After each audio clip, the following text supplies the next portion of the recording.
Welcome to NBA basketball. This is 2K Sports bringing it to you live. It's Wednesday night basketball. It's the Atlanta Hawks going up against the Minnesota Timberwolves. And that's all for now. Time to hand it over to Just earlier, the fans on their feet as the national anthem rang out throughout the arena.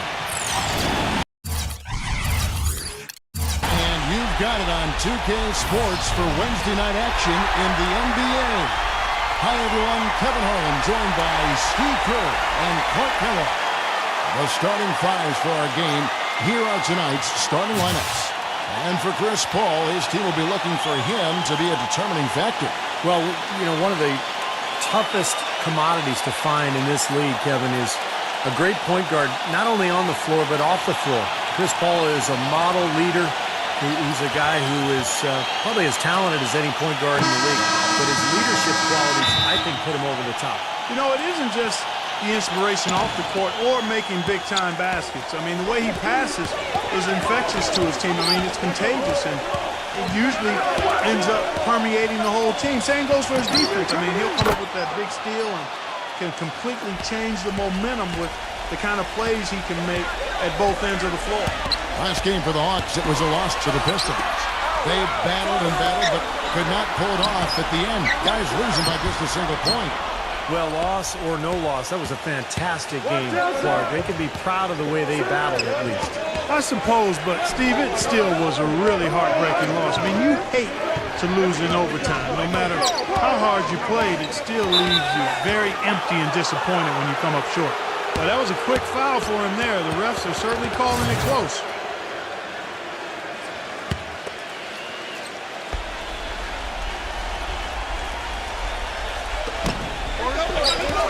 He lobs up the alley-oop pass.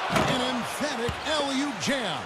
Phenomenal alley-oop slam right there, guys. They're taking advantage, Clark, of a team that looks lost out there. Yeah, this is threatening to get kind of ugly out here.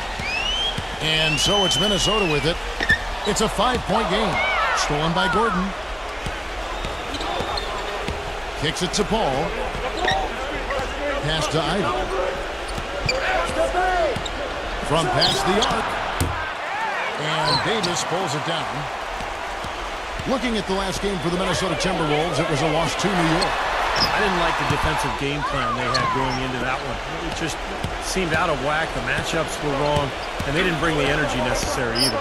You know, it was befuddling to me why they stuck with that, Steve. I mean, they dug themselves a hole, and then they didn't make the changes they should have to get out of it. Didn't make any good adjustments there. And so it's Minnesota with it. After the made shot from Ivy. He got the shot he wanted off that pick, just couldn't get it to fall.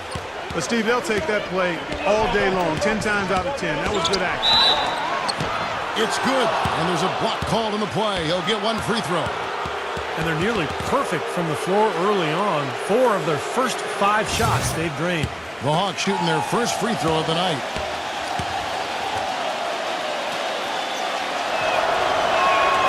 Free throw good from Ivy. And about 2 minutes played here in the first quarter. Clark, they've been looking out of sync offensively. You know what? A basket here would do a lot for their confidence. So the Timberwolves called their first timeout. They beat the Hawks during their last encounter in Atlanta. Yeah, that last meeting, they won the game, and remember, it was a huge day for the bench. I mean, they got some key points from their reserves. You can just chalk up the points when these guys get to the line. Here are your top free throw shooters for the past month. 5th on the list, Harrison Barnes. Well, if you're on this leaderboard, Kevin, whether it's for the year, a month, or one game, your coach and your teammates are happy because free throws mean points on the board and a better chance to win when you knock them down. And taken away by Paul. Fast break, the Hawks. Paul with the ball. Slammed home, and they call the foul. He's headed to the stripe for one more. They've made one basket after another since getting this game started, and you wonder, is the blowout in store? Too early to say that and go there, Steve, but it has been pretty ugly so far. Steve talked about the contribution they got from the bench to win this matchup last time, Clark, and it was a great game for them in that regard. Kevin, it really was. I mean, the depth they have was apparent on that day. I mean, there was no drop-off when they went to their bench, and the coach has to be extremely confident knowing that his reserves can handle their weight. So it's Atlanta now after the missed 3 from Simon. I love the aggressiveness with their approach, pounding the ball inside, and it's working. They are owning this game early. They are constantly finding lanes to the basket. Number 5. And the 3 ball is good. Well, they needed that one finally. That's just 1 of 5 now overall. And the Hawks with possession. They're on a 15-3 run. Ivy kicks to Gordon. The feed to Ivy. Paul outside. 6 on the shot clock. Offensive rebound. Here's Gobert. Great D that time from Davis. Pretty good defense there. I mean, that's a shot that he can make, but they really challenged him. Dishes it to Barnes.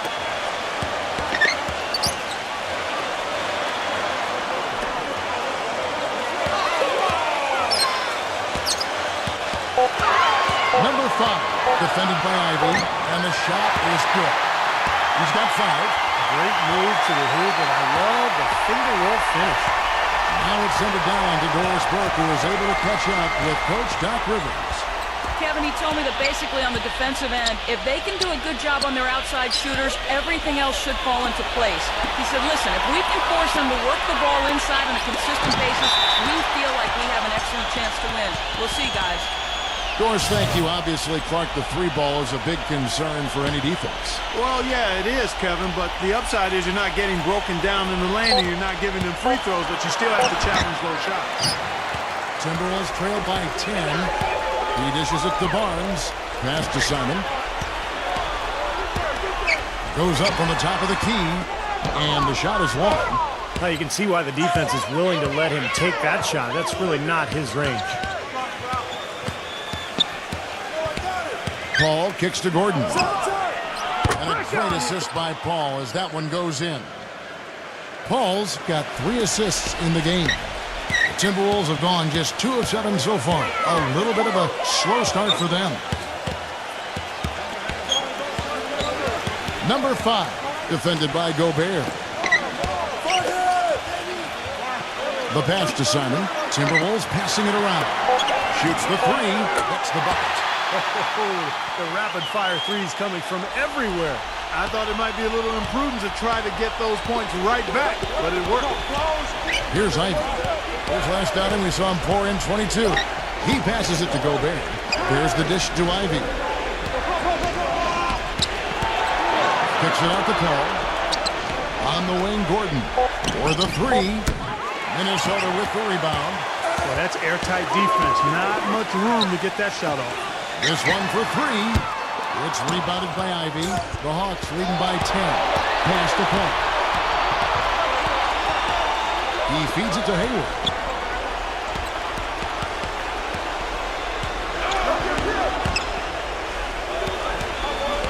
He kicks it to Ivy. Stolen away. Pass to Simon. They set the screen. Plenty of space. No good.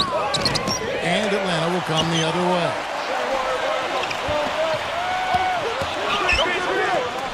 Number 5. Offensive rebound. Number 88. So he gets the whistle. Contact on the way up and 2 shots coming up.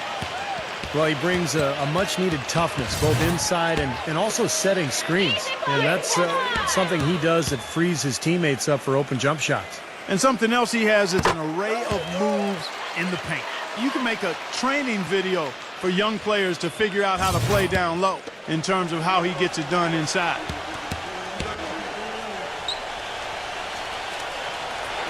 He hits both from the stripe. The Hawks leading by 8. Here's Mack. Right now averaging 7 points a game. And that one's good. They haven't been able to stifle him defensively here. Now their offense continues to click. Minnesota calls timeout. He needs to get them back into a flow offensively. You know, things have gotten stagnant for them, and they're starting to force some of these shots. And that can snowball on you. One guy takes a bad shot, then another guy does, and then you're missing back-to-back-to-back shots. And all of a sudden, you have no rhythm and you're self-inflicting wounds. Number 88, defended by Lane. Plenty of room to knock down the shot. He has 5. Hawks have gone 8 of 14 from the field in the first quarter. And the whistle blows on the backcourt violation. He went over and back. In the second half of the season, you get an idea of the Timberwolves and where they stand statistically. 4th in lowest turnovers per game. 8th in scoring. And they're a top 10 shooting team from the foul line. Pretty good company for that team. To me, offense is all about getting good shots, and you can't get good shots unless you're taking care of the ball. And Clark, you talked about those turnover numbers, the lack thereof. I mean, that's impressive. This is a very well-coached, disciplined team. No good from Ball. They've been getting out-muscled on the boards before coming up with that one. Not playing tough enough. The physicality just hasn't been there yet. And Mack kicks to Porter. Passes it to Bogdanovich. Out of bounds. Minnesota takes possession. As the playoffs near, let's take a look at the Eastern Conference standings. You look at Cleveland. They continue to play strong basketball, if not utterly dominant, as the last part of the season grinds toward the playoffs. And it looks like, guys, they'll hold on to that #1 spot the whole way there. And checking out Atlanta, sitting there 4 spots below. Well, right now for the Hawks, they put together what I would call a dream season. I mean, they've elevated their play and have really become a team that makes it tough for everybody. They're a squad to be reckoned with, folks. Well, Clark, the playoffs are going to be the real test for them. You know, sometimes for a team on the rise, they can get to the point where everything crashes down on them when the pressure rises. We'll see how they respond. 3 on the clock. Here's Walker. Sinks it from just inside the baseline. Walker's got his first 2 points of the night. I tell you what, fellas, he loves those mid-range jumpers. I mean, that's where he makes his money. Porter gets a screen from Powell. Rebound, Minnesota. That's terrific defense right there to prevent from converting in close. No good from Simon. The Hawks leading by 6. Porter kicks to Bogdanovich. Working on Walker. Feeds it to Powell. Stolen by Walker. Ball defended by Bogdanovich. Walker's shot is off. When he's wide open like that, he'll rarely miss those. The shot's good from Bogdanovich. And the Hawks lead by 8. They've done well at taking advantage of some late defensive rotations and getting the ball into the paint. Yeah, they've been the aggressors, Clark, and getting the ball inside into that lane area has been huge for them. That's good. 8 points for him. And his shots are dropping right now. This quarter has been very kind to him. Now here's Porter, defended by Simon.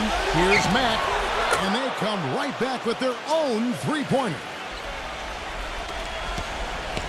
They play the clock right, Steve. They can go 2 for 1. Yeah, just have to time it right. Make sure you work the clock correctly and get 2 possessions out of this.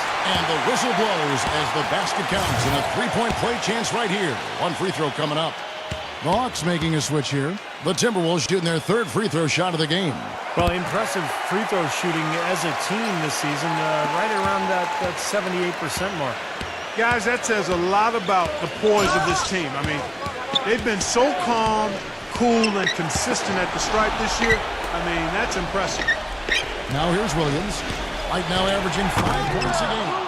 An indication there of why the scoreboard looks like it does. Very passive defense. But the finish was anything but passive. No, he hammered that down, Clark. Superb above the rim action. Here's Matt. Misses the 3. Not the best shot. Long range and with a defender right in his space. And defensively, that's the kind of work. Next Monday night. And now the second quarter just getting set to start. And what do you guys think about the Hawks here in this one? So difficult to get a shot off against this defense. They are really playing hard. Yeah, they're playing hard, and they pride themselves on making it tough for their opponents. And so in the game for the Hawks, they've got Porter, and it's Mack in at the shooting guard position. Porter with it. Picked up by Davis. Pocket 6. Kicks it to Porter. And so he earns a trip to the line. Officials saw the contact, and he'll shoot 2. Now that we have a moment, let's see who have been the top assist teams in the league this season. In the third spot, the Timberwolves. You know, a team that shares the ball freely will create opportunities for the right player to score more times than not. They don't have to force it. Everybody recognizes that if they move and get open, the ball will find them.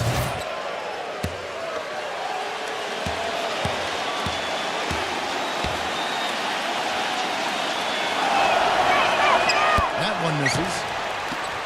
Timberwolves trailed by 7. Ball, the pass to Walker. Buries the long-range jumper. Walker's got the first points up on the board here in the second quarter for the Timberwolves. And here's Porter. He had a 12-point outing in their last game against Detroit. The feed to Matt. From beyond the arc, a rebound by the Timberwolves. Davis has got 3 rebounds so far in the game. Their next game is at Oracle Arena, so a road game with the Warriors. And that one will start off a 3-game road trip for the team. No doubt the Golden State fans, some of the best in the league, they want to see their Warriors win that one. Porter gets a screen from Powell. Porter kicks to Williams. And now the Timberwolves on the break. A big jump at the end of the break. Boy, I love it. Active hands on the steal, active feet on the fast break. And Clark Powell on the dunk. Guys, this is just too close of a game to be giving the ball up like that and then failing to get back in transition. The Hawks leading. Here's Mack. He's got 5. Off the pick. Blocked. Second quarter play with around 2 minutes gone so far. Walker against Porter. Walker the pass to ball. Shot clock at 6. It's rebounded by Powell. Hawks shooting with confidence, 50% from the field so far. This is to Porter. The Hawks working the ball around. Here's Mack. The Hawks need to get off a shot here.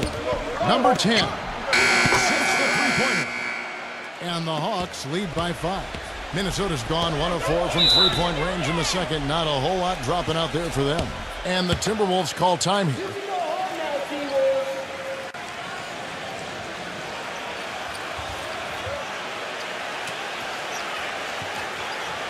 Over the last month, let's see, Kevin, where the Timberwolves stand in the league ranking. 4th in fewest turnovers per game, 8th in scoring. And they're a top 10 shooting team from the foul line. Pretty good company for that team. To me, offense is all about getting good shots, and you can't get good shots unless you're taking care of the ball. And Clark, you talked about those turnover numbers, the lack thereof, and that's impressive. This is a very well-coached, disciplined team. Well, you allow them to get right to the rim like that. That's your only option. Yeah, I think you got to foul them, and free throws are better than a layup. And a closer look here at the scoring breakdown for the Hawks. And they're doing a fantastic job of finding the open man and getting easy looks. Something else they've been able to do so far tonight is earn those tough points in the paint. Barnes hits them both. The Hawks leading by 3. Who's watching here? All up top. Looking for his first basket still in this one. Number 10. No good with a triple. But they recover it. Ball outside. Here's Ivan. 5 points in the game. The second chance effort. And so he draws the foul on the shot. A trip to the line to shoot 2. And this will be his second and third shots at the line here. And the free throws for him this year, he's making them at about a rate of 77%.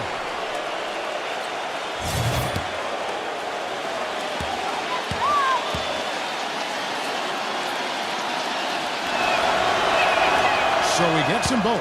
And the free throws are starting to pile up a little bit here, more so than in the first quarter. And that's one of the reasons they're in front right now. Number 11. The Timberwolves again can't hit. The Hawks have gotten only 1 of their first 4 shots in the second quarter to drop. Ball outside. Offensive rebound. Gobert shakes off the strong D and gets to the bucket for two. And what you love about him is just the way he hits the offensive glass. I mean, he knows that those are the easiest points for him. I mean, he can find a loose ball, get an offensive board, and put it back into the basket. And something else you can't forget about is his shot blocking, Steve. I mean, he's an intimidator down low. Paul outside. Ivy dishes to Gordon. The pass to Ivy. Off the mark there with the three-point shot. Timberwolves trailed by 7. Pass to Barnes. The feather touch on the finger roll. Beautiful. Barnes has got 4 points now in the quarter. I'll tell you what, the defenders didn't even get a sniff of him on that move to the hoop. Paul kicks to Ivy. Wide open. And a great assist by Paul as that one goes in. Paul's got 4 assists now tonight. Timberwolves have gone 3 of 8 from the field since the beginning of the second quarter. Lets it go with the 3. And that one's good. Well, he's going to keep banging those home if you give him that much space. The Hawks leading by 4. There's the screen. Off his foot. And the ref saying he kicked it. The Hawks making a switch here. Hayward's checked in.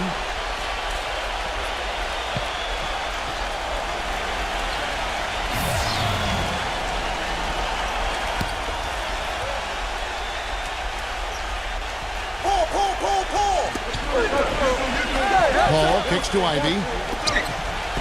On the wing, Gordon. Has to go big. No one. Timberwolves go the other way with it. They are right on the brink of taking the lead. This is a critical juncture in this ballgame, Kevin. His presence is very comforting for this team. He's kind of a fallback option for them anytime they need it. Here's Ivy. He's got 9. And then Gordon with the dunk. You can see the eye contact there. Gave a little nod and then burst to the rim for the alley-oop slam. No doubt, Clark. A pair of teammates with a terrific feel for each other out on the floor. And what a play to make it a close game, a potential momentum builder. Doncic, defended by Paul. And Chris Paul picks up the foul. That's his first foul.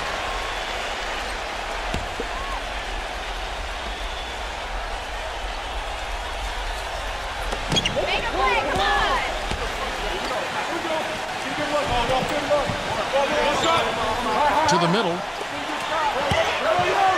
Just 4 to shoot. The Timberwolves need to get a shot off here. He just hasn't looked right to me. A bit out of sorts, if you will. Something's off with his mechanics, at least as I look at it. Again, the miss by Gordon. You know, something that's kept this game close is the fact that the rebound totals are almost identical. No separation there. Not yet anyway. The shot, no good. Excellent D from Hayward. The Hawks leading by 3. Hayward off the pick from Gordon. And there's the call. It's going to be an illegal screen. While we're in this quick break, and onto the small forward position and the hottest shooters among them over the last month. The 4th spot held by Harrison Barnes. Well, that is such an efficient group offensively. That's really the best way to describe it. Nothing forced, just solid, smart shots. And at small forward, that's the only way to post that kind of percentage. I mean, just letting them fly from the perimeter isn't going to get it done. You got to get it inside some, too. How about the passing? They are moving the ball without any thought, without any agenda. It's hard to overstate all the points they've scored on assists today. Beautiful to watch. Number 5, defended by Gordon. And there's the basket. Whistle blows and a chance for a three-point play. Going to the line for 1. The Timberwolves been on target from the free throw line. They're 5 of 5 in that department.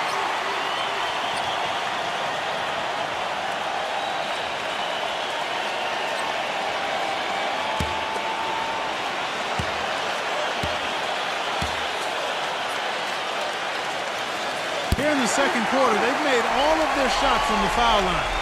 And that's a must-do when you're down. The Hawks have gone 5 of 12 from the field here in the second. And now the first timeout called here for the Hawks. You know, he wants to tinker a little bit, and he's taking the time to do so right here.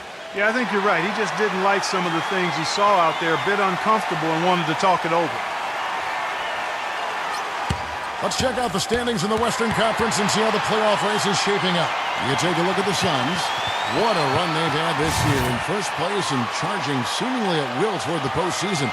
These guys have been outstanding. And, of course, Minnesota. They're in the 4th position. When I look at Minnesota, they've certainly put themselves firmly in the playoff picture yet again. This is an impressive team that we're watching. Well, that's what it's all about, Clark, in the NBA. Just getting to the playoffs, giving yourself a chance to win a championship. And, hey, once you get there, anything can happen. Well, it looks like he's cooled down a bit after hitting those 2 in the first quarter. That's a 2 from Barnes, and it's all evened up. Barnes has got 6 points in the quarter. And so it's Atlanta with it. Paul with the ball. He had a 12-point outing in their last game against Detroit. And when you talk about his scoring, Kevin, I mean, with the defense trying to pressure him, I thought he did a really nice job of getting them to overcommit, and you know, that's how he got himself to the free throw line. Doncic, defended by Paul. Step back shot. That one goes. Count. He has 7. It took him a little while to get into the flow of this game, but now he's definitely found his stride and rhythm.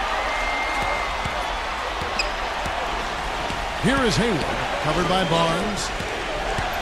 Paul passes to Gobert. He dishes it to Hayward. 5 to shoot. Lays it up and in on the nice reverse. Hayward's got 5 points so far. Now there's something for the top 10 highlight reel right there. A layup can be just as sweet and as pretty as a dunk sometimes. Number 5 drops it in from 11 feet. He got off to a slow start. It took him a little while to get into the flow of this game, but he's turned it on here in the second. There's 47 seconds left in the first half. And it's going to be out of bounds. The Hawks will retain possession. Over the last month, we'll take a look at where the Hawks rank in the NBA stats. 9th in free throw percentage, 11th in assists. And they're in the top half of the league in team rebounding as well. They've got some glass eaters on that squad. I'm impressed most with their free throw shooting that you talked about. This is a team that really focuses from the foul line. They shoot the ball well from there, and as a result, they're constantly looking to attack to try to get those free points at the free throw line. Maybe that'll get him going here in the second quarter. He already knocked down 2 in the first. Number 11.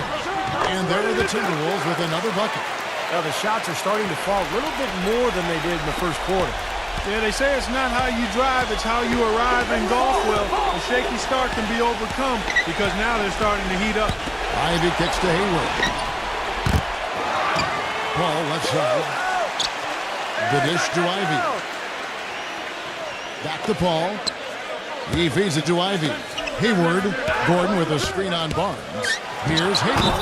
And he dunks it after the pick frees him up. Well, I tell you what, it was the good pick that was set that turned him loose. And once he got around it, Steve, it was smooth sailing right to the hole. Well, because of the pick, he had plenty of room. That's why he was able to power down that slam. 7 seconds left to play here in the second quarter. Up in time. Oh, what's the buzzer beater? An ideal finish to the quarter for them as he Now, presented by Sprint. Thanks for the Denver. The Sprint Halftime Report, presented by Sprint. And we welcome you back to start the quarter. Players had a chance to get hydrated with Gatorade. And there's certain to be some great basketball ahead for us. We're seeing the Timberwolves unable to defend against Gordon. He's got 13 points, and the three-pointers have been dropping for him. He's got 3 of them. Well, as long as he's continuing to make them, I think they should make him more of a focal point of this offense. And for the Hawks, they've got Gobert. Chris Paul is out there with Hayward. And it's Gordon in at the 4-man position. He kicks to Davis. And you can count it. He'll go to the line with a chance to make it 3. He really made that mismatch pay off. The defender giving up that much size isn't going to be able to put up much resistance near the basket. And he's got his first chance at the line here. Well, not the best statistic for him. I mean, his performance at the line, of course, very low numbers. And it's really baffling. I don't know how he lost his touch at the line so dramatically, guys. I mean, and it happened quickly as well. He's nowhere close to what he shot from the line last season. Timberwolves trailed by 5. Davis with a screen on Paul. Number 11 misses off the right iron. Looked like he rushed that one, guys. The defense was out of position. He was wide open, just couldn't take advantage. Paul gets a screen from Gobert. Hayward from outside. And a great assist by Paul as that one goes in. Paul's got 6 assists now in the game. Well, he's a spot-up shooter, one of the best. One of those guys who, if you give him an inch, I mean, that's all it takes. He will let it fly and frequently knock down that shot. And one of his other great qualities, Steve, is his quick trigger off the dribble. I mean, he can get his shot off in an instant, a nanosecond. Easy call there. No question about that one. You could hear the impact from where I am. The Hawks have gone 5 of 7 from the free throw line in the game.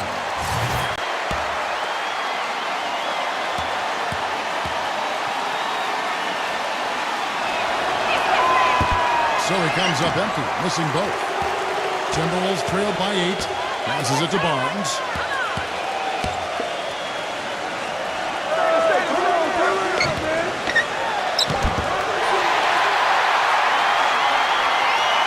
The Hawks have gone 3 of 3 from the field since halftime. And the shot is good. Gordon's got 15. Well, it's been a great start for this offense here in the second half. 4 for 4. Number 5. A three-pointer is right on target. Boy, when you got a big man who can shoot from distance like he can, what a huge bonus that is. The Hawks leading by 5. Not quite 2.5 minutes played here in the second half. And the basket good. He's got 16. They're rolling now. 5 straight hoops to start this quarter. Minnesota calls timeout. Well, just too many easy buckets, you know, in and around the paint. So he wants to put a stop to it. This timeout is going to be used to try to tighten up the defense. Guys, at this level, they won't miss often if you keep giving up looks inside, and they're paying for that right now. Good timeout here. These are the teams that have been really dominant in the paint so far this season. In the third spot, the Hawks. Yeah, this team's success has always been tied to their rebounding. Just a physically dominant club. Number 11. And that one falls coming off of Davis's feed. They ran that inbounds play perfectly there to get the quick hitter. Now Hayward. 13 points in the game. Gets the bucket. Hayward's got 15 points. That was the 3rd straight high percentage look this defense has allowed. I mean, these defenders have got to start bumping bodies in the paint. Be more physical. Be more aggressive. I agree, Clark, but it doesn't look like they have the will to do that at this moment. And Davis puts it in. That rebound and the follow kind of typify what he's all about. Just gritty, determined play. Boy, that looked like goaltending. Yes, it is, and so they will award the basket there. He thought he had that one clean, but the ref saw it differently. They'll count the basket. Can you hear the crowd kind of murmuring? I don't think they agreed with the officials on that one. Steve, I tell you what, they're really letting them have it. Bogdanovich is checked in for Atlanta. Number 5. And good. As it just snags right down through the net. You know, he's knocking down his shots today, but it hasn't really translated to the scoreboard yet. Now the pass to Gobert. Feeds it to Gordon. Here's Gobert. Ball outside. And the defense did not position. They whistle a blocking foul, and he'll go to the line. It's his first trip to the line. And you know, last game, guys, he shot very well from the stripe. Made a nice contribution there. Yeah, he sure did. Turned in a really nice performance. And guys, I think that's a tribute to his work ethic. I mean, it's not by accident that he's enjoying the success he is at the free throw line. And the Hawks making a change here. Powell's checked in. And so Paul nails both of them. Timberwolves trailed by 7.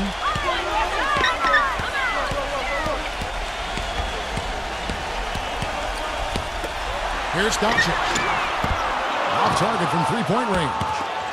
Hawks have gone a perfect 7 of 7 from the field here in the third, coming out of the break very hot. Here's Matt. Shot. Denied. 3 on 3. Shoots. Misses off the left iron. They've been the glass eaters today, guys. A ton of effort out of them down low. And they've needed every one of those rebounds. I think that's what's put them in front here. Paul dishes to Matt. The Hawks again can't hit. Even though he isn't having the best of games from the floor, it hasn't seemed to hurt him. Number 5. A three-pointer off the mark. Nobody near him. He'll normally make that one. Pass to Bogdanovich. Nice shot from the wing. Bogdanovich has got his second bucket of the night. Timberwolves trail by 9. Number 5, defended by Gordon. Here's Thatcher.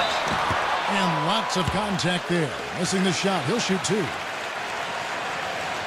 And let's get your take, guys, on the scoring breakdown for the Hawks. Well, the great passing we saw in the first half has carried right over into the second.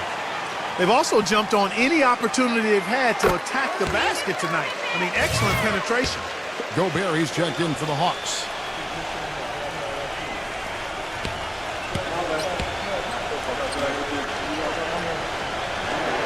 And he makes both free throws.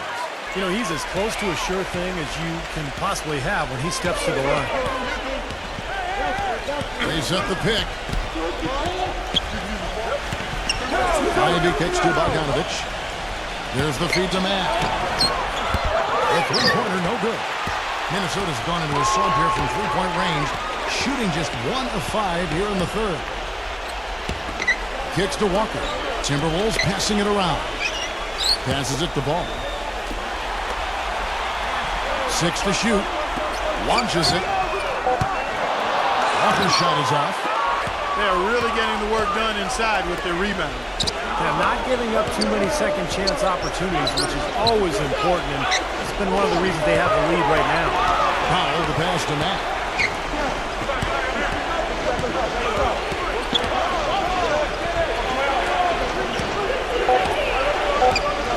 Dishes it to Ivy. They find Pryor, and the shot falls short this time. Timberwolves trail by 7. Here's Walker. Shot is off. Nice D from Gobert. And you got to like the defense inside, really protecting the rim. Challenging shots and making his presence felt around the rim, that's exactly what he can give you. Well, Atlanta, since the All-Star break, you get a look at the numbers they've put up here. 9th in free throw percentage, 11th in assists. And they're in the top half of the league in team rebounding as well. They've got some glass eaters on that squad. I'm impressed most with their free throw shooting that you talked about. This is a team that really focuses from the foul line. They shoot the ball well from there, and as a result, they're constantly looking to attack to try to get those free points at the free throw line. And Matt drops them both. So it's Minnesota now. They trail by 9 points. Pass to Walker, defended by Bogdanovich. From about 16, and it hung on the rim, but wouldn't fall for him. Hawks have gone 8 of 12 from the field since the beginning of the third. And Matt kicks to Bogdanovich. Matt. No good on the triple. He's not exactly striping them from deep. He had 1 3-ball in the first half, still bageled in the second. Number 11. The Timberwolves again can't hit. Solid job by them on the glass here tonight. +8 in rebound. Well, you have to rebound to win, and that's exactly what's happening right now. Ivy kicks to Mack. From outside, off the mark. Nothing seems to be going down for him today. They really want to find that igniter here. Yeah, that's right. Kevin, the offense has basically been running in place. They got to get going. Here's Milton. Hits it from three-point range. 6 points for him. You might not think of him as a laser three-point shooter, but that shot was there for him, and he had to take it. Ivy kicks to Gobert. He dishes it to Ivy. There's the triple. And Davis pulls it down. Davis has got his 7th rebound here tonight.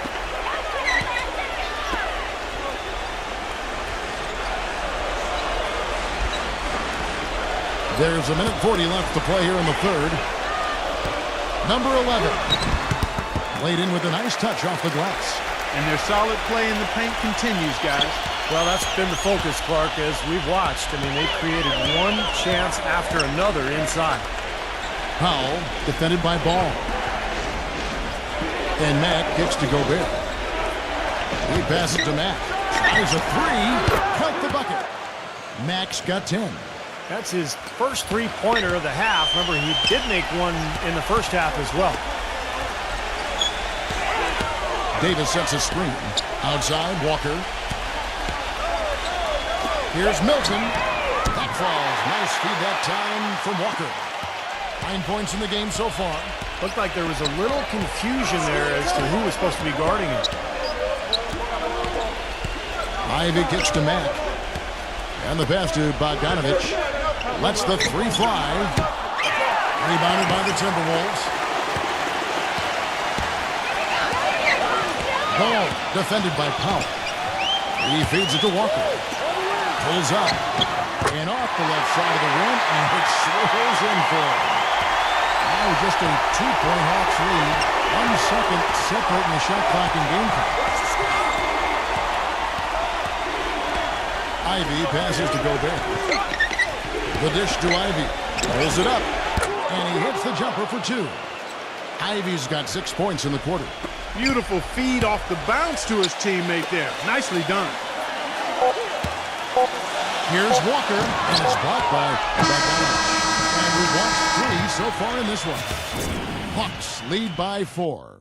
And time for the short break. And stay right where you are. The fourth quarter is coming up. Tune in next. All right, we welcome you back to what's been a hard-fought battle. Fourth quarter should be good. All fueled up and ready to go. Let's reset the lineups courtesy of Gatorade for the fourth quarter. So on the floor for Minnesota. And that's why teams emphasize the use of screens and picks, just to get you some open looks like that one. They set the pick. Doncic, defended by Paul. They get it back. Here's Davis. It's good, and a true contact on the shot, so he will go to the line. A 3-point play chance here. And the Timberwolves making a change here.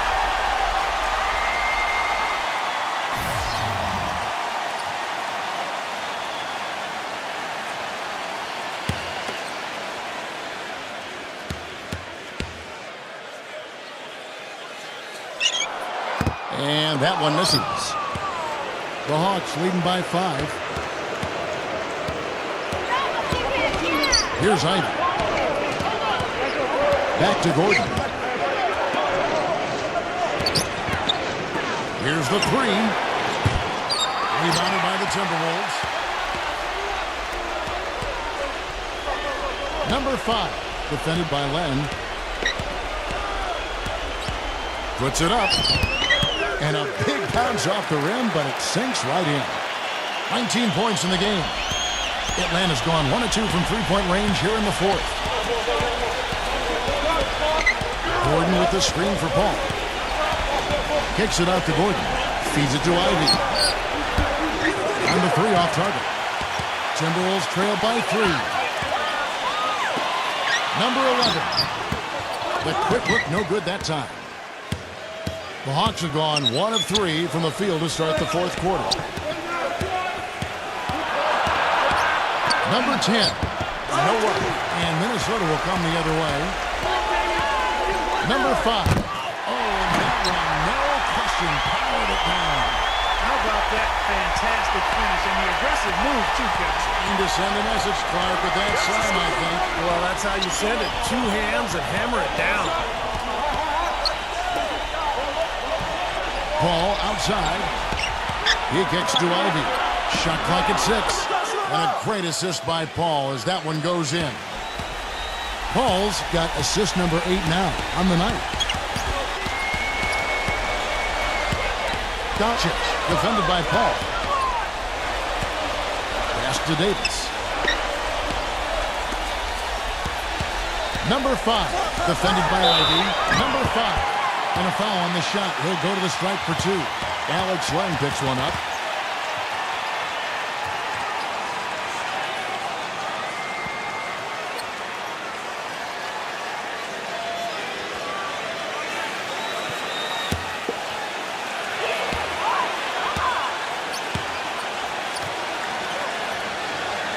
The first one falls. And the Hawks making a change here.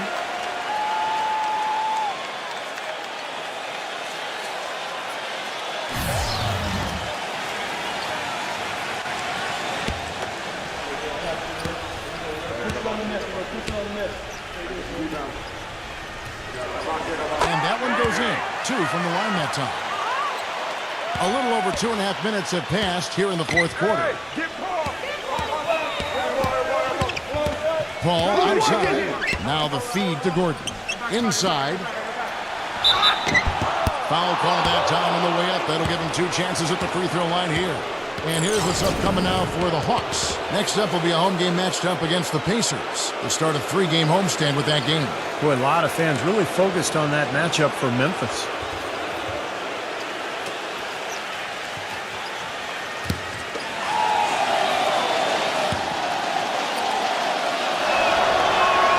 He's off on the first.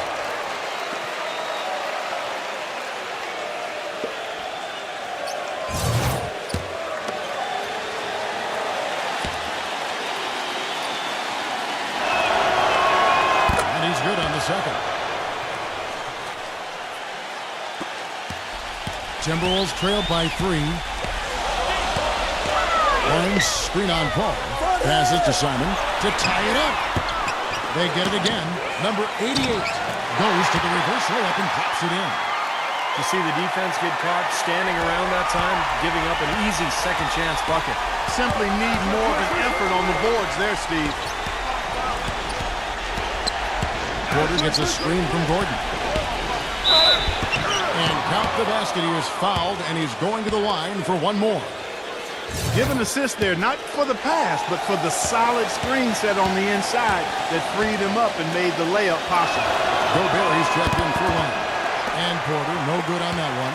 Minnesota's gotten off to an 0 for 2 start from downtown here in the fourth quarter. Here's Thompson. And a foul called on the shot. Got him on the way up that time, so he'll shoot 2 right here.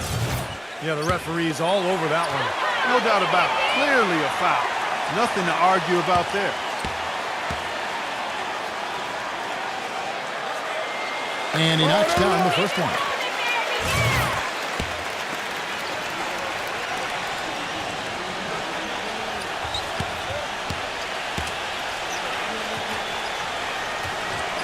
That's also good, so he hits both free throws.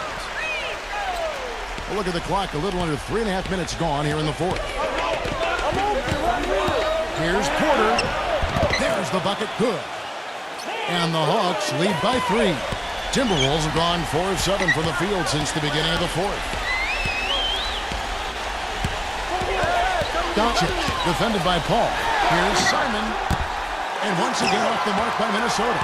You know, even against defense as tight as that, you expect him to bury those. I don't know. I mean, we've seen him hit those in the past, but like you said, the defender was on him like glue. It would have been quite a bucket.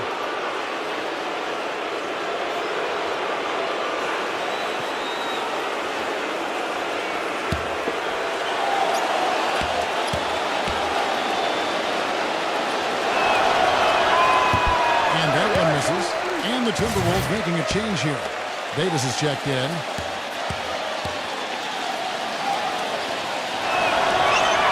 Good on the second free throw. Well, he did enough there. He made it a 2-possession game, at least. Timberwolves trailed by 4. Barnes screen on Paul. Doubled by Porter. Davis up top. I see you. The Timberwolves working the ball around now. 4 on the clock. Number 5. Here's Simon. Hits the three-point bomb. You know, they've got to make him earn those threes. You play off of him, and he's automatic from that distance. There's a good screen. Porter gets a screen from Gobert. And here's the foul to go on Ed Davis. That's his first foul. And the Hawks making a change here. Ivy's checked in.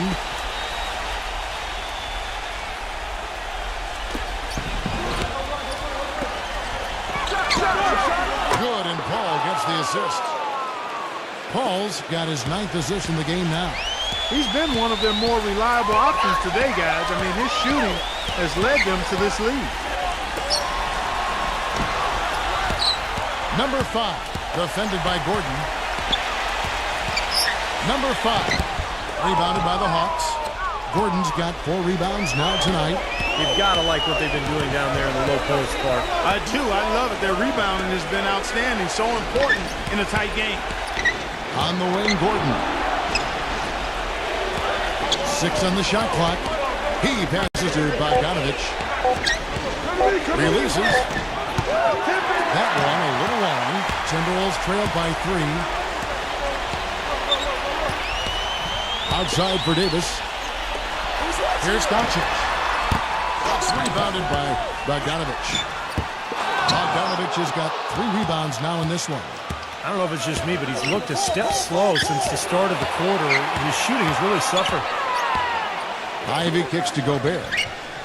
Dishes to Ivy. Pass to Gordon. He feeds it to Ivy.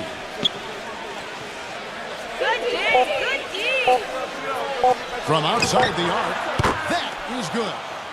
Ivy's got 17 now, just in the second half. It's been a humongous fourth quarter for him, especially from long range. He's in a groove, and that tray of his has just been dead. Excellent use of the screen. That's just a case of 2 teammates working perfectly together. One setting the screen and the other using it to get that separation. Covered by Simon. Paul goes in. Minnesota with the rebound. Barnes has got his 5th rebound right now in the game. The pass to Simon. And the shot is good. And it's now only a 1-point Hawks lead. Oh, Maestro, you're so good at making those lead passes, like conducting an orchestra. Atlanta calls timeout. And let's get this update now from Doris Burke, who's across the way on the sideline. Guys, over that last break, I listened to Doc Rivers address his team. The game's still in question, but he told his players, guys, this is when it's fun, right? Time is winding down, a close game. This is where you show the preparation and the time you put in. Kevin, we'll see if they respond. Here's Ivy, and it's sent back by Simon. They retain possession. Gets it to go. Timberwolves trail by 3. Minnesota calls timeout. You have to like what we're seeing from Ivy. He's dialed in from long range. They got to stay in his hip pocket and deny him the catch.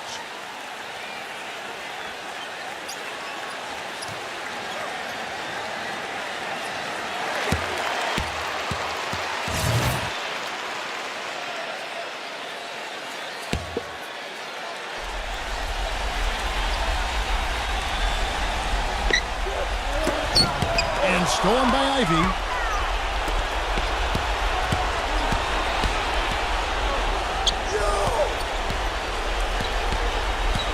The 11-footer, rebounded by the Timberwolves. And now the Timberwolves on the break. Well, their worst fear came true. This is still anyone's ball game, but losing him to foul trouble will make it a lot tougher. Williams is checked in for Atlanta.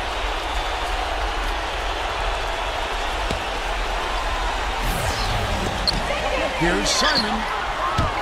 That doesn't go on the chance to tie. The Hawks leading by 3. And Bogdanovich kicks to Ivy. And 2 free throws coming up as he misses that one. Drawing the whistle and a lot of contact there. He's been to the line here more than in the first. I thought he was a bit tentative in that first, but I like the aggressiveness he's showing here now.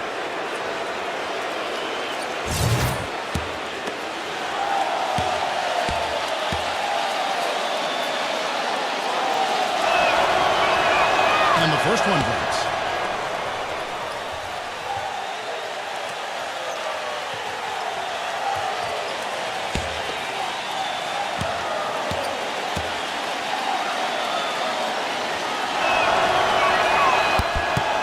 Free throws good from Ivy.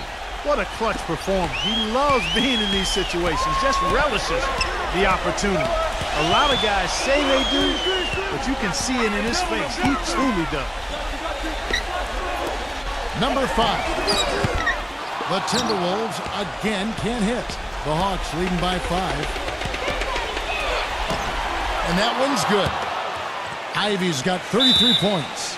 They're in the position they're in right now, thanks in no small part to the show that he's putting on in this period. And the Timberwolves call time here. Yeah, he is none too pleased with the play of his club out there, and looks like they need a little time to get things sorted out here. I don't know if any coaches would be too happy if they just saw their team give up a run like this one.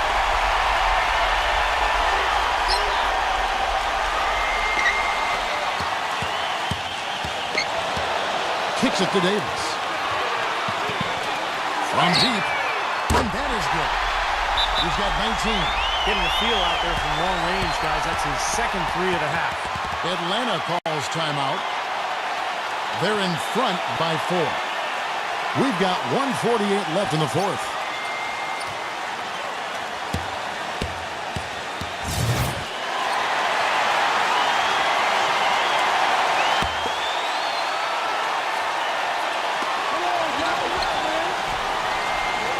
Here's Gobert.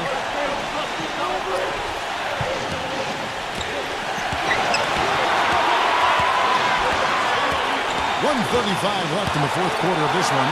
Paul. He dishes it to Ivy. 5 on the clock. Williams passes to Ivy. Look at that. Man, what a play. His work at the offensive end has been phenomenal. Maybe reason number 1, they're ahead. Pass to Simon. Lets it go from deep. Rebounded by Bogdanovich. Bogdanovich has got his 3rd rebound tonight. The dish now to Paul. Feeds to Williams.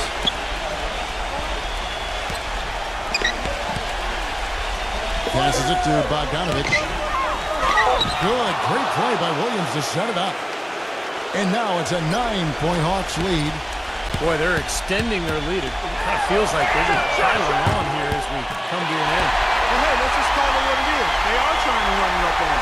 There is no way a player like him can be left wide open like that. Did you pay attention to the scouting report? Paul dishes to Ivy. 32 seconds left here in the fourth quarter. Davis with the double team. Ivy kicks to Paul. From 18 feet away. Second shot opportunity. And the shot's good from Gobert. And the Hawks lead by 8. And tack on a few more points to the lead. Why not? I suppose this is an emphatic showing for this club. And, Steve, they did it in style. A beatdown the entire way. Minnesota calls timeout. They're down by 8. There's 21 seconds left to play here in the fourth. Guys, what's your take? Well, this one's in the bag. I mean, I commend them for really putting forth the effort until the very end. But this thing's over. You know, sometimes you just have to throw up the white towel and let fate run its course so you can get on to the next game. And the Hawks with a completely new group on the floor. Here's Matt.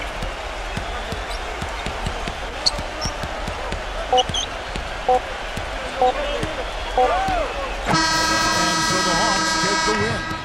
Both teams played well, but these guys had the edge. Yeah, I think so. They were just steak knife sharp. Very on top of their game here. Well said. For Clark Kellogg, Steve Kerr, and Doris Burke, this is Kevin Harlan thanking you for tuning in. Now it's time to present our Jordan Player of the Game.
Welcome to 2K Sports. I'm Damon Bruce. Glad to have you with us.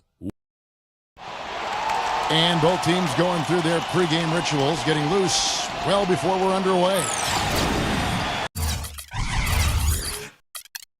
It's game time in Los Angeles from the Staples Center. All the crowd ready to go as they look to cheer on the Lakers. A quick check now at the starting lineups for both teams. One of the top caliber players we'll be watching is LeBron James. And I'll say this about him, Kevin. I mean, it looks like he's made of rubber sometimes. Defenders just bounce off him when he's driving the lane. What a finisher. That's true. And a spectacular shot blocking, something else to look for, especially recovering on the break. He can run you down and send it away in a heartbeat. Last outing for Phoenix, they won that game against the Oklahoma City Thunder. And that was a close call. They pulled it out with a win and just 2 points at that. But it wasn't easy. And I think, Kevin, it really showed how important it is to have a strong bench performance. You go out on the road, you can't rely on your starters night in and night out. The reserves have to contribute and help them out. I think we definitely saw that, Steve, throughout the game. They were really tied together as a team. Didn't make any difference who was out on the floor. You'll take every road game win you can, and they're happy with that one. The Lakers with the ball. It's a three-point game. Number 30. Second chance shot, and he was fouled in the act of shooting. Chance here now for a three-point play. Perseverance paying off on the offensive boards, guys. Lakers shooting their first free throw of the evening. And as a club, they're kind of in the middle of the pack in the NBA in terms of their free throw shooting, about 76%. And guys, that's really an upgrade over how they shot last season.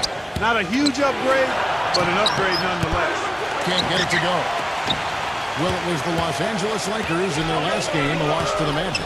Now, Kevin, I'm all for aggressive defense, but they were over the top in that game and wound up in a lot of foul trouble. Well, Steve, you and I both know it, Kevin as well. There's a difference between being aggressive and being reckless. And clearly, they were the latter. Just free to shoot. Come deep. Kept alive. Lakers working the ball around now. LeBron grabs the miss. That's now 4 misses on their first 5 attempts. Still trying to find the rhythm and flow here offensively.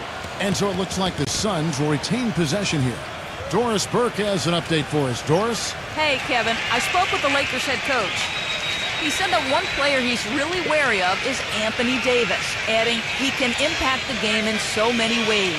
Defense, shot blocking, rebounding, and scoring. He's still adding muscle, and we've got to capitalize on that strength advantage at both ends. Kevin, that's the MO for any young player. We'll see how he stands up to it. Thank you, Doris. And a foul called on the shot. Got him on the way up that time, so he'll shoot 2 right here. The Lakers have gone 1 for 1, making their previous attempt at the line.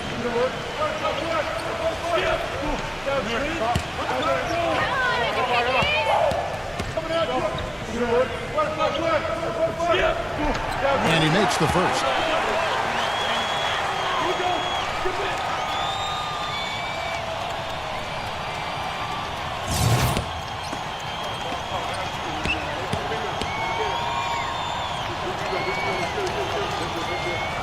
And he makes both free throws. Well, you can count on him, can't you? He seems to knock down free throws consistently all game long. LeBron kicks to Davis. Yes, and it's LeBron picking up the assist. Davis has got his first 2 points. Well, he's so good at recognizing where the openings are and getting the ball to the rim. Love her. And the Lakers with another miss. The Suns have gone 2 of 5 here, making 40% so far to start out the game. Well, the drive to the bucket was nice, but how about the finger roll finish? Beautiful. LA's gone 0 of 4 from three-point land to start out, looking cold from outside.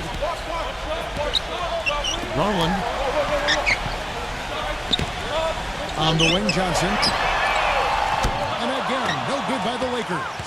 Boy, but he was close, Kevin, to making the defense pay for lackadaisical coverage there. Yeah, he had a really good look. I mean, he'll knock that down more often than not. Misses the three. The Lakers trail. The Suns beat them last time these two teams met in Phoenix. And that's the kind of loss that sticks with you for a while, guys, because they were probably the better team that night. And He just couldn't put the game away. You know, Steve, you'd almost rather get beaten by double digits than know you should have won it, but didn't. Now here's LeBron. They had a 24th point outing in their last game against the Thunder in Oklahoma City. LA's gone a meager 106 from three-point land since we got started tonight. And we're approaching about 3.5 minutes played in the first quarter. Back to Turner.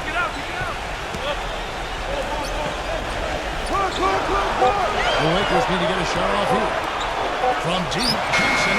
And they turn over the 24-second buzzer, signaling the shot clock violation. Let's take this chance to look at the teams that have been the league's most efficient passers this past month. The Lakers in 5th. And what really stands out during this recent stretch is just how well they're passing the ball. This is a club that is very unselfish. Suns have gotten just 3 of their first 9 shots to go down in this game. Feeds it to Smart. LeBron James on the wing. And that one's good. That's just run-of-the-mill for him. A typical day at the office. He's one of the more skilled offensive players out there.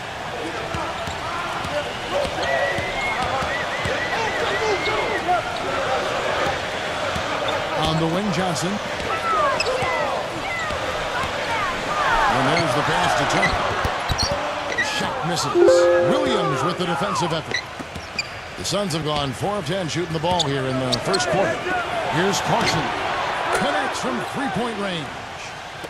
He's got 8. Well, this quarter has gone awfully well for him. It seems like every chance he's gotten, he's pretty much converted. Number 30. And right away, they match it with a three-pointer of their own. How about that? They respond to a three-pointer with a quick 3 of their own.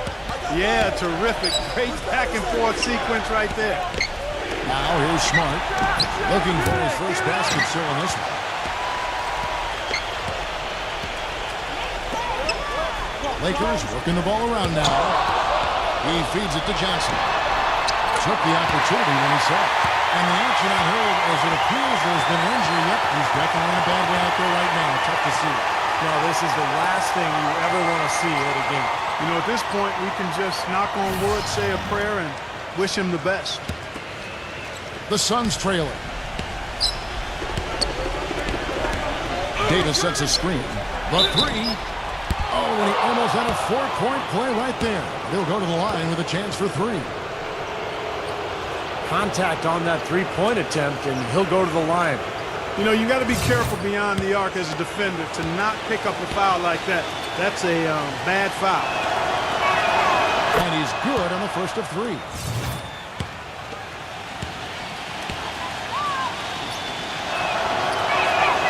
And he sinks the second.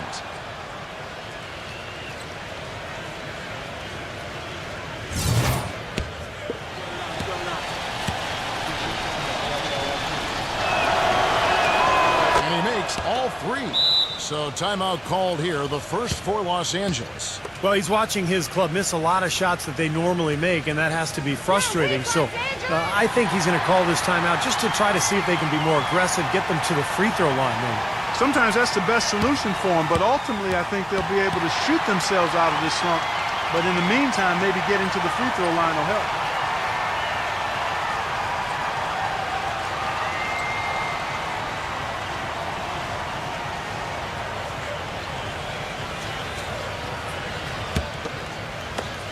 The Lakers shooting 33% here in the first quarter.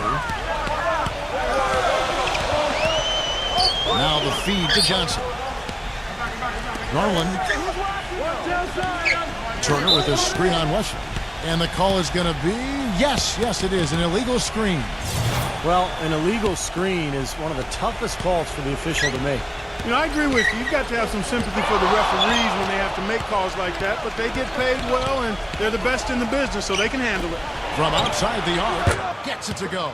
You know, even though he doesn't really have the long-range ability on a consistent level, he can knock down some open ones. Johnson with a screen on LeBron. Here's the 3. Anthony Davis with the rebound. Suns leading by 5. Passes it to West. outside, Davis. He tries for three. Good. Davis has got 5. Tell you what, until this defense gets out and defends the three-point line, I mean, it's going to be a parade. Yeah, we've already seen 3 in a row from out there. And the Lakers with possession here. That drops. Well, you know, when they need a big three, he's the guy they look to. He's about as reliable a deep threat as you're going to find. You know, something else with him, you can't forget about his skill as a pull-up shooter. I mean, you give him too much room, and he won't hesitate for a second to raise up and spray you with that jet. And Turner with the block. Number 30. He's covered by Azubuike. Not hurt. And there's another one for the Lakers. The Suns have gone 7 of 15 from the field to this point. LeBron kicks to West. Lets the three fly. Yes, and it's LeBron picking up the assist. LeBron's got 3 assists now in this one. Garland covered by Wesley.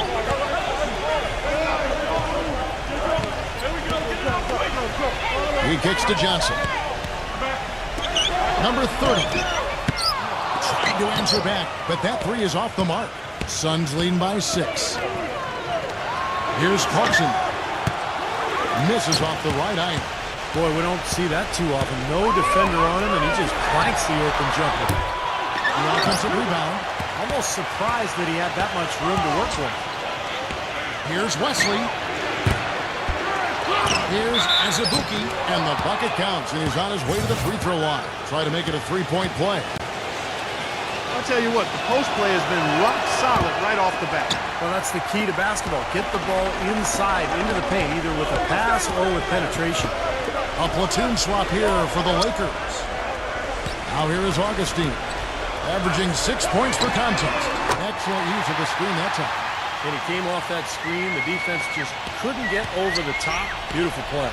Yep, and without a hand in his face, he's going to bury those. Here's Wesley. It's a 5-point game. That's good. 8 points for him. So it's the Lakers now. Now Augustine. Beyond the arc. No good. Suns leading by 7. Pass to Wesley. Dishes to Green. Backs him down. He passes to Wesley. Azubuike is screen on Augustine. Azubuike, headed by Augustine. Augustine with the steal. Pulls up. That one wide left. Suns shooting well right out of the gates here at around 50%.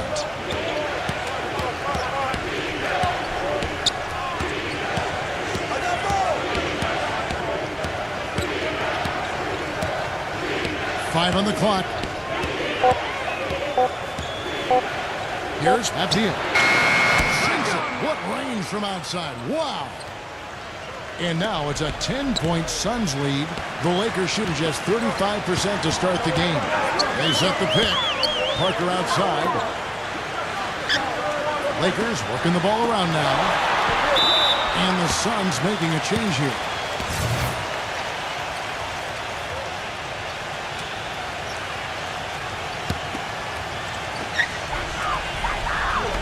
There's the dish to Augustine. Duran, pass to Augustine. Shot clock at 6.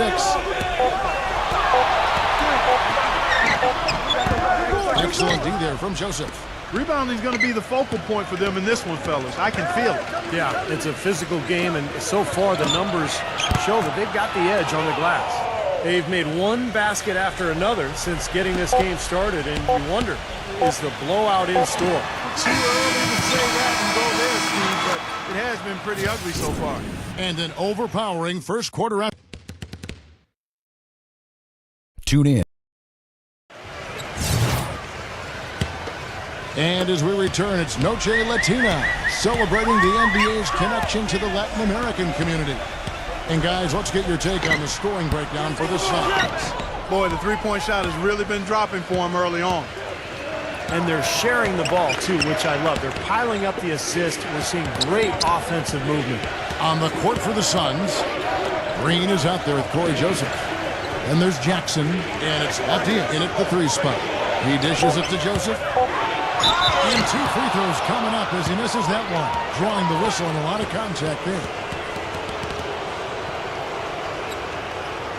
This is his first free throw of the game. Well, he's become one of the most dependable free throw shooters around, about 82% on the year.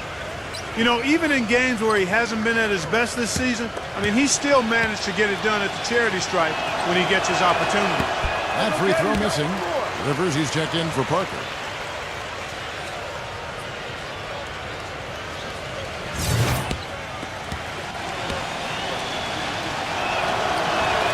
He hits the second from the line. Lakers trail by 14. There's a screen. Covington, defended by Abdia. Kicks to Augustine. Down to 5 on the shot clock. And we're about a minute into the second quarter of play. Some solid defense from Joseph. It's a +5 advantage for them in the rebounding category after that board. Very steady work they've been doing on the interior, no question. And that's, I think, the main reason they have this lead. Nice work there coming off the screen. He has 5. That's just a case of 2 teammates working perfectly together. One setting the screen and the other using it to get that separation. And first time out of the game called for Phoenix. He did not look too happy about some of the things he saw on the court. So I would expect some changes here. I think it's the right move, quite honestly. I mean, they just didn't look sharp or at their best out there. So take the time out and give yourself a chance to regroup. Williams, he's checked in for the Suns. Smart comes in for Green.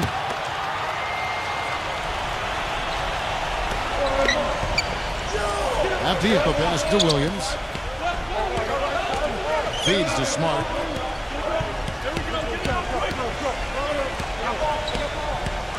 On the wing, Jackson. 6 on the shot clock. Here's Joseph. Foul call. Looked like the D didn't get there in time, and he'll shoot free throws. A chance here, Kevin, to take a look at the Suns and how they rank in the NBA right now. 2nd in scoring, 4th in assists. And they also show up as a top 5 team in steals. Young, aggressive, and athletic, getting into the passing lane. And I think what's most impressive when you talk about those points per game is the fact that they're spreading it around. This is a very unselfish team. They work to get good shots every time down the floor, and they become a very efficient offensive team. The pass to Augustine.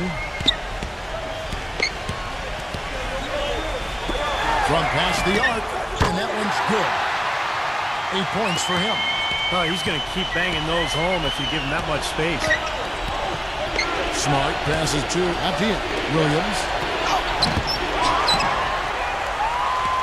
Now here is Augustine. He hasn't yet put up any points in this one. And it's going to be 2 free throws. Drew contact on the shot.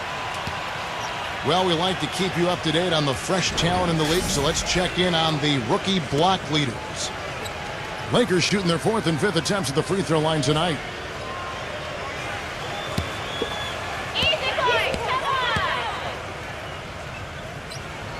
And the first one at the line is good.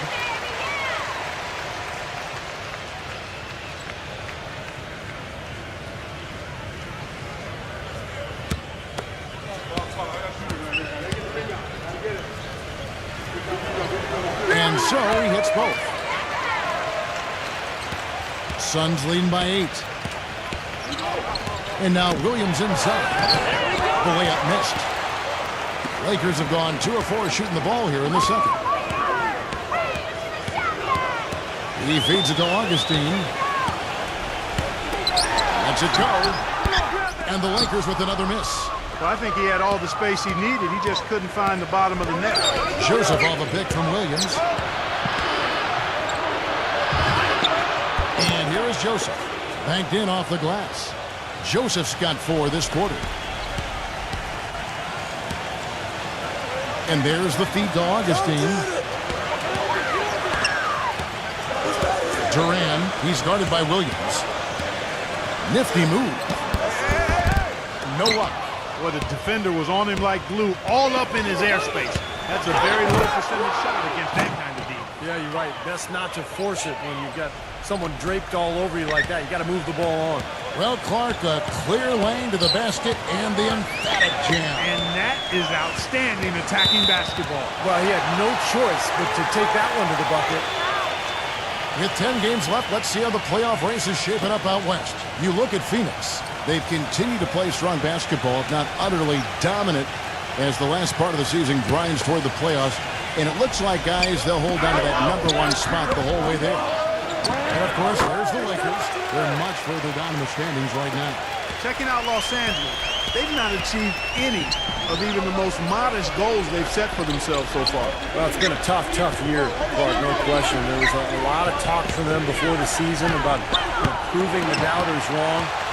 But at this point, the doubters look right. Launches it. And again, it's the Lakers from deep. Well, there's plenty to like about him as a player, but one thing that really stands out is the quick trigger. He can catch the ball in space, defenders all over him, but in an instant, lets that shot go, and he is accurate. And another thing about his game that's really noticeable is how well he handles defensive pressure when he's getting his shot off. He's a very composed shooter. And the Lakers call time here. All coaches hate defensively when you give up easy points in the paint. That's inexcusable. So that's the reason for this timeout here. I think it came down to the fact they were getting beat inside, and that's why the coach called timeout. They were not winning the battle inside.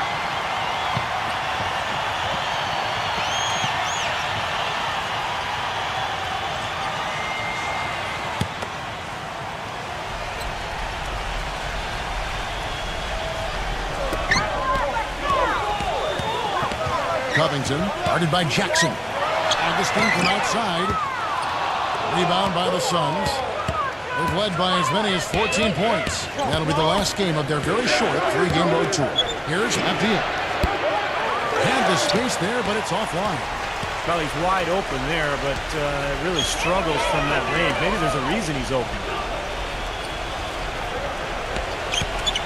Augustine with it. He hasn't scored yet. That I'm sure will change.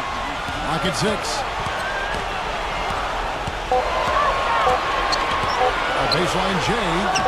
Rejected by Smart. Smart off a pick from Williams. He lobs up the alley-oop pass. An emphatic alley-oop jam. Phenomenal alley-oop slam right there, guys. They're taking advantage, Clark, of a team that looks lost out there. Yeah, this is threatening to get kind of ugly out here. Jackson comes over with the double. Bryant. Offline with his 3. Couldn't convert, but nice little two-man game there. And it wouldn't surprise me to see them go back to that the next trip. Smart kicks to Joseph. Passes it to Smart. Suns moving the ball around. Jacks up a 3. The shot will not go. And it's the Lakers the other way. Rivers with it. Now guarded by Abdiel. And it's out of bounds. The Lakers able to retain possession here. Here's a look at the schedule for the Los Angeles Lakers. The Oklahoma City Thunder will be in town for the next one. And they've been enjoying this long homestand. That will be game 4 of 5 in a row at home. Well, I'm anxious to see what ends up happening with that Bulls game. Should be a good one. Three-pointer Augustine. Nothing dropping for him, so I think in the best interest of his team, he may need to think about not shooting right now. And Joseph kicks to Williams. Rebounded by the Lakers. He's been off his game this quarter just a bit. Hasn't been able to get a whole lot to go so far. Pass to Rivers. Shot to end this cold run. And good. Coming in on the assist by DJ Augustine. Augustine's got 4 assists now tonight. He kicks it to Joseph. Dishes it to Smart. And the pass to Abdiel. Feeds it to Smart. Shoots. Offensive rebound. Here's Joseph. And he gets contact and the whistle on the shot. 2 shots coming up. And there's the foul against the Lakers. So far in the game, he's gone 2 for 4 from the free throw line.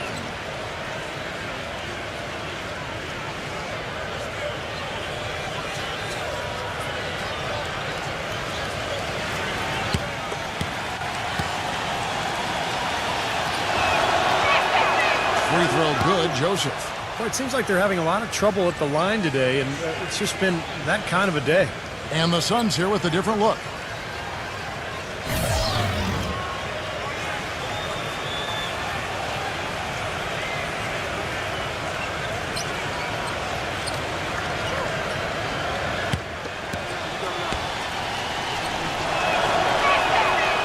That one is no good.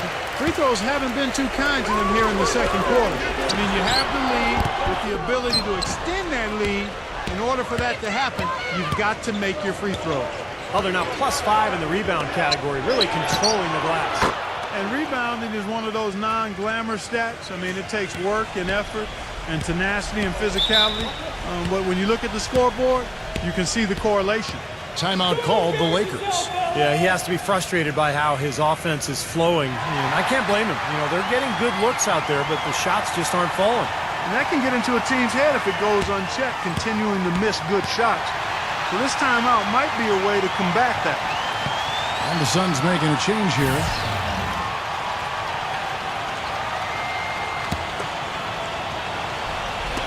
And so it's the Lakers with it. Down by 12.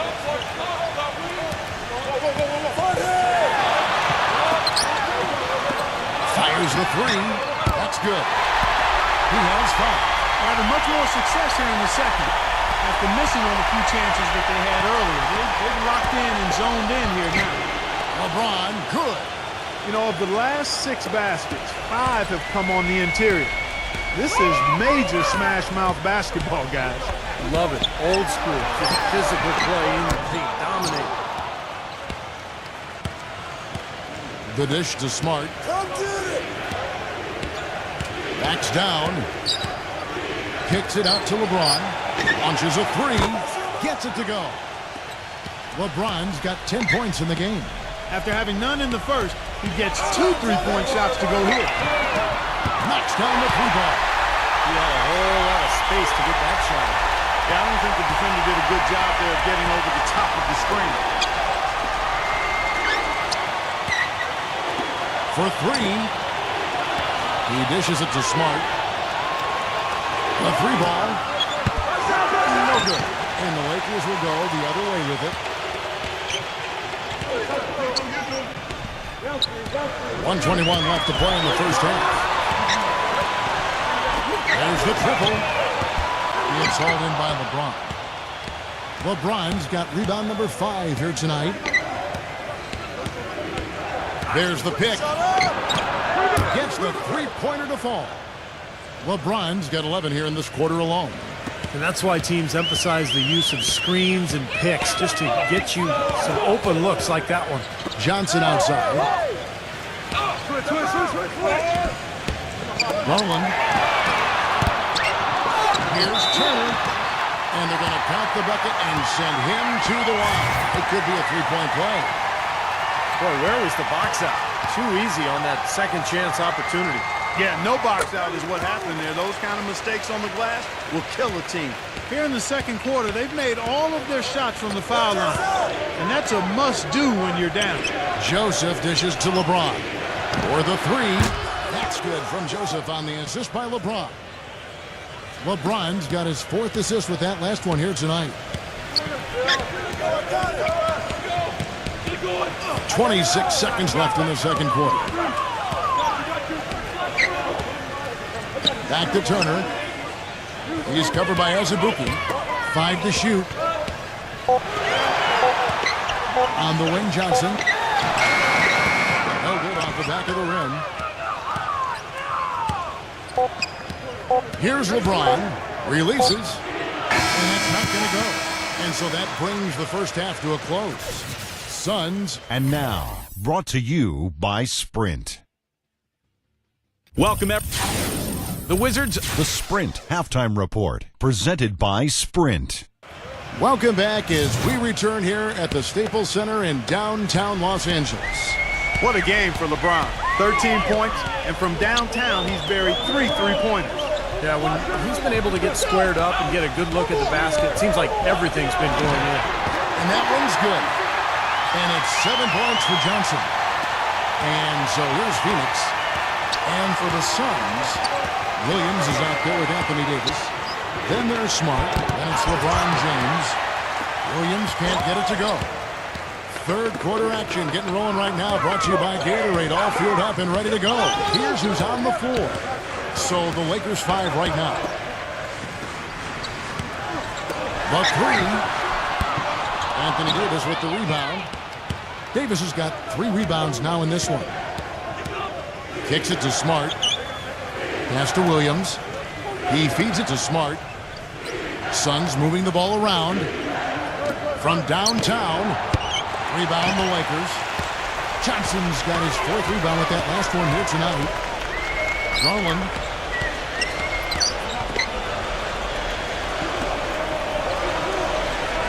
The feed to Johnson. He passes to Turner. He's against Williams. Shoots it up. The shot by Turner no good. You can see how much the defense respects him. I mean, they were all over him on that look. Davis with it. Picked up by Turner. Passes it to Smart from the arc. A rebound by the Lakers. Johnson's got his 5th rebound right now in the game. The Oklahoma City Thunder will be in town for the next one. And that'll be the 4th of this 5-game homestand. Left side, Turner. And the shot counts. He's fouled, and it's a chance for a 3-point play. Outstanding job there to absorb the contact and guide it in. That's how you impose your will against the defender. He came to play. This is his 3rd free throw attempt of the game. Well, he's been an 80% free throw shooter on the season. I mean, he shot the ball with confidence from the stripe.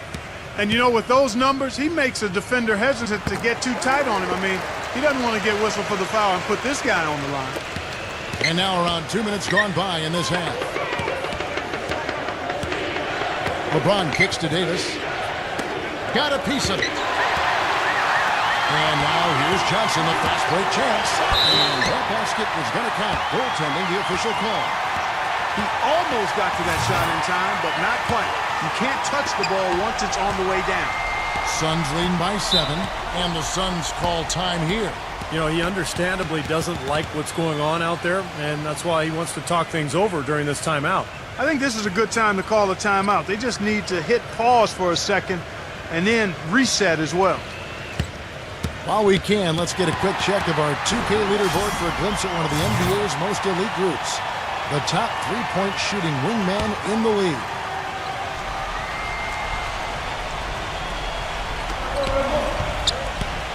Davis, the pass to LeBron. Back to Davis to stop the drought.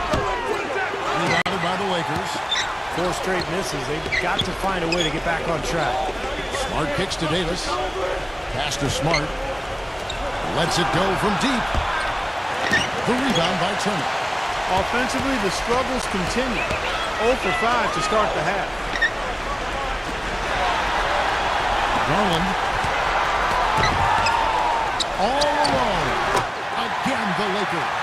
Well, the shots finally dropping for them in bunches, and I tell you what, the complexion of this game has totally changed. You know, that kind of offensive eruption was the only thing that was going to get them back into this one.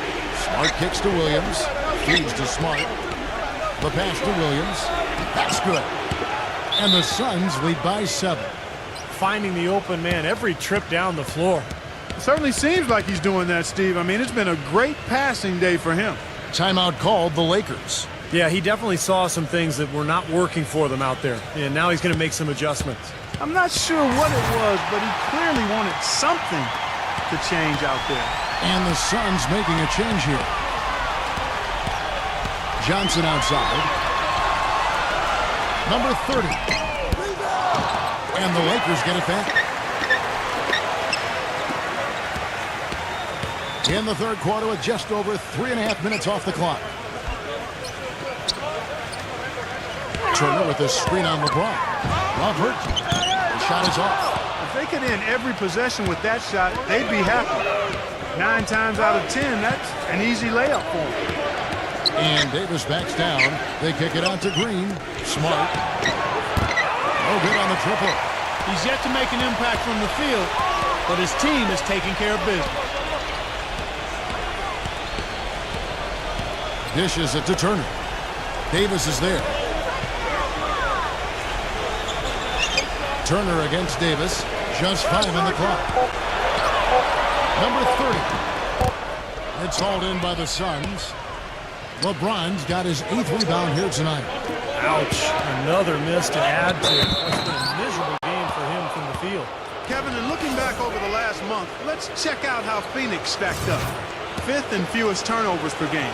6th in scoring. And they're in the top 10 in rebounding. This is a team that does a good job getting on the glass. To me, offense is all about getting good shots, and you can't get good shots unless you're taking care of the ball. And Clark, you talked about those turnover numbers, the lack thereof. I mean, that's impressive. This is a very well-coached, disciplined team.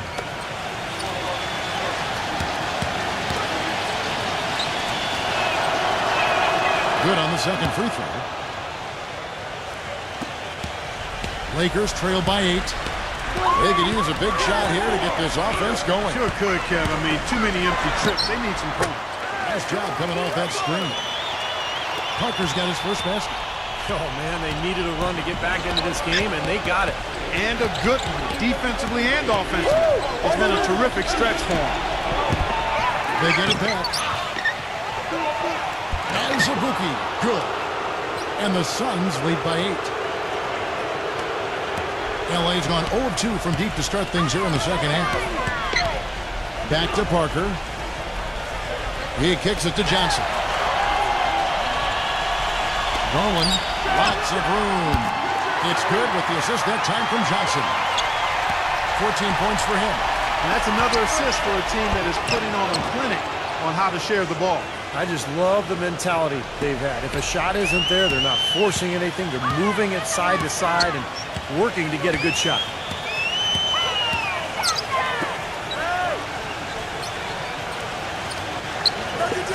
Johnson left side. Oh, what a great finish as he gets bumped on his way up. He'll go to the line and try to check on another. Boy, the D has to show a little more fight on the interior than they did on that trip. They've got a battle inside. Well, this game has been tough, Clark. I mean, they're getting after it, and I think they're starting to run a little bit low on energy, possibly.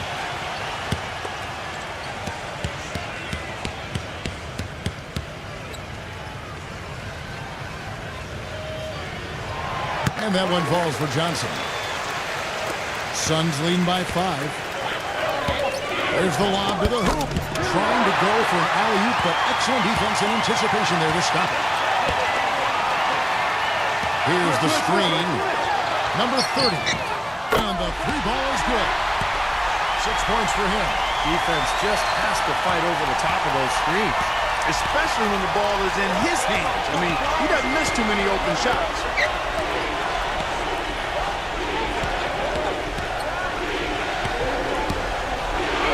Lawson covered by Parker. Smooth as silk on the finger roll. Gotta love the finger roll up and over the defense. Johnson outside. The dish to Parker. There's the 3.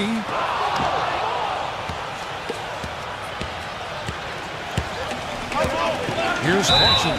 And foul called as he misses. He'll go to the line and shoot 2.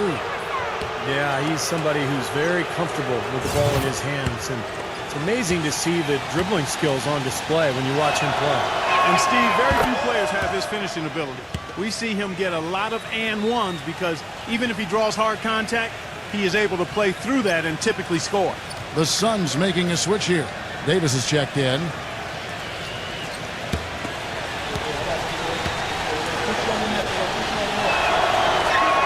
That's also good, so he hits both free throws. Lakers trail by 6. Garland covered by Wesley.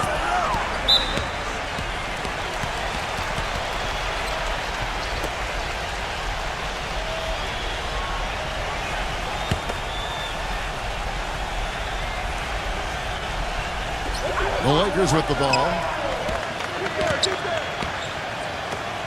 Giles. He's covered by Azubuike.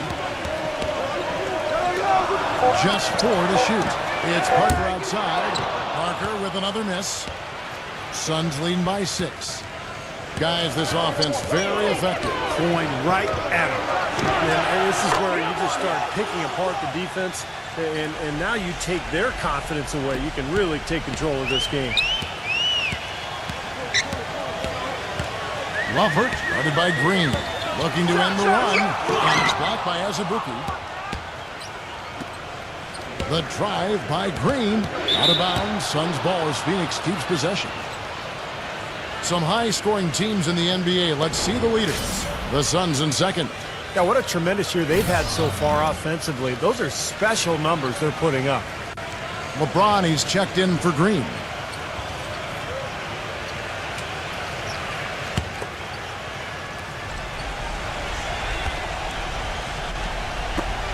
Lakers on D. 9-point game. Stolen. And it's the Lakers on the break. Lovert. The finger roll finish at the bucket. Lever's got 7 points in the game. Well, the only tough part of that basket for him was getting into such good position. The rest of it seemed easy. Here's Clarkson. Azubuike throws it down with the quick back jam. And the Suns lead by 9. Just an enormous advantage for them on the boards. Guys, the key to the lead, to me, has been they've dominated the glass. It's that simple. Out to Parker. And a foul on the shot. He'll go to the stripe for 2. Here's what Phoenix has lined up on their schedule. That'll be the 3rd game of this 3-game road trip. In a moment now to quickly take a look at the offensive approach for the Suns. You know, one of the big stories has been the 3-ball. It's been a key part of their offense throughout the game. And I also like the penetration. I mean, they're getting into the paint. They're getting a lot of easy hoops from those strong drives. The first free throw is good. Williams, he's checked in for the Suns.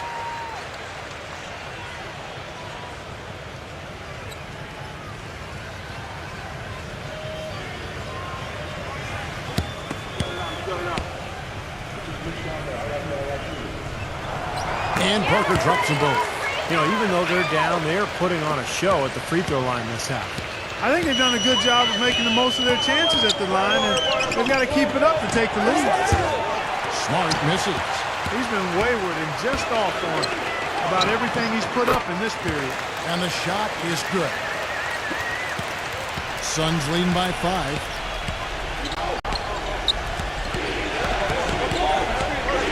Takes a 3. And that one's good. Smart's got himself going there. His first points of the game on the deep ball. I'm sure that's a load off his mind after not hitting a single three-pointer in the first half. Back to Turner. Lakers working the ball around now. He dishes it to Parker. Kicks it to Augustine. Just 5 to shoot. Stolen by Smart. Fast break. Here come the Suns. Smart leading the charge. Goes to Davis. From deep. There's Williams. So he gets the whistle. Contact on the way up and 2 shots coming up. First trip to the line for him here. Well, his free throw numbers this year are below 70%. So when he's getting to the line, he has not been effective. And I know he's got to be upset at himself for shooting so poorly at the line. So I would think he'll be doing everything he can to bring those numbers up. The first one falls. This is a positive trend for him, especially here in the second half. Shooting just above 80% right now. And that's more than respectable. That's good free throw shooting. Green, he's checked in for the Suns.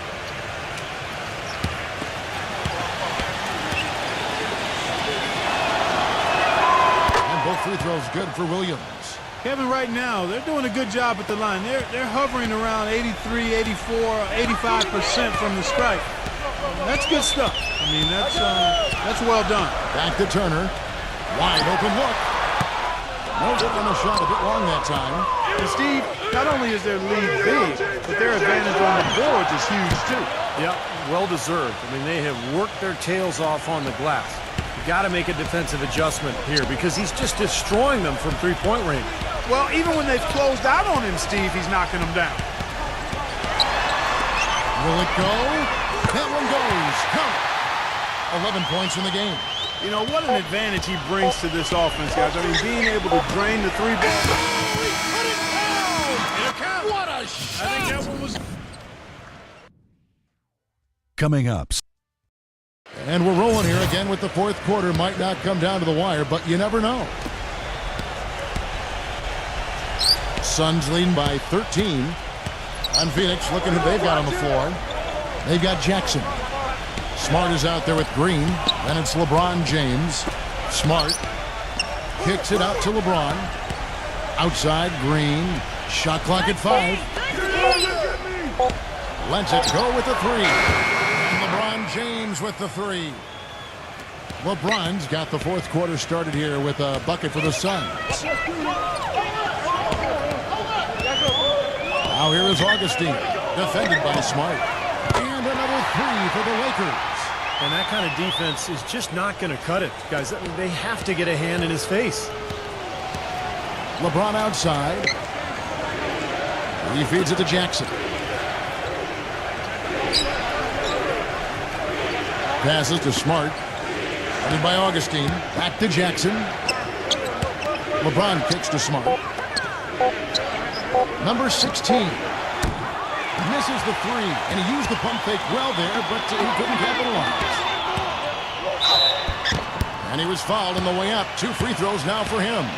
Pretty bad defense, letting the offense get right to the rim, but Smart played a foul once he was there. But you know what's going to happen, and they sent a message right there. Nothing easy inside.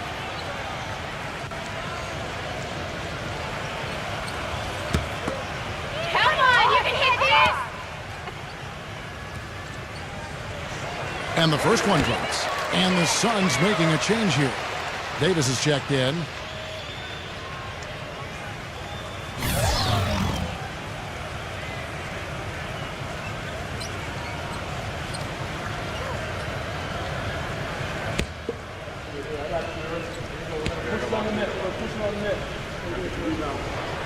Both free throws good from Augustine. Suns leading by 11. And he lobs it up. And the lead just grows on that ridiculous offensive sequence. You know, Clark, that dunk alone would have been spectacular. Never mind it coming at the end of an alley-oop. Yeah, that just added more to it. Yeah, what a beautiful connection on that play. And the 3 off target. The clear look at the hoop, he doesn't miss many of those. LeBron with it. He's picked up by Parker. Back to LeBron. Davis setting the pick for LeBron. 5 to shoot. Pulls up on the wing, and the officials whistle a foul on the shot. The bucket's good. He'll go to the line. And the Suns making a change here.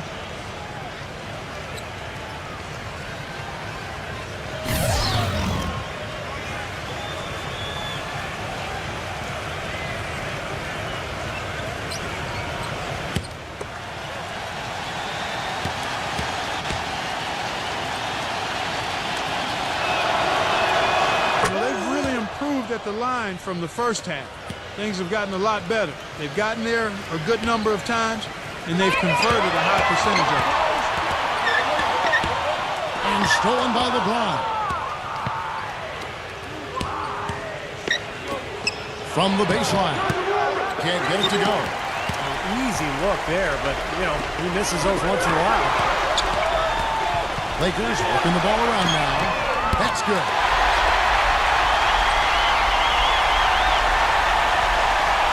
For those just joining us, fourth quarter here, we're just over 2.5 minutes into it.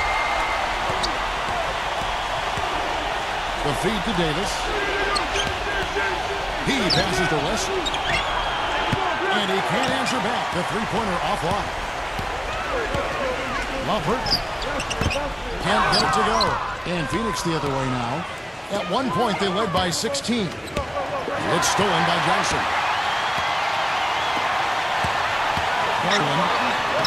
And he banks in the layup. 19 points in the game. Tell you what, he's enjoyed a very good day shooting the ball so far. He can bring them right back into this. And we're about 3.5 minutes into the fourth quarter. Davis, the pass to Wesley. Back to Davis. Feeds it to LeBron. And that one falls coming off of Davis's feed. And it's 29 points for LeBron. He's been one of their more reliable options today, guys. I mean, his shooting has led them to this lead. Number 30 is guarded by Davis. Out of bounds, Phoenix will take possession. The Suns making a switch here.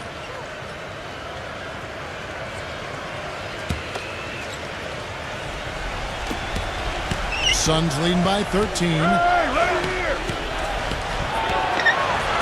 Clarkson is guarded by Johnson.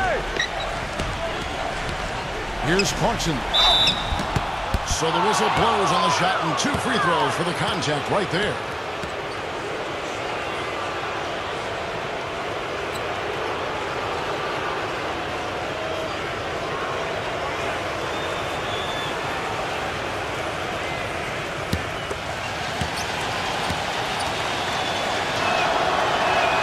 First free throw is good.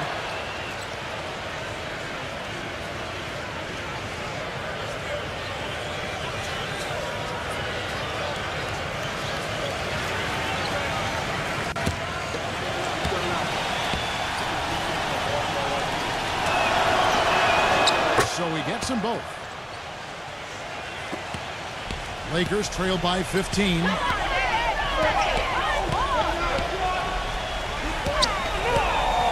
Doubled by Smart. Garland defended by Smart. 6 to shoot. Duran. Rebound by Williams. Williams has got his 5th rebound right now in the game. Davis sets a screen. Clarkson. And so it looks like the Suns will retain possession here.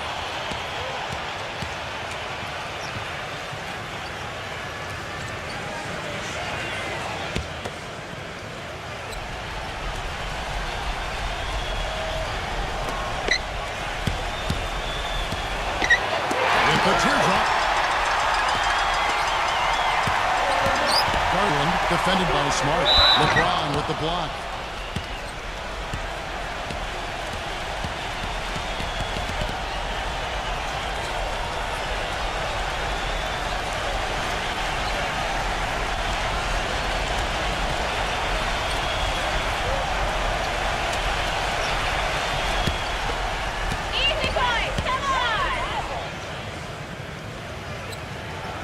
And he knocks down the first one.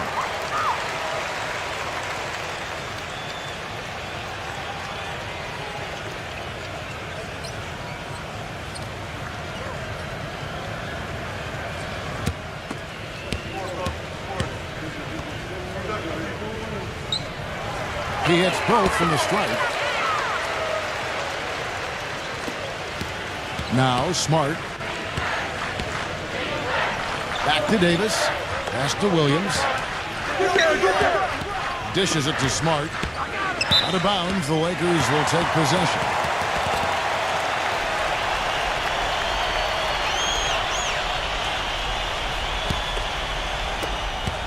Lakers trail by 13. Johnson the screen. Number 30. Basket is good. The assist from Johnson. Johnson's got 3 assists tonight. Just seems like they've given up far too many points from the three-point shot today. A lot of open looks out there. I agree, Steve. The defensive rotations have been abysmal. LeBron kicks to Davis. Kicks it out to LeBron. Davis dishes to LeBron. Down to 5 on the shot clock. Rips down the breakaway slam. Boy, I love it. Active hands on the steal, active feet on the fast break. And Clark power on the dunk. Guys, this is just too close of a game to be giving the ball up like that and then failing to get back in transition. Picked away. Love it. And he caps off the fast break with a monster slam. Heads-up play on both ends there. Transition basketball, the steal and the quick push. Steve, that's how it should be played. I mean, rapid-fire basketball. And the Suns call time. Yeah, he is none too pleased with the play of his club out there, and looks like they need a little time to get things sorted out here. I don't know of any coaches that would be too happy if they just saw their team give up a run like this one. Let's find out what Doris Burke has for us. Kevin, in that last break, I listened to the Suns coach address his team. He was absolutely adamant, saying, don't let them off the hook. Let's keep on the pedal and keep doing the things that have gotten us here this far. We're almost home.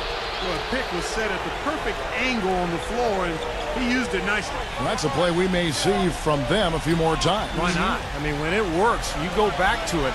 Make them stop you.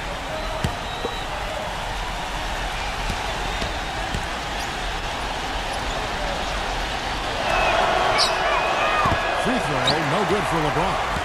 Lakers trail by 8. Johnson outside. Garland. Now the pass to Turner. And the layup's good off the glass. Suns have gone 5 of 10, 50% from the field. LeBron kicks to Davis. Back to LeBron. Good ball movement here by the Suns. Always going up for the alley-oop here. And it's Davis with the jam. Phenomenal alley-oop slam right there, guys. They're taking advantage, Clark, of a team that looks lost out there. Yeah, this is threatening to get kind of ugly out here. Lumpert, covered by LeBron. And Davis pulls it down. I think the lead they've built here, guys, is in large part due to what they've done on the boards.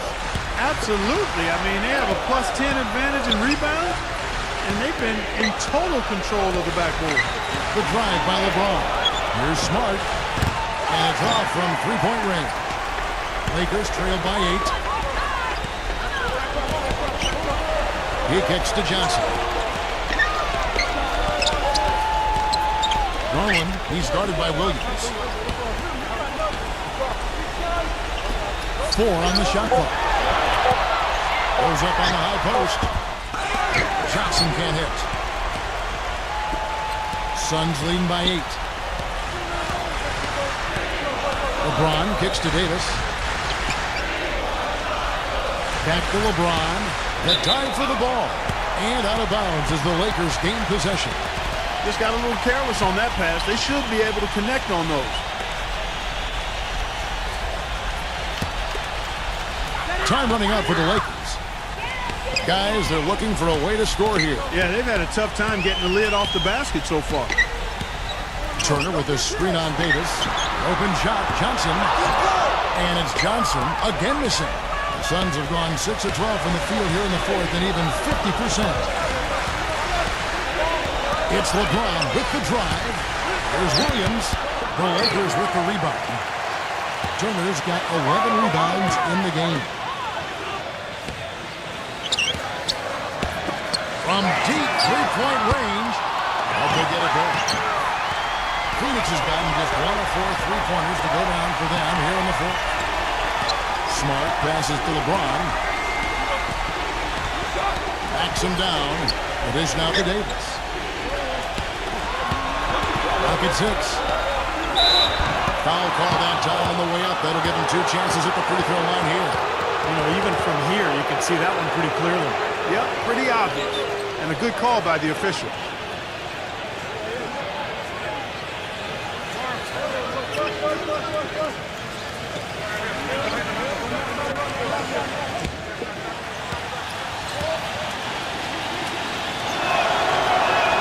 First free throw is good, and that will put them up by 9.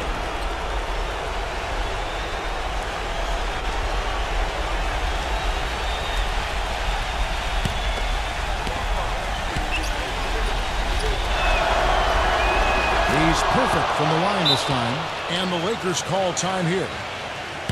They're losing by 10. 1:05 left in the fourth quarter.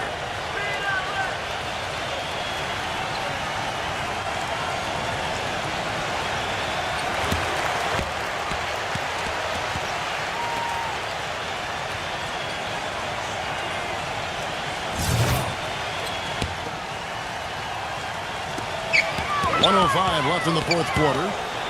Who's watching here? Johnson outside.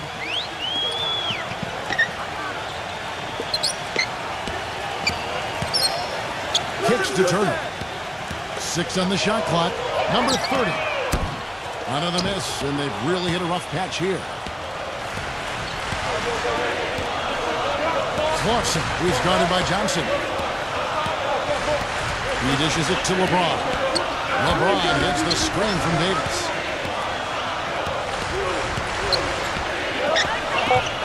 Fires from deep. Good. And the Suns lead by 13. Well, guys, tonight they came in here, really dictated the terms of the engagement, which is very difficult to do as the visitors. You're right. That's not usually the way things work in the NBA. It's a great win, and no question, it's going to be a happy plane ride out of here.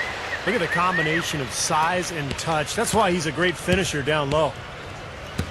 Well, at this stage, you might as well have a seat and get off the floor. They've got no chance in this one. So both teams changing it up here.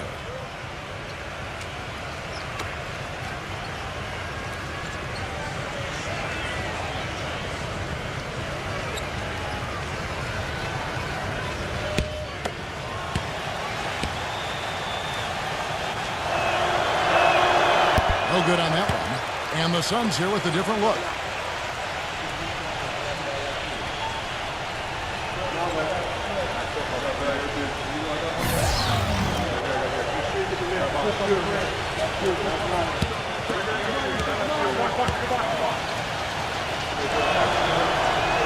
And he's good on the second. Well, he got the important one to go. Their lead should be safe now. Here comes Augustine. It's rebounded by Abdian. So it's the Suns winning easily here. And this one was such a lopsided victory. They never let up. They were full throttle from the start. And that about wraps it up for Clark Kellogg, Steve Kerr, and Doris Burke. This is Kevin Harlan thanking you for watching the NBA presented by 2K Sports. And now, Jordan presents our player of the game, LeBron James.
Welcome to 2K Sports. I'm Damon Bruce. Glad to have you with us. The NBA regular. We're coming at you from the beautiful Amway Center in downtown Orlando, Florida, home of the Magic.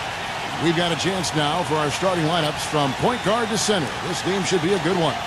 And guys, what are we going to be looking for in this one from Valanciunas? Kevin, it seems like scoring.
Thanks for joining us. Get ready for the NBA here on 2K Sports. It's Thursday.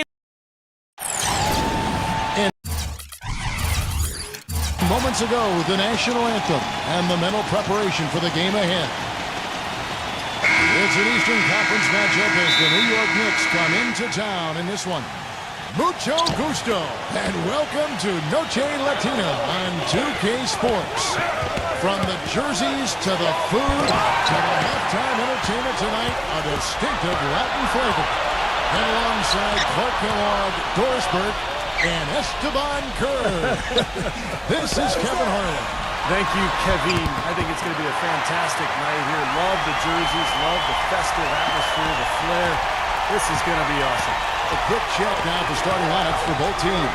And guys, what are we going to be looking for in this one from Allen? Well, his shot blocking is always a factor, guys. That presence around the rim defensively just changes the whole picture strategically. And I know something else the fans love about him is the way he's capable of going straight over the top of the defender for some monster throwdowns. I mean, we're talking about posterization with capital letters. The Magic again playing host, continuing their homestand in this one. With most of their upcoming games taking place at home, they have a chance here to make a nice little push. When I look at Orlando, they've had such a tremendous regular season. I mean, really exceeding even the most optimistic projections. A bit of a surprise, actually. And with the playoffs right around the corner, they are really excited to see just how far they can go. They only get so many chances to win it all, and they have to be in that conversation. Here's Dragic after the made shot from Allen. Good ball movement here by the Magic. Here's Valanciunas. Can't hit from 12. You just assume he's going to knock those down when he's as open as he was there. The feed to Allen. And so he earns a trip to the line. Official saw the contact, and he'll shoot two. He's getting his first free throw attempt of the night right now. Well, his free throw numbers this year are below 70%. So when he's getting to the line, he has not been effective. And guys, this has not been a season to remember for him at the free throw line, certainly to this point.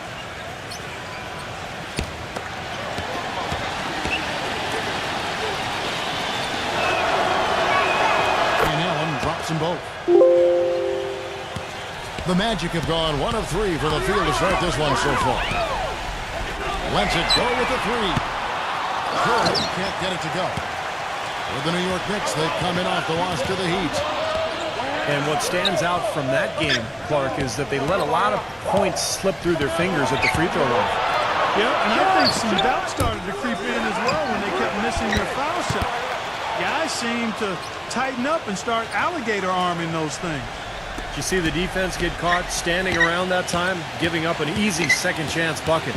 Simply need more than effort on the boards there, Steve. That's going to be out of bounds. The Magic will retain possession.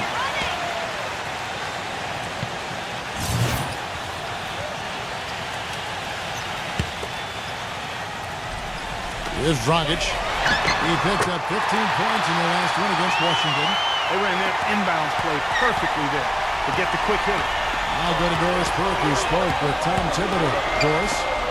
One player that he's talked to his guys a lot about is Stephen Curry.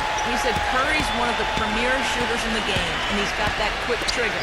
We really have to be tight to him, get physical, and try to get him on his heels as much as possible. Guys, Curry is an excellent free throw shooter. We'll see if they can do that without fouling him. Thanks, Doris. The Magic shooting their first shots of the night from the charity stripe. You got this, baby, yeah!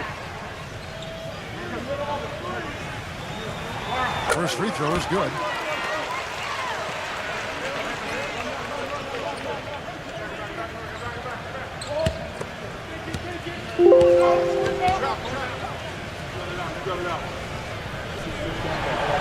Second free throw, no good. Knicks have gone 2 of 6 from the field. About 3 minutes gone here in the first quarter. Here's Sexton. Rebound by the Magic. They defeated the Wizards in their last game. And Kevin, I thought they put together a fantastic offensive game plan in that win. They knew exactly how to exploit the defense, and they really got on a nice roll. And exploit them they did. See, they were relentless. They kept so much pressure on the defenders over the course of that game. Just 5 on the clock. Here's Porzingis. And the go-ahead bucket, no good. The Knicks with the lead. Their last encounter was in Orlando, where they were able to handle the Magic. It was an emphatic win for them, especially considering that it was on the road. No question, by the way, that it was their offense that carried it. Steve, I love the way they attacked at every opportunity. They never were on their heels, and eventually that allowed them to pull away. Just over 3.5 minutes gone here in the first. Passes it to Wiggins. 5 to shoot. Here's Sexton. Nailed from three-point land. Well, I'm not necessarily a big fan of him shooting that shot, but they did give him the space. Curry passes to Dragic. It's up a 3. Can't get it to go. Now the Knicks take it the other way. White drives in, and the basket good. White's got his first basket of the night. That is a terrific effort on the shot. He's giving up a lot of size, but still finds a way to score. I don't think that affected him in the least, though, Steve. I mean, he made it look like he was the bigger guy. Now here's Dragic. Up and in on the layup. Dragic has got his second basket. I'll tell you what, the defenders didn't even get a sniff of him on that move to the hoop.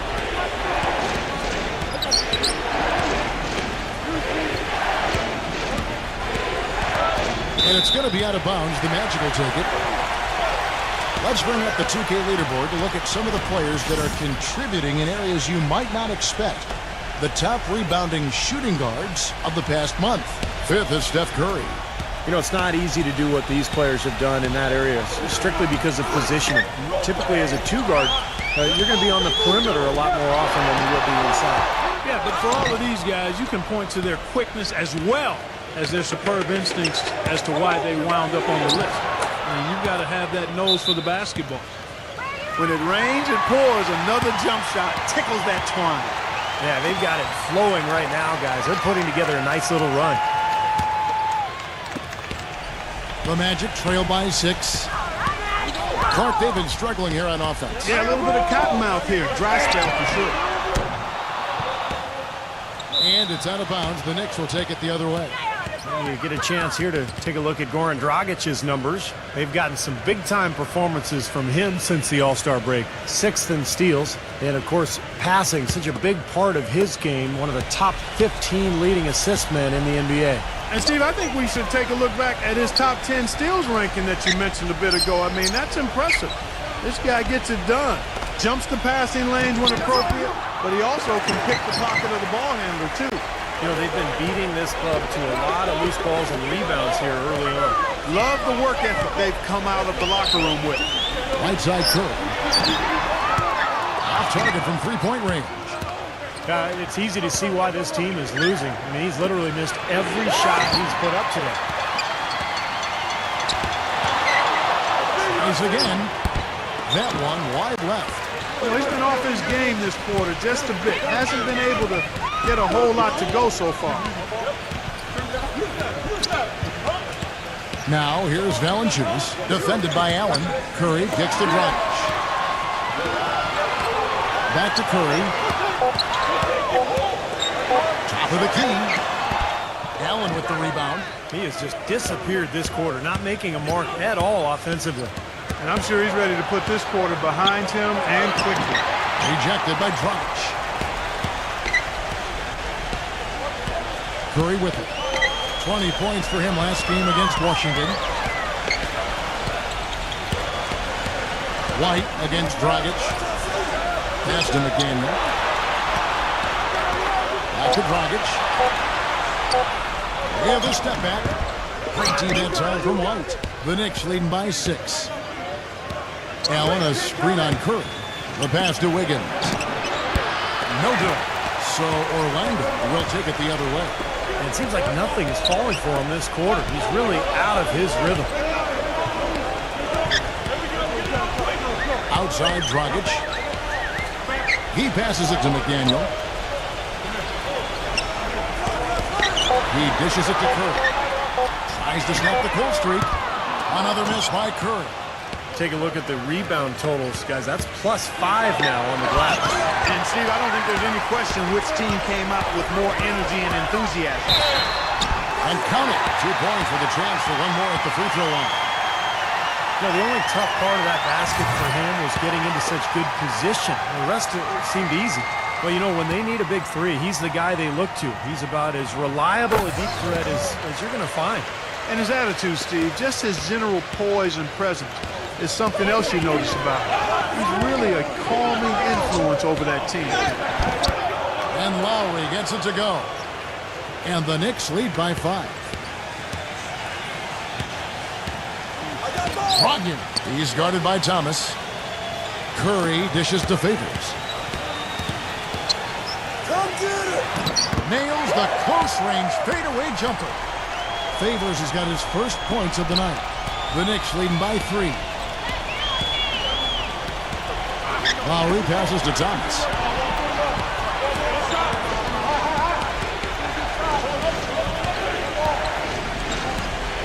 Kicks to Jordan.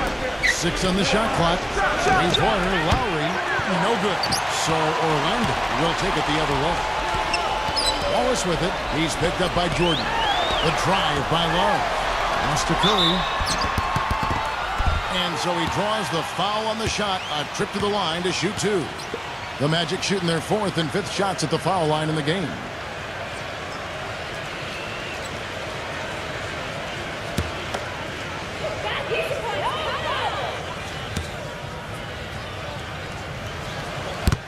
That free throw, no good.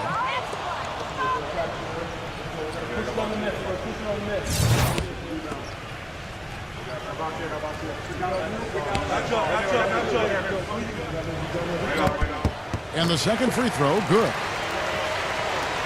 There's 1:17 left to play in the first.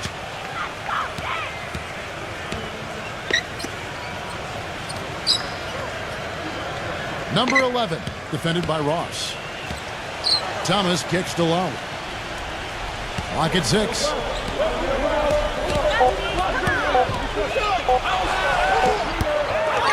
Here's Jordan, and he finishes it off with a one-handed jam. Boy, terrific rebound and slam on the putback. He never gives up, always persistently pursuing the pumpkin. And that's an essential quality for an offensive rebounder. An outstanding offensive rebounder that he is. Yeah, he's got to go after it, and he does. Yeah, he qualifies as one of the best in the league.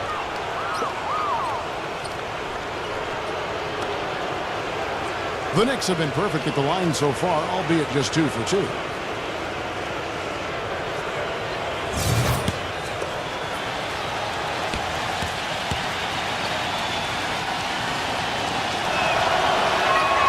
And the first one at the line is good.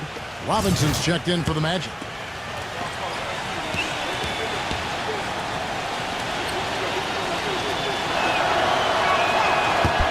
And both free throws good for Thomas.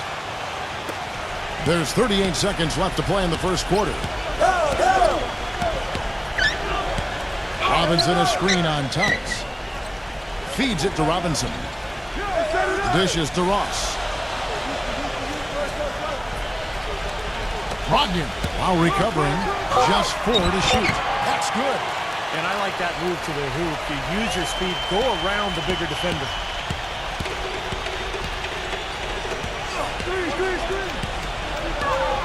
Lowry gets a screen from Jordan. Thomas down low, lays it up, and despite of the excellent defense at that.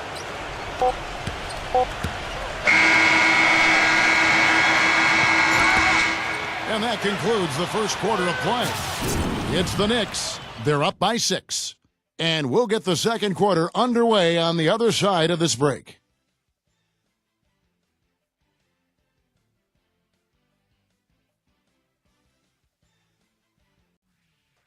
Tune in this Friday night, March 24th. The Detroit Pistons go up against the Toronto Raptors. Be there.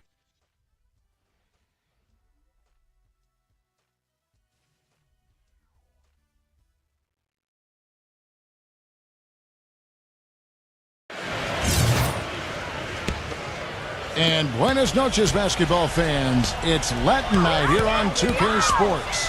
And you might have noticed the custom jerseys worn by the players. And guys, what's your take on the Knicks so far? Now, this team has done a nice job on the glass. I think that's how they've built this lead. They've been very physical, really established a presence in the paint. Well, they've chased down those balls. As soon as they've hit the iron, they've been chasing them down. It's been a solid effort by them. And now, brought to you by Gatorade, all fueled up and ready to go. Let's reset our lineups. So on the floor for Orlando, they got Terrence Ross, Kevin Love out there with Robinson. Then there's Favors. There's the bucket. Good. I like the offensive awareness to exploit that lack of coverage on that play.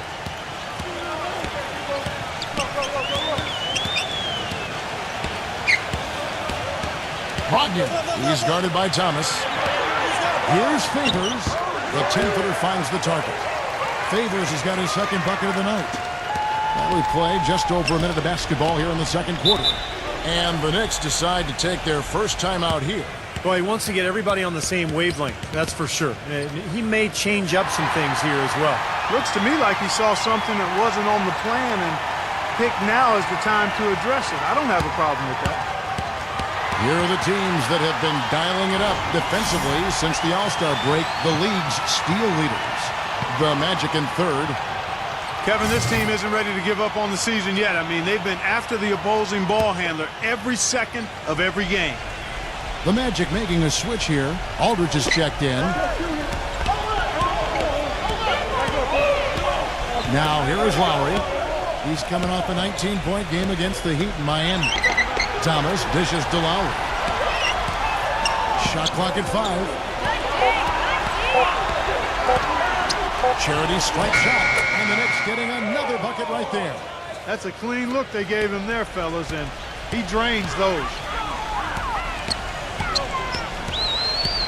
Brogdon, while recovering, back to Love. Takes the 3, and that one's good. Boy, he found the perfect spot behind the arc there. Big gap in the defense. The Knicks leading by 6. Second quarter of play with around 2 minutes gone so far. Lowry kicks to Thomas. Jordan, back to Thomas. Trying to answer back, but that 3 is off the mark. And the whistle blows on the backcourt violation. He went over and back. And stretching back over the break, here's how the Knicks have performed. 3rd in three-point shooting, 4th in assists. And they are in the top 10 in field goal percentage. This is a team that shows excellent discipline at the offensive end. And Clark, you talked about the accuracy from beyond the three-point line. And yeah, they're one of the best shooting teams in the league. It's something they work very hard on in practice each and every day. Wade, he's checked in for the Magic. Left side, Love.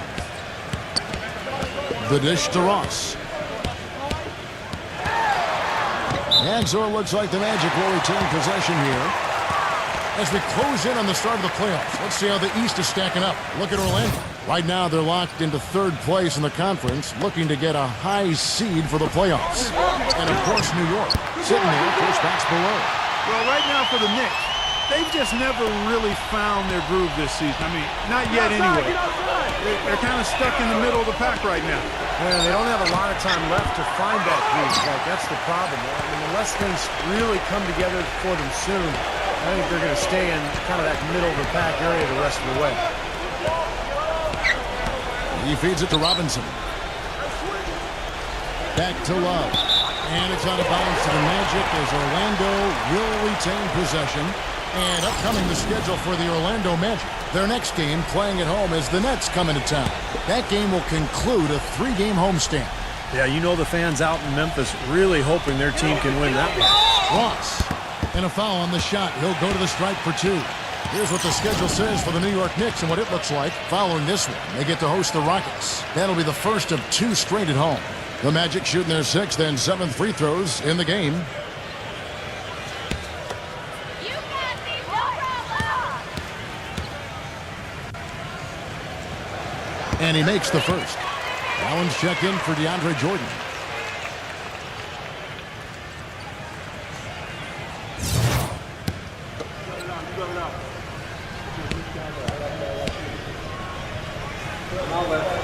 And both free throws good for Ross. Boy, that was solid. I tell you, he's one of the best there is up there at the foul line. Number 11. That's in there. Thomas with the assist. He's got 6. They brought up their three-point percentage this quarter. They're shooting it well right now. The defense may need to think about making some kind of adjustment to slow that down. Out to Wade. And there's the feed to Aldridge. Shot clock at 6. And out of bounds as the Knicks gain possession. I'll tell you what, wandering aimlessly out of bounds like that might earn him a ticket to the bench. The Knicks leading by 4. Outside Lowry. Thomas with the ball. Robinson picks him up. A shot by Lowry, no good. Orlando's gotten both of their three-point attempts to go down here in the second quarter. Love kicks to Wade. Passes it to Aldridge. Drains the three-pointer. They're going back to the three-point shot over and over and over. That was the 9th straight point from behind the arc, Clark. It feels like they're finding the holes in this defense. Allen with the screen for Lowry. And it's out of bounds to the Knicks as New York retains possession. And the Knicks making a change here.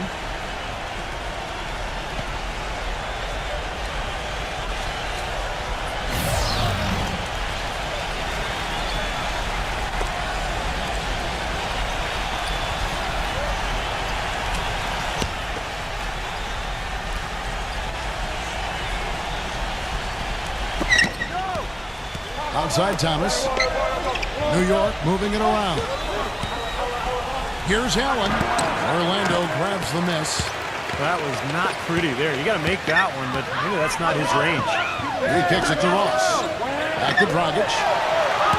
Let's go. And Orlando again with the bucket. New York trailing.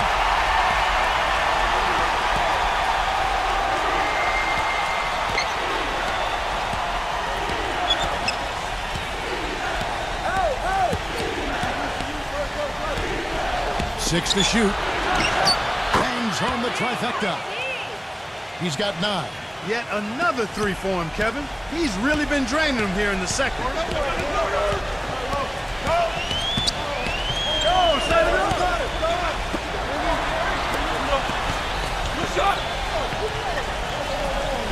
Pass to Aldridge.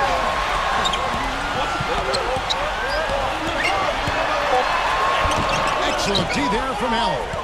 Defender was in his jersey that time, Steve, and it rattled him. He clearly was not comfortable at all on the release.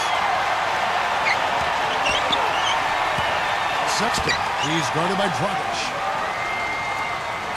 Now the pass to Thomas. For the 3. That's good.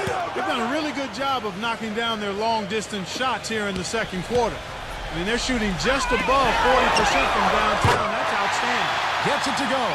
Well, it was a dismal start from the field for them in the first quarter, but they're finally starting to turn it around. Well, I don't think it could have gotten any worse, partner. I mean, you figure they had all their bad misses out of the way and should be good to go now. From the line, and that one's good. He's got 10. He didn't get off to much of a start early on, but he seems to have shaken off the rust here in the quarter. Let's now go to a collection of the league's most clutch long-range shooters. Since All-Star, these are the best small forwards in basketball at the art of the three-point shot.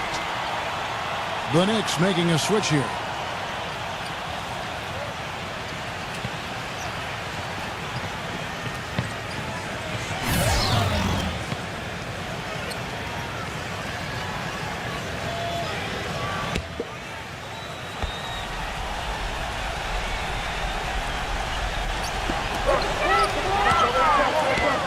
Here is Ross. Light covering. Outside Dragic. Pass to McDaniel.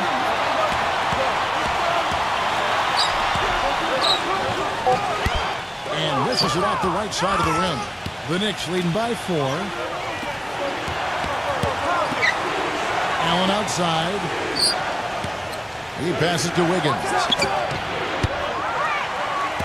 Offline with his 3. Magic have gone 6 of 9 in the second quarter. Some good work from the field. Gets the pass to Ross. He dishes it to Valanciunas. Ross hits it from three-point range. Ross has got 8 points. Well, there's plenty to like about him as a player, but one thing that really stands out is the quick trigger. He can catch the ball in space, defenders all over him, but in an instant, lets that.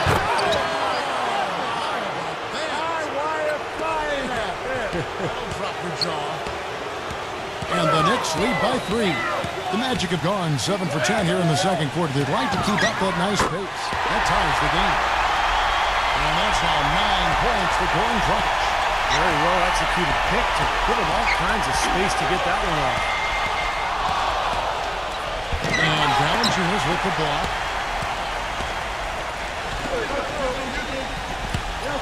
And so it looks like the Magic will retain possession here. A lot of tough teams in this league, Kevin. Here's where New York sits right now. They were 6th in field goal percentage, 7th in three-point field goal percentage, and they're in the top 10 in fewest turnovers per game. And they really do emphasize taking care of the ball. And they've shot the ball pretty well. You talked about that field goal percentage, and I think it just shows that they're playing well together, they're playing hard, and they're playing well at both ends of the floor, because in order to have a good field goal percentage, you have to play good defense as well. Seemed like they couldn't get anything to fall in the first quarter, so starting to turn here in the second. And looking up in a big way, partner, they've more than made up for their poor shooting early. Allen kicks to White. A shot. Almost, but it rolls out. Orlando leading. Some firepower, Clark and Steve, from this offense. Yeah. Kevin, how about the air of confidence? I mean, they really look like they believe in what they're doing. Yeah, a little swagger here from this team. They're in a nice groove. Valanciunas, good. Well, he doesn't waste too many of those chances close to the basket. New York's gotten fond of that three-point shot here in the second quarter. 4 of 9. New York calls timeout. Well, I felt like his defense was letting him down out there, guys, so we wanted to get a timeout to talk it over and try to tighten things up here. You know, a part of coaching, a lot of coaching actually, is making sure that momentum never gets too far away from your team. That's a good timeout.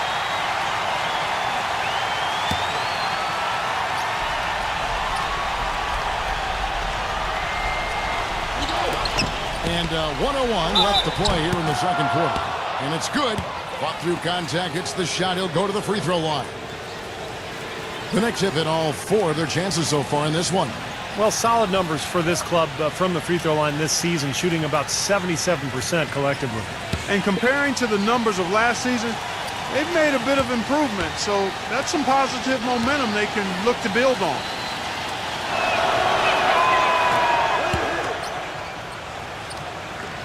Orlando's gone 6 of 11 when they're taking the three-point shot tonight. Very respectable. There's the one-handed jam.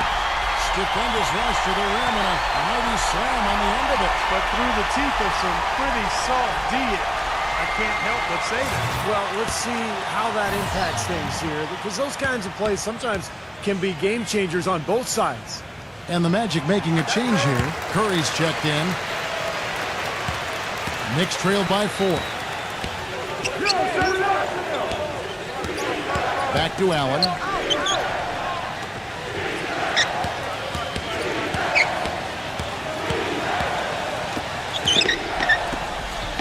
Down to 5 on the shot clock. Number 51. And it's rejected. And they force the shot clock violation. Great team.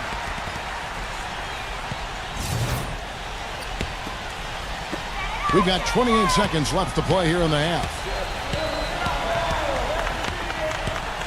Curry against White. Right side, Dragic. Lets it go. Allen with the rebound. Allen's got his 7th rebound of the game with that last one.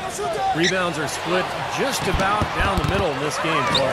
I venture to guess whichever team is able to maintain that energy level on the glass will have the upper hand the rest of the way. Second quarter ends in a tight one. Magic lead by 4. 2K Sports, back in a moment from the Amway Center. And now, brought to you by Sprint. Thanks for being with us here on 2K Sports. Every day, the playoff picture is becoming more clear. Orlando on top against New York. They've been playing very well lately, and it's carrying over into tonight's game. Goran Dragic is having a huge impact. He's got 9 points, and it's been a good overall defensive game for him. He's brought a nice intensity to the floor in this one. And a resilient Knicks team staying in it. They've been getting roundly outplayed up to this point, and they'll need a bounce-back effort to make up for it in the second half. A slow ghost. It'll be the Sprint Halftime Report, presented by Sprint. And it's been a back-and-forth game so far with no ground given through the first half. Third quarter starting here now. On the court for the Knicks. Here's McDaniel. And a miss there on the triple. Really good offensive execution. Nice pick, just couldn't get the shot to go. Boy, you love to see that as a basketball purist. Guy setting a good screen and then getting the shot opportunity. Giving them an opportunity at second chance points with some hard work on the glass there. And the Magic shooting well, 50% from the floor. Dragic off the pick from McDaniel. Dragic with it, now guarded by Wiggins. The shot's good from McDaniel. You know, looking around, he knew one of his teammates was going to be open when they hit him with that double team, and he took advantage. Curry against White. Kicks it to Allen. Allen left side. 4 on the shot clock. High post try. Rebounded by Valanciunas. Valanciunas has got his 3rd rebound tonight. McDaniel tries to save it. And out of bounds as the Knicks gain possession. Here's a look at which players have been the most adept at finding and hitting high percentage shots since the All-Star break. And the Knicks with possession here. 4-point game. Here's the screen.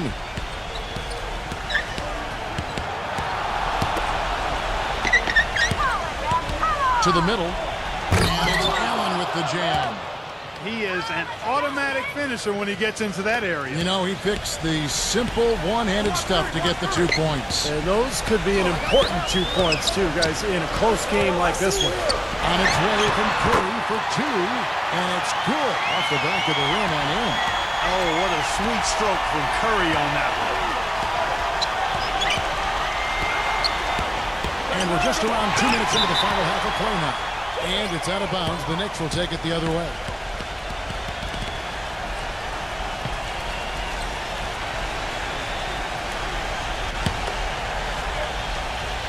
Knicks trail by 4.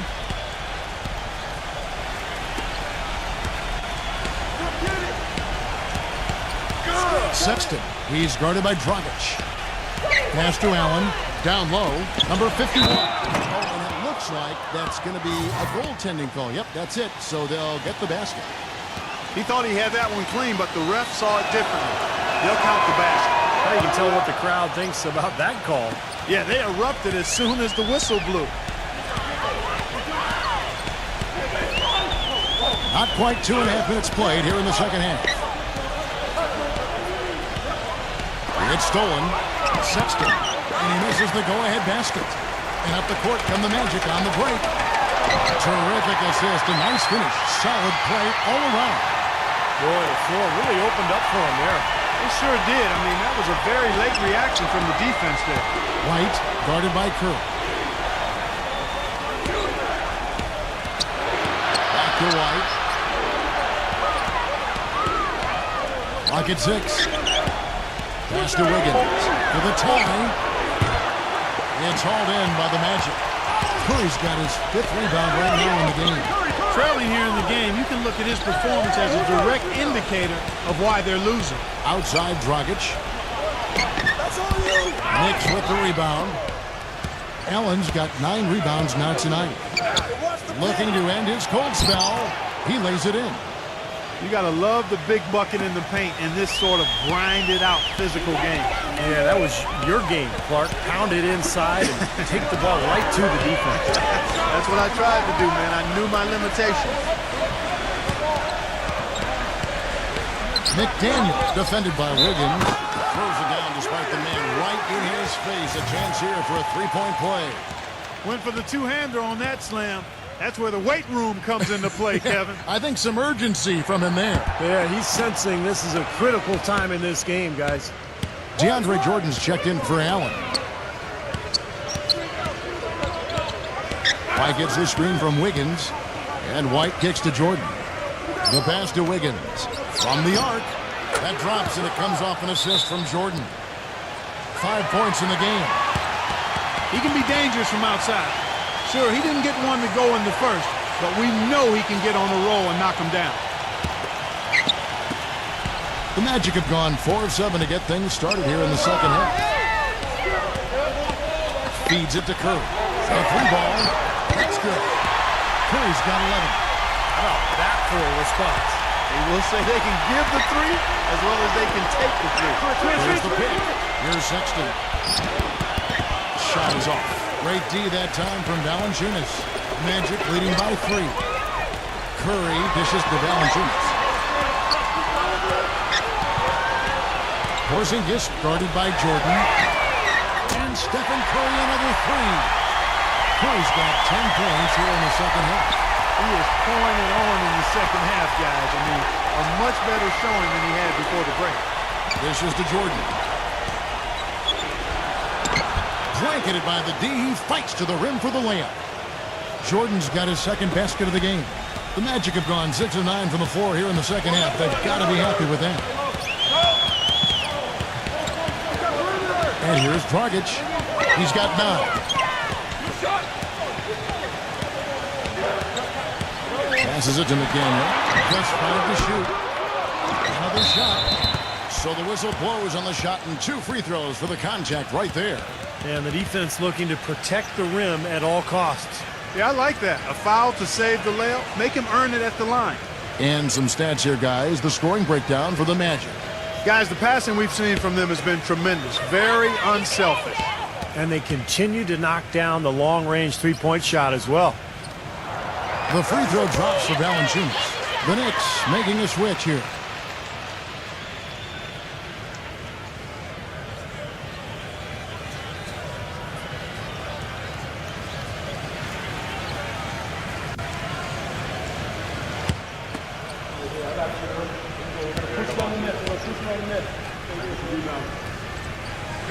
That one falls, so he hits both of them. Knicks trail by 6. Outside, White. Wiggins, back to White.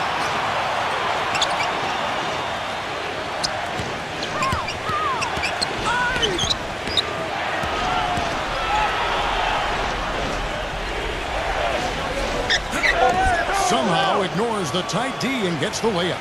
They're forcing the ball inside, and it's working beautifully. Yeah, the defense has been futile here. 5 of the last 6 field goals in the lane.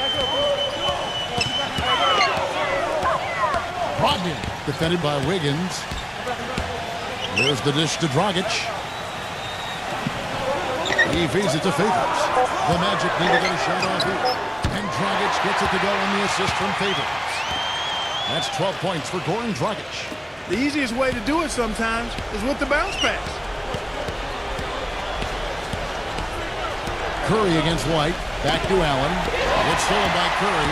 And now Curry running the floor all by himself.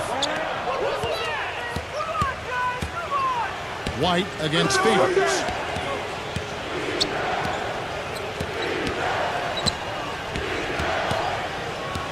Sexton. He's guarded by Dragic.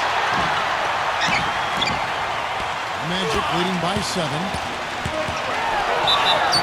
And lots of contact there. Missing the shot. He'll shoot 2.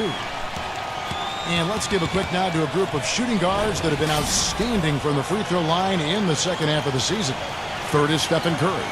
Yeah, this is a set of players that can drive and slash, hoping to draw contact, because if they can get to the bucket and the foul, it's an automatic three-point play. And you know what, Steve? Even if some calls go against them, you know, as a coach, you can accept it because when the calls go their way, they're automatic. Cash money at the stripe, ATM time. So it more than makes up for the charge calls they might get whistled for.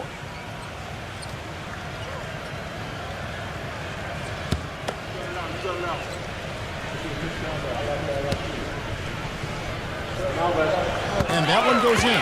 2 from the line that time. Knicks trail by 9.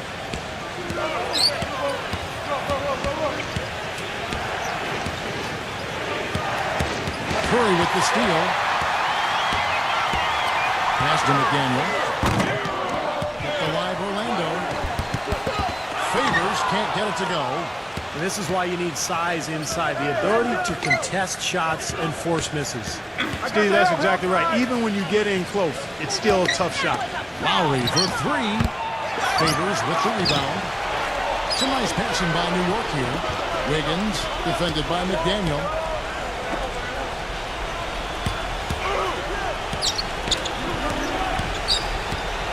The feed now to Allen. The pass to Wiggins. 6 on the shot clock. Buries another. He has 7. He's got so much junk in his trunk. He'll find a way to hurt you. Magic leading by 7. He kicks it to Favors. 11 feet away, and that one's good. Favors got 6 points. A minute 50 left in the third quarter.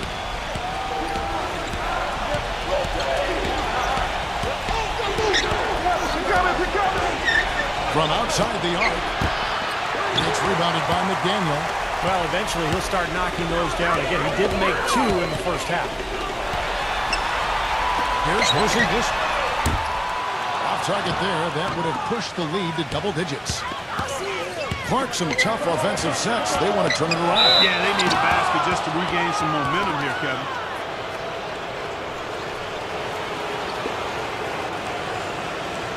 The Knicks have been excellent at the free throw line here today. A flawless 6 for 6.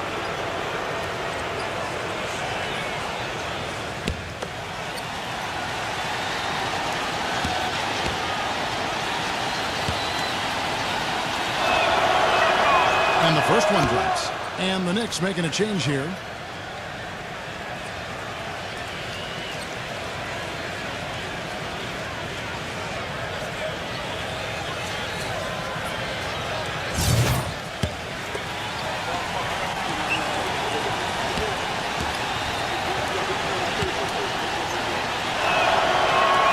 That's also good. So he hits both free throws. Magic leading by 7. 1:11 left in the third. Brogdon hits the front of the rim and out. New York's gone 1 of 4 in three-point shots here in the third. He dishes it to Lowry. It's rebounded by McDaniel. And he's having all sorts of problems with his shot. I'm not sure he even has a shot right now, Steve, to be quite honest. Not a reliable one anyway.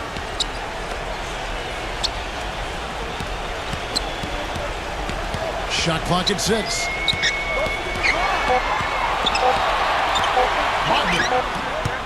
And the shot is long. Knicks trail by 7. 4 seconds separating the shot and game clocks. Passes to Wiggins. Back and down. Three-pointer. And that's collected by Love. Left side, Love. Good if it goes. What a big bonus for them to end the quarter as he beats the buzzer. Tune in to Well, welcome back as we get set to start the fourth. Steph Curry's out there with Dragic. Then there's Jonas Valanciunas, and it's McDaniel at the 3. That's who's out there for Orlando.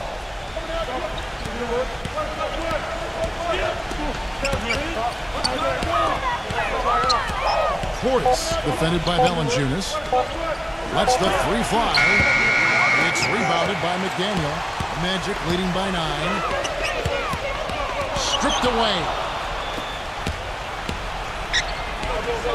Now White.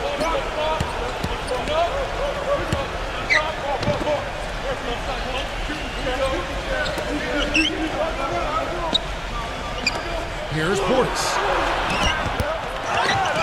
Second chance effort. Oh, wow, guys, doesn't look good. We've got an injury here. No, this is the last thing you ever want to see at a game. You know, at this point, we can just knock on wood, say a prayer, and wish him the best. Marcus Aldridge just checked in for the Magic.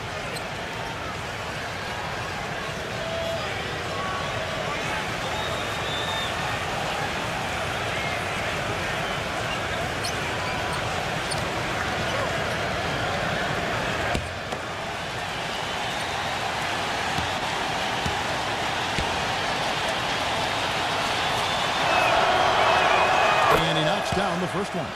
Boy, perfect half at the free throw line for him. That'll help their comeback effort for real. Yeah, that's keeping them close. It's going to take a full effort here in the second half, but they've got to continue to knock down these free throws.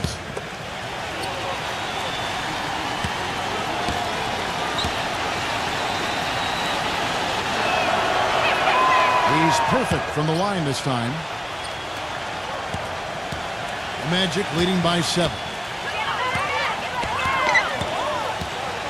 Outside Dragic. He passes to Curry. That's him coming off an assist from Dragic. And that's now 18 points for Steph Curry. The Knicks shooting has been a little ragged, just 38% from the field. Number 11. Trips in the tray.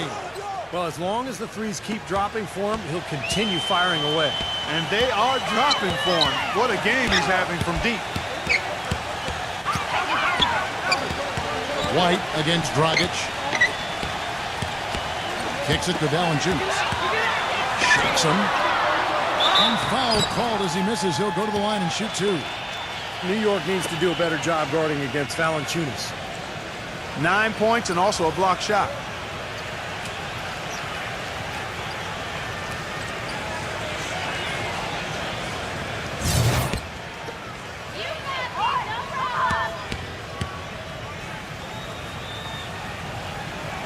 The first free throw is good. The Knicks making a switch here.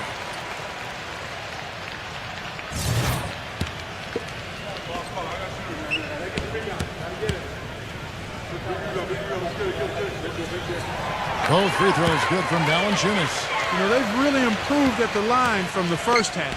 Things have gotten a lot better. They've gotten there a good number of times, and they've converted a high percentage of them. Portis defended by Valanciunas. Pass to Thomas.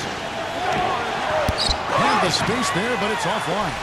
I tell you what, folks, I bet he won't miss that shot next time he takes it.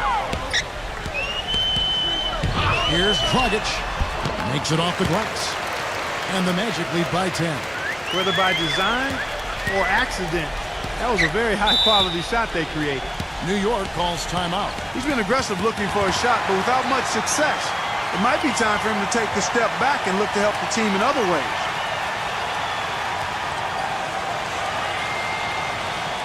A moment to check in with Doris Burke. Doris? Well, guys, Tom Thibodeau had some advice for his team in that last timeout. He didn't exactly take it easy on them, saying, how much do you want it? Don't tell me. Show me out there. We have to play better. We have to play harder if we're going to come back. Guys?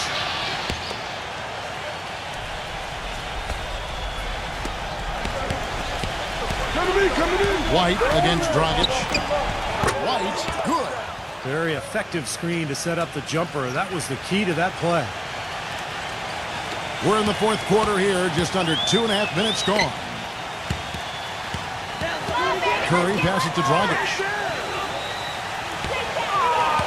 The three, and that one's good. Dragic has got 5 points now in the quarter.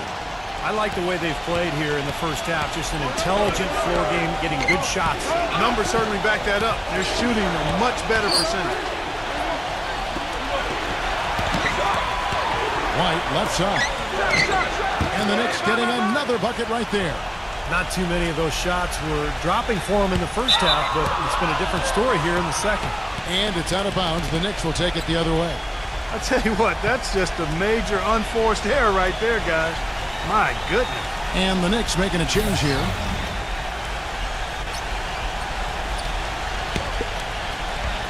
Knicks trail by 9. Pass to Wiggins. It's off his foot. And the ref saying he kicked it.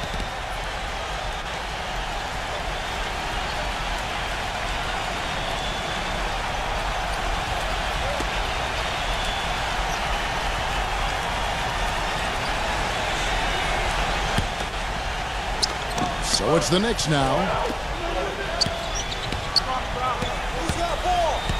Makes the lead pass. And it's Allen slamming it down. Tell you what, Kevin, they'd love to see him get a lot more of those opportunities. Mark, that deficit will go away quickly if he does. And I like the way he capped that drive off, guys, with the one-hand punch. Magic leading by 6.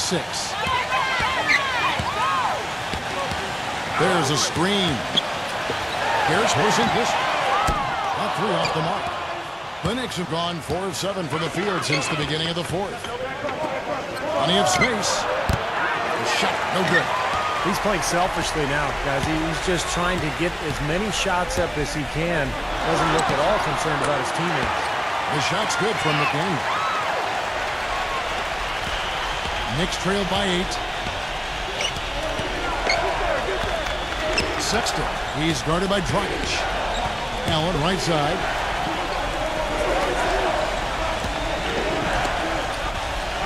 New York moving it around. 5 on the clock. Here's Wiggins. And he hits it just before the shot clock expires. Now it looks like he's starting to get things going here after that scoreless first half. Outside Dragic. Ross. Off target with the open look.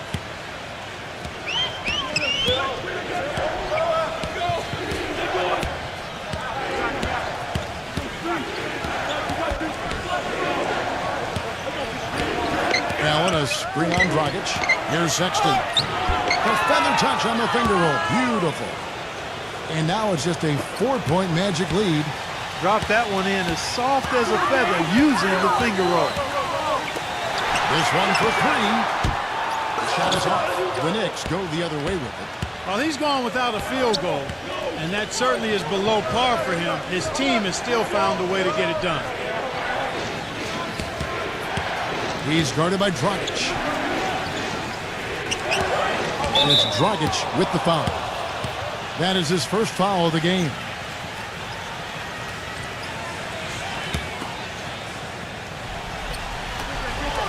Long range from the inbound. This has not at all been the kind of performance they've needed out of him. Magic leading by 4. Ross kicks to Dragic. There's the pass to McDaniel. And that's good. And it's Dragic with the assist. Dragic has got his 6th assist on the night. The Knicks have gone 6 of 11 since the start of the fourth quarter. Lots of room. Misses off the right iron.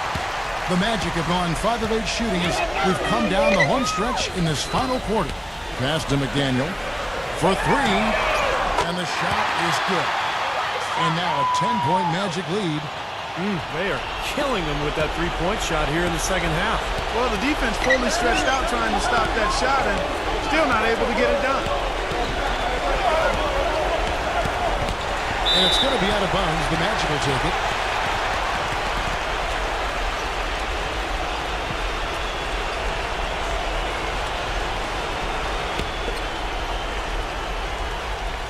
Magic leading by 10.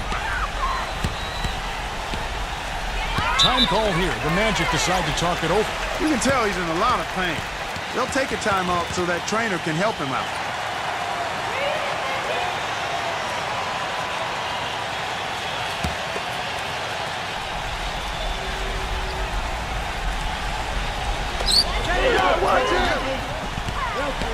Now here's Valanciunas, defended by Allen. Dragic kicks to Valanciunas. He's against Allen. Baseline jumper. No good from Valanciunas. The defense needs to play tight on him, and that's exactly what they did to force that miss. Well done. Feeds it to White. There's the 3, and that one's good. White's got 9 points here in the second half. Guys, he shot a very good percentage today, and they've needed it. Ross kicks to Dragic. He passes to McDaniel.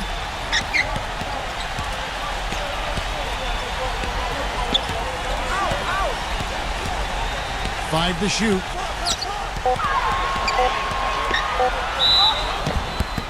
And it's going to be 2 free throws. Drew contact on the shot. Well, at least the defender got his money's worth on that one. Yep, that was an easy whistle for the official. First one falls for him. Boy, this team does not waste opportunities at the foul line. They make the opponents pay when they foul them. If they get sent to the line, they're cashing in. Stephen Curry's checked in for Terrence Ross. Time call here. The Knicks decide to talk it over. One guy who's been getting it done so far, Stephen Curry. He's on fire. They needed to put their heads together to figure out how to get the ball out of his hand.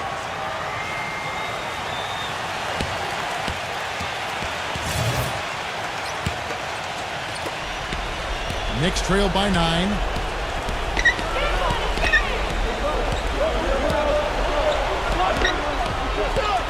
Curry against White. Pass to Wiggins. And good, he nails it. Boy, he's having a great half here. Exactly the opposite of the first. Orlando's gone 3 of 5 from beyond the arc since the final quarter's gotten underway. Up top, Dragic dishes it to Curry. Back to Dragic. Lets it go from deep. Another miss by Orlando. You know, 9 times out of 10, he's going to knock that one down. He'll spray that one on you. There's a minute 47 left to play in the final quarter. Magic leading by 7. Outside Curry. They set the pick.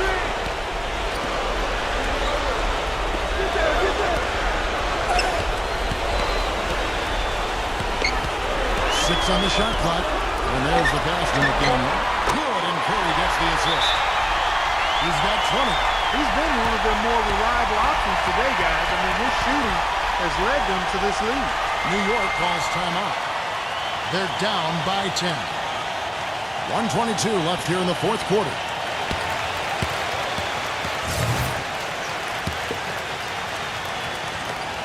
.122 left in the fourth quarter. The dish to Allen. New York moving it around.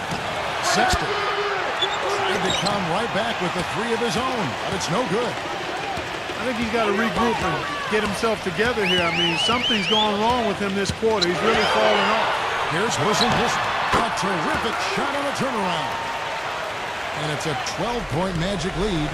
He hasn't really done much on the offensive end, but he's worked within the team concept to help them get the lead. He's done some other things other than scoring to help his team get the lead here. And that one's good.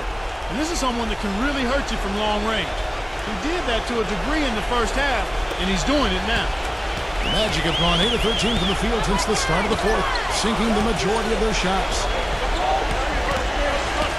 Dragic kicks to Curry. Dragic with a screen for Curry. They set the pick. 6 to shoot. Changes up. And the officials whistle a foul on the shot. The bucket's good. He'll go to the line. And a new group in for the Knicks. And that's exactly how you close a game out. Those free throws will bury them for sure. Time call here. The Knicks decide to talk it over. They're behind by 12. There's 25 seconds left to play here in the fourth. Robinson's checked in for Steph Curry.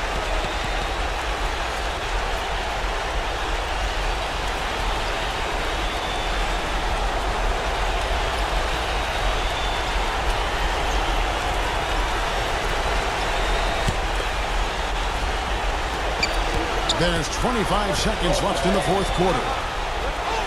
It's Thomas outside.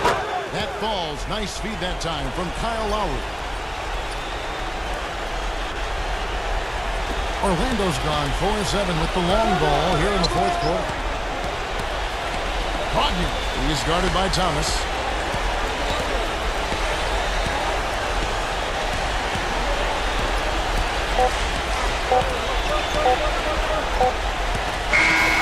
So it's Orlando winning this one.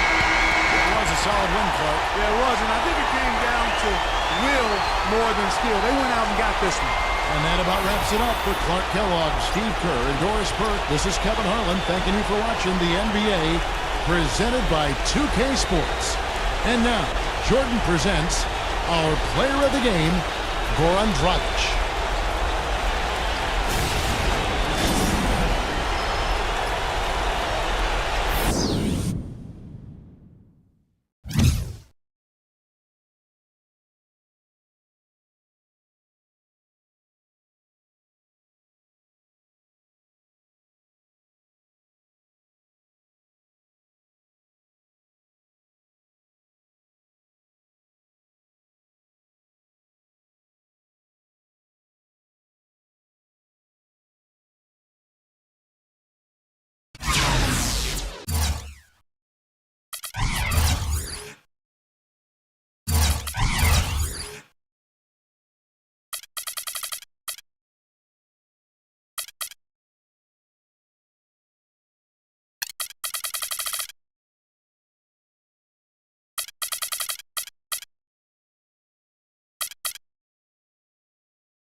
Hi and welcome. I'm Damon Bruce and you're watching 2K Sports. The season is winding down. The NBA begins. 2K Sports checks in with our loyal viewers with a broadcast from Brooklyn. The home of the Nets, Barclays Center. Thanks for joining us, everyone. It's the NBA on 2K Sports. I'm Kevin Harlan. Here with me today, Clark Kellogg and Steve Kerr. And now a quick check of our starting lineups for both teams. Someone will be keeping an eye on John Wall. Yeah, he's a terror in the passing lanes, too. Loves to lay back a bit, kind of play possum, anticipate, and then dash out and pick off those careless passes. And what I love about watching him play, Steve, is his terrific agility and body control. Even with the multiple defenders closing in, he contorts his body at angles that really give him a chance to make shots from weird positions all the time. Back to the road tomorrow as this is the final game of the Nets homestand. Well, at this point, 5 games out of that last playoff slot, the importance of every game is magnified. Yeah, Kevin, this is a season series that has not gone well for this club. They're 0-2 right now against this opponent, and this is the last opportunity they'll have to get a win. Yeah, this is a proud team. I mean, all pro teams typically are, so getting swept definitely would not sit well with them. I look for them to pull out everything they've got in their arsenal to try to prevent being swept. Now George, following the three-point attempt by John Wall. On the clock, no good on his first attempt of the game. Looking at the last game for the Brooklyn Nets, it was a loss to Cleveland. And they were really out-rebounded in that game, put them at a huge disadvantage. Well, you get clobbered on the glass, it's always going to put you at a disadvantage, Steve. I mean, they needed to do a much better job of establishing position inside and then going after the ball. You can't just box out and have position. Go get the orange. George fires. That doesn't go either for George. I thought he'd make that one. And that's his range, and the defense nowhere to be seen. Wall fires. And he didn't get quite enough under that one. Nobody anywhere close to him. Where's the defense? He's got to make that shot, though. Hill kicks to Lamb. It's back to Hill. Takes a three. The Cavaliers again can't hit. Still looking for that first bucket here to start the game. Doris Burke has an update for us. Doris?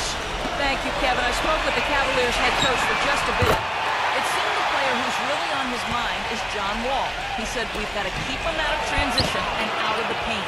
His jump shot is still a work in progress, and we're going to make him prove he can hit it consistently before we'll play out on him. Guys, that's going to be the MO on Wall until he can knock down that perimeter shot. Thanks a lot, Doris. Here's Murray. Paul George making his last shot. Back to Wall. Nice ball movement by Brooklyn. The Nets need to get a shot off here. Gets it to go. 5 points in the game. D there, guys, was pretty much non-existent. I mean, you can't leave a good shooter like that open. George sets a screen for Hill. Hernandez. It's back to Hill. He kicks it to Lamb. The feed to George. That's good. George has got his second bucket. I don't know who was supposed to be on him there, but clearly a mistake by the defense. There's the pick. Here's Murray. Boucher. And there's the pass to Murray. From past the arc. That's good. Their offense already flowing. Some stellar shooting while jumping out to this lead. Well, high-quality shots, and they've been on target with them. Now, here's George. He picked up 33 points in their last win against the Nets in Brooklyn.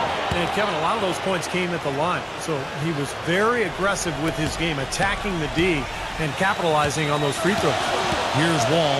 The Cavaliers making the shot. Puts up a three. Rebounded by Lamb. In this quarter, he's really been off the mark. He just looks a little bit unsettled. The dish to George. Pulls up. They get it again. Here's Hernan Gomez. And foul called as he misses. He'll go to the line and shoot two. And guys, let's get your take on the scoring breakdown for the Nets. Now, they didn't waste any time getting into a groove out there. They're dialed in from long range. They've been distributing the ball really well tonight, too. I mean, a decent number of assists so far for them. And the first one at the line is good.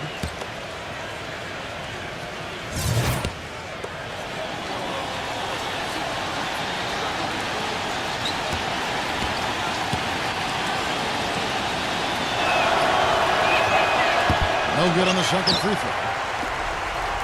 For the Cleveland Cavaliers, they won their last contest, that game against the Brooklyn Nets. And guys, they could have won that game on the strength of their offense alone. It was that good. And to do it on the road, too, I mean, with the way they just kept coming at them and coming at them, they kept that crowd out of the game the entire time. That's good work.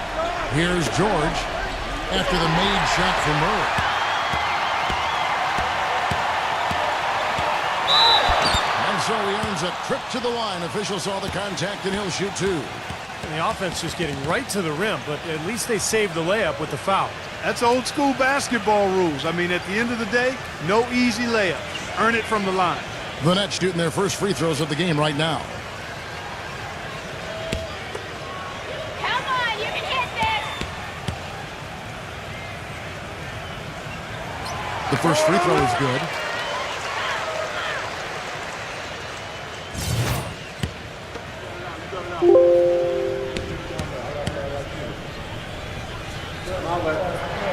Both free throws good for Murray. The Cavaliers trail by 8. Outside Hill. And it's going to be a 3-second call. Let's take a look now at some of the teams that have been blocking shots by the truckload since the All-Star break. The Cavaliers, number 1. The size and the strength down low has been impressive when you take a look at those shot blocking numbers, guys. Nets leading by 8. Passes it to Murray. Back to Wall. Three-pointer. Cavaliers with the rebound. They traveled to Brooklyn last time they faced the Nets, and they came away with a win. Yeah, that was a big win for them. An impressive performance, mainly down in the paint. Their rebounding advantage was the difference in the game. It's the Nets now. George Hill missing his last shot. Boucher. And again, it's the Nets missing. He's one guy the defense is not afraid to leave open from that range, and for obvious reasons. He's trying to get it going offensively, but right now, just 1 of 4 to start. And the first timeout called of the game for Brooklyn. Steve mentioned the huge discrepancy on the glass Clark and their block win the last time out there. And guys, if those rebounding numbers are anywhere close to the same today, I think the result will be exactly the same as well. Taking a look back over the last month, Kevin, let's check out how Cleveland stacked up. First in block, second in rebound, and then number 2 in fewest turnovers a game. I call that squeezing the orange, and that's a team effort, everybody valuing the ball. And to me, what jumps out is the blocks, because they're an intimidating team. They really control the paint. They like to physically dominate their opponent. And when they do that and they get a lot of blocked shots, obviously it gives their defense a ton of confidence. That is a terrific effort on the shot. He's giving up a lot of size, but still finds a way to score. I don't think that affected him in the least, though, Steve. I mean, he made it look like he was the bigger guy. No good from Lane. Nets leading by 8. Back to Wall. Here's George. Right now averaging 27 points a game. Hill, no good. And it seems like nothing is falling for him this quarter. He's really out of his rhythm. Out of bounds, Cleveland takes possession. With 10 games left, let's see how the playoff race is shaping up out east. We'll look at Cleveland. They've continued to play strong basketball, if not utterly dominant, as the last part of the season grinds toward the playoffs. And it looks like, guys, they'll hold on to that number 1 spot the whole way there. And, of course, Brooklyn, not in the same realm right now in terms of their record. Checking out Brooklyn, you know, they've got to take a step back and just try to pinpoint where things went south for them this season. They're in a tough spot. But it's so hard to figure that out in the midst of the season, Clark. You've got games coming night after night. There's just no time to figure it out. You just have to try to right the ship and get things moving. Wide open. That one goes. Count it. Hill's got his second basket. Hasn't been able to get it going offensively. It's been a slow start for him. Pass to Murray.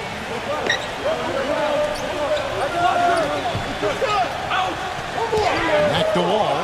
Defended by George. Unloads from 13. And he overshot that one, missing. If he can improve on what's been a shaky day for him thus far, they could stretch this lead out. 3 consecutive baskets have come right at the rim.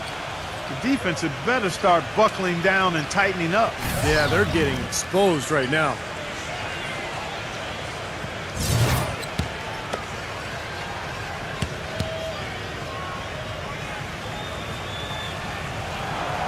And that one misses. The Cavaliers trail by 10.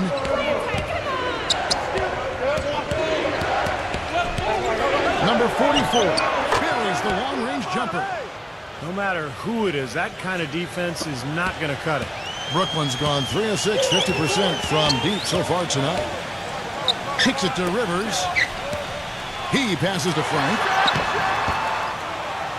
And again, it's the Nets missing. Cleveland's gone 1 of 2 from long range in the first quarter. Number 44.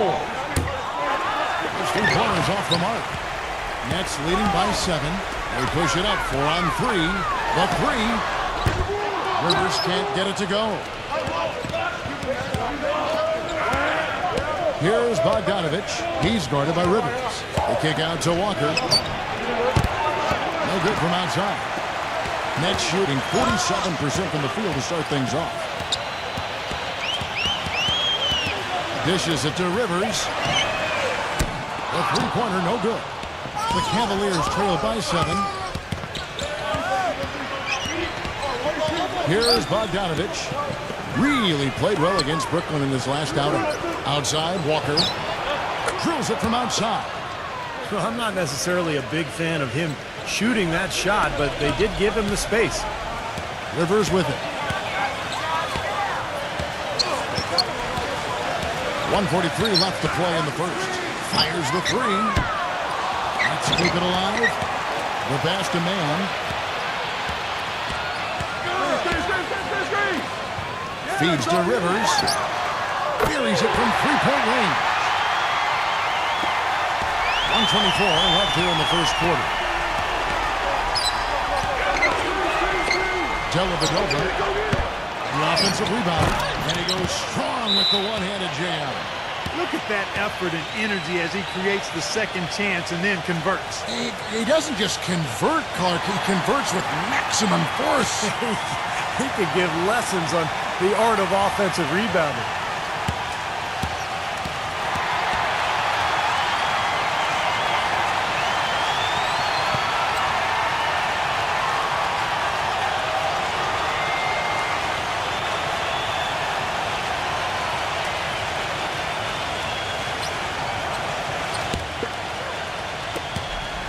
Nets leading by 5. Pass to Rivers. Here's Man. And a miss there on the triple. Cleveland's gotten just 2 of 6 to fall from three-point range so far in the first.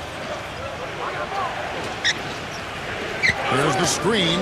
Walker defended by Man. Here's Bogdanovich.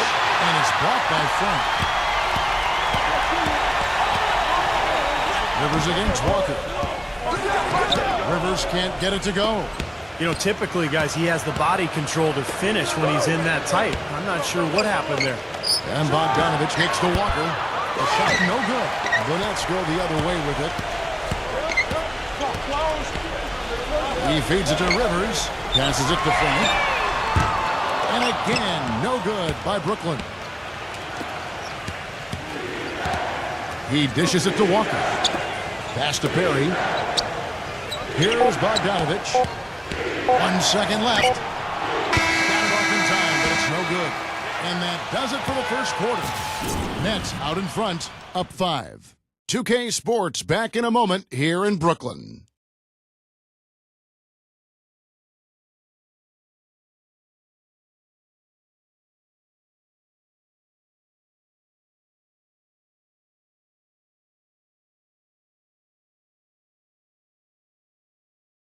Tune in next Wednesday night, March 29th. The Los Angeles Clippers go up against the Memphis Grizzlies. Live from Memphis. Don't miss out.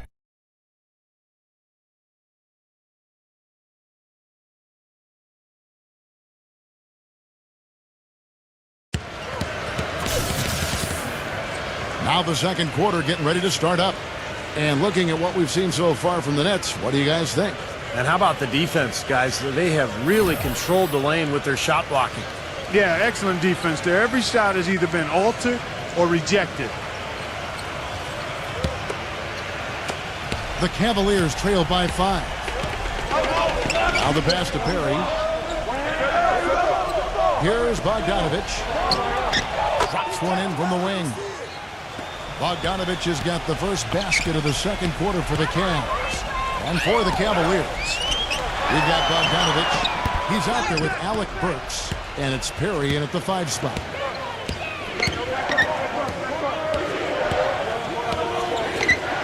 Passes it to Bogdanovich.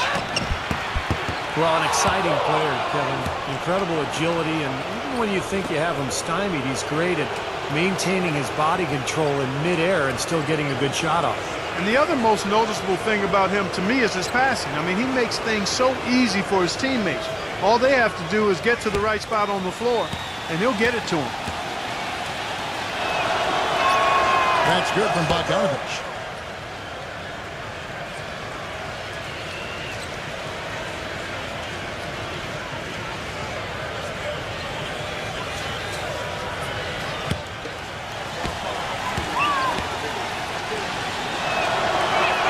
And that's good as he hits both of his shots.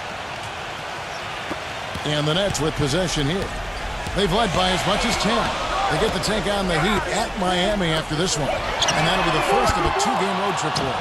This game has been very close in a lot of areas, but rebounding is one thing that they've been able to dominate. Yeah, they've chased down that pumpkin off. Walker's got space. Chance there to take the lead. Missing. And they're running. The shot's good from Mann. Well, the drive to the bucket was nice, but how about the finger roll finish? Beautiful.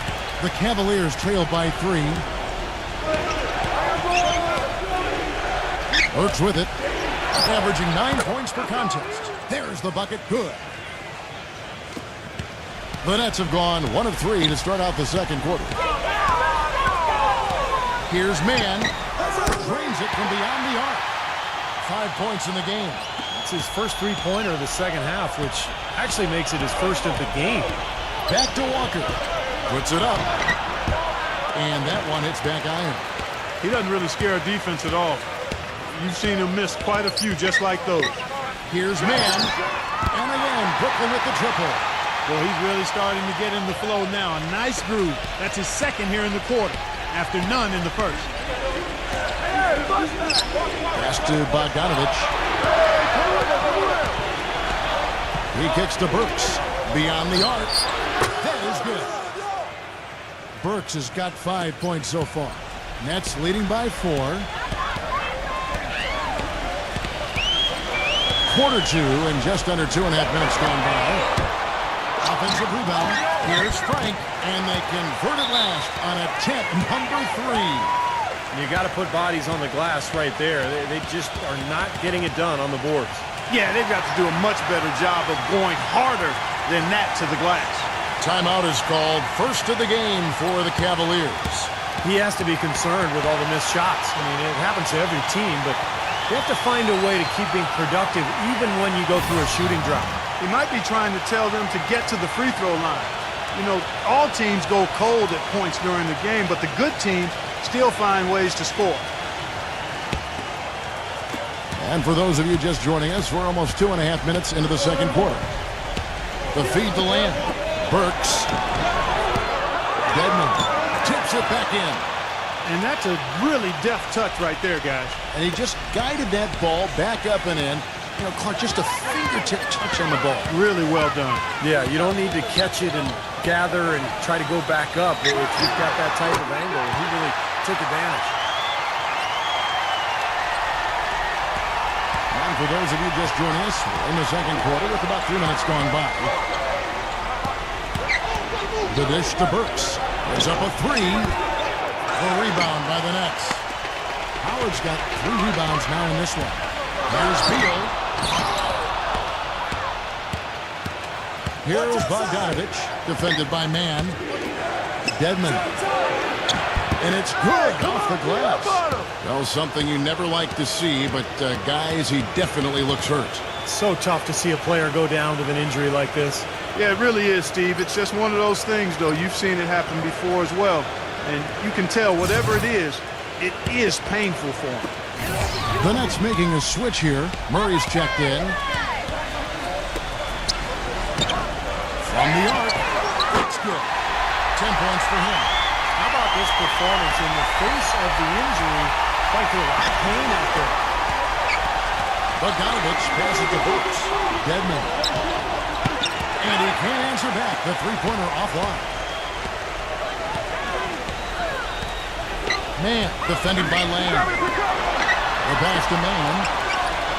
Here's Murray. Passes to Man. 5 to shoot. And there's the foul on the shot. He'll go to the line for 2. The Nets shooting their 4th and 5th shots at the foul line in the game. Well, it hasn't come together for them at the charity stripe at all this year. They're at just 70% as a team. And you look at what they shot from the line last season, and it's so much higher. I mean, you wouldn't think it's possible to take such a tumble in the span of just 1 year. And he knocks down the first one.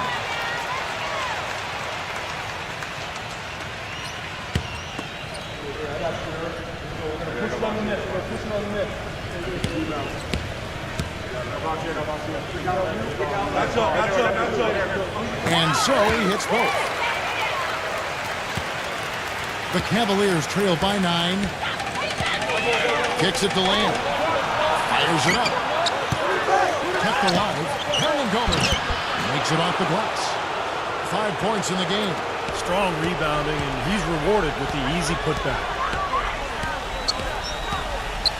Murray, the pass to Man. The Nets working the ball around now. He passes to Murray. Shot clock at 6. The 3-ball. And again, no good by Brooklyn. The Cavaliers have gone 6 of 12 in the second quarter, right at the 50% mark from the field. Dishes it to Lamb. Pass to Bogdanovich. Burks. Feeds it to Lamb. He kicks to Burks.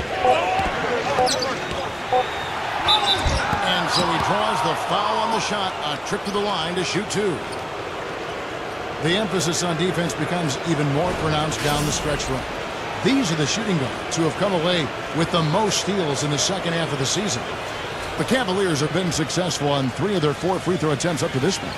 And you look at the numbers for this season, guys, from the free throw line, they're shooting 77%. And he makes the first.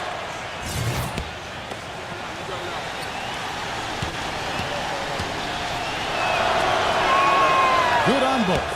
They've been getting more and more physical as this game has gone along. Clearly, and they've gotten a lot of trips to the line because of it here in the second quarter. There's the pass to Man. Fires the 3. Cavaliers with the rebound. And here's Burks. He's got 7. And Bogdanovich kicks to Burks. Gets it to go. Burks has got his 3rd basket of the night right there. He's done a nice job, a great job actually, of finding efficient shots here in the second. Shooting percentage always a function of the kinds of shots you get. And he's on a good roll after struggling a bit in the first. Pass to Man. Now Murray shoots the 3. Can't get it to go. They are right on the brink of taking the lead. This is a critical juncture in this ballgame, Kevin. Time now for an injury report. Let's find out the news on Bradley Beal. Doris, what's the update? Hey, guys, the head athletic trainer of the Nets was able to update me on the situation. He told me he tore his labrum on that play, and that is why he is in such pain and discomfort. This would be a terrible loss for his team if he were to miss this time, as they are gearing up for the last leg of the season. Just when you don't want injuries, Kevin. All right, Doris. Really appreciate you finding out how he's doing. Yeah, let's keep our fingers crossed and hope he's back out on the court soon. Rehabbing is a tough process, Steve, and with any luck for him, it'll be a short one. Paul George, he's checked in for Alec Burks. Ball passes to Murray. He feeds it to Wall. Tries to snap the cold streak. He takes it up and lays it in. He's got 9. He presents a defender with a serious challenge, always. Back to George. pass to Lane. This one for three. And the rebound goes to Hunt. It's stolen. Gets it to go. And we've got an injury out on the floor. Very unfortunate as always, guys. Don't like to see this. Oh, boy, this is something you hate to see, Clark. You know, it sure is. Injuries, though, are really an unfortunate part of the game. Inevitable at times. Hopefully it's nothing serious. Here's Wall. And it goes as the official calls the foul. Count it. We'll shoot one more at the free throw line. Boy, they keep hammering away at him inside, forcing that ball into the paint. Smash mouth basketball. Yeah, and it's a strategy that has served them well in this opening half, Clark. Dwight Howard. He's checked in for the Nets. George dishes to Hill. And he was fouled on the way up. 2 free throws now for him. First trip to the free throw line for him in this one.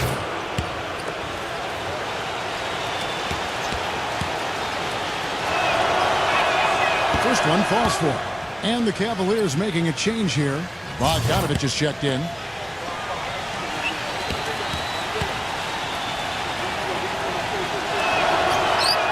Both free throws good from Hill. He has such terrific form and consistency on his free throw. Beautiful to watch. Now Murray. He's coming off a 10-point game against Cleveland. And what stood out to me in particular was his gorgeous playmaking out there. He was finding his teammates in great positions to score. And Bogdanovich kicks to Hill. Pass to Bogdanovich. And that misses. That would have put him up. You know, even though he missed that three-point shot, I think the defense has to do a better job of challenging the shot. Yeah, because you know if you continue to give up open looks like that, you're in big trouble. He's been one of their more reliable options today, guys. I mean, his shooting has led them to this lead. George fires. Good, and it's Hill picking up the assist. And that's now 6 points for Paul George. Outside, Wall tries a three. The shot misses. So Cleveland will take it the other way. Following this one, they get to host the Rockets. That game will be a quick pit stop before hitting the road again. And you know, for the Rockets, that's a game they'd really like to have. Bogdanovich passes to George. Again, the Cavaliers score. 1:36 left in the first half of the game. Here's Kuzma. Connects from three-point range. He's got 12. That shot becomes effortless for him when the D is so relaxed. They got to get more intense. Outside Hill. Rejected by Wall.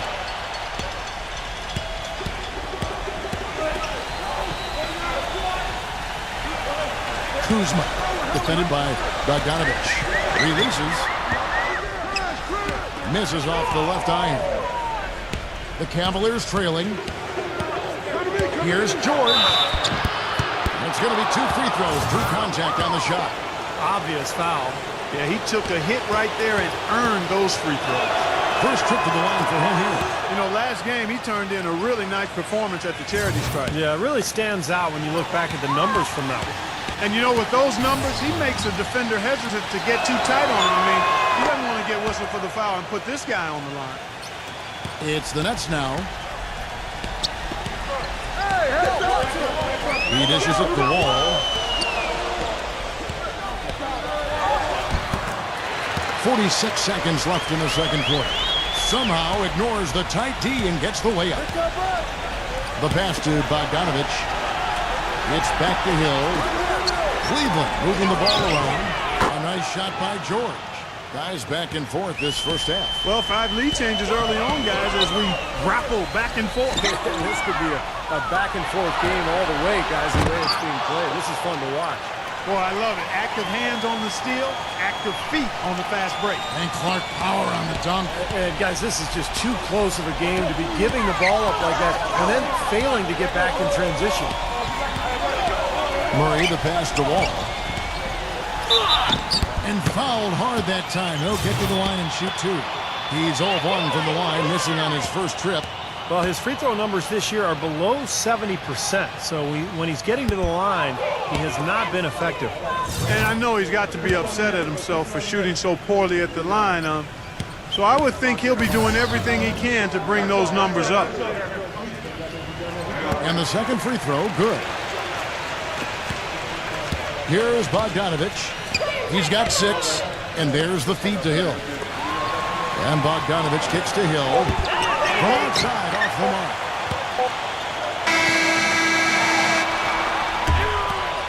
And the first half ends in a close one. And now, brought to you by Sprint. Hello and welcome, everyone. The Clippers out in... The Sprint Halftime Report, presented by Sprint. And welcome back to New York City as we look at an enchanting view of Lady Liberty. And what a game for George.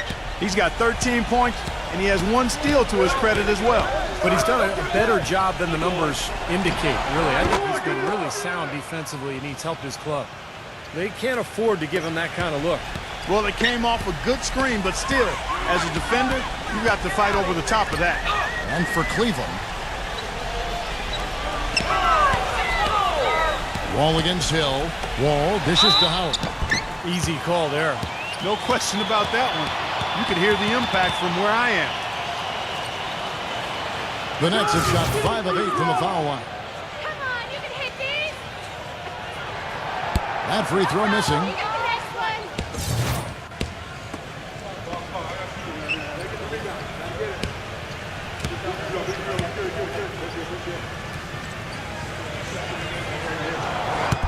And he misses the second one as well, so he is 0 for 2 that time. The Cavaliers leading by 5. Well, we've got a moment. Let's set the floor. Brought to you by Gatorade All Fueled Up for the second half. So for Brooklyn now. Lynette shooting in this game, 45%. Hill against Wall. And the rebound goes to the Cavaliers. And George kicks to Hill. Hernandez. There's the dish to George. Backing him down. Hill passes to George. 6 to shoot. Good. The assist goes to Hill. Hill's got 4 assists in the game. That's pretty much been the norm for them. Getting their points off assists and great ball movement. Nice rhythm and flow for this team. Tremendous communication and alertness. That is good. That's just a case of 2 teammates working perfectly together. One setting the screen and the other using it to get that separation. Lamb, Cleveland the rebound. And that one's good. He has 6. Guys, they've had a solid start to the second half offensively. Gotten good looks, and they've made 3 out of 4 of them. It's Wall with the dribble. As far as the defense goes, Clark, that is not what's going to keep them in this league. Yeah, but from the other perspective, you can see just how much that dunk pumped those players up. Oh, yeah. Yeah, I agree, guys. I sense a little bit of a momentum shift here. The 3 from George. Gets it to go. George has got 8 points here in this quarter. Coming out strong here in the third quarter. That's 4 for 5 shooting for this team. Back to Wall. Kicks to Howard. It's stolen by Lamb. Come on, man. Hill with it. He's picked up by Wall. Outside Hill. He passes to George. Launches it. Here's Hernandez. And a foul called on the shot. Got him on the way up that time, so he'll shoot 2 right here. He shot 2 free throws in the game, made 1 and missed 1. Well, of course, we'd all like to see that free throw percentage improve. I mean, he does not have the touch in the 60s. And it's really baffling. I don't know how he lost his touch at the line so dramatically, guys. I mean, and it happened quickly as well. He's nowhere close to what he shot from the line last season. Now a timeout call by Brooklyn. Yeah, he definitely saw some things that were not working for them out there. And now he's going to make some adjustments. I'm not sure what it was, but he clearly wanted something to change out there. And while we can, let's find out a little bit about the shooting guards around the league. And which of them have had the most assists over the last 10 games. Here's Wall. He's got 12. Just over 2.5 minutes gone by here in the second half. Here's Kuzma. And that comes off the assist by John Wall. 15 points in the game. Defender there in the neighborhood, but not quite close enough. Good shot. And the Cavaliers call time here. And stretching back to the break, here's how the Nets have performed. First in steals, 8th in three-point field goal percentage. And they are in the top third of the league in assists. With the quality of players they have, you thought they might be better there, but not bad. Dan Clark, this is a team that scares opponents because of that steals number that you talked about. They're so good at anticipating plays. They seem to have a good scheme defensively night in and night out. They know their roles. They make the rotations. They read the passing lanes. And they frequently get out there, make steals, and then get out in their transition game. Soft touch off the glass. And now just a 5-point Cavalier lead. Well, they certainly didn't have much of a problem getting the ball into the post that time. Well, that's important because this game, I think, is going to be decided by who controls the paint in crunch time.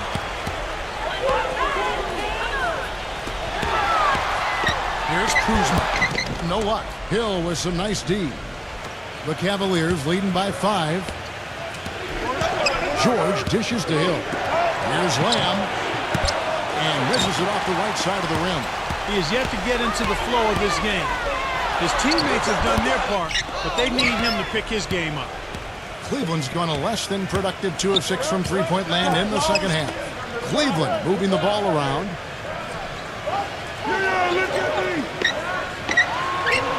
It's back to Hill. The Cavaliers again can't hit. Pass it to Murray. Here's Kuzma. Nailed from three-point line. He's got 18. Cavaliers have gone somewhat subpar 4-10 on their shots in the second half so far. Took him no time at all on that one. 23 points for Paul George. I don't think they can ask much more of him than what he's done this quarter. There's a good screen. Dishes the wall. Can't hit, so Cleveland will take it the other way. They've led by as much as 10. It just hasn't been a very good day for him, guys. They need him to start burying some of those. Outside, George on the wing. Hill. Rejected by Howard. Pass to Murray. Shoots from the corner. Cavaliers with the rebound. And it is very dangerous to leave him open like that.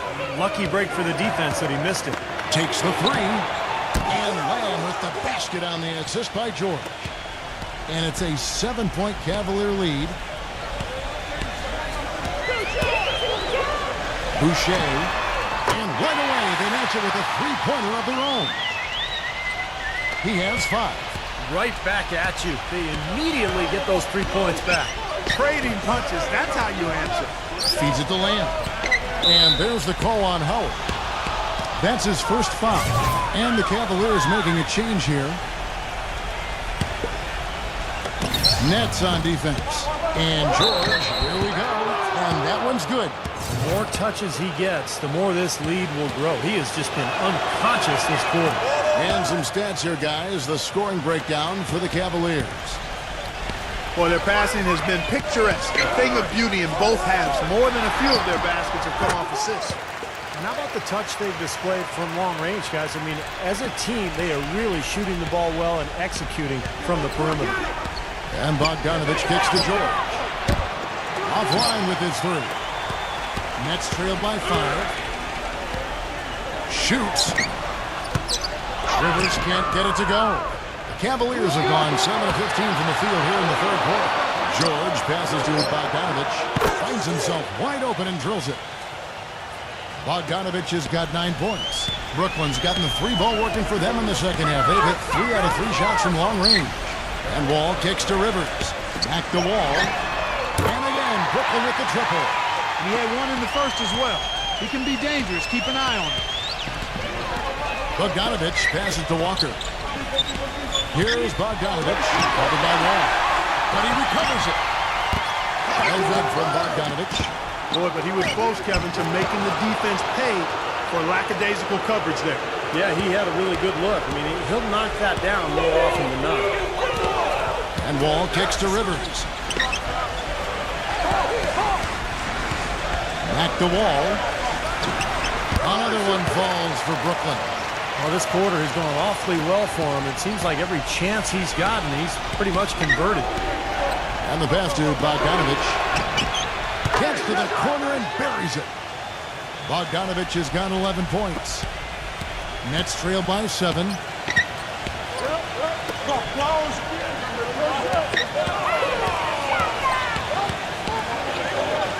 Here's Trent. Another one falls for Brooklyn. And what I like about him, he needs very little time to get his shot off. If he has just a bit of room, that's all it takes. In a catch-and-shoot situation, he's going to let it fly. And you know what, Steve? We also have to talk about his shooting. I mean, the fact that he copes with tight D better than anyone is something to make note of. His percentage stays the same, and if he's wide open, he's automatic. And he's able to get it back. Just 3 to shoot. Hands it from downtown. And the Cavaliers lead by 8. Brooklyn's gotten all 4 of the three-point shots to go down since halftime. They're lighting it up here. 1:29 left in the third. Out of bounds. Cleveland will take possession. Now look at the Cavaliers' upcoming schedule. Following this one, they get to host the Rockets. That game is the first and last of their homestand. And the Cavaliers making a change here. The Cavaliers leading by 8. Leaps for it, and it's out of bounds. The Nets will take it the other way. Moment now to see how the schedule is looking for Brooklyn. They get to take on the Heat at Miami after this one. That'll be the first half of a 2-game trip. We've got 1:23 left in the third quarter. Passes it to Murray. Makes the lead pass.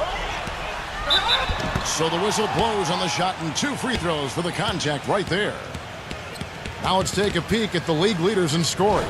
Second is Paul George. There's no way you can light up the scoreboard with these kinds of numbers without help from your team. But averaging this many points per game takes a really special player, even with the best teammates in the world. That free throw, no good. Well, it seems like they're having a lot of trouble at the line today, and it's just been that kind of a day. And the Cavaliers making a change here. And he sinks the second. 1:09 left in the third quarter. Here's Bogdanovich. He's guarded by Rivers. Here's Walker with the 3, and that one's good. Walker's got his second bucket of the night. These defenders are putting up very little resistance to the three-point shot. And it's killing them. That's 4 of the last 5 baskets they've allowed have been three-pointers. Kicked away. Not sure if they're aware of the 2-for-1 opportunity they have. Well, they need to be. So he gets the whistle. Contact on the way up, and 2 shots coming up. And no question, he got bumped on that shot. Definitely no room for discussion on that one. This is his first free throw of the game. And the first one drops. And the Nets making a change here. Wall's checked in.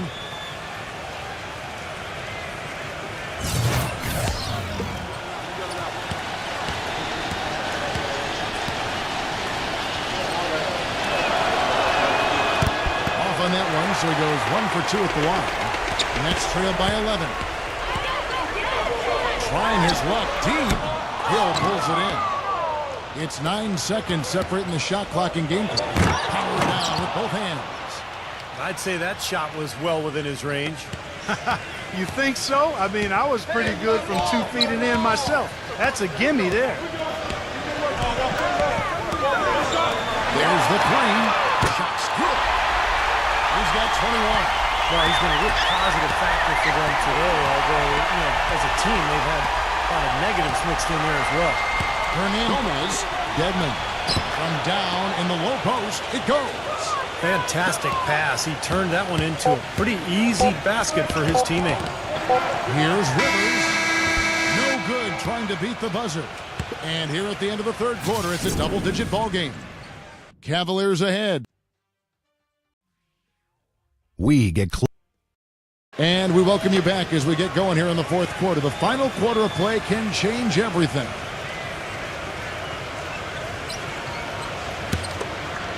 Here is Wall. And Cleveland looking at who they've got to start the fourth quarter. Howard with a screen on Hill.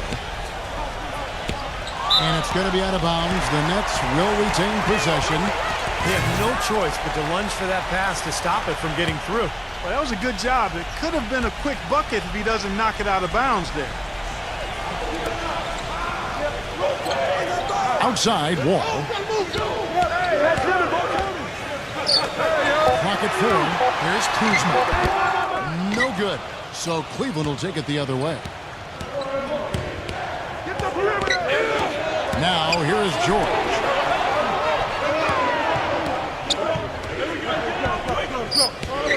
He kicks it to Lamb.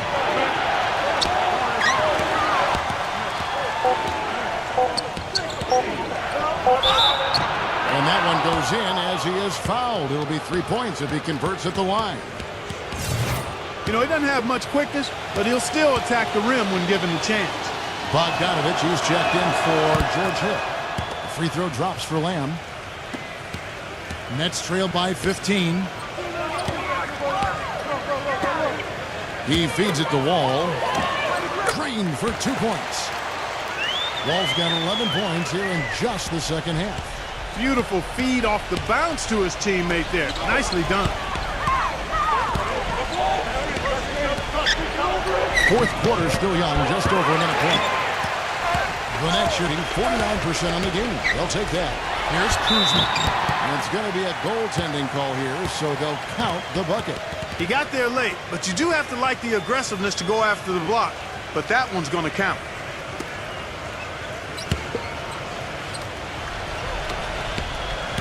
The Cavaliers leading by 11.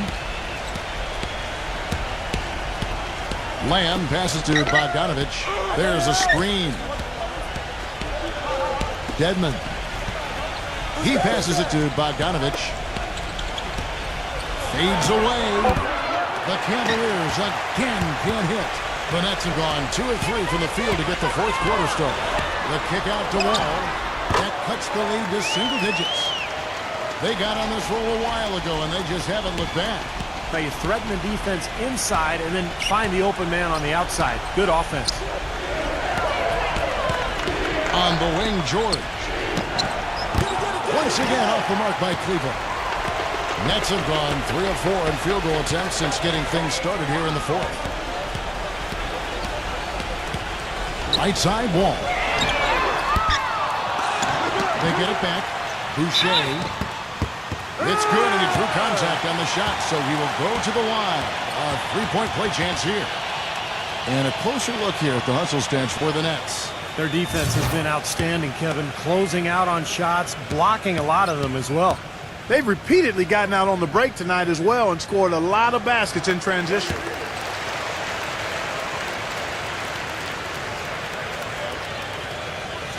Fourth quarter of play, and we're about 2.5 minutes through it right now. And Lamb kicks to Bogdanovich. Dedmon drains the three-pointer. He is pouring it on in the second half, guys. I mean, a much better showing than he had before the break.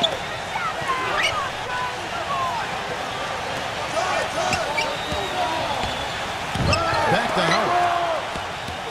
Pass to Murray. Nets passing it around. Just 5 to shoot. Here's Kuzma. Again, the Nets for 2.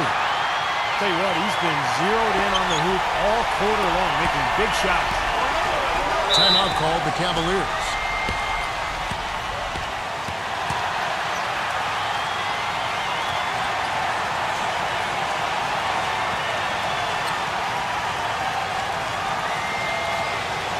And let's get this update now from Doris Burke, who's across the way on the sideline. Thank you, Kevin. I got a chance to hear what the Cavaliers head coach was saying to his team. He laid one thing out there for them, saying, now is the time to eliminate any chance of a mistake. We've got a good lead. Don't take any unnecessary risks or commit a silly foul. Smart basketball from here on out. Back-to-back threes for him. The defense is slacking off a little. It does look like their energy is lacking at this point. Pass to Howard. We've played just over 3.5 minutes now in the fourth quarter. Outside, Wall. Murray. That's out of bounds. Brooklyn will retain possession.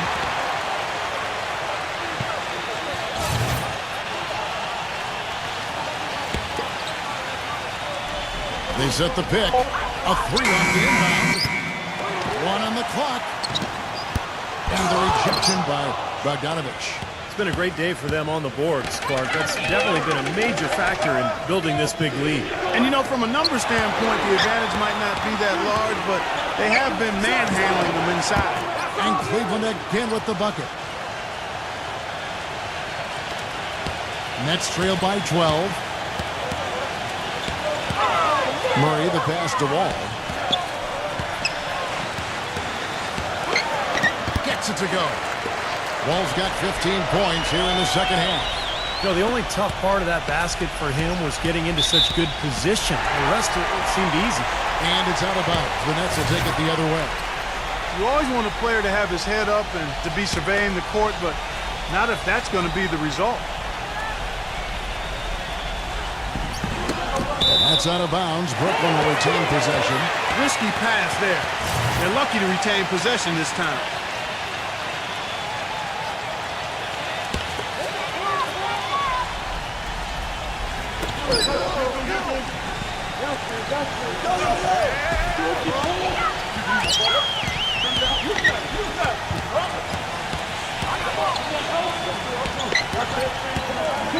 Kuzma, defended by George. 6 on the shot clock. Here's Kuzma. Can't hit. Excellent D there from George. Lamb with the ball. Now guarded by Murray.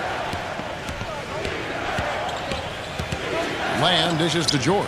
And there's the call on Howard. That'll be his second foul of the game. He tried to step in and cut him off, but just not quick enough. And we have the benefit of replay, but I think they got that one right, which is the case most times, even though fans don't think so. Here's Hernan Gomez. Great D that time from Howard. You know, his finishing ability leaves a lot to be desired, guys. He needs to take it to the basket stronger. Outside, Wall. Wall with another miss. The Cavaliers leading by 10. There's the pass to Bogdanovich. Obvious foul. Yeah, he took a hit right there and earned those free throws. The first one falls.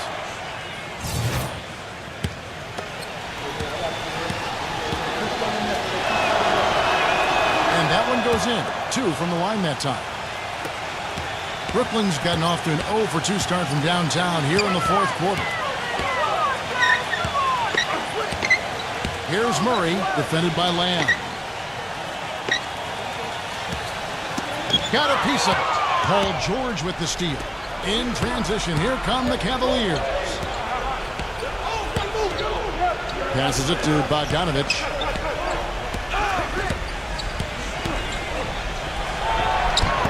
A rebound by the Nets.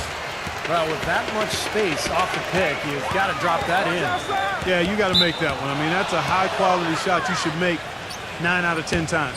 Man, another mistake. This is embarrassing. I mean, you've got to make better decisions than that.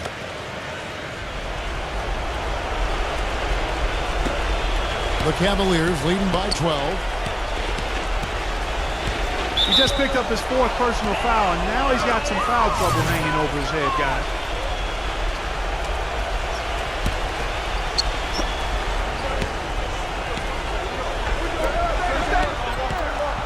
Step back shot. Cannot hit. And it's the Nets taking it the other way. From deep three-point range. Rebounded by Lamb. Lamb's got his 4th rebound with that last one here tonight.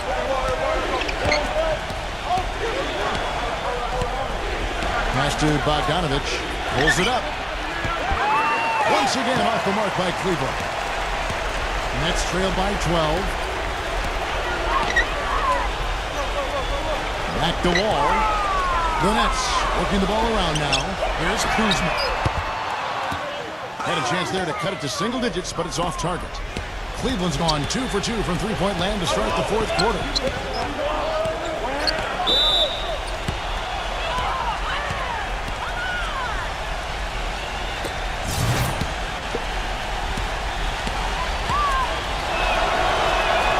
No good on the free throw.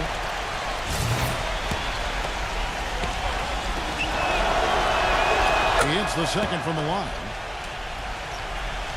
Here's Wall. They really want to find that igniter here. Yeah, that's right. Kevin, the offense has basically been running in place. They got to get going. Now a timeout called by Brooklyn. They're sending guys to the line way more than they should here. They need to play good position defense and avoid the reach-in sloppy foul. George Hill's checked in for the Cavaliers. And so it's Brooklyn with it, trailing by 13. He dishes at the wall. It's rebounded by Cleveland. Looked like he rushed that one, guys. The defense was out of position. He was wide open, just couldn't take advantage. Here's George. The Cavaliers again can't hit. Brooklyn's gone ice cold from three-point land, 0-4 since the start of the final quarter. And the Nets miss again. Physically, there's no doubt they've been the stronger team. That plus 10 rebound advantage tells you all you need to know. Yeah, not to mention what it says on the scoreboard. I mean, they're really pushing them around physically at this point. And it's out of bounds. The Nets will take it the other way.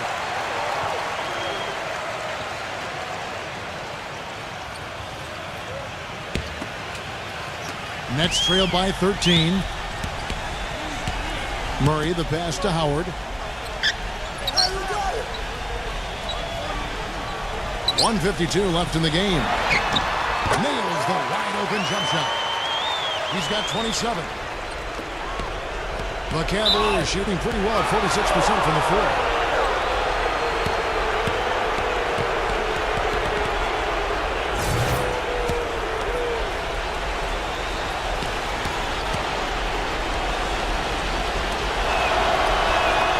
Free throw drops for Hill.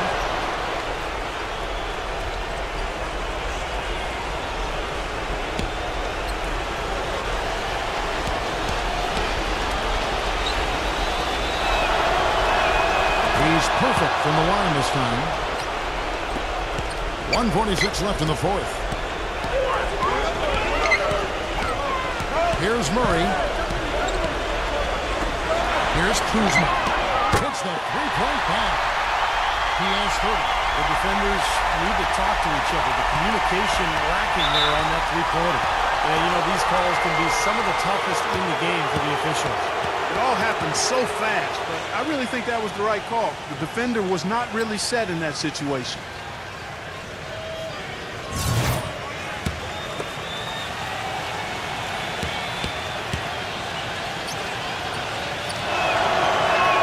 First free throw is good. And the Nets making a change here.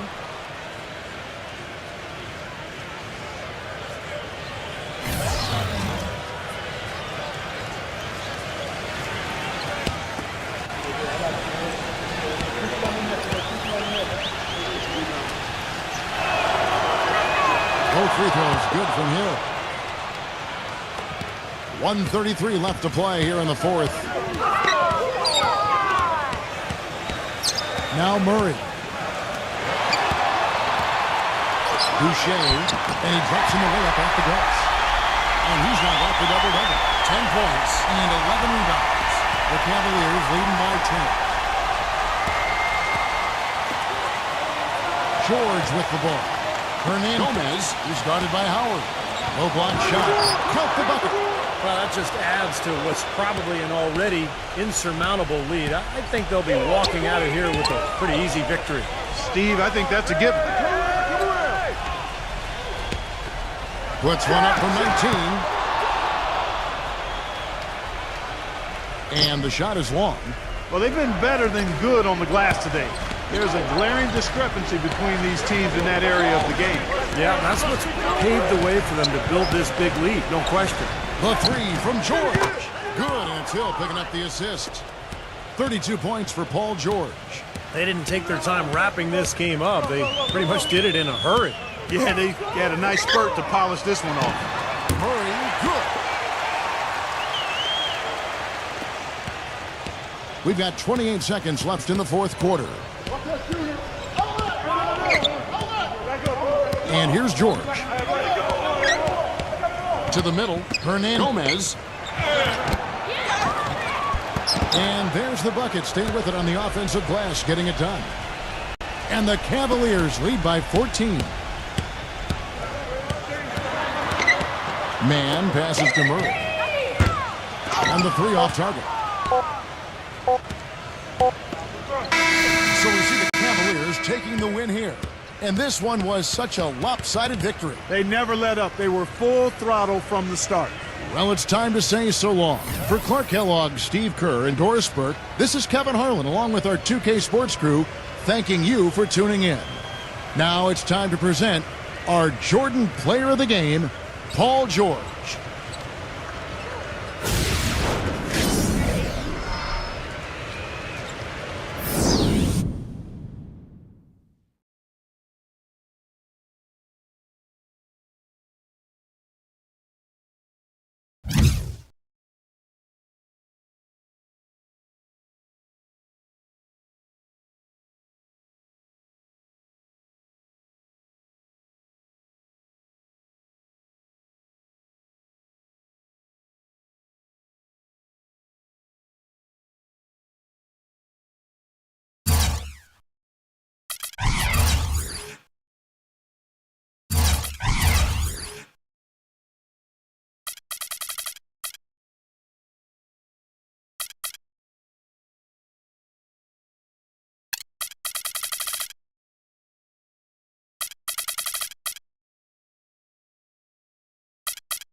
Welcome to the NBA here on 2K Sports. Thursday night in the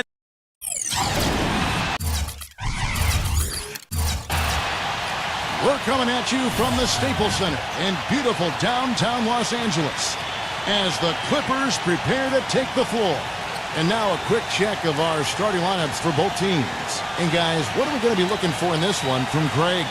Well, he's as smart as they come defensively. And no matter who he's guarding, he knows what their strengths are, what their weaknesses are, and he forces them to do things that maybe don't suit their game. And I don't think you can look past what a fearless player he is, too, guys. I mean, just look at all the charges he takes. Thunder log another stop on their travel schedule in today's matchup. This is a tough team planning on the postseason, sitting in the 7th spot in the West. Well, this has been as one-sided as a season series can get, Clark. I mean, all 3 games they've won. They can make it a sweep here with this one. I think they would love nothing more than to do that.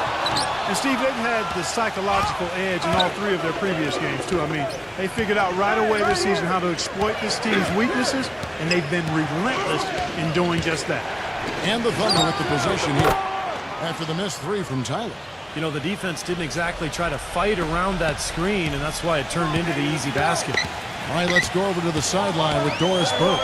Hey, Kevin, I briefly spoke with Oklahoma City's head coach. One of the most important things he wants his team to do defensively in this game is to maintain pressure on them on the perimeter and not allow them to get into any rhythm or flow in their long-range shooting game. We'll see how disruptive they are, Kevin.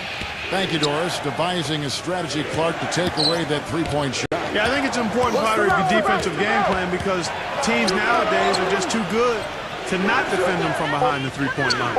Here's Alexander. Cannot hit. The Clippers go the other way with it. Last time they faced off, it was right here at home where they couldn't get it done. And, Kevin, when you don't take advantage of your trips to the free throw line, which they definitely did not, it's tough to recover from. Yeah, it sure is. I mean, they left a lot of cheese and lettuce at that foul line. Not to mention some ham and turkey, Clark. Here's Booker.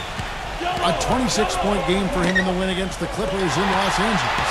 Now the Clippers moving it up. Great job capitalizing on that steal and getting the easy points in transition. Exactly how it should be done after a turnover. Little over a minute 30 into this first quarter. Now Russo. Foul call that time on the way up. That'll give him 2 chances at the free throw line here. This is his first chance at the line tonight.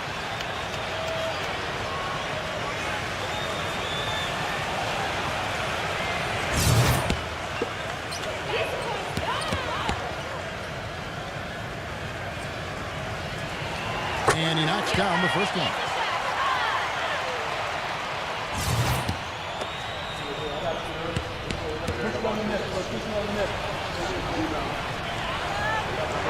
And good on the second, so he makes them both. The Los Angeles Clippers, they come into this one following a loss to Oklahoma City. And that's the kind of loss that sticks with you for a while, guys, because they were probably the better team that night, and they just couldn't put the game away. You know, Steve, you'd almost rather get beaten by double digits than know you should have won it, but didn't. Tough call there and a tough break for the defense. But, you know, I think you could still see him kind of sliding in there. I don't have a problem with the call. And Booker kicks to Cantor. Booker, guarded by Prince. Shot clock at 6. Stolen. We've just seen them make mistakes on back-to-back trips, but those turnovers could have been avoided. Careless mistakes. Absolutely, Clark. They've got to have a tighter handle on the ball. That's the bucket. And a closer look here at the hustle stance for the Clippers. Well, their frenetic defense has really been impressive, putting a lot of pressure on ball handlers and turning them over. They've gotten their fair share of points off turnovers so far tonight, too. Pass to Wood, defended by Craig. From down low, no good from Wood. Pretty good defense there. I mean, that's a shot that he can make, but they really challenged him. Russo, and he banks in the layup.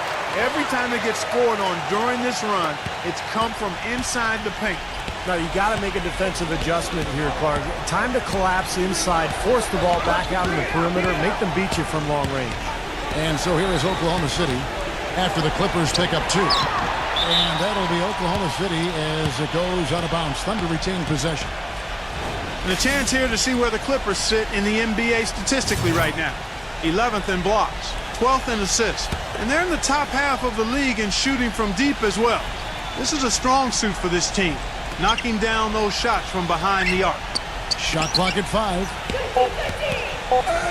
Here's Alexander. That's his second foul already, and that's going to force him to, I think, tone it down a little bit at the defensive end. The Thunder shooting their first free throws here tonight.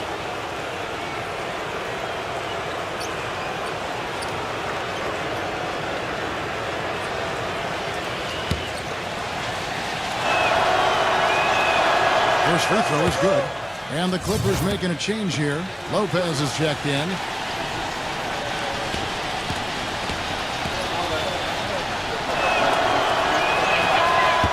All free throws good from Alexander.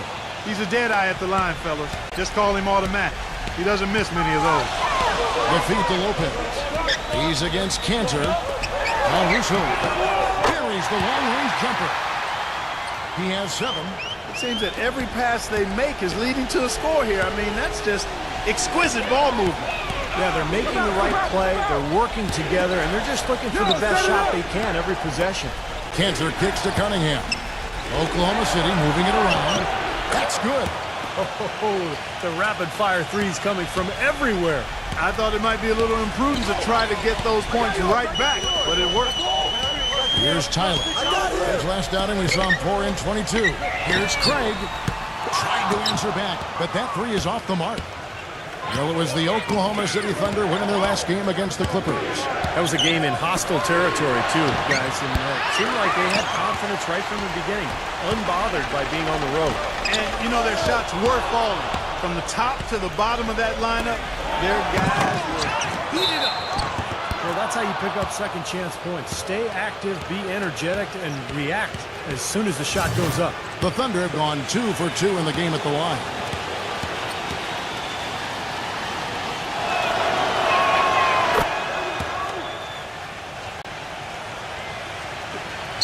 The Clippers in the lead. Kicks to Lopez. He's against Cantor. Caruso. Good on the three-point shot. 10 points for him. That was some skill there. Nice use of the bounce pass. He dishes it to Booker. Two-drop shot. And the rejection by Craig. And it's going to be out of bounds. The Thunder will retain possession. Let's go to the 2K leaderboard and see which teams have been the NBA's best in the rebounding department. Fifth on the list, the Thunder. You know, all season long, this has been one of the better rebounding teams in the league. And when you rebound the ball well, you limit your opponent's second shot opportunities, and you also give yourself some additional scoring opportunity by climbing that glass. And the officials call goaltending, so they'll award the basket. He almost got to that shot in time, but not quite. You can't touch the ball once it's on the way down. Now you can tell what the crowd thinks about that call. Yeah, they erupted as soon as the whistle blew. And the Clippers making a change here. Monroe's checked in.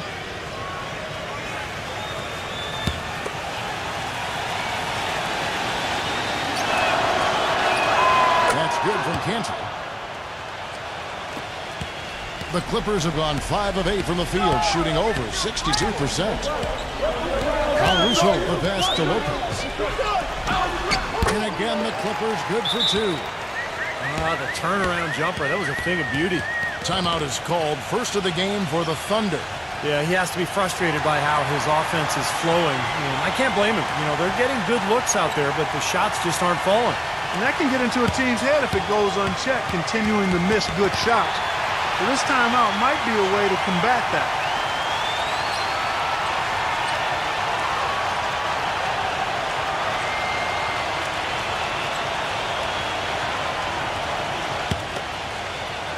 So it's the Thunder now. It's a three-point game.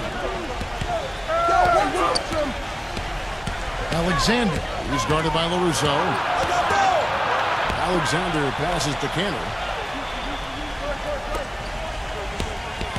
6 to shoot. And the pass to Wood.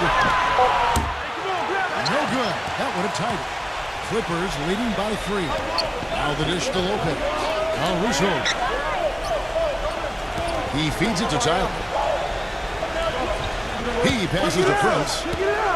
And that'll be Oklahoma City's ball as it goes out of bounds. Let's check out the standings in the Western Conference and see how the playoff race is shaping up. You look at the Thunder. They're in 7th and looking to hold on to that seed for the playoffs.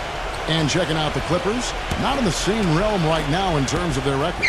You know, I think for Oklahoma City, I think they've got to be commended for getting to where they are in the standings. I mean, it's not exactly on top of the world, but it's a big improvement over last season.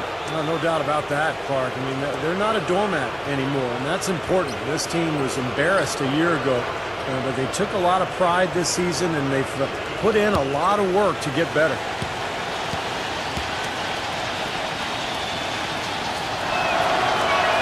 That free throw good from Wood. And the Thunder making a switch here.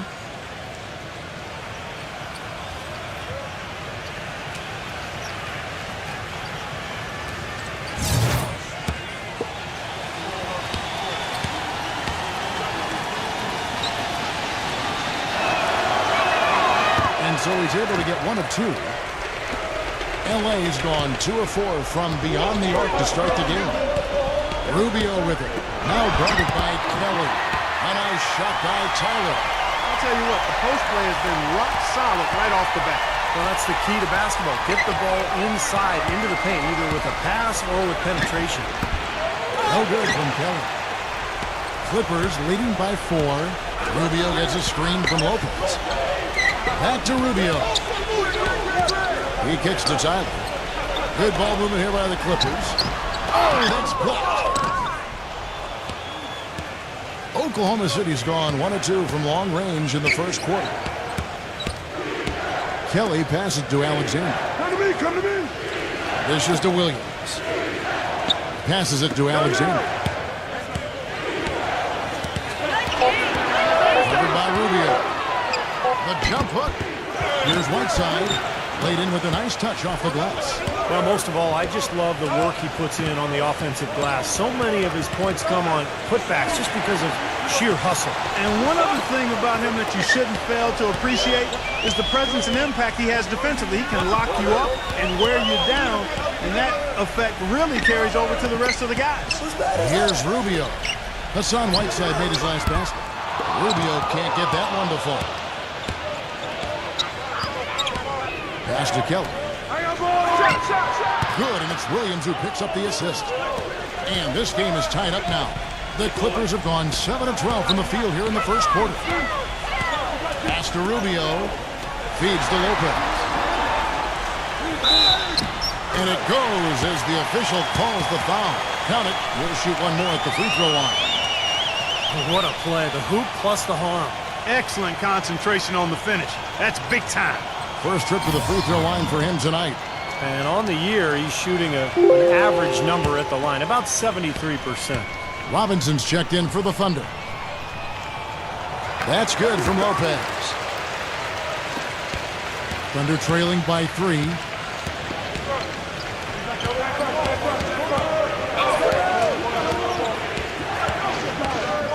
.158 left here in the first quarter.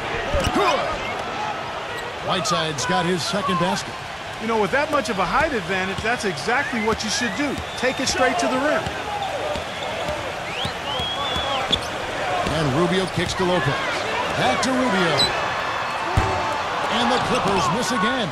Take a look at the rebound totals, guys. That's +5 now on the glass. And, Steve, I don't think there's any question which team came out with more energy and enthusiasm. Williams' shot is off. Boy, there was no hand in his face right there. I thought for sure he was going to knock that down. 1:14 left to play in the first quarter. And it's out of bounds to the Clippers as the Clippers retain possession. And the Thunder making a switch here. Murray's checked in.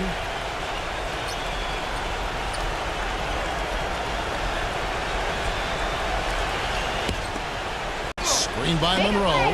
Number 24. Nice teamwork to set up the pick play and make the space for the jam. He had that play ready to go. Well done on the inbound. The pass to Murray. Here's Kelly. It's good from long range. He has 5. 59 seconds left to play in the first. Number 24. A three-pointer off the mark.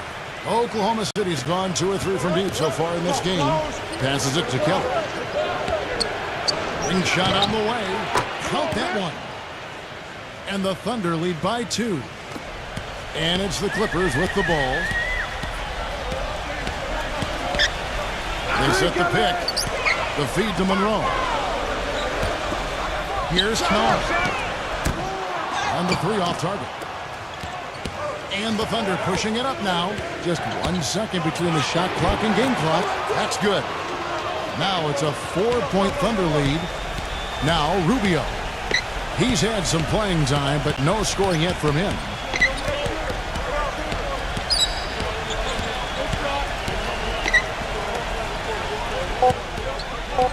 Number 24. And lots of contact there. Missing the shot. He'll shoot 2.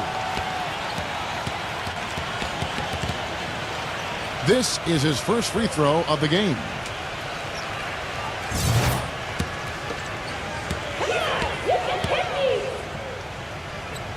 And the first one at the line is good. And the Clippers making a change here.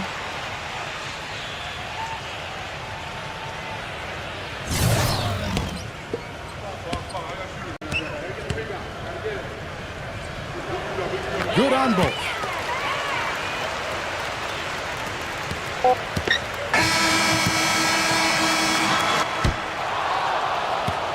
Well, it's been a high-scoring competitive game through the first quarter of play. Thunder lead by 2. We'll be back shortly live from Staples Center in downtown Los Angeles.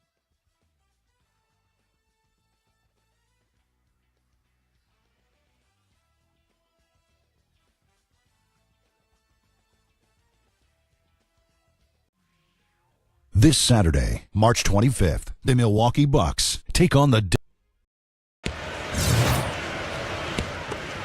Well, it's been a tight one so far as we get the second quarter going back here. And when you consider how the Thunder are doing, Steve, Clark, what do you think? Now, the key has been the rebounding department of this club, dominating the paint area. And if this continues, they'll be in great shape. Well, they've done two things. They've limited second chances, and they've been able to flex their muscle down low. And a chance here presented by Gatorade to see who's on the floor. All fueled up and ready to go for the start of the second quarter. Setting the floor for the Clippers. Pass to Kelly. The trade. Offensive rebound. And he was fouled on the way up. 2 free throws now for him. Kevin, let's see how the Clippers have performed over the last few weeks. 4th in blocks. 5th in steals. And team assists, not a strong point for this team. Top 20 in the league. They tend to do a lot of their scoring off one-on-one moves. This is a team, Clark, and you talked about the shot blocking. This is a team that really has become a defensive-minded group. They rotate well. They cover up for one another. And when somebody does get to the rim, it seems like they've got a lot of guys coming over from the weak side to protect the rim. That one is no good. He did the important part at the line there, the heavy lifting, if you will. Made this a 2-possession game.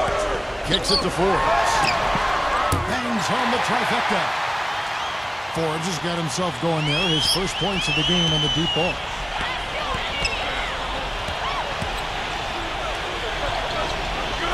Number 5, defended by Forbes. He used that pick to perfection. And the Thunder lead by 4. They're getting a bunch of their points outside of the paint. 3 of their last 5 buckets are from three-point range. But the defense isn't making them earn it. I mean, those shots have just come on easy, open look. Took the opportunity when he saw it. He's got 7. That was simply a defensive breakdown there, Kevin. He was all alone for that shot. It was a warm-up jumper. Now a timeout called by Oklahoma City.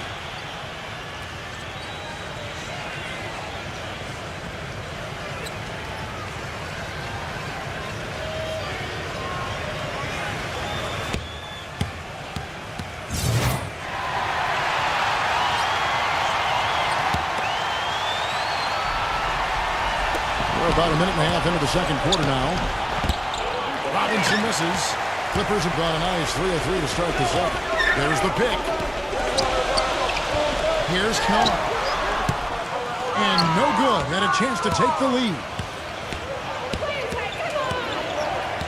There's the pass to Murray.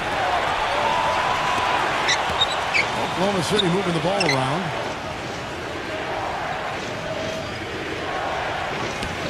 To the middle. Here's Kennedy. The Clippers grab the miss. Following this one, they get to host the Pelicans. And that'll be the 3rd of the 4 straight at home. He dishes it to Forbes. Number 24. And another 3 for the Clippers. Boy, such outstanding patience and decision-making for them offensively.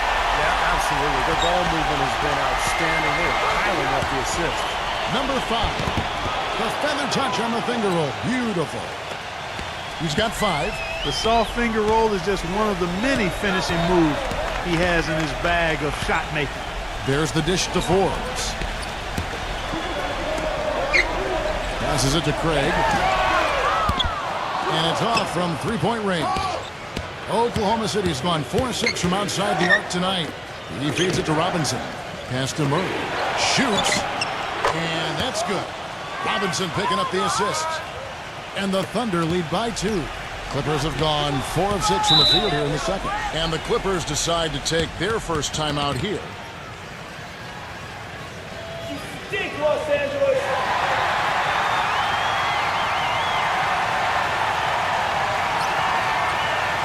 And the Clippers making a change here. Prince is checked in.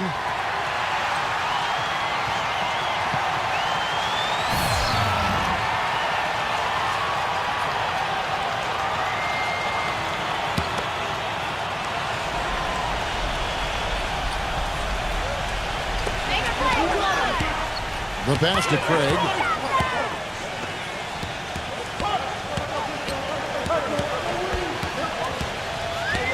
Prince outside. Lock at 6. The Clippers need to get off the shot.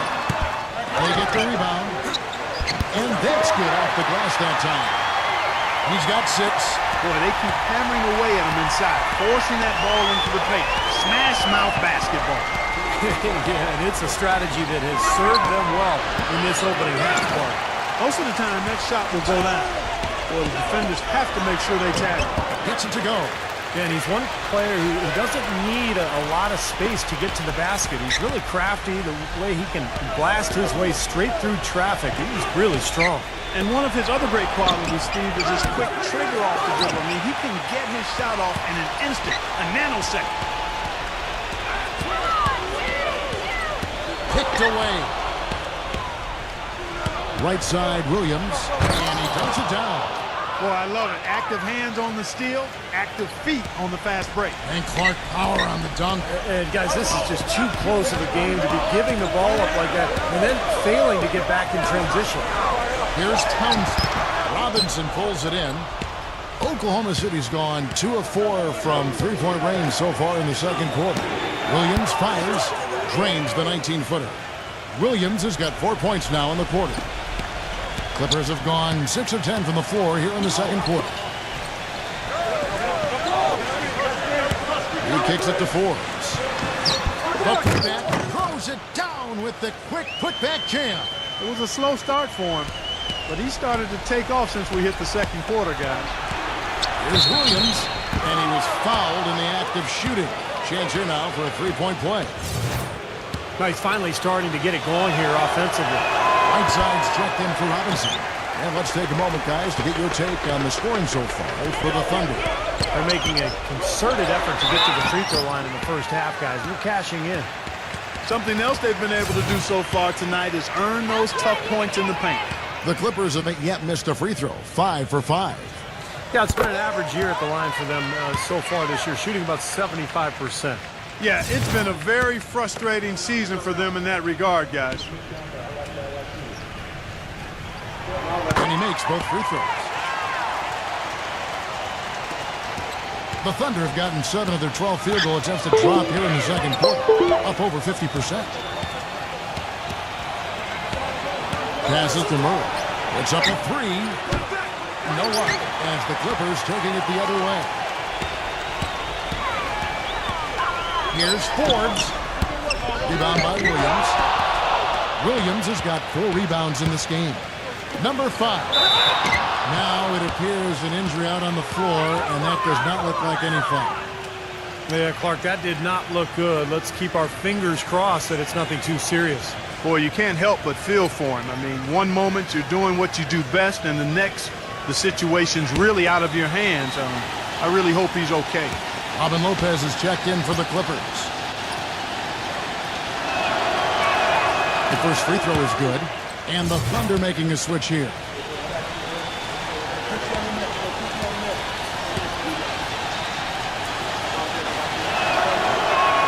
Both good from the line that time. LA has gone 3 of 4 with the long-range bombs here in the second quarter. Here's Townsend. Misses off the left iron. The Thunder with the lead. Moving on from this game, they're scheduled to take on the Lakers at the Staples Center. They're in the midst of a 4-game road trip right now. That'll be game number 3. Yeah, some good games going on today, and especially the one involving the Lakers. That's a great matchup. That's just run-of-the-mill for him. A typical day at the office. He's one of the more skilled offensive players out there. Dishes it to Forbes. He passes to Prince. And the Clippers miss again. The Thunder leading by 4. Robinson a screen on Prince. Throws it up high. Well-placed alley-oop pass into the layup. Soft touch on both ends of that pretty alley-oop. You know, I got to say, Clark, when he threw the pass, I didn't know where it was going to go. We saw it. Ended up right where it was supposed to, in the basket. It sure did. I don't think anybody knew where it was going to go. And that one's good by Lopez. You know, I think anytime the shot comes from that range, the offense has done its job and done it well. Oklahoma City moving the ball around. Back to Robinson. Pass to Alexander.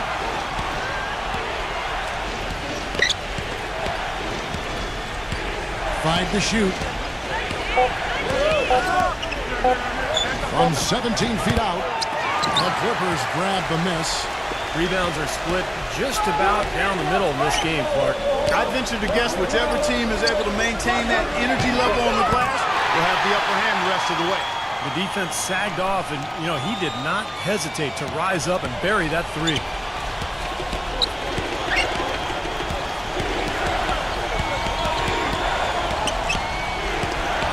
Feeds it to Booker.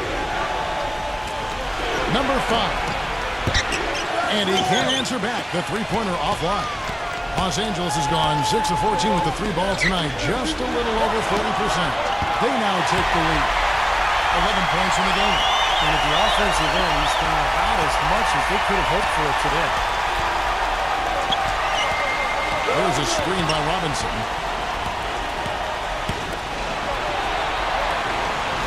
1:44 left in the second quarter. No one covering. Alexander's got 7 points in the game. Guys, what a wild first half this has been. I'd say, 8 lead changes, that speaks for itself. Yeah, back and forth start for sure. This game is setting up to be awfully competitive. Tries it from the top of the key, and the Clippers getting another bucket right there. Oklahoma City trailing. Time called here. The Thunder decide to talk it over.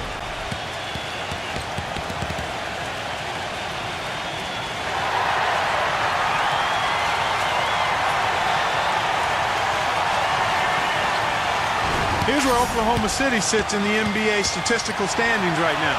5th in rebounding, 8th in free throw shooting, and then the top half of the league in getting high percentage shots as well. Not too shabby. And you put all those things together, and that makes this a very tough team. And what really jumps out at me is the rebounds, Clark. I mean, this is a team that controls the paint. If you're going to miss a shot, the ball seems to be theirs almost every time. That allows their transition game to get going. And then at the offensive end, they'll pound you on the offensive glass as well. And Booker kicks to Cunningham. Inside, 6 on the shot clock. Oklahoma City needs to get off a shot. Booker sinks the triple. Booker's got his 3rd bucket of the night. It looks like he's finding his touch now because the shots are starting to fall. There's the pick. Tyler off the pick from Craig. And out of bounds as the Thunder gain possession. And the Thunder making a switch here.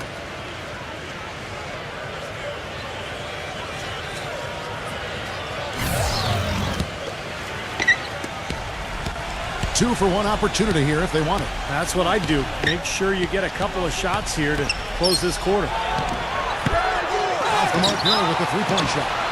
And there's the whistle on the shot. Took the foul. Shot misses. He'll be shooting 2. Well, Kevin, he's capable of dominating every individual matchup physically. He's got incredible strength, and sometimes it's hard to really see on TV. But, you know, when he's on the floor, he gets after you, and you have to be ready to play. And the other thing I like about him is his pursuit of the pumpkin. I mean, he loves to slip in there and get a few second chance baskets. Boy, you've got to be able to knock down your free throws if you're going to keep a team that's behind you at bay. When you don't make your free throws, that's a good way to let the other team back into the game.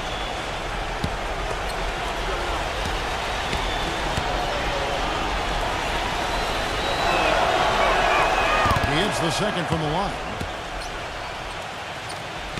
About 7 seconds separating the shot and game clocks. Tyler passes to Caruso. Here's Townsend, and fouled hard that time. He'll get to the line and shoot 2. Well, offensively, they've kind of settled for outside shots so far. You know, I don't know if they're shying away from contact, Steve, but their free throw attempts also down from the first quarter. The Clippers have gone a perfect 7 of 7 from the line tonight.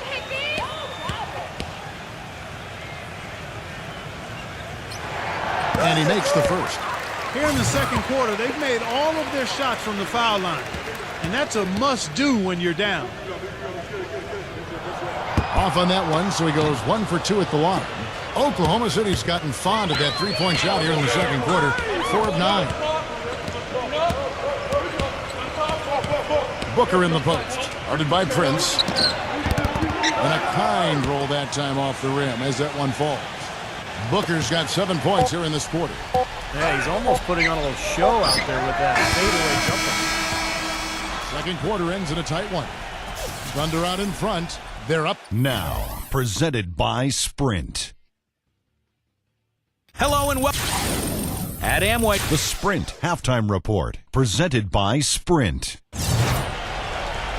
And now the start of the second half. Neither side jumping out ahead through the first 2 quarters. So for Oklahoma City right now, they've got Enes Kanter, and it's Cunningham in at the 2-guard spot. Alexander passes to Booker. Just 5 to shoot. Pass to Cunningham. Puts up a 3. It's rebounded by Craig. Clippers trail by 4.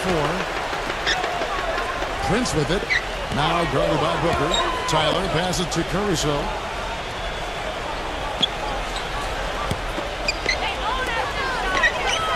Some nice ball movement by the Clippers. The feed now to Tyler. And they force the shot clock violation. Great D. And here's the upcoming schedule for the Thunder. Well, they've got the Lakers ahead of them after this game. And the next game, it'll be played in Los Angeles. That is game 3 of this 4-game trip. The Thunder leading by 4. Booker gets a screen from Wood. And you can count it. He'll go to the line with a chance to make it 3. Give an assist there, not for the pass, but for the solid screen set on the inside that freed him up and made the layup possible. The Thunder have gone 9 of 13 from the line. Well, pretty good numbers this season at the line for this club, right around 78% as a team. And they've made progress in that department from last season going into this one, guys. I mean, the numbers have improved. About 1 minute played here in the second half. There's a good screen. Tyler hands it from downtown. Tyler's got his second bucket of the night. Boy, that was a rugged screen set there, fellas, and the defense didn't even try to go through that. Here's Cunningham. Kicks it to Kanter. The pass to Alexander. He dishes it to Cunningham. Shot clock at 6. From 11 feet away. And again, it's Oklahoma City. Los Angeles calls timeout. Well, he sees something that he doesn't like. I'm not sure what it is, but I think he's going to make some changes here. I think you've got to make your adjustments pretty quickly like he's doing here. Otherwise, you know, things can get out of hand. So this is a good timeout.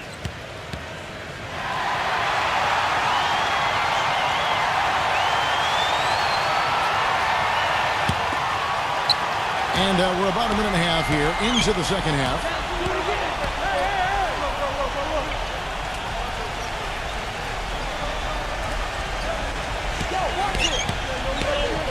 Here's Tyler. 5 points in the game. Kicks it out to Prince. Pass to Caruso. Oh, good on the 3. Oh, they're now +5 in the rebound category, really controlling the glass. And rebounding is one of those non-glamour stats. I mean, it takes work and effort and tenacity and physicality. But when you look at the scoreboard, you can see the correlation. And here's a quick look at how the Clippers' schedule is shaping up. Following this one, they get to host the Pelicans. And that's the 3rd of 4 straight played at home. On the night, he's gone 2 for 2 at the stripe.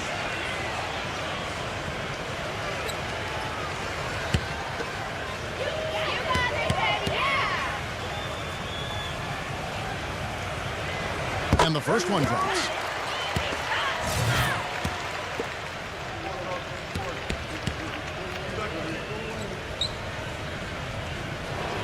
And so LaRusso nails them both. And we're just around 2 minutes into the final half of play now.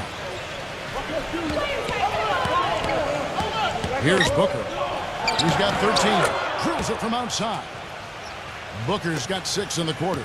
Guys, they've had a solid start to the second half offensively. Gotten good looks, and they've made 3 out of 4 of them. Back to Prince. Pass to Caruso. Kicks it out to Prince. And the Clippers miss again. 1 for 4 from the field since halftime. They're having a tough time getting it going here. The dish to Cunningham. So the whistle blows on the shot and 2 free throws for the contact right there. He's gone 1 of 1 in the game so far from the line. And as an 85% free throw shooter, his team has been able to count on him anytime he gets to the stripe. You know, he's been one of those players they've wanted on the line as much as possible this season, especially in close games, guys. That's good from Cunningham.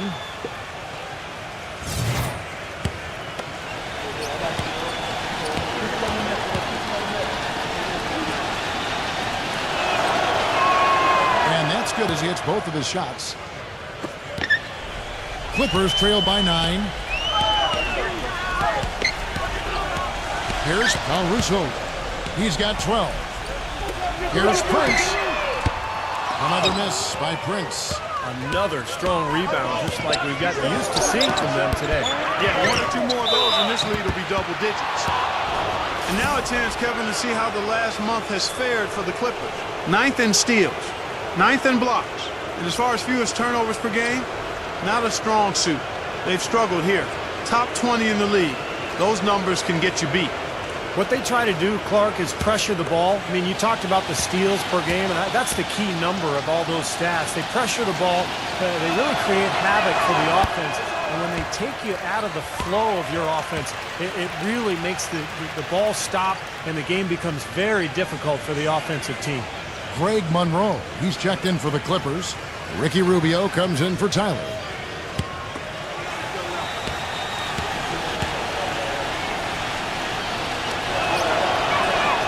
And he can't get the second one to drop either. Coming up empty that time. They need a good offensive possession. Yeah, they've had a number of empty ones, a long time without a basket. They got to find something, you're right. And the basket by Rubio. You might not think of him as a laser three-point shooter, but that shot was there for him, and he had to take it. And there's the pass to Wood. He feeds it to Cunningham. Some nice passing by Oklahoma City here. Passes it to Wood for 3. It's rebounded by Caruso. Clippers trail by 6. Screen by Monroe. Foul call. Looked like the D didn't get there in time, and he'll shoot free throws. The Clippers have shot 10 of 11 at the line. Nice work so far for them.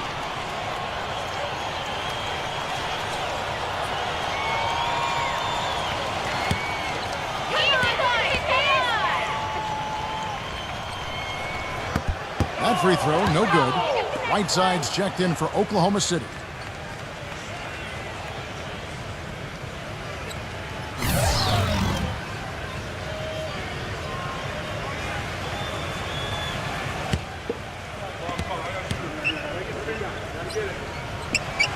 And the second free throw, good. The Thunder leading by 5. Here's Booker. 16 points for him. Monroe in the double team. Whiteside. Rubio with the rebound. LA's gone a less than productive 2 of 6 from three-point land in the second half. Caruso, the pass to Rubio. He kicks it to Prince. And again, no good by the Clippers. It just hasn't been a very good day for him, guys. They need him to start burying some of those. Cunningham's shot is off. You really don't want to see him missing those mid-range shots, but when he's open, he's got to shoot it. For the 3. Another miss by Prince. You can't get into much better position for the 3 than that. Everything was right on target. It just didn't fall. That's good. Alexander's got 11. And I like that move to the hoop. You use your speed, go around the bigger defender. Pass to Caruso. Back to Rubio. Here's the screen. Takes a 3. And that one's good. Rubio's got 7 now in this quarter. perfect screen there. Set him up with a nice look. Poor job by the defender to not fight over or around that screen. Here's Alexander. Softly drops in the floater. 13 points in the game. Gotta love the teardrop. Just put it right over the defender. And Rubio kicks to Monroe. Pass to Caruso. Looked to me like the defender didn't get squared up and get his feet set. Good work by the officials. A nice call. That play can be tough to judge sometimes. And the Thunder making a switch here.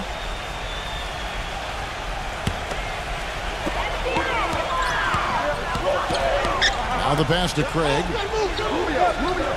Here's the three. Gets it to go. Boy, they've come out of halftime just smoking hot from behind the arc. Hey, trust me on this one, partner. They are going to continue to let them fly. Alexander covered by Rubio. Alexander passes to Cannon. Dishes it to Booker. Lock at 6.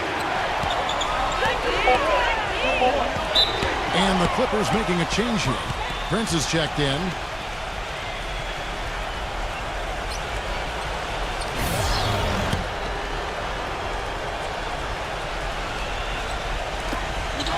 Long range from the inbound. That's good.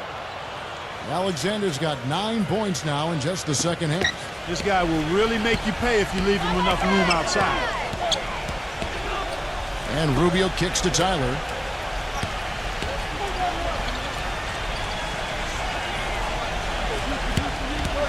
Number 15, defended by Booker. Feeds it to Tyler. 5 on the clock, and it's the Clippers scoring again. It's obvious he's hurting. I mean, he's going to tough it out, though, and continue to contribute on. You got to give him credit for that. Fires at the elbow. One-on-one here. There's Townsend. I don't know that this is the time for that kind of flair. In a close game, the important thing is the 2 points, not the dramatic. Oh, come on, Clark. He had to go for it, didn't he? I'm with you, Kevin. You can't fault him for that. I mean, just let him go. Who cares? They set the screen. Rubio with it. Now guarded by Alexander. And Rubio kicks to Tyler.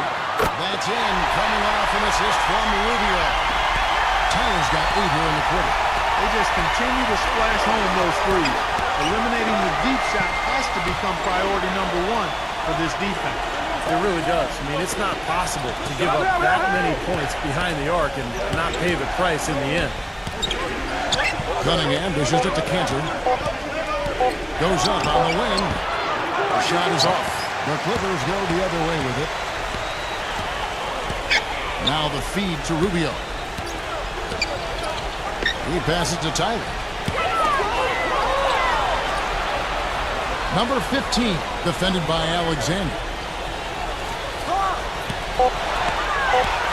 For the lead, he lays it in. And the Clippers lead by 1. And Clark, a great competitive game so far. Yeah, tit for tat. I mean, back and forth, plenty of lead changes, and excellent play.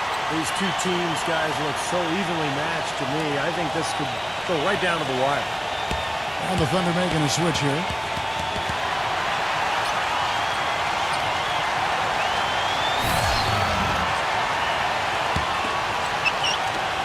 .151 left in the third quarter. They set the pick. Kicks it to Cunningham. And he sinks the shot coming off the strong pick. Cunningham's got 4 points this quarter. Defense just has to fight over the top of those screens. Especially when the ball is in his hands. I mean, he doesn't miss too many open shots. Back to Rubio. Kicks it out to Prince. No good with the triple. You've got to like what they've been doing down there in the low post, Clark. I do. I love it. Their rebounding has been outstanding. So important in a tight game. Here's Tyler, defended by Cunningham. To the paint. And out of bounds as the Thunder gain possession. Here we can get a look at Oklahoma City, Kevin, and what kind of numbers they put up these last 10 games. 4th in rebounding, 7th in fewest turnovers per game. And they are in the top third of the league in assists. With the quality of players they have, you thought they might be better there, but not bad. And you put all those things together, and that makes this a very tough team. And what really jumps out at me is the rebound spark. I mean, this is a team that controls the paint. If you're going to miss a shot, the ball seems to be theirs almost every time. That allows their transition game to get going. And then at the offensive end, they'll pound you on the offensive glass as well. Passes it to Wood. 26 seconds left to play in the third. Fires top of the key. Shot's good. And now a 5-point Thunder lead. This switch has definitely been flipped to on this quarter, guys. Here's Tyler. 10 points for him. Kicks it out to Prince. And again, no good by the Clippers. And that does it for the third quarter. Both teams clicking offensively as we approach. Sunday, March. We welcome you back to what has been a good one here as we get into the fourth quarter. And some stats here, guys. The scoring breakdown for the Thunder. Man, they keep piling up the assists, guys. Great ball movement. They've really been on fire from beyond the arc tonight, too. I mean, a lot of their points have come from out there. They've got Russo. And it's Craig in at the first. That's who's out there for the Clippers. Boy, big man with very soft hands and a nice touch around the hoop.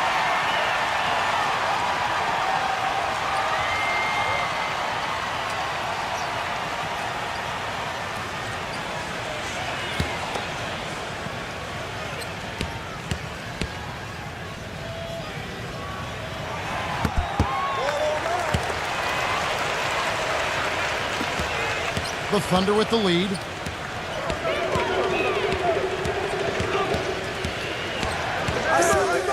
From deep. The shot's good from Kelly. Here's Tyler. Tyler off the pick from Craig. Pass to Caruso. He dishes it to Tyler. Pick it out, pick it out. There's the screen. Pass to Caruso. 6 to shoot. 2 open that time. Made it look too easy. And this game is really heated up. I didn't think it could get any more high scoring than it already was. Well, there's always room for more offense, Steve. You know that. There's the pass to Murray. Off target with his 3. Clippers trail by 3. Hit his leg. And they're saying he kicked the ball. And the Thunder making a switch here.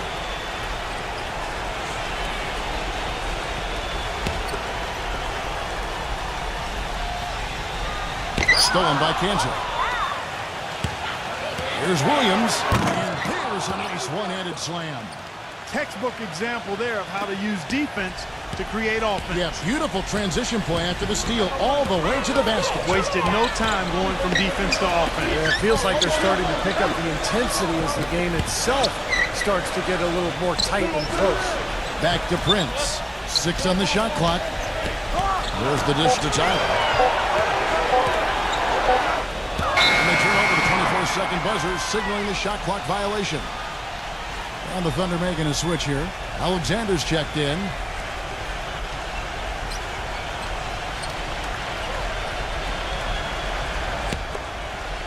We're about 2 minutes into the fourth quarter in this one. He feeds it to Kanter.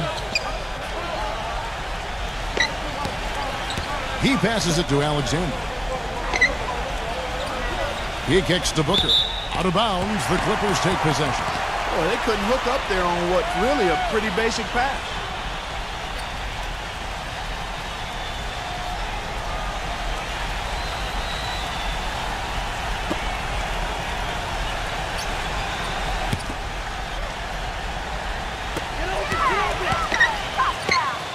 Craig, he's guarded by Williams. Passes to Caruso. Dishes to Tyler. Feeds it to Prince. And the Clippers miss again. He's killing them with his poor shooting. The defense is more than willing to give him those shots now. Here's Kelly. A rim jumper off target. Clippers trailed by 5. Here's Tyler. Pass to Caruso. Beyond the arc. Thunder with the rebound. Booker's got 3 rebounds now in this one.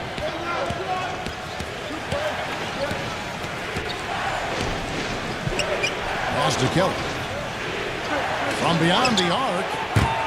Rebound by Tyler. Clippers have gone 2 for 5 on field goal attempts in the fourth quarter. There's a screen. And the pass to Caruso. Nice shot from the wing. You know, he's knocking down his shots today, but it hasn't really translated to the scoreboard yet. Here's Booker.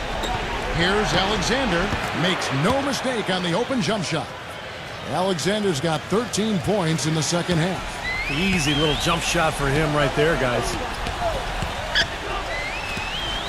Here's Tyler, and he's good on the 3-ball. That's more like it. It's 9 points for him coming off 3-pointers in this half. Alexander passes to Kelly.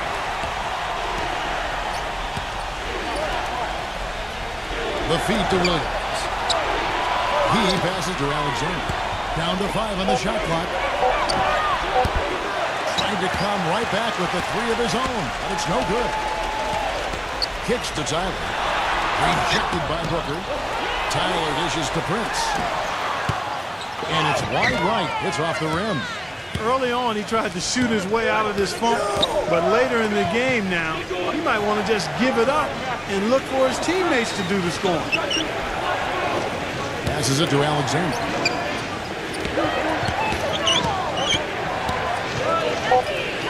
He dishes it to Booker. Jacks up a 3. That's good. Booker's got 21. Second 3-pointer of the half, 4th overall. So he's having a nice game from outside. Here's Tyler. And another 3 for the Clippers. He's been a different guy in the second half, guys. His shooting percentage far better than it was before the break. It's stolen. Now the Clippers moving it up. Pass to Caruso. And that'll be Oklahoma City's ball as it goes out of bounds. And the Thunder making a switch here.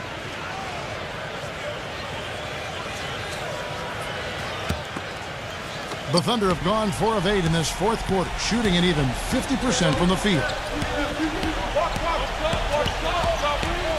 The dish now to Booker. Puts it up. It's rebounded by Craig. Boy, we don't see that too often. No defender on him, and he just cranks the open jumper. Towns defended by Booker. Some nice ball movement by the Clippers. Lock at 6.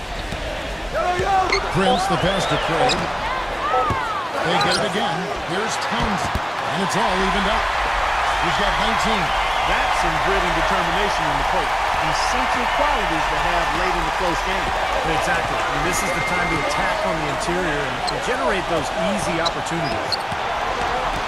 Booker the pass to Wood. Tries a 3. No good from Kelly. You know, he's been off his game this quarter just a bit. Hasn't been able to get a whole lot to go so far. He feeds it to Prince to take the lead. That's good. It's Rubio with the assist. Rubio's got 3 assists in the game. Here's Booker. Pass to Alexander.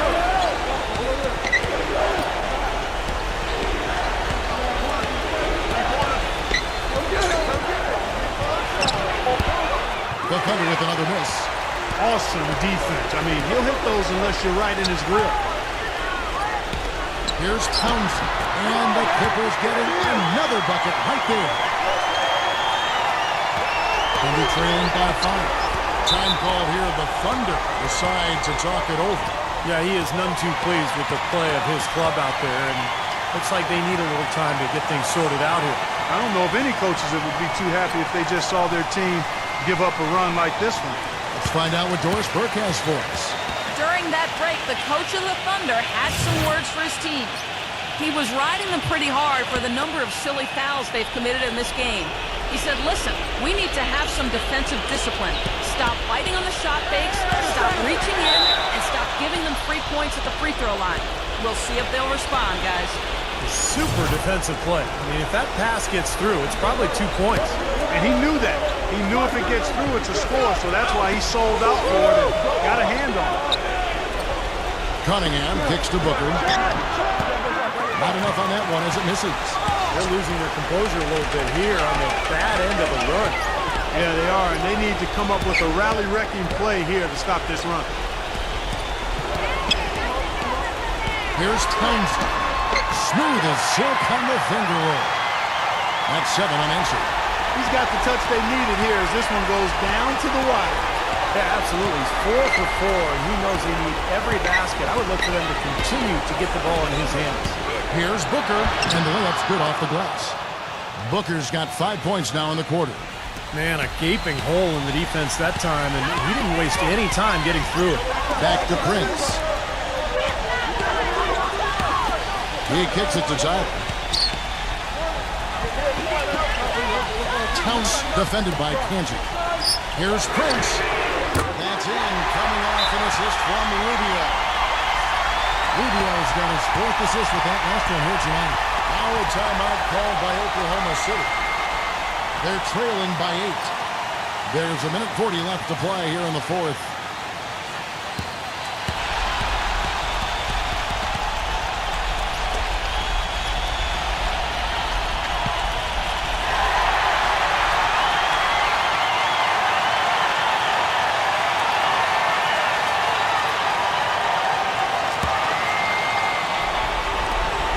There's a minute 40 left in the 4th quarter.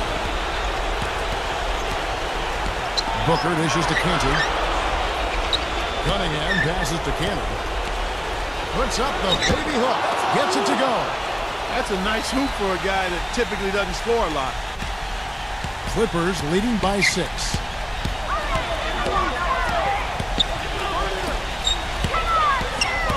Here's Townsend. And a foul on the shot. He'll go to the stripe for 2. That's on Enes Kanter. And a chance for just a second to check out the scoring breakdown for the Clippers. How about the three-point shooting we're seeing so far, guys? Amazing. They've worked hard tonight at crashing the boards as well. They've had a bunch of second-chance points. And no good is the first free throw missing for him. We'll see if he can nail the second. So he comes up empty, missing both. Thunder trailing by 6. It's going to take something special, maybe a miracle, for them to come back right now. How about a little luck? This game's going to take a big swing.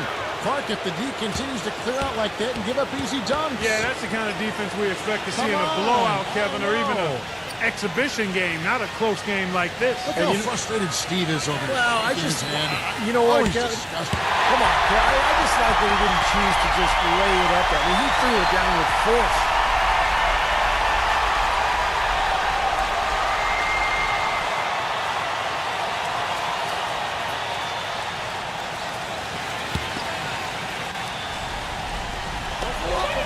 .107 left here in the 4th quarter. Rubio with it. Now guarded by Alexander. Back to Rubio. Prince. That's in. Coming off an assist from Rubio. And the Clippers lead by 7. There's been a change in his game compared to what we saw in the first half. I mean, he's scoring with a lot of confidence now. And here are the Clippers now. 41 seconds left in the 4th quarter of this one. Dishes it to Prince. Shot clock at 6. Back to Rubio. This one for 3. And another 3 for the Clippers. And a terrific run to really put this ball game away. And now let's see how many more points they can throw up there before the horn sounds. Time called here. The Thunder decide to talk it over. They're losing by 10. We've got 28 seconds left in the 4th. And a new group in here for the Thunder.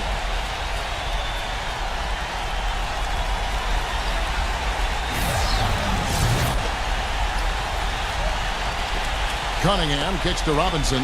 Cunningham. Tough break for the defense. He took the heat and drew the whistle. Yep, but when you get there late, that's what happens.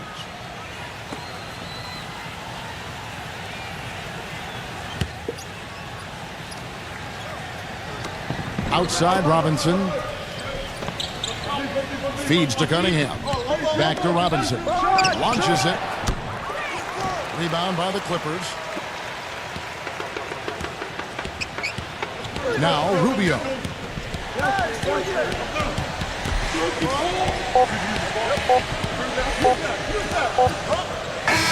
the Clippers winning this one easily.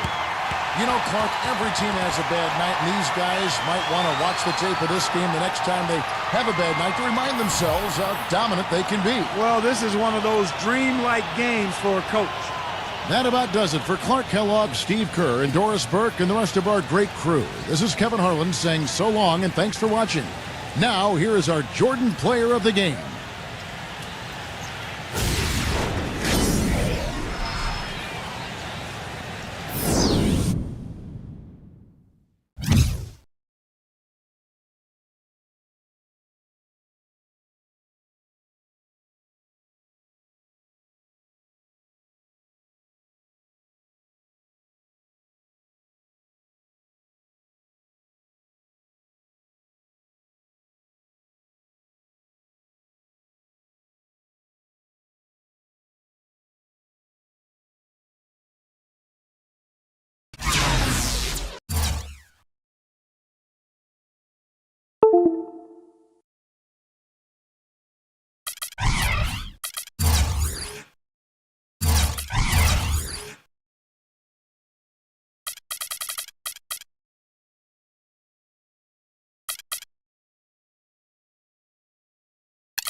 Hello and welcome. Great to have you along here for the NBA on 2K Sports. It's Friday night basketball. It's the San Antonio Spurs going up against the Washington.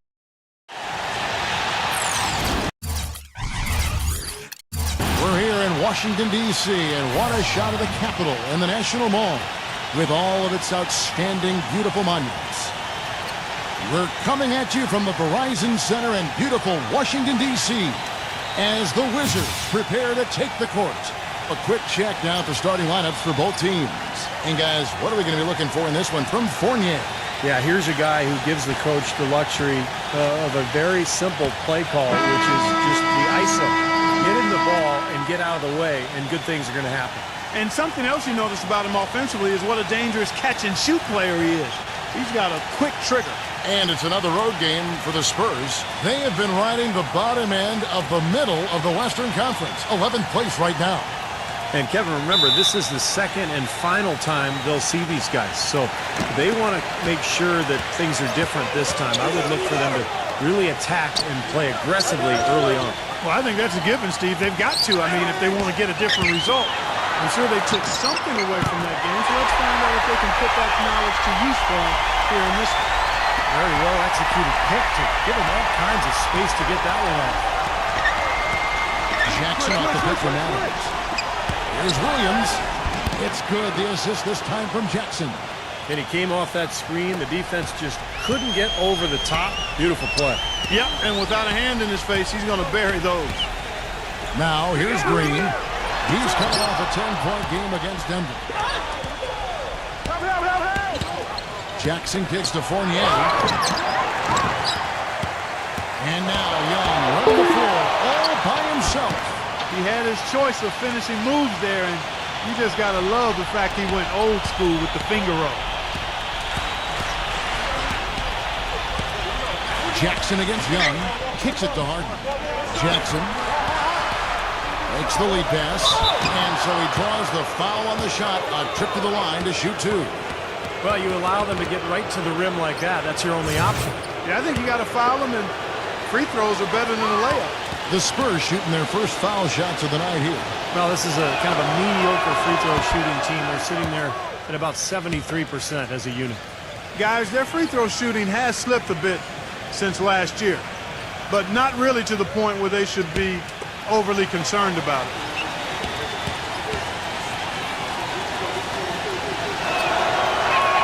He hits the second from the line.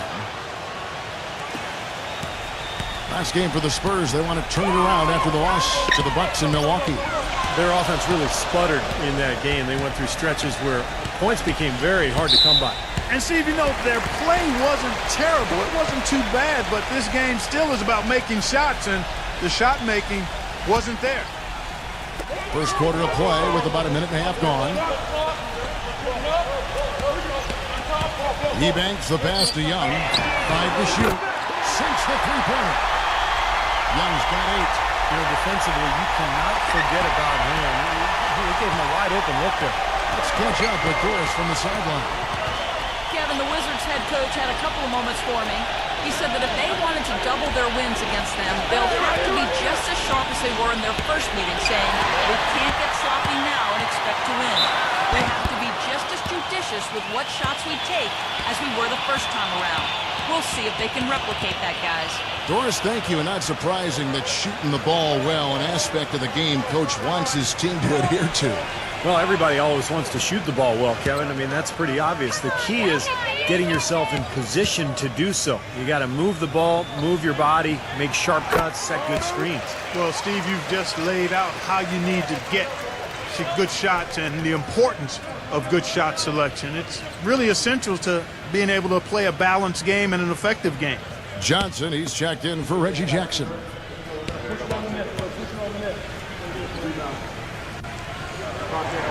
And so Young nails them both.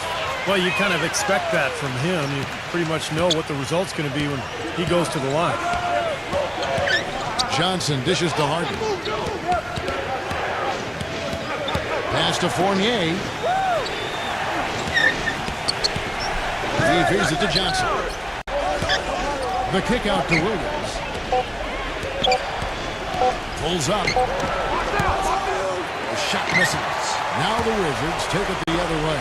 They beat the Spurs during their last encounter in San Antonio. It was an emphatic win for them, especially considering that it was on the road. No question, by the way, that it was their offense that carried. Steve, I love the way they attacked at every opportunity. They never were on their heels, and eventually that allowed them to pull away.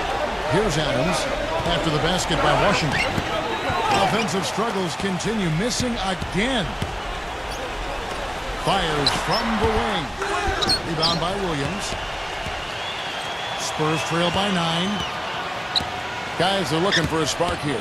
Yeah, I mean, a cold stretch offensively. They desperately need a basket. Harden inside the three-point line. Good as the jump shot falls. Harden's got his first 2 points of the night. And Young kicks to Green. Just under 3.5 minutes gone here in the first quarter. Off target there. That would have pushed the lead to double digits.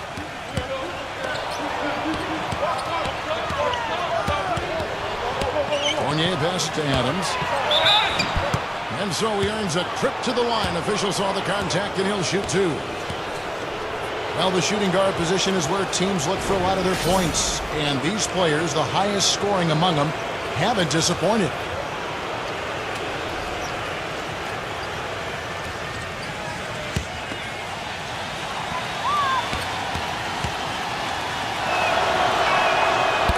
The first.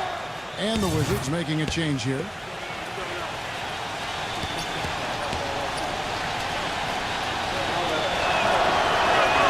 Both free throws good from Adams. Here's Young. Last game he had 12. Outside, Green. They set the pick. Back to Young. This is to Green. From outside the arc. And that one's good. Boy, such outstanding patience and decision-making for them offensively. Yeah, absolutely. Their ball movement has been outstanding. They are piling up the assists. And a chance for just a second now to check out the scoring breakdown for the Wizards. Now, they didn't waste any time getting into a groove out there. They're dialed in from long range. The other thing they've had going for them tonight is their passing. I mean, doing a nice job. Plenty of their points early on coming off assists. For the Washington Wizards, they come in off the loss to the Nuggets. And as strange as it sounds, that game was a confidence builder for them because they really didn't have it that night at all and still managed to keep it close. Steve, I think they're one of the few teams that can play that poorly but still almost come away with a win. And it's going to be 2 free throws. Drew contact on the shot. He's getting his first free throw attempt of the night right now. First one falls for him.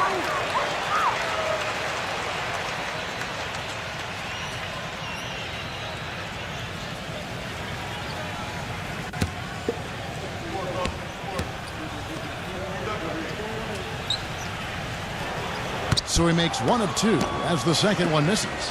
Spurs trail by 10. And Fournier kicks to Harden. Again, the miss by the Spurs. You just assume he's going to knock those down when he's as open as he was there. There's the dish to Young.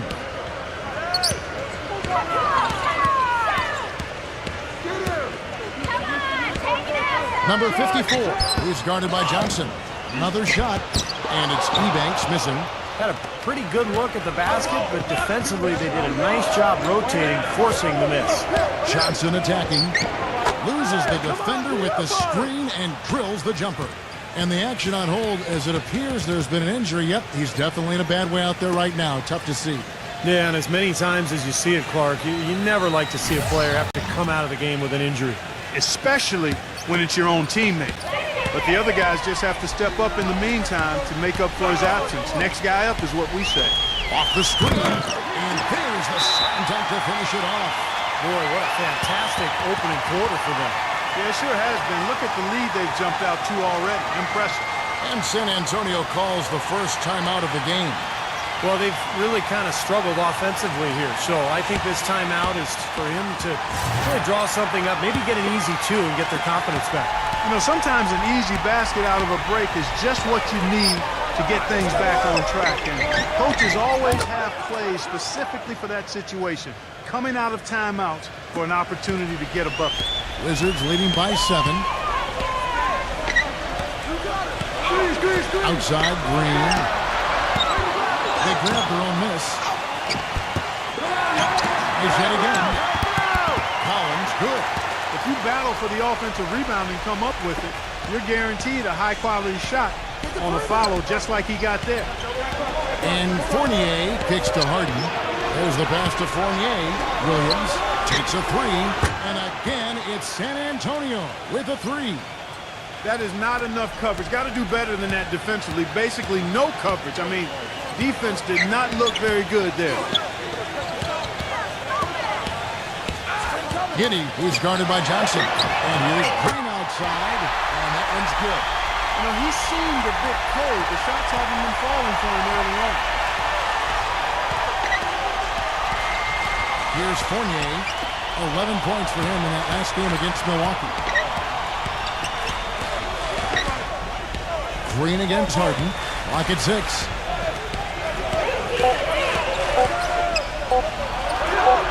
And it's good with time running down on the shot clock. Harden's got his second bucket. I don't know who was supposed to be on him there, but clearly a mistake by the defense. There's a screen. The drive by Green, and he dunks it after the pick frees him up. Well, that's some physical basketball out there. I'm glad I'm not in the middle of that. A hard pick and an assault on the bucket. Old school stuff there. Yeah, there was a lot to like on that play. Now, here is Harden. He had a 12-point outing in their last game against Milwaukee. He got some huge points from the foul line, too, Kevin. He was very aggressive, generating contact and drawing fouls. Fournier, another one falls for San Antonio. Everybody on the floor is hot. Incredible stuff here in the early stages. Tell you what, both teams playing downhill. Who's going to blink first? So timeout called here, the first for Washington.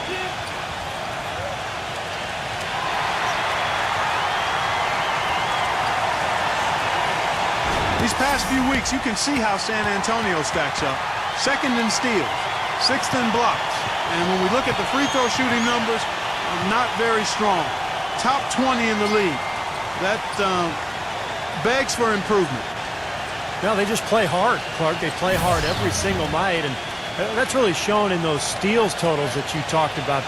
They really attack the offense. They try to make every possession a difficult one. And when they're on their game, they're forcing turnovers, creating havoc, and then getting out in transition. And Washington has possession. 7-point differential. Passes it to Collins. He dishes it to Brooks.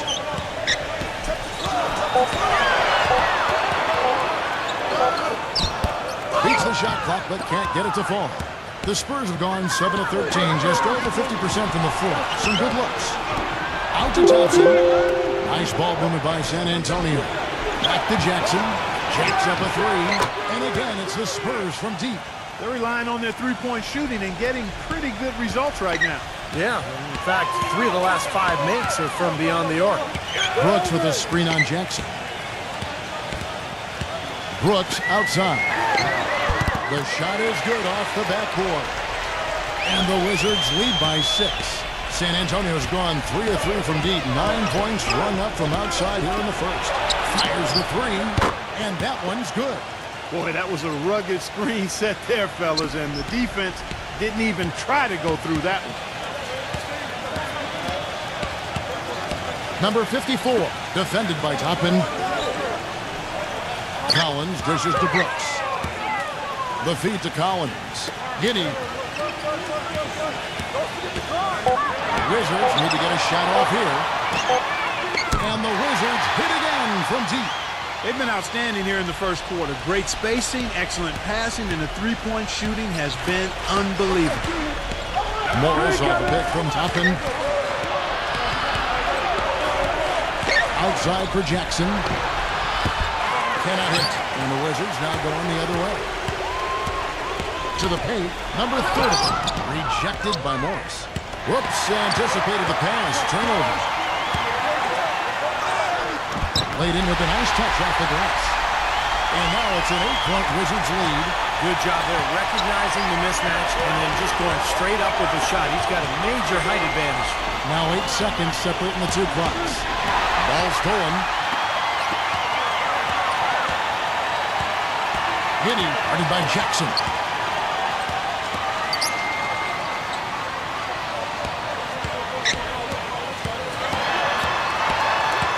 Giddy makes it off the glass.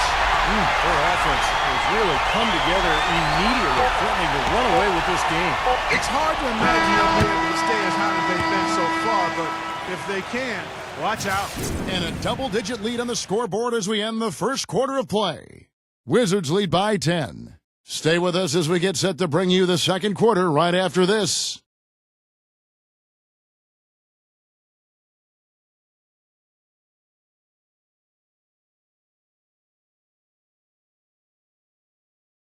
We get closer and closer to the playoffs. The Milwaukee Bucks go on the road to battle the Indiana Pacers. It happens next Wednesday.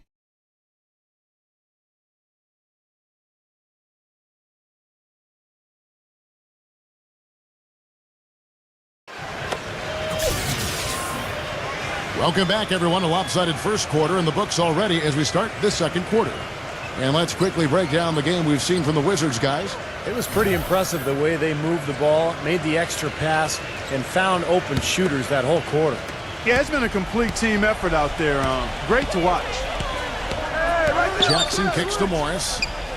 He passes it to Toppin. And he was fouled in the act of shooting. Chance here now for a three-point play. Nice soft touch to drop that one in.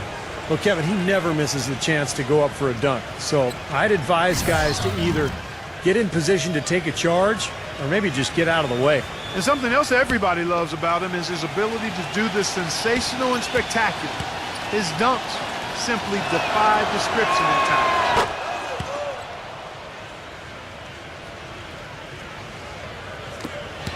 Wizards leading by 7. And a chance here presented by Gatorade to see who's on the floor. All fueled up and ready to go for the start of the second quarter. On the court for San Antonio, we've got Reggie Jackson, and it's Toppin in at power forward. Come get it, come get it. Here's Sharp, rejected by Brooks. Number 54, defended by Sharp. He kicks it to Brooks.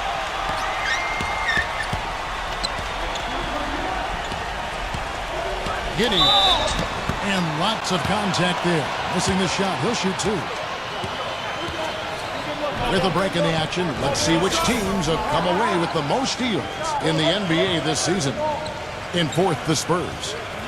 This team is an elite defensive team. Why? Because they do a nice job moving their feet, positioning their body, and playing with active hands. And when you do that, you come up with steals, and they're one of the league's best in that category as a team.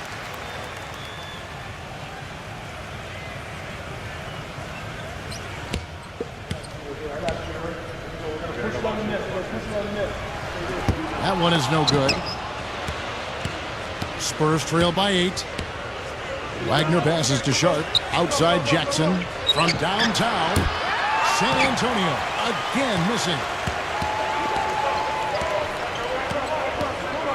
Second quarter, and we're just over a minute in.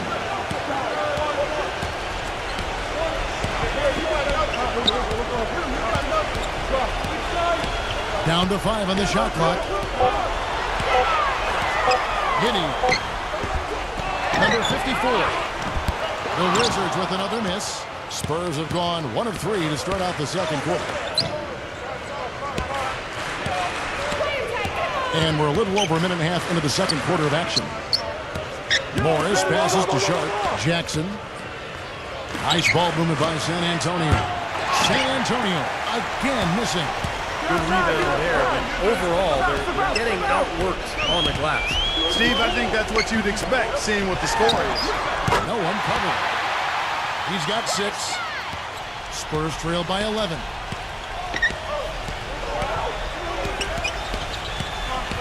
Pass to Wagner. Puts up the baby hook. That's good, and it's Jackson with the assist that time. Jackson's got his 3rd assist on the night. The pass to Erdo. Brooks right side. Lets it fly from 18. San Antonio's gone 0-2 from deep here in the second. There's the screen. Passes it to Sharp. Tries a three. Rebound by the Wizards. We're just over 2.5 minutes into the second quarter. Takes the three. No good. So the Spurs will take it the other way. Not able to find it here in the second. He's off stride and off track just a bit after that one he had earlier. Toppin the pass to Morris. Foul call that time on the way up. That'll give him 2 chances at the free throw line here. So we got a moment now to check out the story on Reggie Jackson. Going well for him this season. 11th in assists. And he's been quite an offensive threat, averaging enough points to put him in the top 20 in scoring. And how about this terrific passing display he's put on, Steve? I mean, as this place on the assist chart shows, if you get to the right spot, he'll find you. That's what he takes pride in. That's also good. So he hits both free throws. Quarter number 2, around 3 minutes gone by. Young outside. Brooks up on top. Wide open. That's good. Brooks has got his second basket of the game. So it's the Spurs now. They've only given up 6 here in this quarter. Jackson against Young. Jackson passes to Sharp. From deep. The shot's good from Wagner. 5 points in the game. An unusual skill set for a big man. The long-range shot gives you such good spacing offensively. Young off a pick from Myrtle. Releases. Kept alive by Washington. Count that one. See how he used the rim to protect the ball perfectly from the defender on that reverse. Spurs trail by 8. Jackson with it. 14 points from him the last game against Milwaukee. And his work on the glass, certainly noteworthy. And he contributed in a number of ways. 6 on the shot clock. Here's Adams. Rebounded by the Wizards.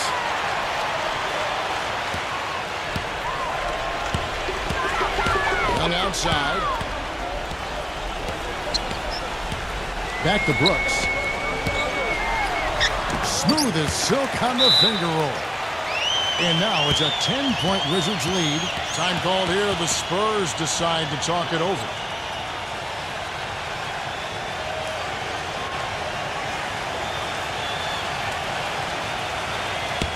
Right now, let's check out the standings in the Eastern Conference and see how the playoff race is shaping up. Taking a look at Cleveland. What a run they've had this year. In first place and charging seemingly at will toward the postseason. These guys have been outstanding. And, of course, the Washington Wizards. Quite a few spots down the ladder right now. Well, I think for Washington, unfortunately, mediocre is a word we've often heard used to describe their overall performance this season. Yeah, I expected them to be a few rungs up the ladder from where they are.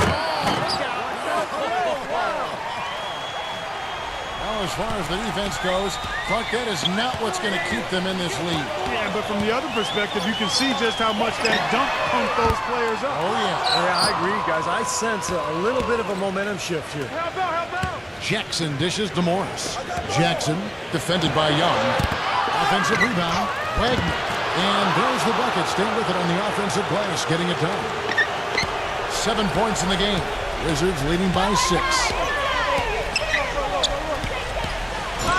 Giddey, defended by Sharp. Nice move. He stepped back and cast it up.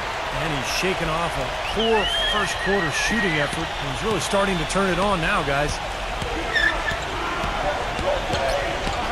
Young against Jackson. He passes to Wagner. Back to Jackson. Here's Sharp. Second change shot. Some solid defense here from Myrtle. Washington's gone 6 of 11 when they're taking the three-point shot tonight. Very respectable. Here's the screen. Young, guarded by Jackson. Tries it from the top of the key. Again, the Wizards score. His shooting's been outstanding. Definitely one of the reasons his team is up in this game. Pass to Sharp.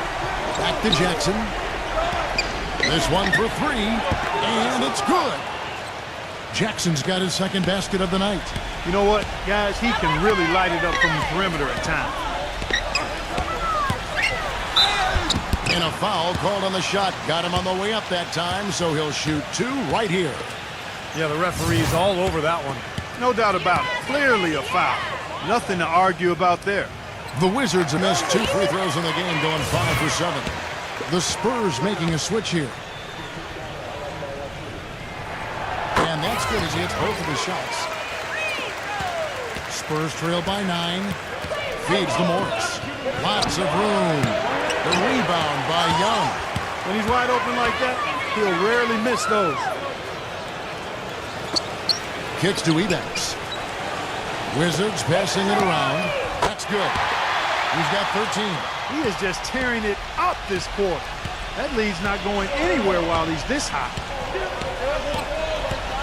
Jackson kicks to Williams. Back to Jackson. Beyond the arc. Here's Fournier. So the whistle blows on the shot and 2 free throws for the contact right there. Here in the second quarter, they've made all of their shots from the foul line. And that's a must-do when you're down. The Spurs have made 6 of their 7 attempts at the line in this one.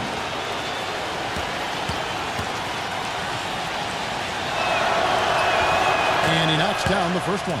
Even though they're trailing, they're having some success from the foul line here, and that could go a long way towards getting them back into it. James Harden, he's checked in for the Spurs.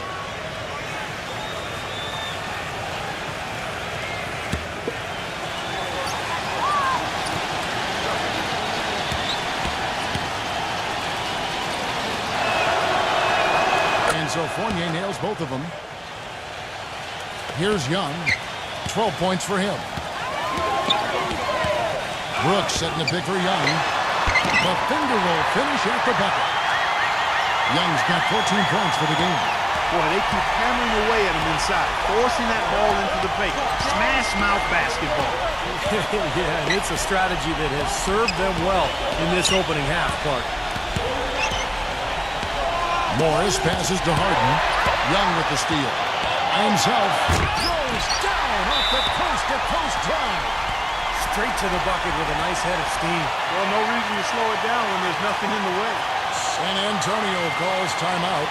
You know, all coaches hate defensively when you give up easy points in the paint. That's inexcusable. So that's the reason for this timeout here. I think it came down to the fact they were getting beat inside, and that's why the coach called timeout. They were not winning the battle inside. And the Spurs making a change here. Jackson's checked in.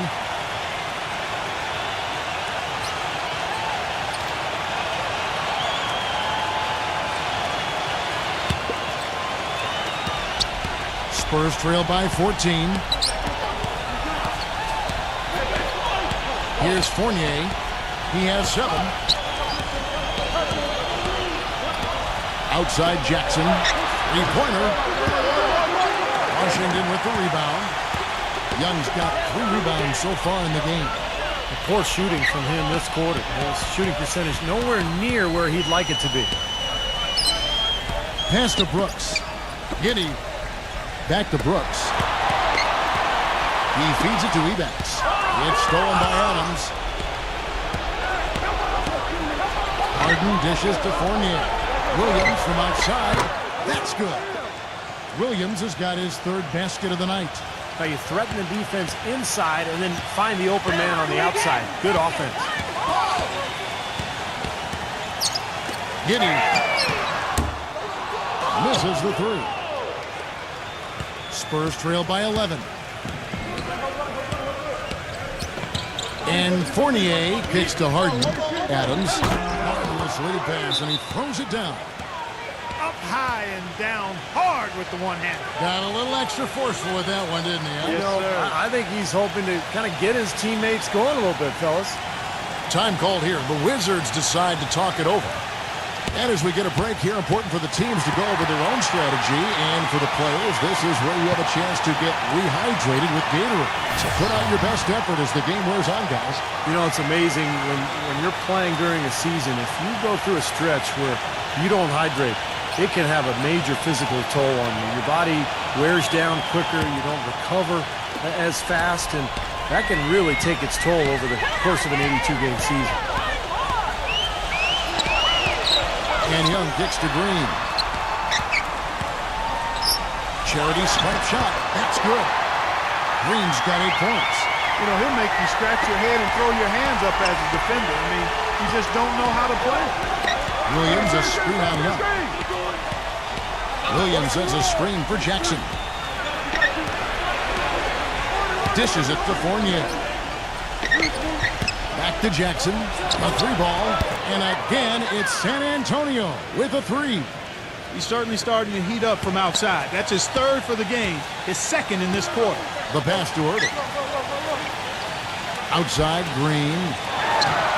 And Washington again with the bucket. Spurs trail by 10. And no need to rush it. They can play for one shot. And I think they should wait till about the 5-second mark to go for it. Harden the pass to Williams. The dish now to Jackson. 3-pointer. Washington with the rebound. Here's Adams, and he slams it one-handed. Look at that effort and energy as he creates the second chance and then converts. He doesn't just convert, Clark. He converts at maximum force. He could give lessons on the art of offensive rebounding. And so we conclude the first half. It's the Wizards. Now, presented by Sprint. And it is halftime. The Oklahoma City Thunder. The Sprint Halftime Report, presented by Sprint. And the second half about to start here in just a few moments. We've got Green, also Young out there, and it's Ertl in at the 5. That's the group on the floor right now for Washington. Jackson dishes to Williams. Back to Jackson. Spurs passing it around. 5 on the clock. Lets the 3 fly. They get it back. And it's thrown down hard with both hands. Well, most of all, I just love the work he puts in on the offensive glass. So many of his points come on putbacks just because of sheer hustle. And he gives them a terrific option in the low post every time down the court. Even with multiple defenders around him, he knows how to create a shot for himself.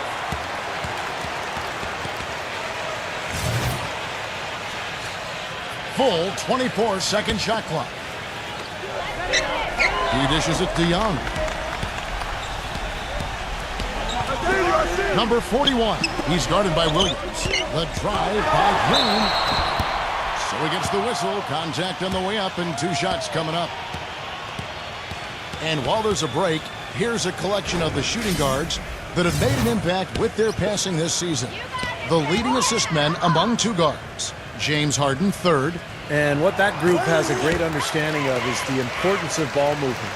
They can really all create their own shot, but they're superb setup men as well. You know, I enjoy seeing that mindset in the shooting guard where basically he's saying, I'm going to attack at all times, but if it's not there for me, I can drop a dime on you just as easily. Second half just getting started, about a minute played. Here's Fournier, 7 points in the game. Jackson, that's good. Jackson's got 12 points in the game. A wide open 3. They need much better communication defensively. Number 41, he's guarded by Williams. Shoots from the baseline, no good. Nice D from Adams. Spurs trail by 5. Now the feed to Harden. Time called here. The Spurs decide to talk it over. Well, he sees something that he doesn't like. I'm not sure what it is, but I think he's going to make some changes here. I think you've got to make your adjustments pretty quickly like he's doing here. Otherwise, you know, things can get out of hand. So this is a good timeout. Let's take a moment now, Kevin, to see how the Spurs are doing in the NBA statisticals currently. 4th in steal, 15th in blocks. And as far as fewest turnovers per game, not a strong suit. They've struggled here. Top 20 in the league. Those numbers can get you beat. The key really to me out of all those numbers, Clark, is the steals, because that's become their identity defensively. They're a real ball-hawking team. They like to get out and put pressure on the offense, force mistakes, and when they do that, they're tough to stop in transition. Green, no luck. Changing sides didn't seem to help them at all. Huh, guys? They've missed their first 3 shots in the 3rd quarter. Harden kicks to Fournier, and it's out of bounds. The Wizards will take it the other way. As the playoffs near, let's take a look at the Western Conference standings. We'll take a look at the Suns. They are the favorite right now to lock up the #1 seed come playoff time, sitting in first place right now and not looking like they, are going to be slowing down at all. And, of course, the Spurs. Right now, quite a ways down below. Checking out San Antonio, they've remained again this season on the losing side more often than not. This is a team that, not surprisingly, has continued to struggle. And as much as most of us would love to kick off an extra long summer break, for NBA players, the postseason is what you live for. You want a short summer. You want to play deep into the playoffs. Young off a pick from Ertl. Into Green. And he floats in for the easy two. Credit the assist on that one. That was an important bucket. They're only 1 of 5 now, so they really had to get their offense clicking. Williams, a screen on Young. Here's Fournier. It's rebounded by Ebanks. Ebanks got 3 rebounds so far in the game. The drive by Green. Terrific design on the pick flip, and he lays it in. And now a 4-point Wizards lead. They set the pick. Here's Fournier. A 3-pointer, no good. He certainly didn't take advantage of the poor defense, but they can't count on him to continue missing. No, that's for sure, because this guy's too good of a shooter to miss that look consistently. Gets it to go. Green's got 18 points. 3 consecutive baskets have come right at the rim. The defense had better start buckling down and tightening up. Yeah, they're getting exposed right now. Now Harden, averaging 19 points per contest. Uncovered, and that one's good. He has 6. Whatever their plan was defensively that time, it didn't work. Not if it results in that shot.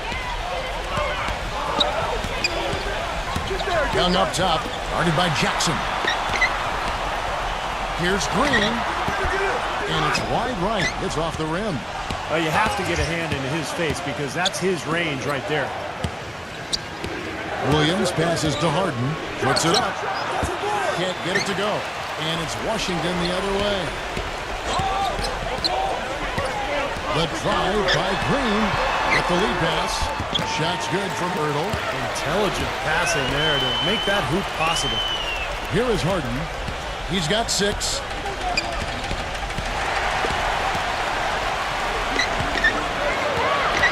The kick out to Williams. Runs it from downtown. Williams has got 11 points. Just seems like they've given up far too many points from the three-point shot today. A lot of open looks out there. I agree, Steve. The defensive rotations have been abysmal. Good answer back, but that 3 is off the mark. Spurs trail by 3. Harden gets a screen from Adams. And Fournier gets to Adams. Boy, the big fella's showing us a little explosiveness for a change. Well, maybe Clark is working on his dunk skills because he looked perfectly at home right there. Yeah, sometimes he can clang those, so I'm glad to see him get that one down. Out of bounds, Wizards ball as Washington keeps possession. The Spurs making a switch here.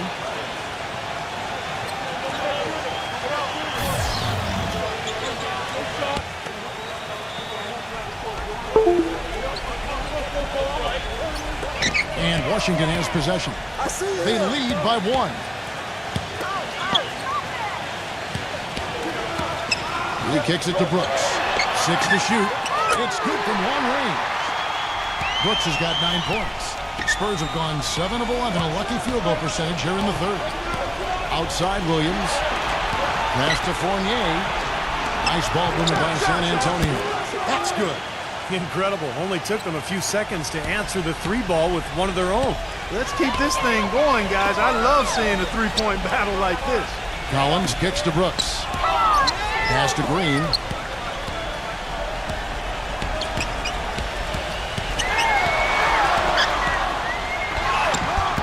No good. Excellent D from Fournier. San Antonio's gone 4 of 6 from 3-point land since the start of the second half. Harden dishes to Fournier.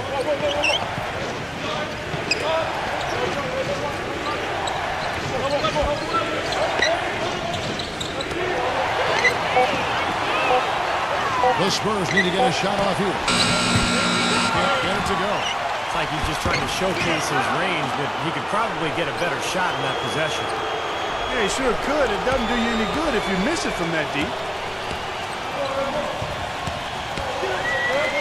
Number 41, the 10-footer finds the target. And the Wizards lead by 1. I think he's best as a spot-up shooter. And he can play off of his teammates and find openings on the perimeter, just catch and shoot. He's got a quick release, beautiful stroke. He does such a nice job of getting himself squared up and in perfect position before the ball gets there, preparing before the pass. Perfect screen there. Set him up with a nice look. Poor job by the defender to not fight over or around that screen. Launches it, and the Wizards hit again from deep. There's no way a player like him can be left wide open like that. Did you pay attention to the scouting report? Harden the pass to Fournier, and Young comes over to help. Harden kicks to Williams. Number 30. Off the mark there with the three-point shot. Washington's gone 2 of 5 with the three-point shot since coming out of the break. The drive by Green. And they're going to count the bucket and send him to the line. It could be a three-point play. They're in the position they're in right now, thanks in no small part to the show that he's putting on in this period.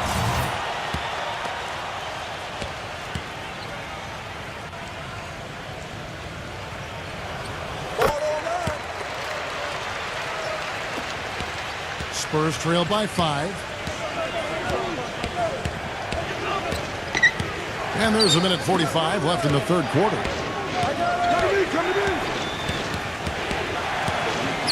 Back to Harden. Shot clock at 5. Misses the wing 3. Wizards leading by 5. Number 41. That one's good from the corner. He's got 9. San Antonio's gone downtown a lot since halftime. They've missed 5 of their 9 attempts out there. Harden gets a screen from Toppin. Looking to end the run. Brooks grabs the board.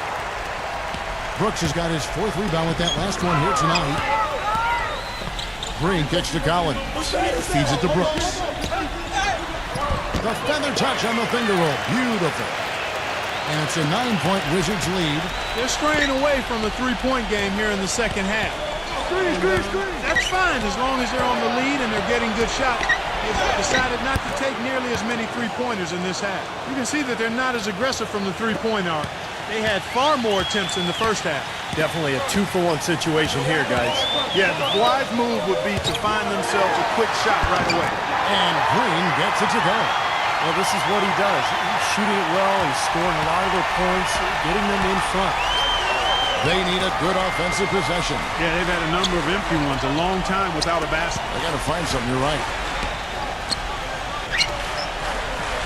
Outside Jackson from past the arc. The Spurs rebound. Multiple possessions have been the story of the game, and even with the big lead, this team continues to be quicker to the ball. Jackson can't get that one to fall. Here's Collins. No good. And a great show through 3 quarters. As we enter the 4th, who will carry the day? Wizards lead by 9. And we're just moments away. It's crunch time. The 4th quarter just moments away now as we welcome you back. And a closer look here at the scoring breakdown for the Wizards. Well, their passing has been picturesque, a thing of beauty in both halves. More than a few of their baskets have come off assists. And then look at the points in the paint because they're really winning that battle tonight. On the floor for San Antonio starting the 4th quarter. They've got Adams, Reggie Jackson out there with Evan Fournier. Then it's Williams. And it's Toppin in at the 4-man position.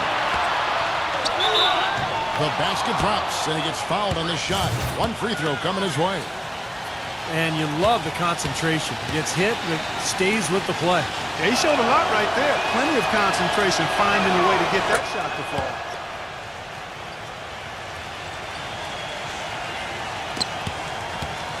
Wizards leading by 6. Young outside.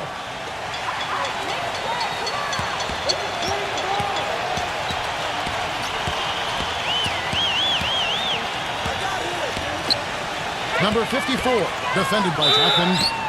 And 2 shots coming up at the line as he gets fouled on the shot. And a quick look now at how San Antonio's schedule is shaping up. It's off to Boston for him after this game as they take on the Celtics. And that will conclude a 4-game road trip.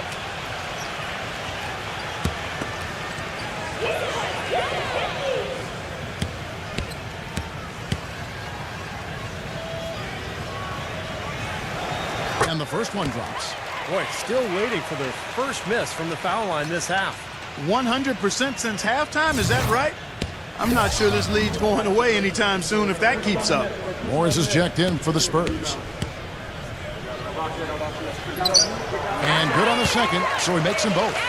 Well done again. He doesn't have the same problems at the line that plague some of the NBA's other big men. Williams. Here's Fournier.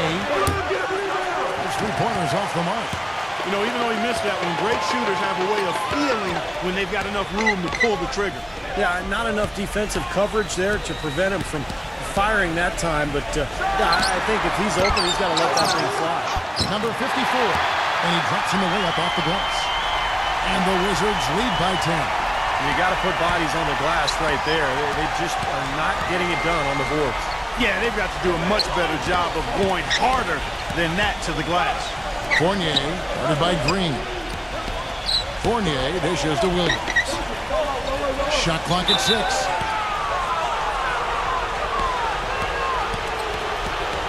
And the Wizards making a change here.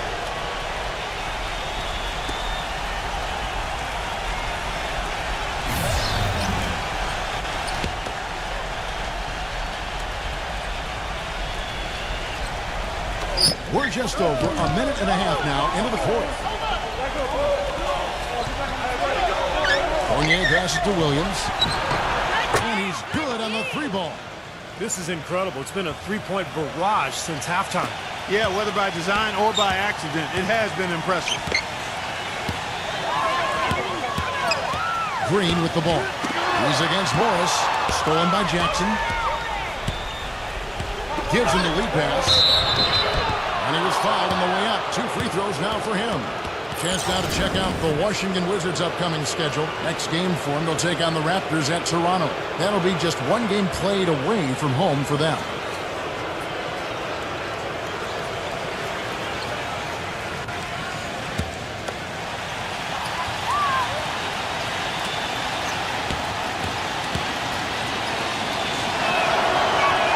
The first one falls.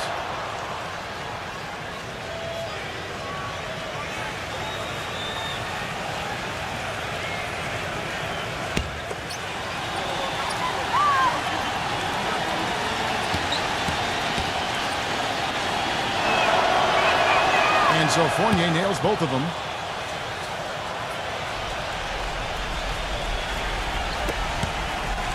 Wizards leading by 5. And Young, here we go. And the basket by Ebanks. We're in the fourth quarter here, just under 2.5 minutes gone. Here's Fournier off the pick. Tries to keep it alive. Number 30, defended by Fournier. Kicks it to Young. Number 30 drains it from beyond the arc. And now it's a 10-point Wizards lead. You know, even though he doesn't really have the long-range ability on a consistent level, he can knock down some open ones.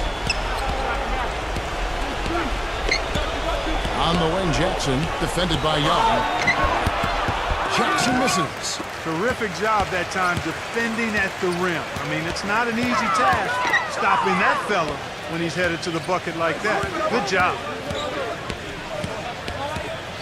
Outside, Green, Hurdle, defended by Adams.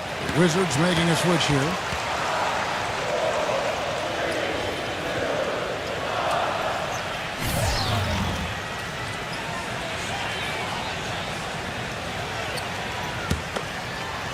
And we're about 3.5 minutes into the fourth quarter. And the pass to Hurdle.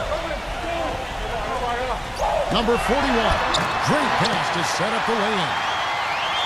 They got on this for a little while ago, and they just haven't looked back. San Antonio's gone 1 of 2 from three-point range here in the fourth. Williams has a screen for Jackson. Outside Williams. They need this. Off the left rim and out. He doesn't really scare a defense at all. You've seen him miss quite a few just like those. Shoots from 8. Again, the Wizards score. I love the flow that they've been playing with offensively tonight. This is an impressive performance. Well, and that lead they have just continues to grow and grow. Here's Fournier. Once again off the mark by San Antonio. On the left block. Lays it up and in off the pretty assist. And the Wizards lead by 16. Defensively, I think they've got to do a better job of bodying them up. Yeah, they're getting outclassed in the paint at both ends, really. The teardrop falls in. Fournier's got 4 points this quarter. Now, there's something for the top 10 highlight reel right there. A layup can be just as sweet and as pretty as a dunk sometimes. The defense just couldn't recover in time. Yeah, but he pretty much went brain neutral on that one, Clark. Wouldn't Yes, you? sir. I like that phrase. Yeah, I don't use that phrase very often, but to me, that's what happened. He shifted the brain to neutral. That was embarrassing. Gets it to go. Fournier's got 13 points here in the second half alone.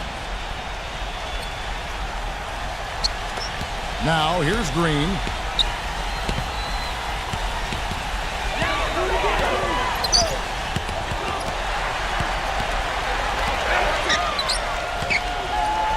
Giddy. 6 to shoot. They kick it out to Green. He's feeling it. And he dropped it rolling around the rim. Green's got 27 points. I like the way they've played here in the first half. Just an intelligent floor game, getting good shots. Numbers certainly back that up. They're shooting a much better percentage. Here's Fournier. Rebound, Washington. Green gets a screen from Ebanks. Number 41. And he drops it in from the low post. This is a fantastic performance in this half. He didn't play as well in the first, but you just know with this guy, he's always ready to turn it around. And it's out of bounds. The Wizards will take it the other way. Man, I don't know what happened right there. He just basically walked out of bounds.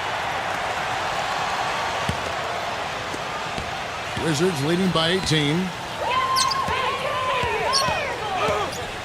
Giddy, guarded by Jackson.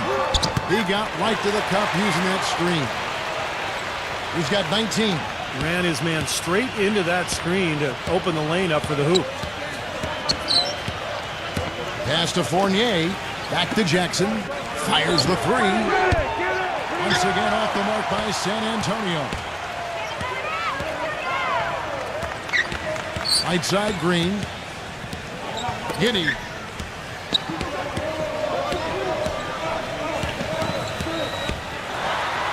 Number 41. It's rebounded by Adams. Adams has got rebound number 9 now. What an effort here tonight. Here's Morris. Once again off the mark by San Antonio.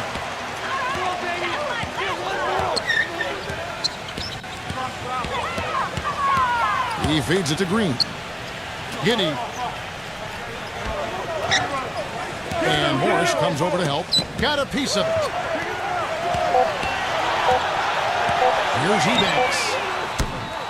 Off target with his 3. Spurs trail by 20.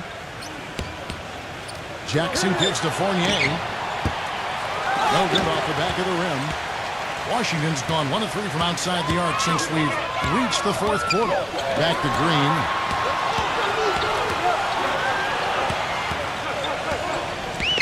Giddy.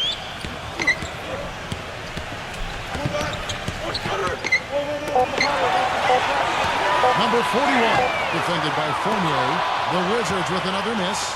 Spurs shooting pretty well at 46% from the floor. They could use a big shot here to get this offense going. Sure could, Kev. I mean, too many empty trips. They need some points. Gotta love the use of the bounce pass there. Perfect feed. They set the screen. Dishes it to Green. Right side Green. Ebanks. And it's going to be 2 free throws. Drew contact on the shot.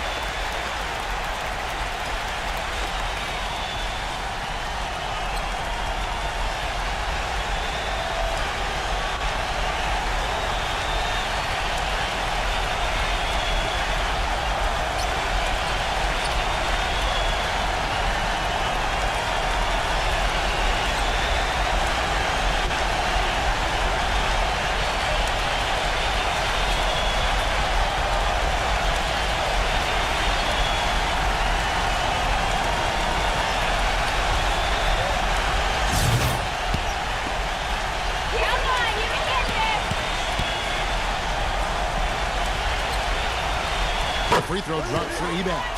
And the Spurs making a change here.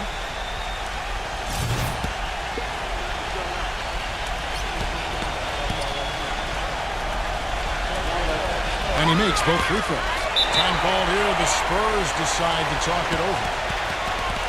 They're trailing by 19. 1:22 left in the fourth quarter of this one.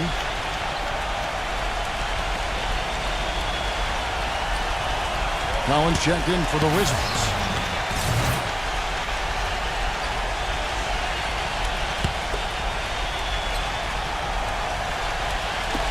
.122 left in the fourth quarter. Thompson passes to Wagner.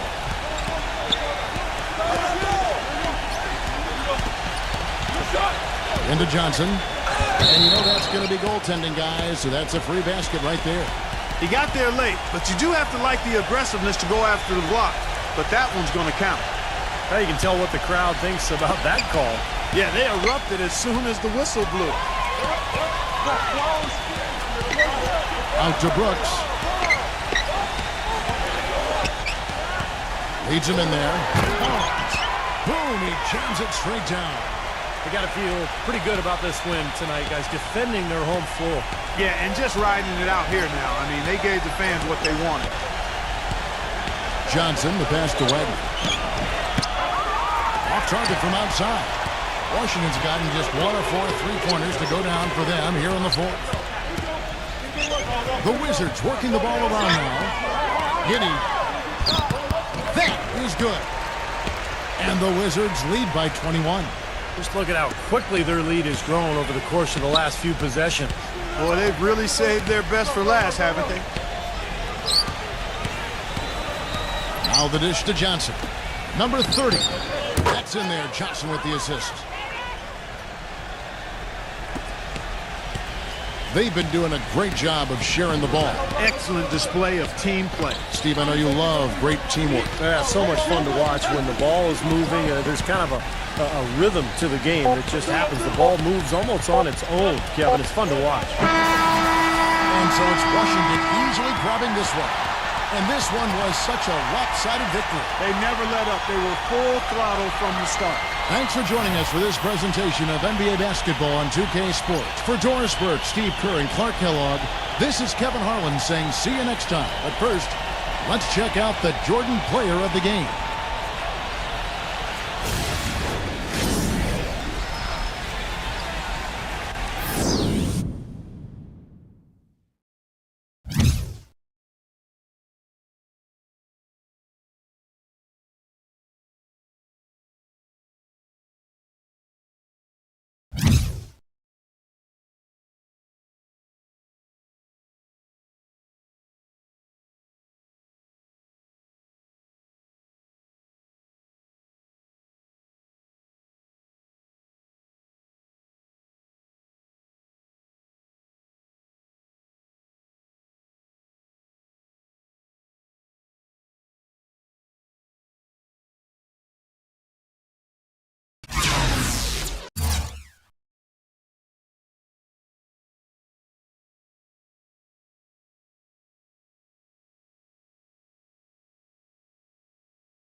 Hello and welcome. Great to have you along here for the NBA on 2K Sports, a Friday night NBA presentation.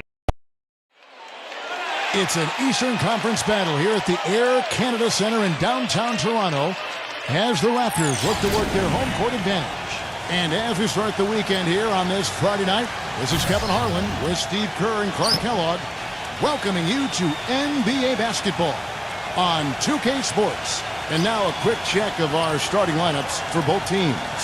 And guys, what are we going to be looking for in this one from Fox? Well, because of his passing ability, Kevin, I mean, if you're going to play with him, your only job is to get open on the floor because he will get you the ball, and he'll give it to you in rhythm so that you can get a good shot off. And something else he has on his resume are his ball skills. What a ball handler and dribbler. I mean, he looks like he was born with a basketball in his hands. It looks like it's part of his body. And it's back to Detroit for the Pistons at the conclusion of today's game. And 8th place in the East, they're in the playoff hunt. And, you know, Kevin, during this winning streak, what's been fun to watch is that everybody knows their role, and it's very clearly defined. Everybody knows exactly what his job is, and they're going out and they're doing it. And all the pieces have fit together perfectly. There's not a more confident team in the NBA right now. Believe me, none of the guys on that team think this winning streak has happened by accident. They know it's taken hard work. It's rebounded by Simmons. Last outing for Toronto, they won that game against the Indiana Pacers. And across the board in that game, they just shot the lights out. They had a fantastic offensive night. Yeah, rarely do you see a team get that hot.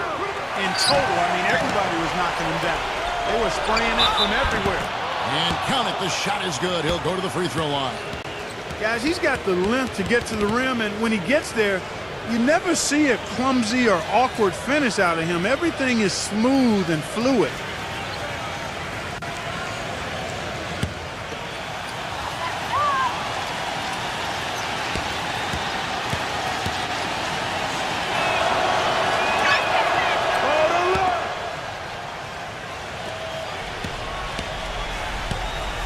And now Doris Burke has an update from the sidelines. Hi, Kevin. I caught up with head coach Dwayne Casey. One of the most important things he wants his team to do defensively in this game is to maintain pressure on them on the perimeter and not allow them to get into any rhythm or flow in their long-range shooting game. We'll see how disruptive they are, Kevin. Doris, thank you. Obviously, Clark, the three ball is a big concern for any defense. Well, yeah, it is, Kevin, but the upside is you're not getting broken down in the lane and you're not giving them free throws, but you still have to challenge those shots. And the Raptors with the ball after the made shot from Fox.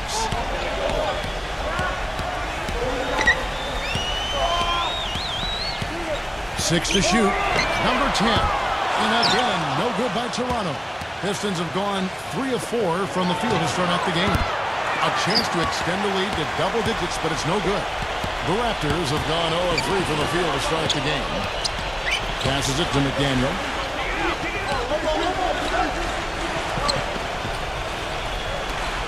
Number 23. And he connects with the jumper. Well, it took a while, but somebody finally got a shot to go. You know, I was starting to get a little concerned for them. I mean, it hadn't been pretty to this point. Here's Fox. He had a 27-point outing in the last game against the Hawks in Atlanta. Well, he was such a presence in the lane. He had 3 blocks, but it was more than that. It was just his force. I think he altered several shots as well. Here's Randall. The pick gave him all the room he needed, and he knocks down the J. Perfect screen there. Set him up with a nice look. Poor job by the defender to not fight over or around that screen. Kept alive. The Pistons working the ball around now. There's the lob to the hoop. And the lead just grows on that ridiculous miraculous offensive sequence. You know, Clark, that dunk alone would have been spectacular. Never mind it coming at the end of an alley-oop. Yeah, that just added more to it. Yeah, what a beautiful connection on that play. Defended by Simmons. Number 10. A three-pointer is right on target. I like the offensive awareness to exploit that lack of coverage on that play. Uncovered. No good. And Toronto will come the other way. Their last meeting was in Detroit, where they were unable to fight off the Pistons. And what really killed them in that last matchup was the bench. I mean, they had no answer for the reserve players who really came off the bench and took control of that game offensively. Shot left block and off the front iron, and in it goes. He has 7. Boy, he's so hard to stop, guys, because he poses a ton of matchup problems for the defense. Rejected by Simmons, and that's out of bounds. Toronto will retain possession. Here is a peek at the teams that have dominated defensively in the paint since the All-Star break. The Pistons, number 1. The size and the strength down low has been impressive when you take a look at those shot-blocking numbers, guys.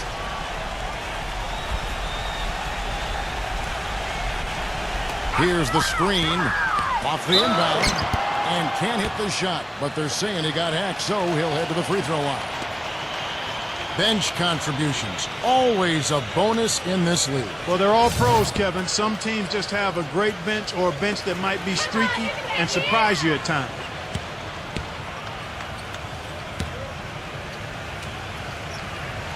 And he makes the first.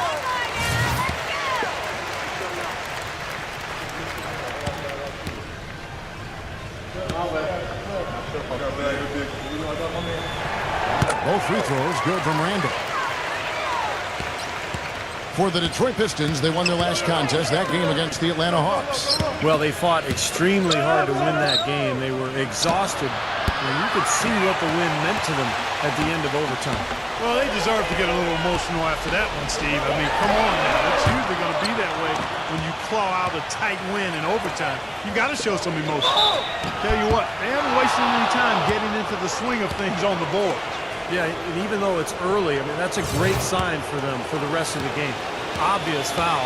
Yeah, he took a hit right there and earned those free throws. The Pistons shooting their second and third shots at the line right here.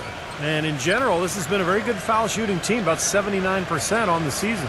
And guys, that's really an upgrade over how they shot last season. Not a huge upgrade, but an upgrade nonetheless.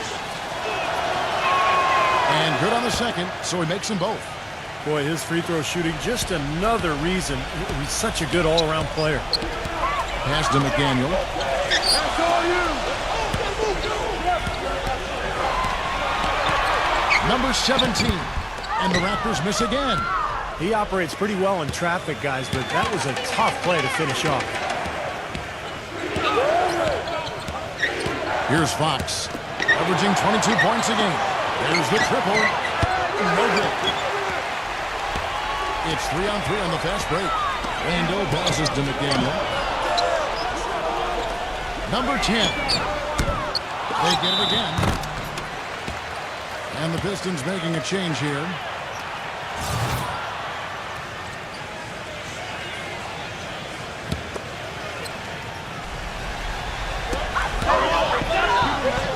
A 3-ball. Detroit with the rebound. This quarter has not been his best. The defense may be starting to affect him a little bit. Puts up a 3. He's got 5. So timeout called here, the first for Toronto. He has to be concerned with all the missed shots. I mean, it happens to every team, but you have to find a way to keep being productive even when you go through a shooting drought. He might be trying to tell them to get to the free throw line. You know, all teams go cold at points during the game, but the good teams still find ways to score.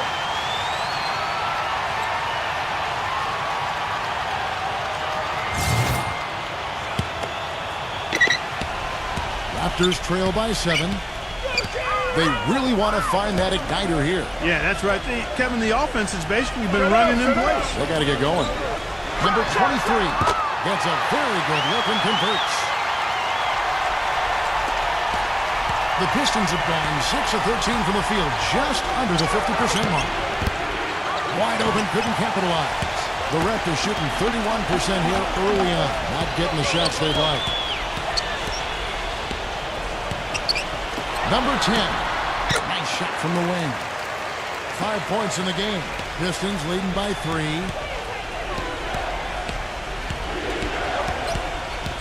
A pass to Fox. Reddish sinks the triple. That shot becomes effortless for him when the D is so relaxed. They got to get more intense. They set the pick. Number 17.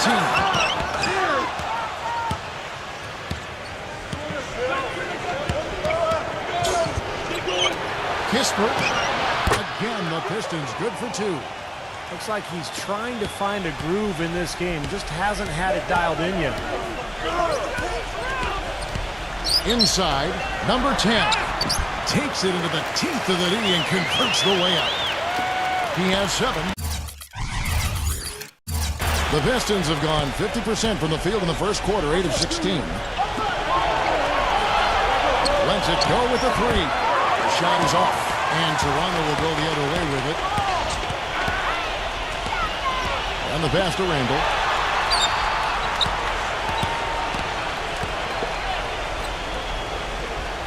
McDaniel, the pass to Randall. 6 on the shot clock. Good ball movement here by the Raptors. Number 17. Number 23. And good. And it takes a nice bounce off the right iron and down. And now it's just a 4-point Piston lead. And the Pistons decide to take their first timeout right here.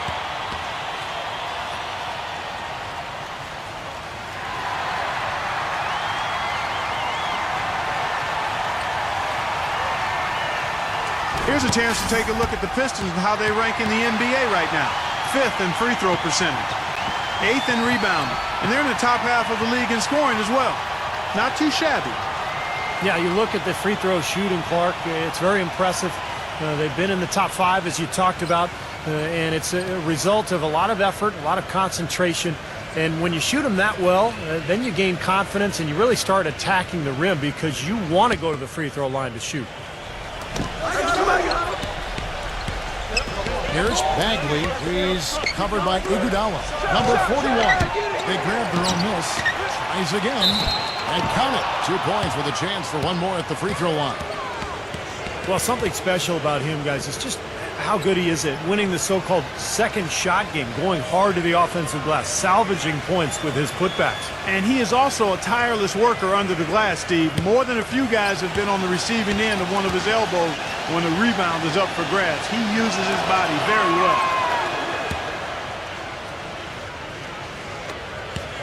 Raptors trail by 7. Hey, walk Andre, walk Andre. Here's Osman. Number 11. Goes to the reverse layup and puts it in.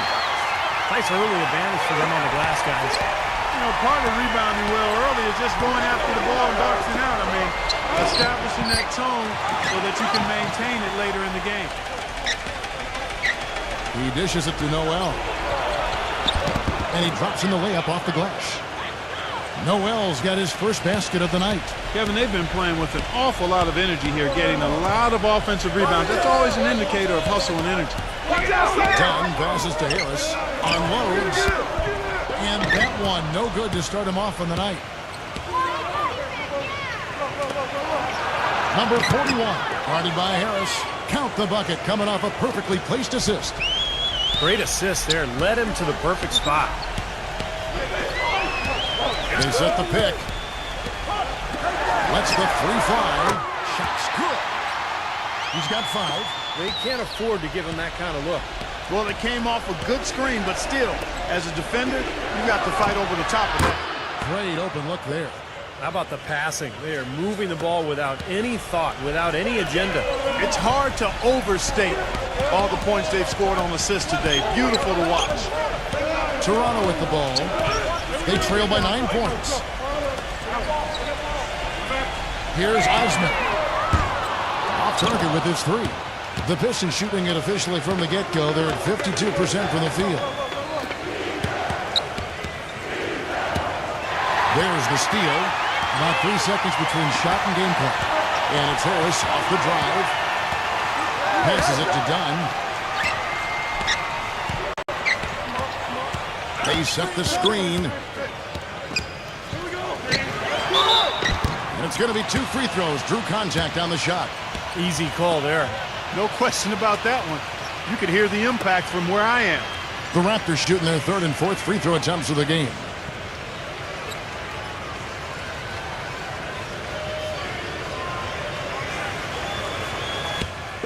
Easy boys, come on!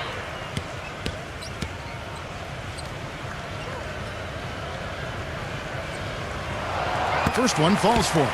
The Raptors making a switch here.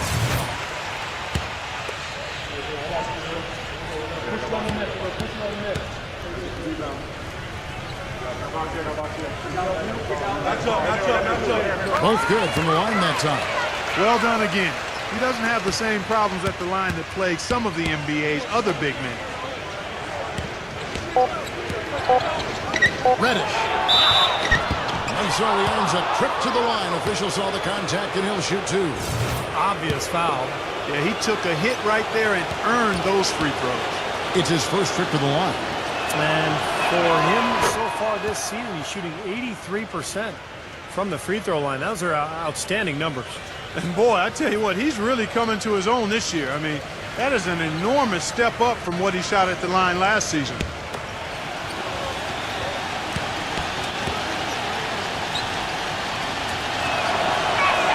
That one falls, so he hits both of them. A free-flowing first quarter. Great scoring through 1. Pistons lead by 9. And back with the start of the second quarter in just a moment.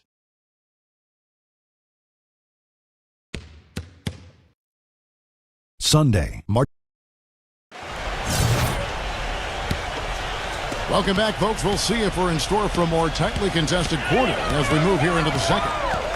And some stats here, guys. The scoring breakdown for the Pistons. And they're doing a fantastic job of finding the open man and getting easy looks. They've also gotten into a nice rhythm from the three-point line early on tonight. On the court for the Pistons. Good on the three-point shot. 8 points for him. You might not think of him as a laser three-point shooter, but that shot was there for him, and he had to take it. Pass to Dunn. Harris outside. Some nice ball movement here by the Raptors. This one for 3. Gets it to go. Harris has got his first bucket of the game, and he's on the board for 3. How about that for a response? They will say they can give the 3 as well as they can take the 3. The feed now to Noel. Trying to come right back with the 3 of his own, but it's no good. The dish to Murphy. The 3. And the Raptors hit again from deep. Boy, they're knocking down the long-range shots. A lot of those same shots they missed earlier in the first quarter. They still find themselves down here, but they're starting to make some headway into that deficit. And the Pistons with possession here. They've held a 12-point lead early, and that one's good. Noel. And the Raptors call time here.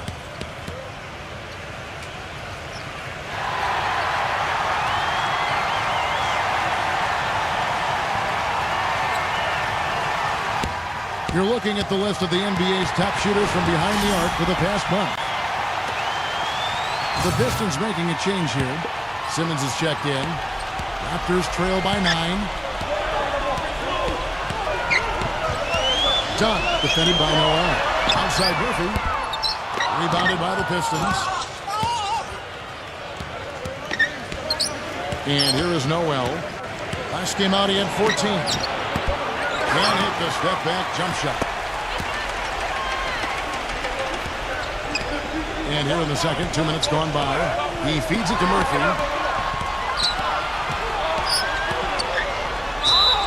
And it's good. Fought through contact, hits the shot. He'll go to the free throw line. And you love the concentration. Gets hit, but stays with the play. Yeah, he showed a lot right there. Plenty of concentration, finding a way to get that shot to fall. Harris is checked in for the Raptors. Here's Simmons. He picked up 12 points in their last one against Atlanta. And his shot blocking was a major factor in that game, Kevin. 3 blocks, strong presence in the paint. To the inside. Reddish. And that one's good. He has 7. Boy, they keep hammering away at him inside, forcing that ball into the paint. Smash mouth basketball. It's a strategy that has served them well in this opening half, though. The shot's good from Williamson. And we're now a little over 2.5 minutes into the second quarter. It's tipped. Murphy with the steal. Williamson, the pass to Harris. Connects from three-point range. Now just a three-point Piston lead. Well, you knew the run would come, and here it is. They're playing well now, trying to get back in this thing. Yeah, pretty good comeback effort here. Rolling along nicely, and they've gotten themselves within striking distance now. Well, it looks like he's finally found his footing in this game. His first quarter was a real struggle, but he's gotten it going now. Harris missing again. Hard work on the glass once again, fellas. They put a lot of effort into their rebound. Well, you get more rebounds, you get more possessions, more shots at the hoop, and oftentimes that decides the game. But one thing you got to watch out with him, he loves that corner three, and that's the easiest three on the court, the shortest distance, about 22 feet. That's his sweet spot. And I also think he might have played a little football, Steve, because he's excellent at intercepting passes. I mean, that seems to be his calling card defensively. The first free throw is good. The Raptors making a switch here.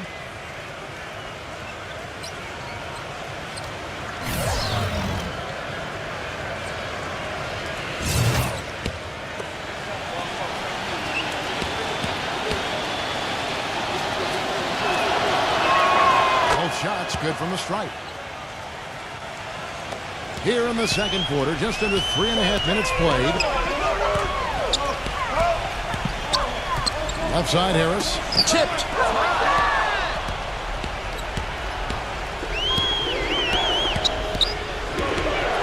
Number 41, defended by Williamson. Count that one. 10 points for him. And the buckets always coming in bunches for him. And right now, they are really rolling. Harris outside. He passes to Williamson. Backing down. And the basket by Harris. Harris has got 9 points in the quarter.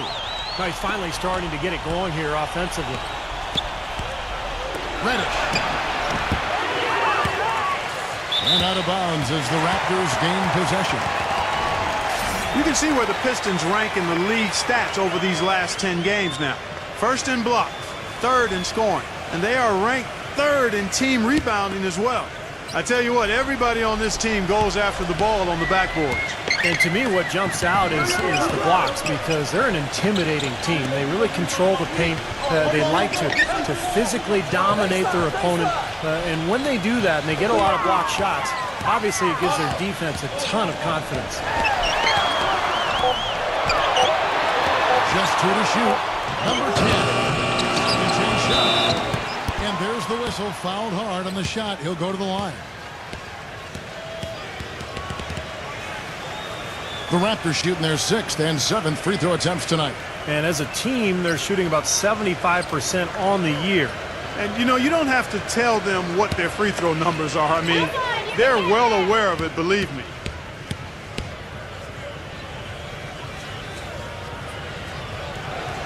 And the first one at the line is good.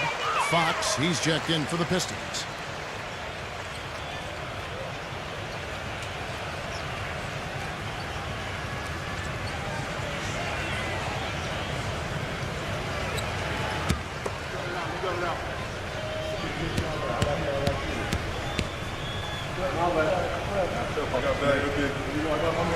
And so he hits both. This is the way to stay in the game. They're doing a masterful job from the line right here. Here's Noel. Here's Simmons. And the defense didn't have position. They whistle a blocking foul, and he'll go to the line. Pistons have been a perfect 8 of 8 at the line.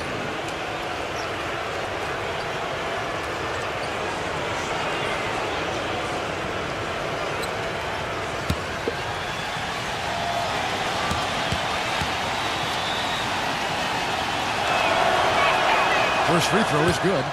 Shooting 100% in the quarter. They've made them all, taking full advantage at the line. Well, it's a nice job of really making the most of their opportunities.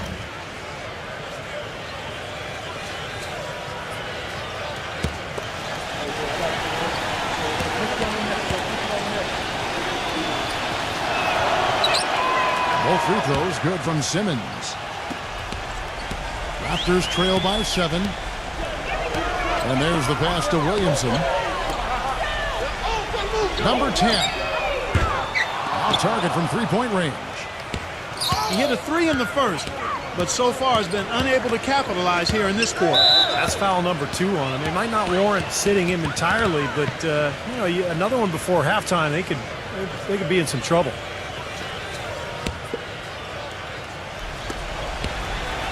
Fox kicks to Noel. The Pistons rebound. That's good. He's got 9. You see the defense get caught standing around that time, giving up an easy second chance bucket. Simply need more of an effort on the boards there, Steve. Toronto with the ball. 9-point game. And stolen by Noel.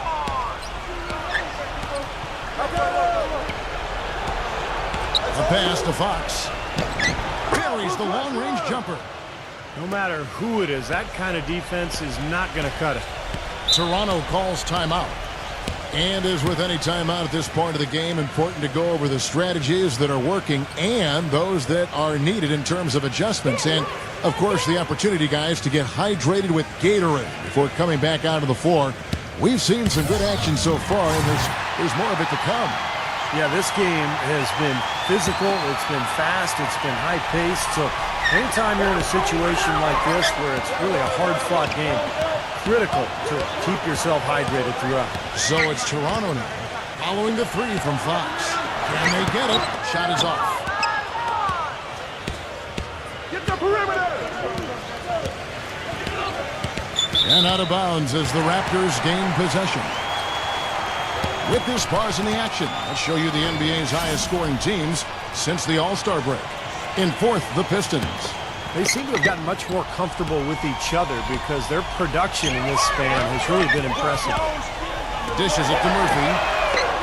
And the Raptors miss again. Physically, there's no doubt they've been the stronger team. That plus 10 rebound advantage tells you all you need to know. Yeah, not to mention what it says on the scoreboard. I mean, they're really pushing them around physically at this point. You know, it seems like when they've gone to him, he's really come through. And that's not something they should get away from. The Raptors making a switch here.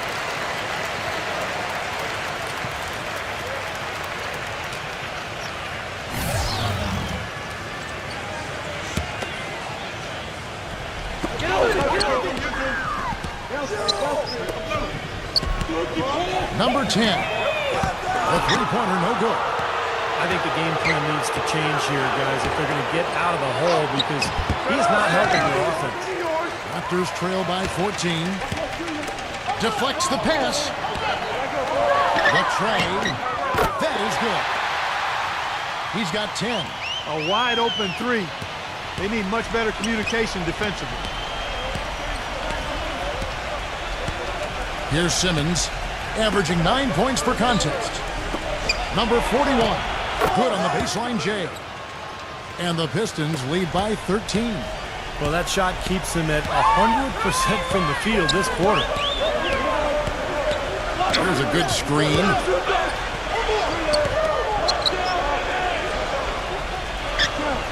Feeds it to Murphy. Oh, good on the 3. Pistons leading by 13. He kicks it to Simmons. Passes to Fox. Shot clock at 6. He dishes it to Simmons. Pass to Fox. And another 3 for Detroit. After having none in the first, he gets 2 3-point shots to go here. The Raptors have gone 7 of 16, shooting just under 50% here in the second quarter. 1:39 left in the first half of basketball. He used that pick to perfection. 9 points in the game so far. They're having much more success here in the second after missing on a few chances that they had earlier. They've locked in and zoned in here now. From past the arc, here's Simmons. Nice work on the board. It's paying off with the basket. Simmons got 4 points this quarter. And Steve, not only is their lead big, but their advantage on the boards is huge too. Yeah, well deserved. I mean, they have worked their tails off on the glass. Now, here is Murphy. He's got 6. Number 23. Misses off the left iron. The fadeaway was the right shot there because it got his attempt away from the defender, but the touch was poor. Misfires on the corner 3. Raptors trail by 15.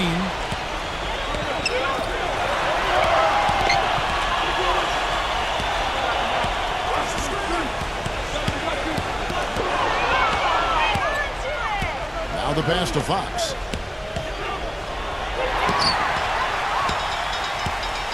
And here we go. Kicks it to Murphy. Hit the shot. And he drew the blocking foul. He'll go to the line for 2. The Raptors have made the most out of their opportunities at the line. They have yet to miss in 7 attempts. And the first one drops. The Pistons making a change here.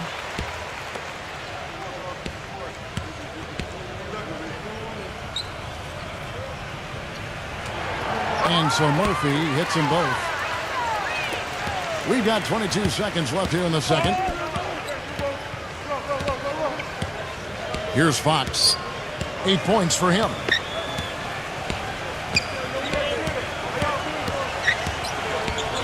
Kispert, corner shot. No luck. Looked like he rushed that one, guys. The defense was out of position. He was wide open. Just couldn't take advantage. And that concludes the first half. Pistons ahead. They lead by 13. And now, brought to you by Sprint. The weekend is finally upon us. The Oklahoma City Thunder will... The Sprint Halftime Report, presented by Sprint. And as we begin the second half, first half wasn't even close, guys, and we'll see if there is a comeback on our hands or more of the same as we get the third quarter started. Third quarter action getting rolling right now, brought to you by Gatorade, all fueled up and ready to go. Here's who's on the floor. So for Toronto right now, no good from Randall. Pistons leading by 13. Here's Simmons. A signature slam right there from the big fella. How many of those have we seen before? Pass to McDaniel. Here's the 3. That one goes. Count. He's got 13. The Pistons shooting an efficient 53% from the field. Kispert. The offensive rebound. And lots of contact there. Missing the shot. He'll shoot 2. As the playoffs near, let's take a look at the Eastern Conference standings. We take a look at the Pistons. They're holding the edge for the last playoff slot. I am sure they'd feel better if they could jump up a couple rankings. And, of course, the Toronto Raptors. Quite a few spots down the ladder right now. Looking at Toronto, to me it seems as though they've struggled all season long and definitely appears like they've taken a step backwards. Yeah, and it's one thing to have a losing season, but when things are getting worse rather than getting better, I mean, it can really test your resolve. Both free throws good from Simmons. And for those of you turning in, we're about a minute into the second half. There's the pick. Number 10. And again, Toronto with the triple. There's 6 points on consecutive 3 balls. They're finding holes in this defense. It should be easy to correct, though, if you start making the right rotations defensively. Detroit, no good that time either. Well, it's just been one of those kind of games for them. Hit me, I'm open. A pass to Fox. Kispert gets it to go from beyond the arc. 7 points in the game. What are they thinking leaving him with all that space out there? Do they not know? Have they not heard that this guy is unbelievable? That's a layup for him. Randall defended by Simmons. And that one's good. And their offense is flowing. It's clicking right now at the beginning of the second half. They've made 3 of their first 4 attempts.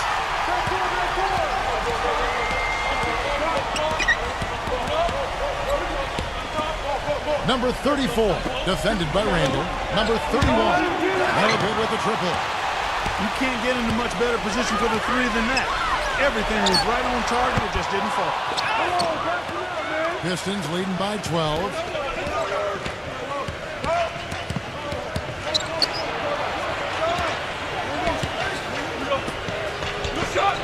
Kispert. The Pistons working the ball around now. Lock at 6. Pass to Fox. On baseline, Jay. The shot no good. And it's the Raptors taking it the other way. The Wizards on the road to face them after this game. And that's the third of 4 straight played at home. The Raptors have been exceptional shooting free throws tonight, going 9 for 9. And he knocks down the first one.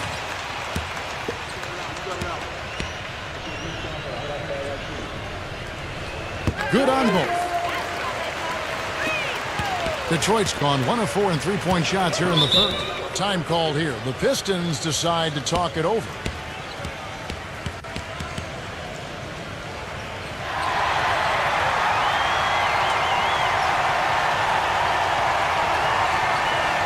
Over the last month, let's see how the Toronto Raptors fared in the NBA ranking. 13th in steals, 15th in free throw percentage, and they're in the top half of the league in fewest turnovers. When you can be in that company, you're giving yourself a chance to be a winning team. And Detroit has possession. At one point, they led by 16, and that one's good. You can really see that his confidence is at a high level here in this half. He didn't have a 3 in the first.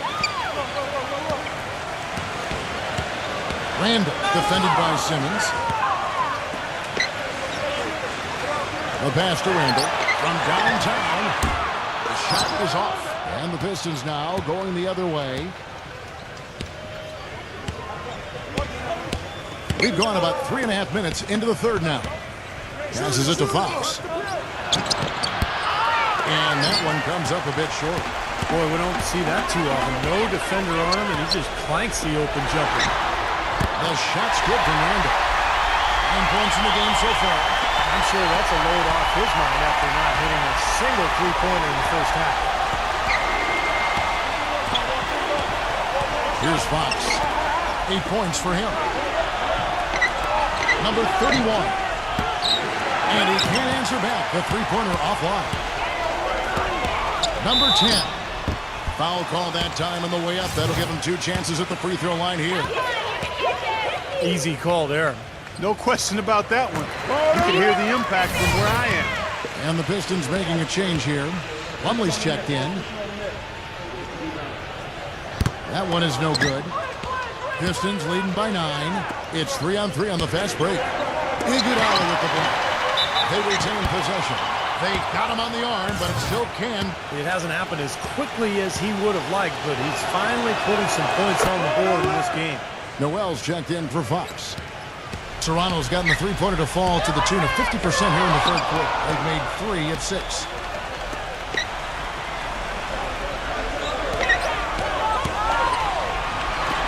Pass to Randall. Clock at 4. Beyond the arc. And that one's good. 12 points for him. Detroit's gone a less than productive 2 of 6 from three-point land in the second half.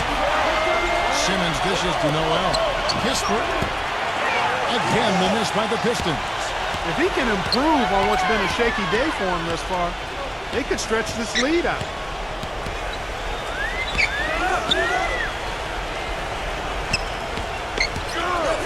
The pass to Randall. 6 to shoot.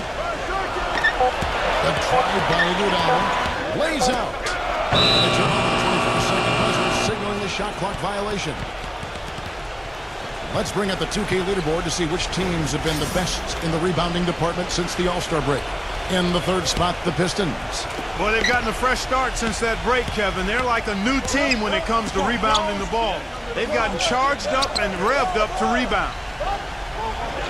The feed to Noel. All sorts of time. That's good. Noel's got 10 points. Raptors trail by 11. Toronto calls timeout. And they need a timeout, Kevin. They haven't been boxing out like they need to, and they're giving up a ton of second-chance points.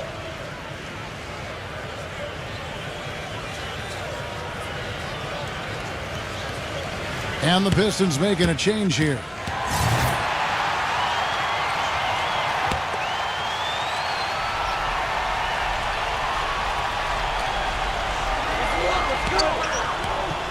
Back to Iguodala.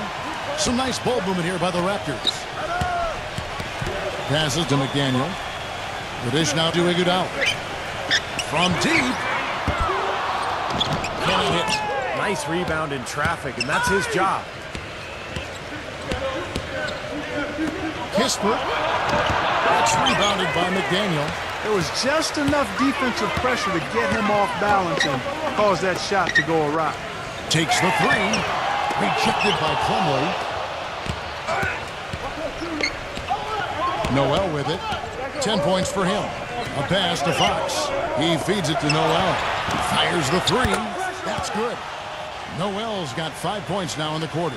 And guys, let's get your take on the hustle stats for the Pistons. Their defense has been outstanding, Kevin. Closing out on shots, blocking a lot of them as well. They've worked hard tonight at crashing the boards as well. They've had a bunch of second chance points. Knocked away.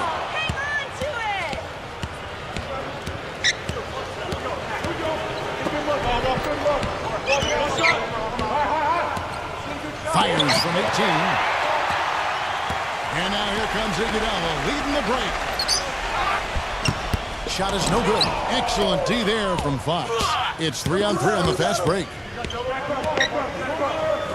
From outside the arc. And another three for Detroit. Boy, they've gone on this run, and ball movement has been a big key. Yeah, they have the defense on the run right now because every pass seems to have a purpose. They're getting great movement, great spacing, and they're really lining them up defensively. Now here's Iguodala. Looking for his first basket still in this one. Dishes it to Noel. Noel gets the screen from Fox. The baseline J. Nice D from McDaniel. Raptors trail by 17. Randall passes to Iguodala. Number 10. That falls. Nice feed that time from Andre Iguodala. 22 points for him. The points just keep coming for him this quarter, and just at the right time, too, as they try to narrow the deficit. And so he draws the foul on the shot. A trip to the line to shoot two. And here's what the Detroit Pistons schedule looks like. Next up on the docket, the Bucks following this one. That game will be a quick pit stop before hitting the road again. Yeah, there's no question for Milwaukee, and that's a game they would really like to have. That one is off. And the Pistons making a change here.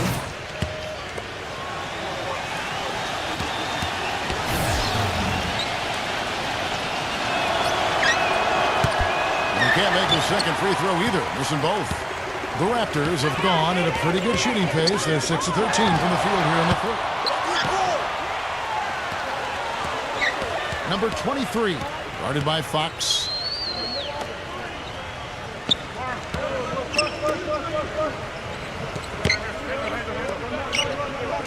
Pass to Randall. Shot clock at 6. Somehow ignores the tight D and gets the layup. 14 points for him. This is a fantastic performance in this half. He didn't play as well in the first, but you just know with this guy, he's always ready to turn it around.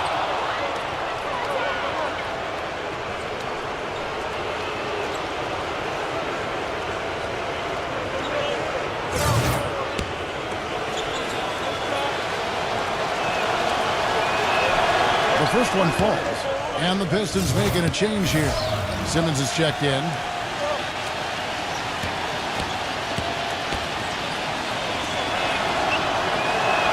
That's also good, so he hits both free throws. Raptors trail by 14. There's 57 seconds left in the third. There's the pass to McDaniel.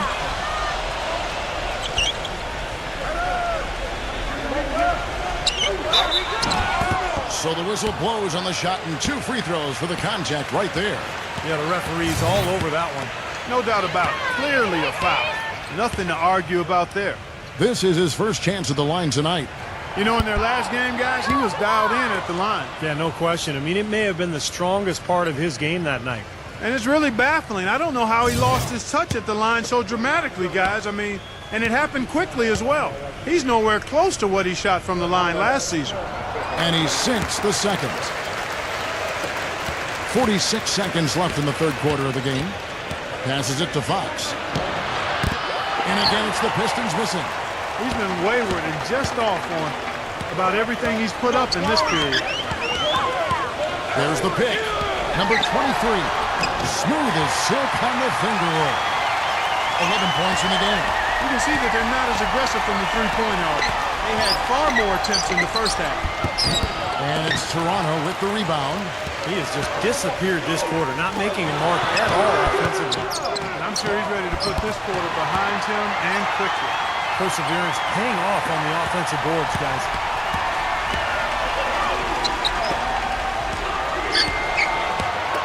Fires from deep. No good.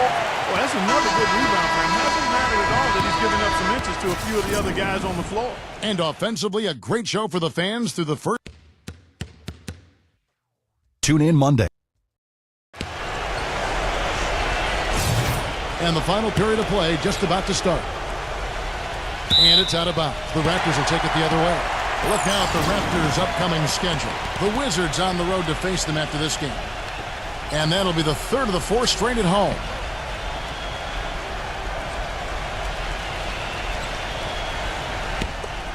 Raptors trail by 9. And Detroit looking at who they've got.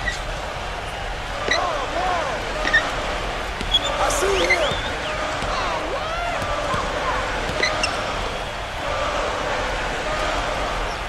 Pass to Randall. 5 on the clock.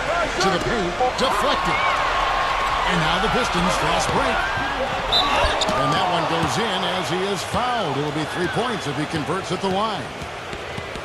He broke out the finger roll, guys. That was kind of a stylish finish.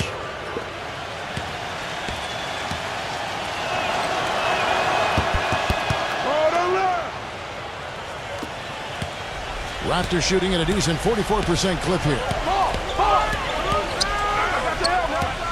Number 23, guarded by Fox. Number 10, a three-pointer off the mark.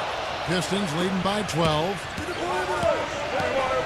A pass to Fox. There's a screen. Kispert sinks the three-pointer. He's got 19. The defense sagged off, and, he did not hesitate to rise up and bury that three.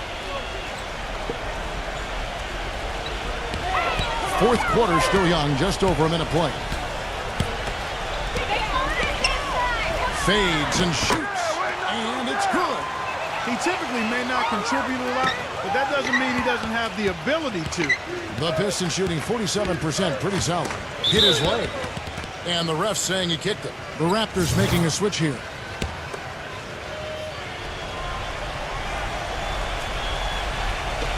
On defense, Toronto trailing by 13. Feeds it to Simmons.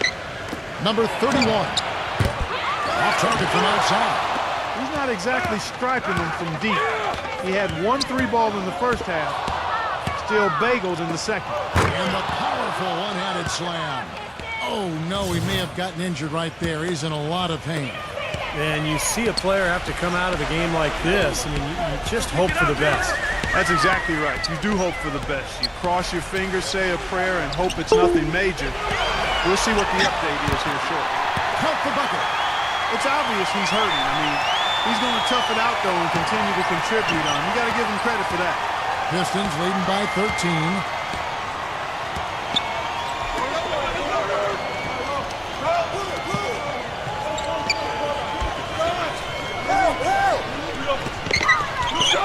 Looking to get back on track here. Just 5 to shoot. There's the play.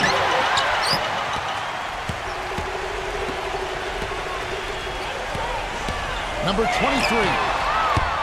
And it's off from three-point range. Detroit's gone 1 of 2 from three-point range here in the fourth. They set the pick. The Pistons working the ball around now. Number 31 gets the three-pointer to fall. And assists like that have typified their effort today. Great ball movement. Really an example of the difference in how these teams have operated offensively. Much more individual play at the other end. And so here's Toronto. It's a 16-point game. He's got one of those shooting strokes that never changes, guys. I mean, even if the defenders are all over him, just never seems to flinch. A great quality to have as a shooter. And the other most noticeable thing about him to me is his passing. I mean, he makes things so easy for his teammates. All they have to do is get to the right spot on the floor, and he'll get it to him. Here's Fox.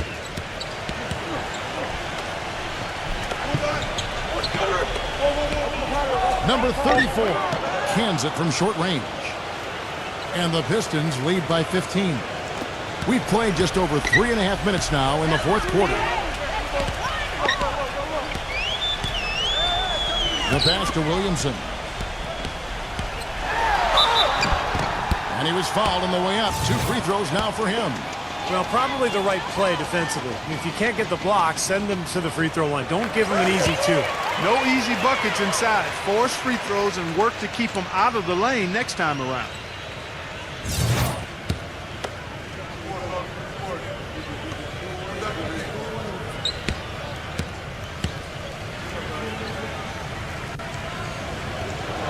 So he gets them both.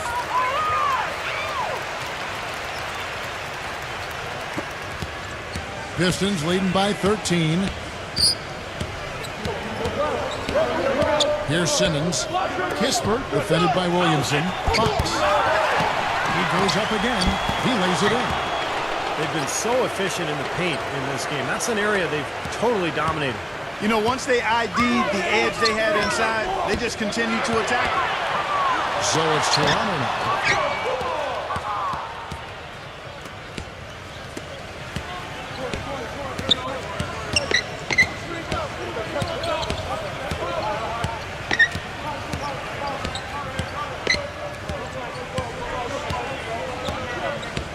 4 on the clock. Kispert defended by Randall. The shot is off. That's a great shot if there's 1 second left in the game. Yeah, that would be the good time to do it. Not now, though. Here's Williamson. And again, Toronto no up. The Pistons have gotten into a pretty good groove, going 6 of 10 here in the final quarter. Passes it to Fox. He kicks to Simmons. There's the screen.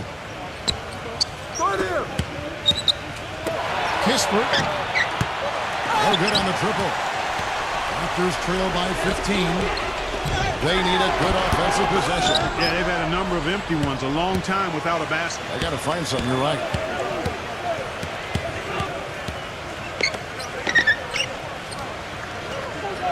Pass to Fox.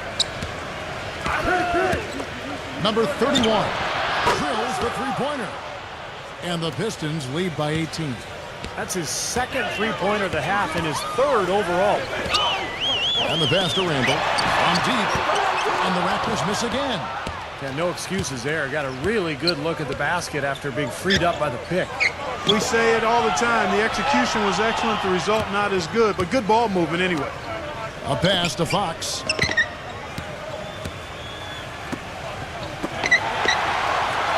The Pistons need to get off a shot here. Lets it go from deep. No good. Now Toronto takes it the other way.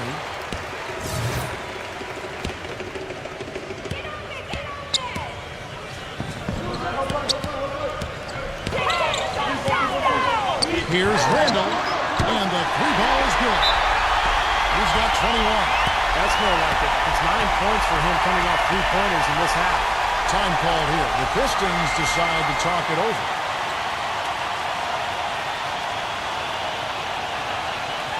Let's go quickly over to Doris Burke for an update. During that break, Dwayne Casey had some words for his team. He wants to make sure they stay assertive and aggressive on the offensive end, saying, I don't want to sit on this lead. Let's build on it and not give them a chance of coming back. Guys? Raptors trail by 17. The three. Rebound, Detroit.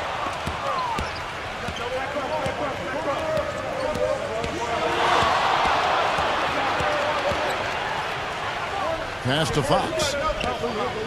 The Pistons working the ball around now. He dishes it to Simmons. Here's the floater. It's rebounded by Williamson. I thought he rushed it a little bit, guys, because he had a clean look, just lost his focus. Pass to Randall.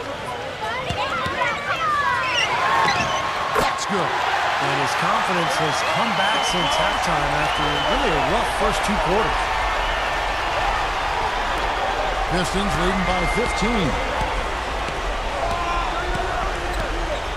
Here's Fox.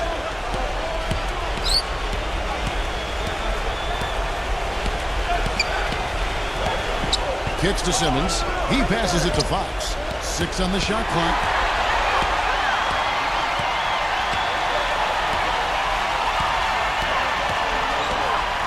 Three-pointer. Can't get the putback. Boy, they've really won the battle of the boards in this one, Kevin. 1:53 left in the fourth quarter of this one. Kispert.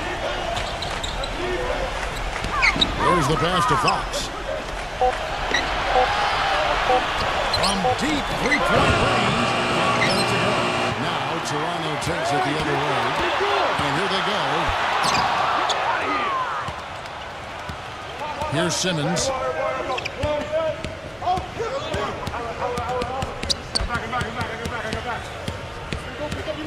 1:19 left in the fourth quarter.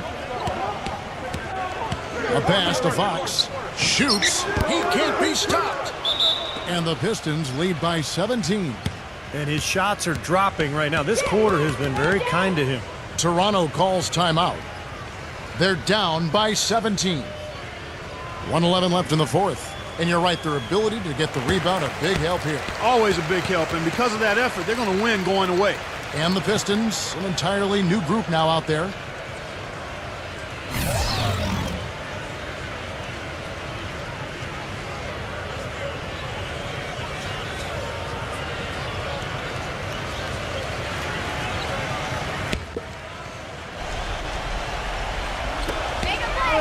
Harris outside. No good from outside. Pistons leading by 17. Passes to Bagley. Iguodala with the steal. Harris, right side. Gives him the lead pass. The shot's good from Dunn. No matter what they've tried, the D just has not been able to deny them the ball in the paint. That's been so critical, Clark, because whenever they have gotten the ball into the paint, it's resulted in points, it seems like. So it's Detroit now. Reddish. And he banks in the layup. Well, if it wasn't already out of reach, it is now thanks to this spurt. Just keep on firing, man. No reason to slow down now. Bring it, Andre! Now here's Iguodala. Pass to Dunn. Shoots the three. That falls. Nice speed that time from Andre Iguodala.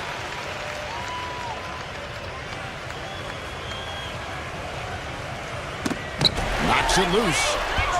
And this game is finally getting away from them. Yep, it has gotten away. There's not really anything they can do now. Here's the screen.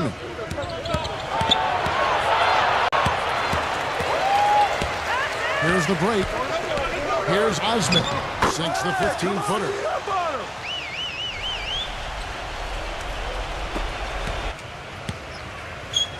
Now here's Noel.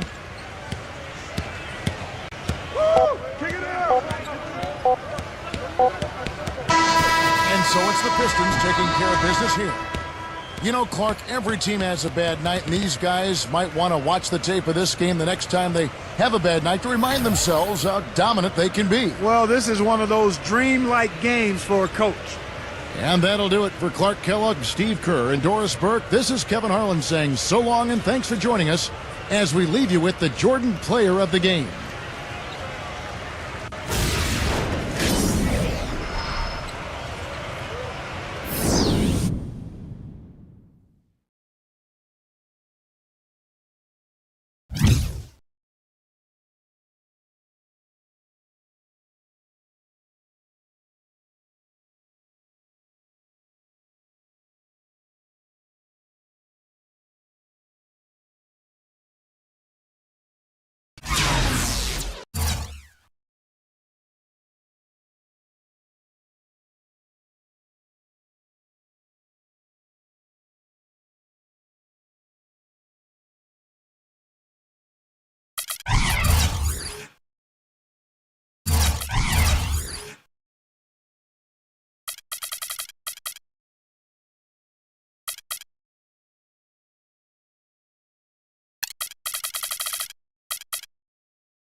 Hello and welcome. I'm Damon Bruce here with you as we get ready for a little NBA action. On the road looking for a win against a Western Conference rival. The Houston Rockets are getting ready for this thing to get started. 2K Sports is proud to present NBA basketball. Alongside Steve Kerr and Clark Kellogg, this is Kevin Harlan. Our starting lineups will look at the matchups here and who we'll see for our starting five for both teams. And guys, what are we going to be looking for in this one for Mitchell? Well, keep an eye on this, Kevin. His ability to double clutch in midair and still make shots is incredible. Just unbelievable body control. And the consistency of his jump shot is another thing we should say about him. I mean, it doesn't matter how many defenders are flying at him, his stroke is never changing. You take a look at the Grizzlies, and you look at their record 5 games back from the #1 seed. And with the season series between these two clubs coming down to tonight, I think they're going to be especially anxious to get the win. That would give them a split, which would mean a lot emotionally here today. There have been some really contentious moments between these teams this year, so I think there's a little more riding on this game than there would be under normal circumstances. I mean, it's obvious the outcome of this series is extremely important to both sides. For the Houston Rockets, they come in off a good outing against the Grizzlies in Memphis. They look very stable, pretty much from the get-go, guys. A solid output, solid effort. And, you know, sometimes you'll see some inconsistencies come up in a road game, but they were pretty solid there. I was very impressed with the balance they displayed, guys. Different people carrying the load, scoring, making assists, unselfish play. Everything was working for them to get that victory. And so here's Memphis. After the missed three from Brown. Bridges shot. Good. That's kind of his strong suit, the ability to find his way through the defense and finish at the rim. A moment to check in with Doris Burke. Doris? Hey, Kevin, I had a chance to talk with head coach of the Grizzlies. He knows they're up against a team that plays best when they're getting to the rim. He told me that their #1 concern is going to be sliding over to help on any drives and closing up any lanes to the hoop as quickly as possible. Good rotation is key, guys. Thank you, Doris. Memphis with the ball. Tough loss coming against the Rockets in the last game they played. Well, Clark, they really shot terribly from downtown in that one and eventually paid the price for it. They sure did. I mean, sometimes you can make up for poor three-point shooting with a strong inside game, but theirs wasn't quite strong enough. The Grizzlies shooting their initial free throws of the game right here. Well, to this point of the season, guys, they're knocking down about 76% of their free throws. And comparing to the numbers of last season, they've made a bit of improvement, so that's some positive momentum they can look to build on. The first one falls.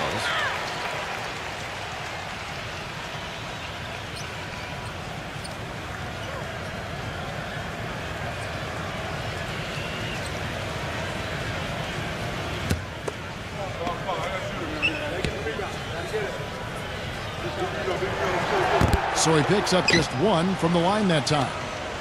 Now Bryant. 9 points last game. Rozier over by Conley. Back to Brown. Blocked. And now the Grizzlies fast break. Bridges passes to Mitchell. Outside Conley. Plenty of room to knock down the shot. Conley's got his first bucket of the game, and he's on the board for 3. Guys, they're looking for a way to score here. Yeah, they've had a tough time getting the lid off the basket so far.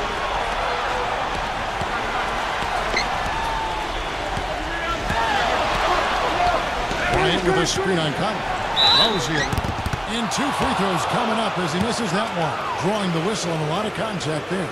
The Rockets shooting their first foul shots of the night here.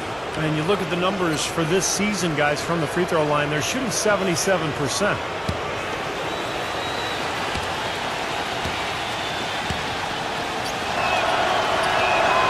First free throw is good.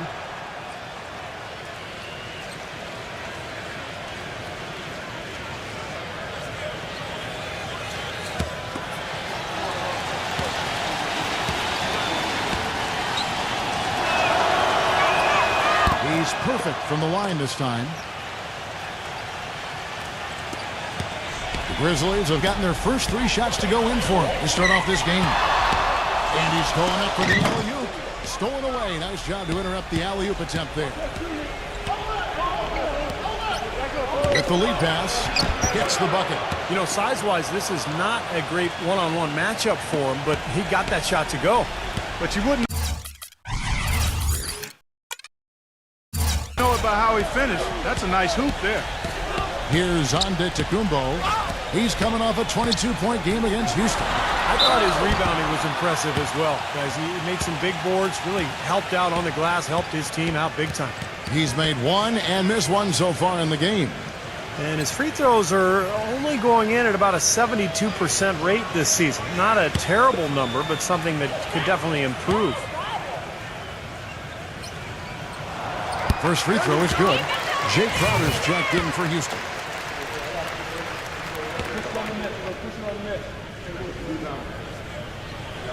Both free throws good from Antetokounmpo. Rockets trail by 4. And here in the first, about 3 minutes in. Rose here. Can't get it to go. Good work defensively by Conley. Antetokounmpo. And this sort of awesome dunk is one of the reasons this team is in charge of this game right now. Clark, there is a swagger out here on the court that they possess and are not afraid to show it either. That's right. Those are phenomenal dunks to watch. So much fun. Here's Brown. The Grizzlies making the shot.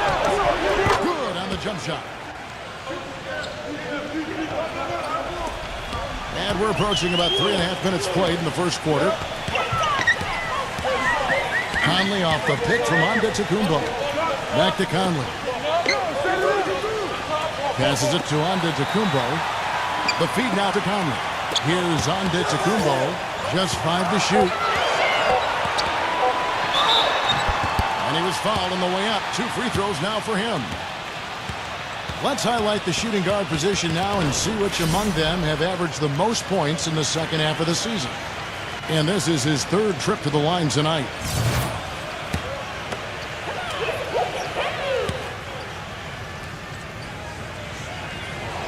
And the first one drops.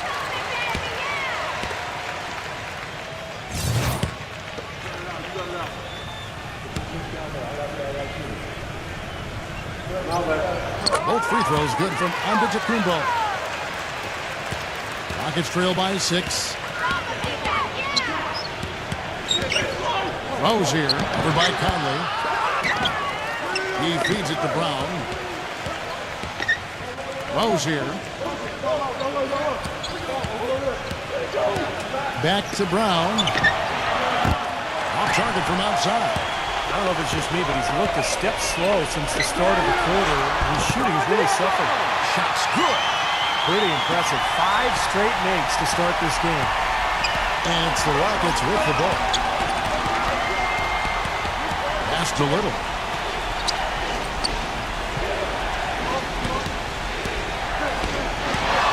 Floats one, and he's knocked off course by the D. The foul called. He'll shoot free throws. Some of the quickest hands in the league on him, guys. And we see it in how often he's able to poke a ball loose, just as his man is going up for the shot. And here's something else, Steve. He invites contact when he's attacking the rim. He doesn't try to finesse his way through anything. He's going through bodies.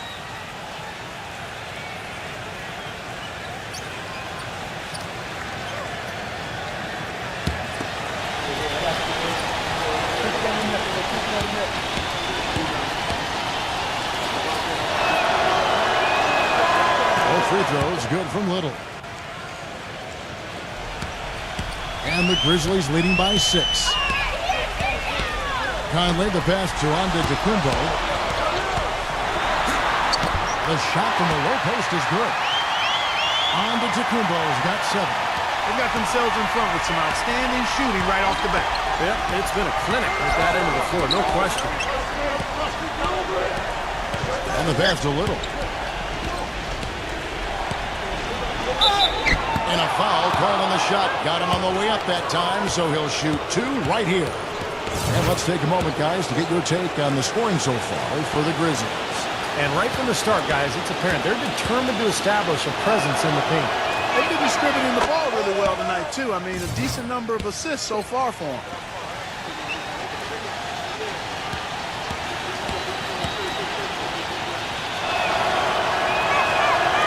That one misses.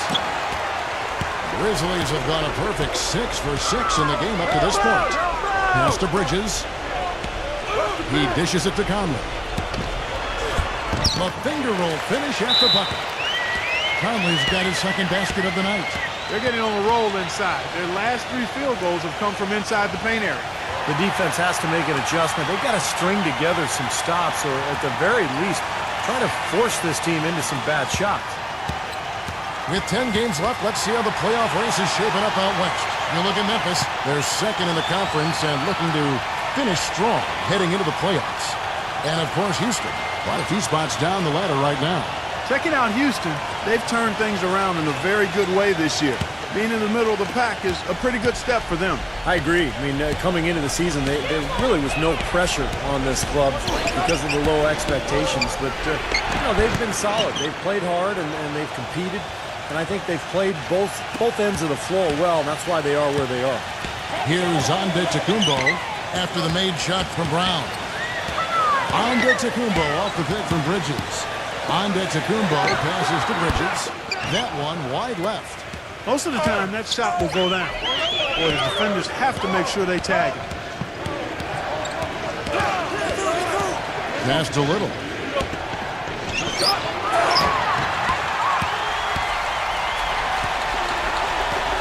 Here's Mitchell.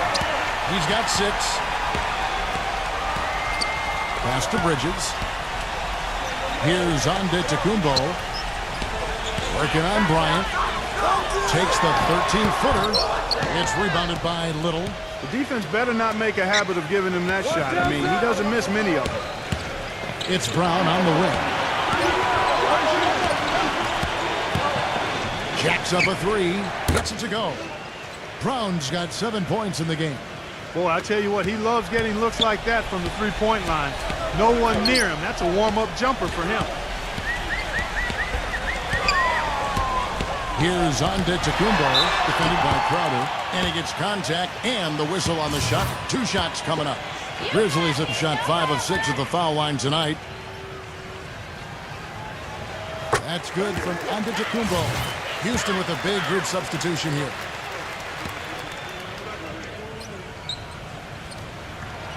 Both free throws good from Antetokounmpo. You see their early fouls here? They're having an impact so far.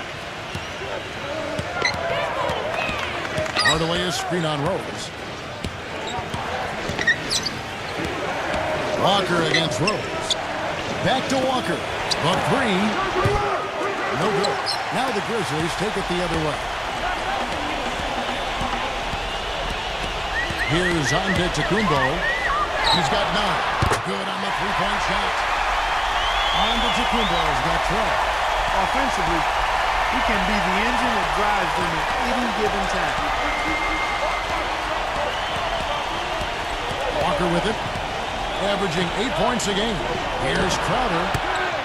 Used the shot fake to create the angle, but couldn't get it to fall. Williams a screen on Hardaway. Here's Groningen. Off target there. That would have pushed the lead to double digits. Right from the start, they've been aggressive on the glass. Most of the rebounds seem to be going their way. And, Steve, I think they are ready for the fight today. Now here's Hardaway. Still getting warmed up offensively. No buckets yet in the game for him. Number 12. Rejected by Walker. Here's Groningen. And they convert at last on attempt number 3. Boy, what a fantastic opening quarter for them. Yeah, it sure has been. Look at the lead they've jumped out to already. Impressive. Hit me, I'm open. Outside Hardaway. He passes to Crowder. And he can't stop the run as he misses. And the Grizzlies leading by 11. Outside Rose. Inside. And Clark, you're right, the early fouls contributing to the deficit here in the first. Yeah, I don't think they're moving their feet well enough, Kevin. I mean, when you foul, you're typically out of position and you're late. So they've got to anticipate better and then play defense without fouling. Stop reusing your hand. I've seen that too. That free throw good from Antetokounmpo. And the Rockets making a change here. Bradley's check in.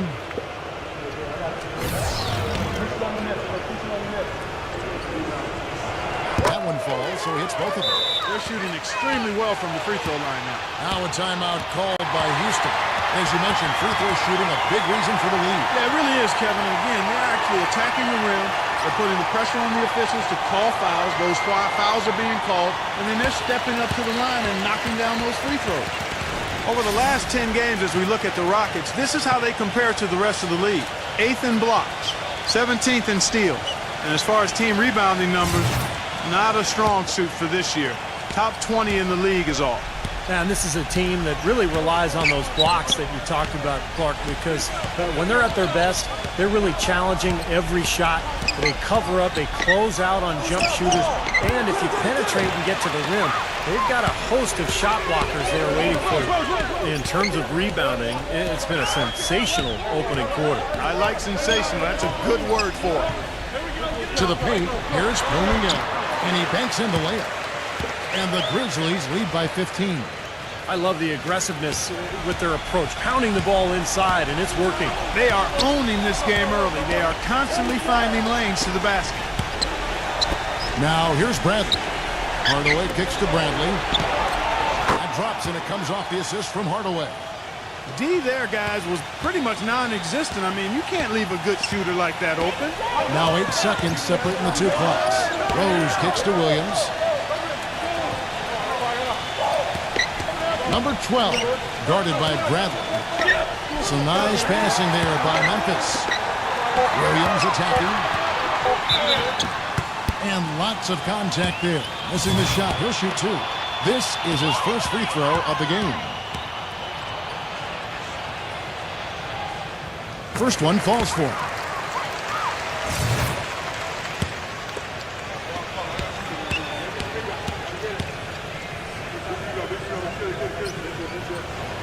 And Williams drops them both.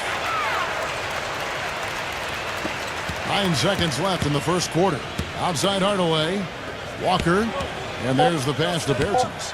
3 seconds left.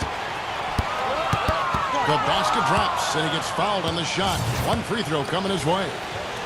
Outstanding job there to absorb the contact and guide it in. That's how you impose your will against the defender. He came to play. That free throw good from Bertens.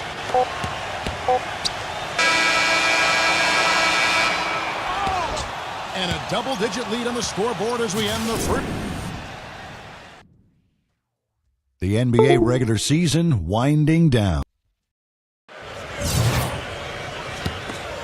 And welcome back to the NBA on 2K Sports. More action in store as the players get ready to go, having a nice break to get hydrated with Gatorade. And Steve and Clark and I are refreshed and ready to go here as well. And Steve and Clark, Grizzlies is pretty much in control here. And they've done a nice job here offensively to establish a rhythm and a pace to this game. And I like that they're finding ways to score. Playing well here, Steve. This is how the floor looks for the Rockets starting the second.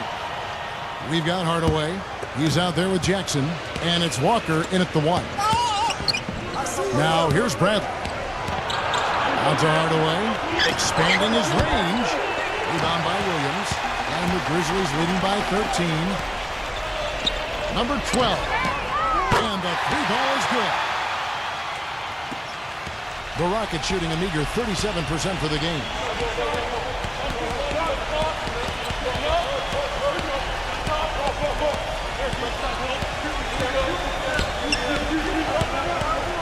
Rose here. He's covered by Rose. And it's going to be 2 free throws. Drew contact on the shot. Now that we have the chance to show you the teams in the top of the NBA in steals this year. In third, the Rockets. Yeah, you can't make a lazy pass against this club. I mean, they'll turn it into a steal nearly every single time. And the first one at the line is good.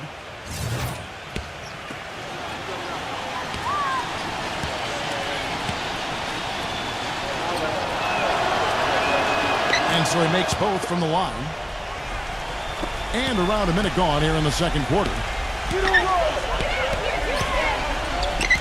Williams has a screen for Rose. He kicks it to Williams. It's good. This time the assist from Rose. And the Grizzlies lead by 16. Boy, it's been a poor defensive effort. When that ball has gone inside into the post, they've been in trouble. Yep, points in the paint clearly going against them there. Blocked. They get it back. The Rockets with another miss. Memphis has gone 3 of 3 from three-point land here tonight. second quarter. We're a little over a minute and a half in. Outside Williams. Passes it Kuminga. 4 on the clock. Memphis needs to get off a shot here. Rebounded by Jackson. It's like he's just trying to showcase his range, but he could probably get a better shot in that possession. Yeah, he sure could. It doesn't do you any good if you miss it from that deep. That's good. Yeah, beautiful drive there, going right around the bigger man. So timeout called here. The first for Memphis. Last time they faced off, it was right here at home where they couldn't get it done. Well, they were lucky it wasn't a blowout because they didn't put forth a very strong performance in that one. Yeah, they just couldn't find anything to work for them, Steve. No matter what approach they used, it was futile. Grizzlies making a switch here. Tucker's checked in.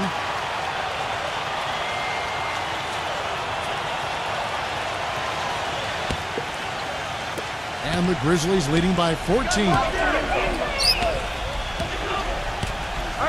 Outside Rose. Number 12. Guarded by Hardaway. Kicks it to Williams. An amazing finish with a hand right in his face. Williams has got 4 points this quarter. They're forcing the ball inside, and it's working beautifully. Yeah, the defense has been futile here. 5 of the last 6 field goals in the lane. Now a timeout called by Houston. He can't be pleased with all these easy looks they continue to give up in the paint. They're just way too porous as a defense right now. A lot of holes in that defense. It's a good time to use a timeout here.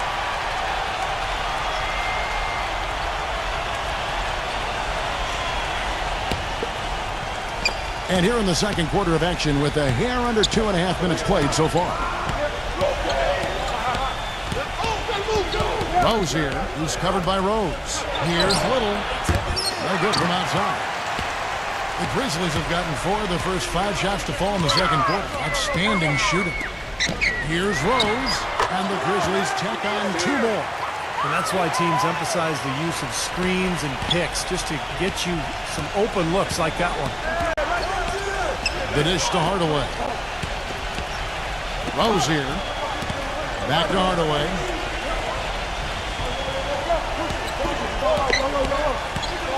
Shot clock at 6.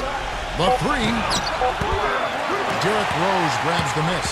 You got to give them a lot of credit for the job they've done on the backboard. Well, they've done a lot of things right, but I agree with you, Coach. Their rebounding is right there at the top of the list.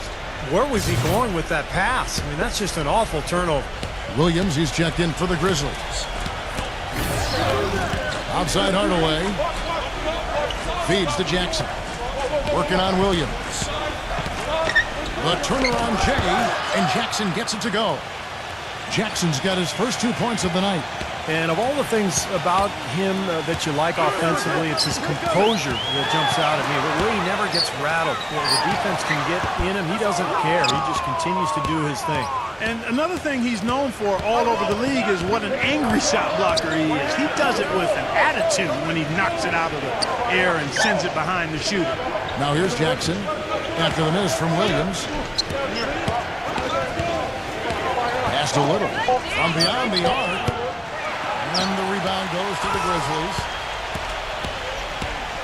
Dishes it to Williams. Shoots from the elbow. Cannot hit. And it's Houston the other way. Boy, there was no hand in his face right there. I thought for sure he was going to knock that down. Off his leg. And the ref saying he kicked it. Brown, he's checked in for Hardaway.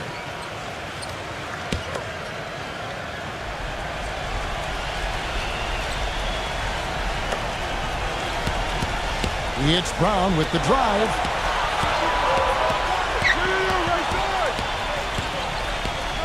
The feed to Jackson. 6 to shoot. Rose here. Here's Gabriel. The Grizzlies pull it in. Williams has got his 3rd rebound on the night. And foul called as he misses. He'll go to the line and shoot 2.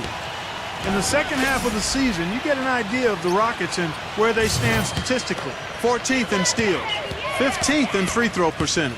And as far as team rebounding numbers, not a strong suit for this year. Top 20 in the league is all. Ryan, he's checked in for Houston.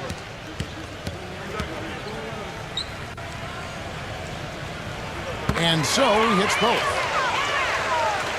Rockets trail by 18. Hey, come on, get around. Brown outside. He passes a little from deep. Rebound by Williams. Williams has got 4 rebounds in this game. Unfortunately, that's been the result for him over and over, guys. He just cannot find the bottom of the basket.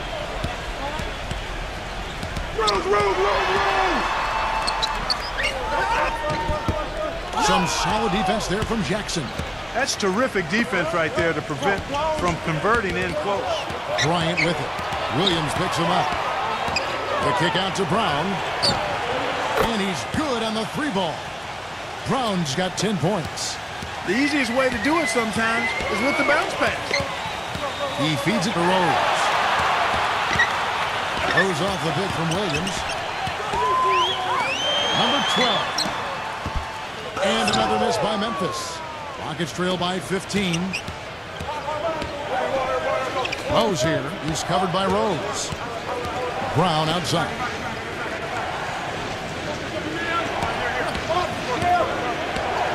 Six on the shot clock. And there's the whistle. Fouled hard on the shot. He'll go to the line. It's been a solid outing for Brown. He's got 10 points. He's done a little bit of work behind the arc. He's got a pair of 3-pointers. Well, the defenders have that in the back of their minds now, too, so they're going to close out on him quicker. That should allow him to use the drive if he wants.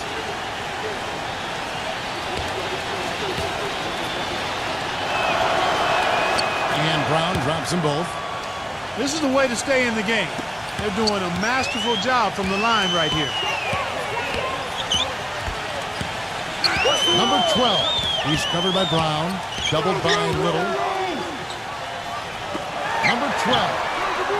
Good. A nice assist for Williams. He has 6. And he's starting to pick things up here after a tough first quarter. Come on, back to that, man. Jackson, a screen on Rose. Pass to Jackson from downtown.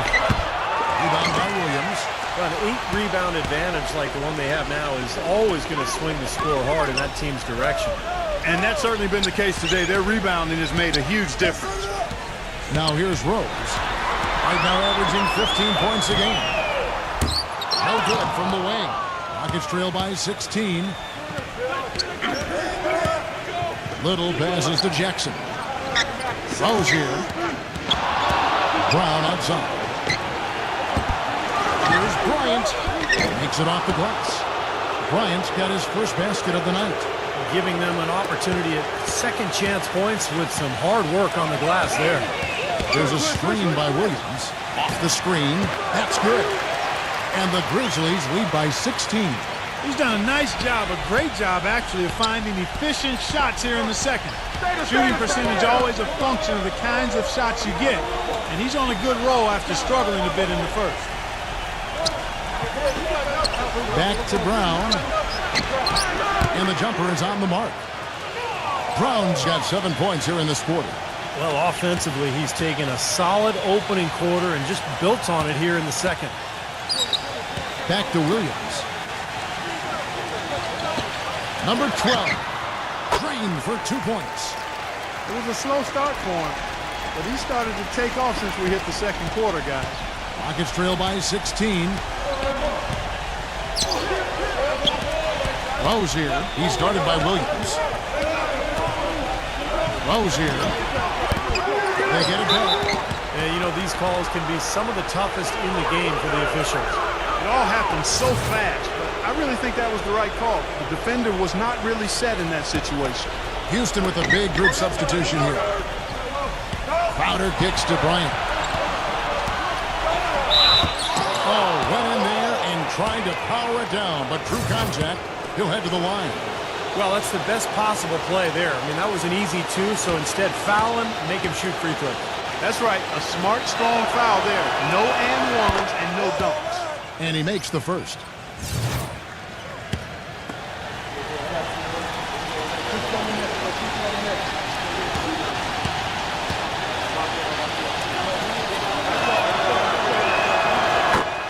Bryant hits them both. We've got 1:23 left in the first half. Here's Mitchell. He's covered by Brown. And it is flushed down with a nice jam. He gives that rim a good tug on the way down. That's how you drive your point home. Yeah, but he got a little lucky getting away with it. That could have very easily been called a technical foul. Hardaway's checked in for Houston.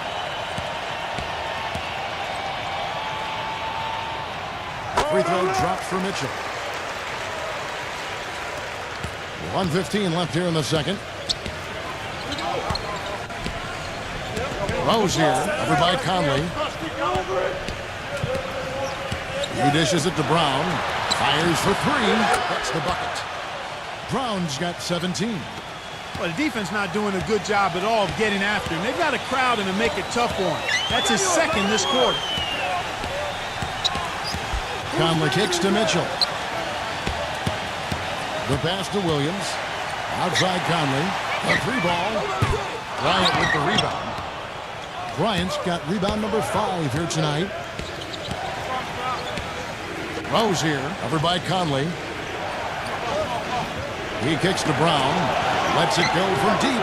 And another three for Houston. That's 2 straight quick three-pointers they've allowed. They better not make it 3 straight, because now all of a sudden you're looking at a hot streak. 2-second difference between shot clock and game clock. Conley, the pass to Mitchell. Capella with his first shot attempt.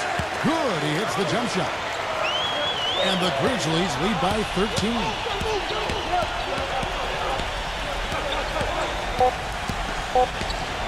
Rose here. That'll do it for the first half. It's the Grizzlies. And now, brought to you by Sprint. Welcome, everyone. The Lakers. The Sprint Halftime Report, presented by Sprint. And as we begin the second half, first half wasn't even close, guys, and we'll see if there is a comeback on our hands or more of the same as we get the third quarter started. An exceptional performance from Brown. He is a dynamic scorer, guys. That much we know. And I'll tell you what, his talent was on full display there in the first half. Steve, he is a hard man to keep down, and so far, they've been unable to do it. Antetokounmpo out there with Bridges. Then it's Conley, and it's Mitchell in at the shooting guard. That's the lineup out there for the Grizzlies. And he knocks down the first one.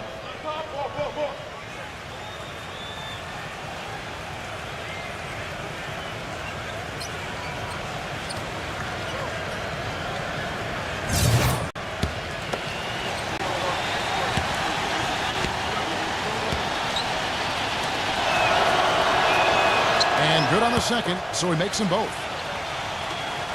And the Grizzlies leading by 11. Here's Antetokounmpo. Statistically speaking, let's see where the Rockets sit right now. 3rd in steals, 11th in assists, and they're in the top half of the league in free throw shooting as well. Pretty good, but they could certainly stand some improvement there. Yeah, let's go back to those steals for a second, Clark. I think that's such a key aspect for this team's success, because when they get out and really pressure teams and force mistakes, that allows them to get easy shots at the other end offensively. That free throw good from Antetokounmpo.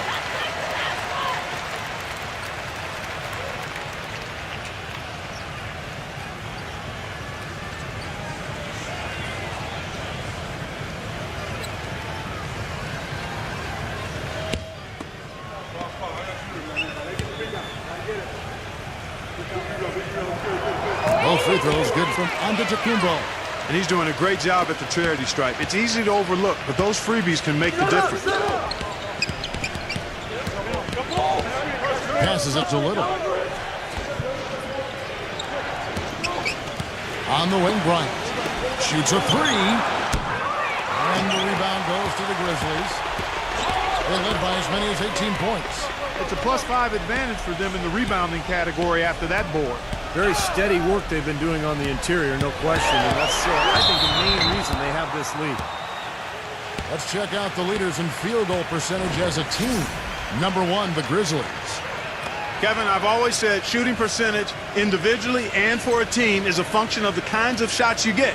This team leads the league in shooting percentage because, 1, they have good shooters, but 2, they take high-quality shots. They're a very disciplined group. The first free throw is good.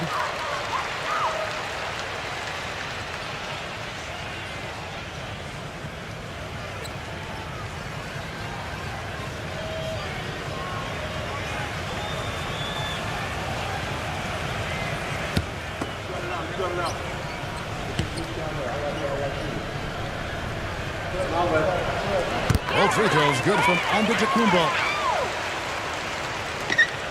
Rockets trail by 15.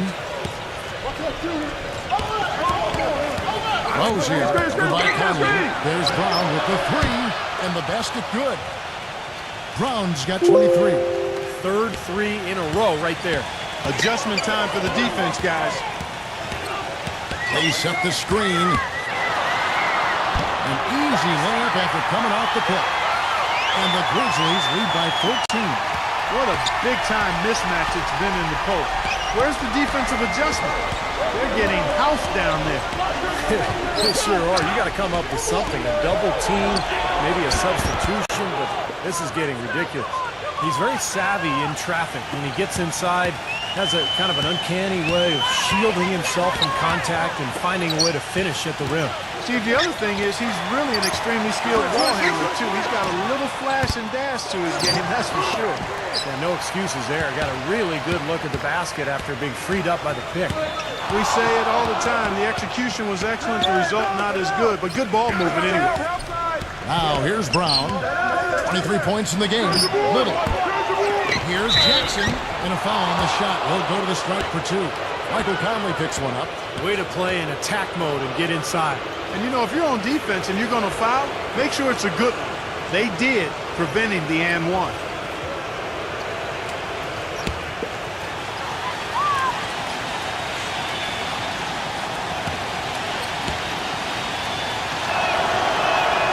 And he can't get the first one.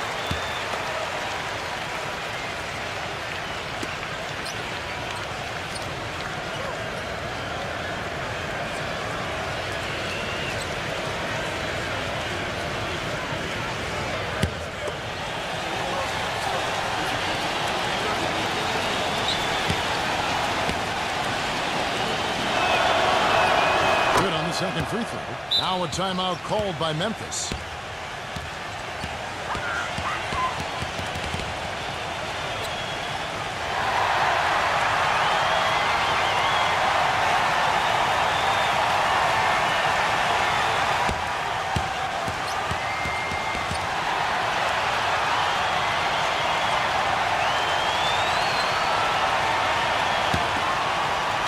And so here's Memphis. They lead by 11. Mitchell off a pick from Antetokounmpo. From past the arc. And the shot is good. Mitchell's got 14. You know, the defense didn't exactly try to fight around that screen, and that's why it turned into the easy basket. Now a timeout called by Houston. Have to like what we're seeing from Antetokounmpo. He's definitely rolling offensively. You might not be able to stop him, but you've got to find a way to contain him.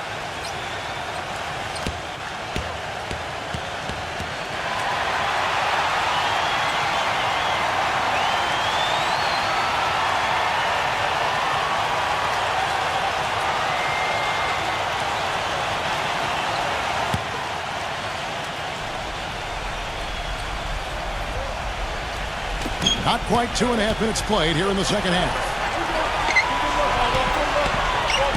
Back to Brown.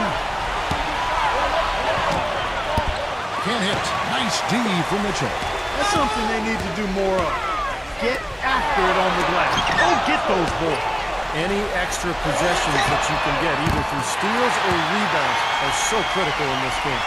That shot becomes effortless for him when the D is so relaxed. They got to get more intense. Brown outside.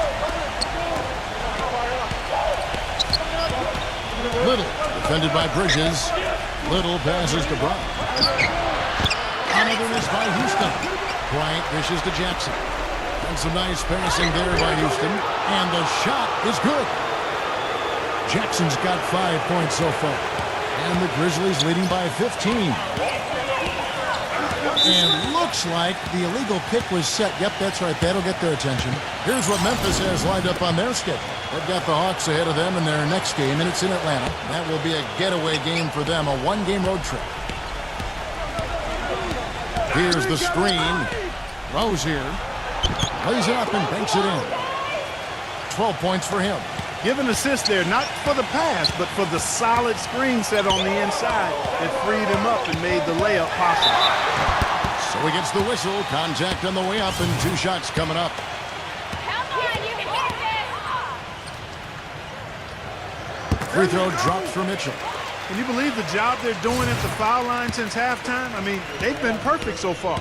Yeah, sometimes it's contagious. Everybody starts to get comfortable and relaxed, and everything goes in the hoop. Rockets trail by 14. Back to Brown. Bryant with a screen for Brown. Pass to Little. Puts up a 3. And again, it's the Rockets from deep.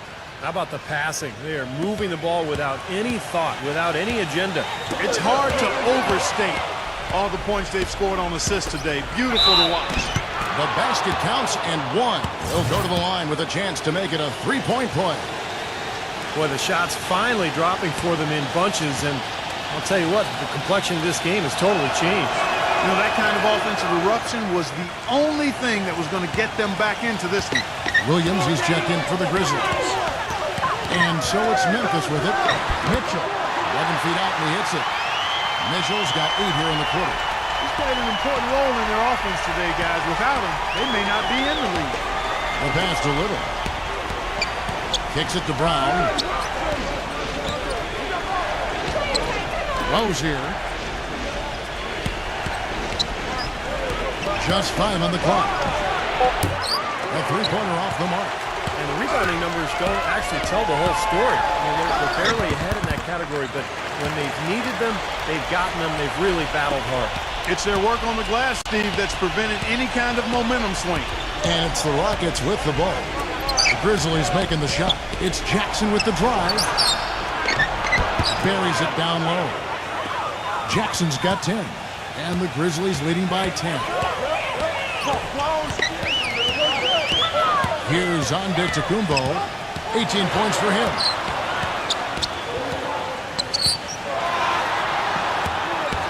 Number 12 tries to save it. Rockets have gone 7 of 12 from the floor since coming out of the break.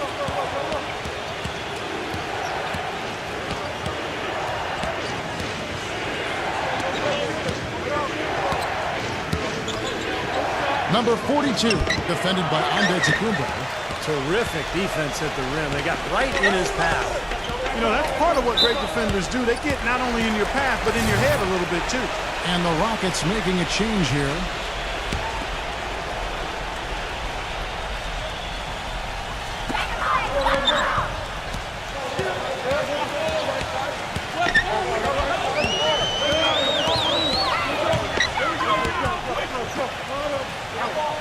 Just 4 to shoot. Fades back. The offensive rebound. And it's sent back by Bryant. And it's out of bounds. The Grizzlies able to retain possession here. Well, here we can get a look at Memphis and what kind of numbers they put up these last 10 games. 2nd in field goal percentage. 8th in steals. And they're in the top half of the league in scoring as well. Not too shabby. Now let's talk about the shooting for a second, Clark, because you look at that number, that's impressive. And that's a direct result of having a game plan every night, being well coached, disciplined, and really working hard and being unselfish in order to get good shots. Now Brown following the miss by Michael Conley from deep. And so it looks like the Rockets will retain possession here. A quick check now, the 2K leaderboard in the league's best rebounders at the 2-guard slot since the All-Star break.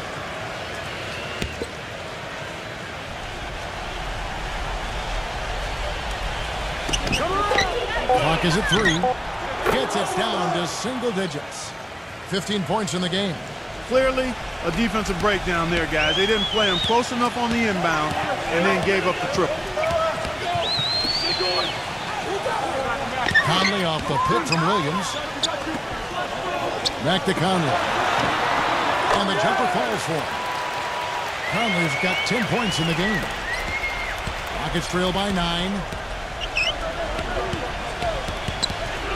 Rozier, over by Conley. Back to Bryant. He's against Williams. Houston moving it around. He was all alone on that one. They're relying on their three-point shooting and getting pretty good results right now. Yeah, in fact, 3 of the last 5 makes are from beyond the arc. There's a screen. Number 12. And he drew the blocking foul. He'll go to the line for 2. And this is what the schedule looks like for Houston. They can look forward to the Quicken Loans Arena after this game in a matchup against Cleveland. And that game will be game 3 of 5 away from home. The first one falls. The Rockets making a switch here.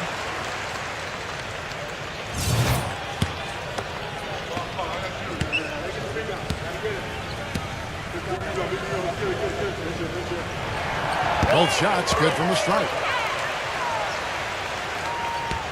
Rockets trail by 8.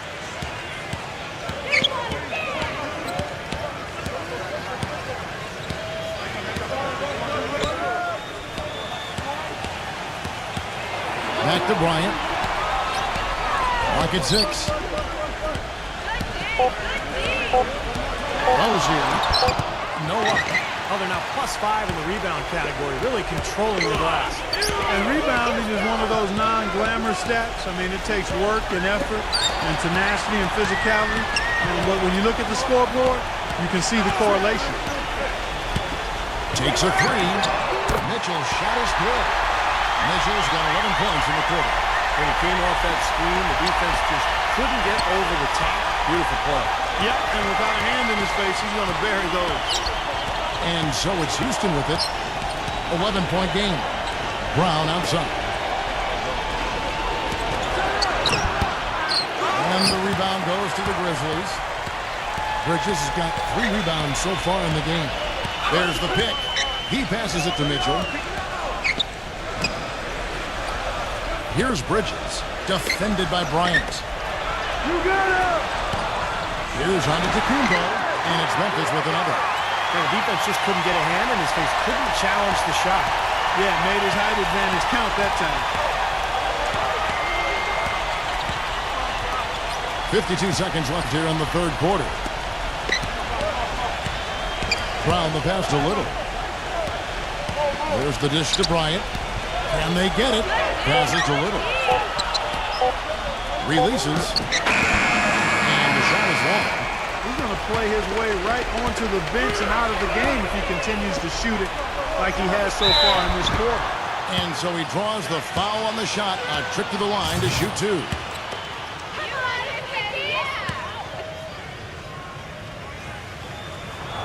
That free throw good from Antetokounmpo. And the Rockets making a change here. Berton has checked in. Both free throws good from Antetokounmpo. 27 seconds left in the third. Now here's Brown, defended by Mitchell. Pass to Little. From deep, and that one's good. 11 points in the game. And that's his second three-pointer of this half. Looks like he's starting to forget about that poor first half he had. Here's Antetokounmpo. Good. And the Grizzlies lead by 14. Purely from a size standpoint, that is a mismatch that's going to be hard to overcome defensively. And here at the end of the third quarter, it's a double-digit ball game. Tune in. And we're rolling here again with the fourth quarter. Might not come down to the wire, but you never know. And some stats here, guys. The scoring breakdown for the Grizzlies. I like the way they've gotten to the foul line throughout the game, guys. Those are important points. They've really been on fire from beyond the arc tonight, too. I mean, a lot of their points have come from out there. Fourth quarter on the court for the Rockets. We've got Brown, and it's Jackson, and at the center, locking down the middle. Conley, the pass to Bridges. Beat the shot clock, but it's off the mark. Rockets trail by 14. Feeds it to Brown. Dishes to Jackson. On the wing, Brown. It's thrown by Antetokounmpo. Here's Mitchell. For the 3. Offensive rebound. Goes back up. Well, something you never like to see, but guys, he definitely looks hurt. Yeah, from the look on his face, he's in a lot of pain. Yeah, it sure looks that way. He's going to come out of the game right now and get that thing checked out. That's good from Antetokounmpo. The Grizzlies making a switch here.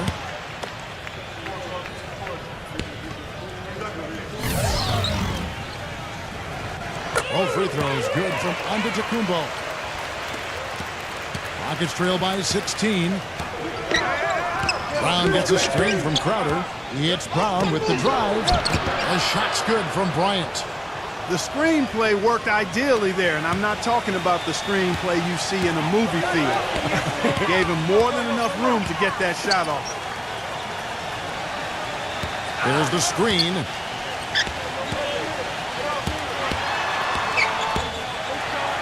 Here's Mitchell, and fouled hard that time. He'll get to the line and shoot two.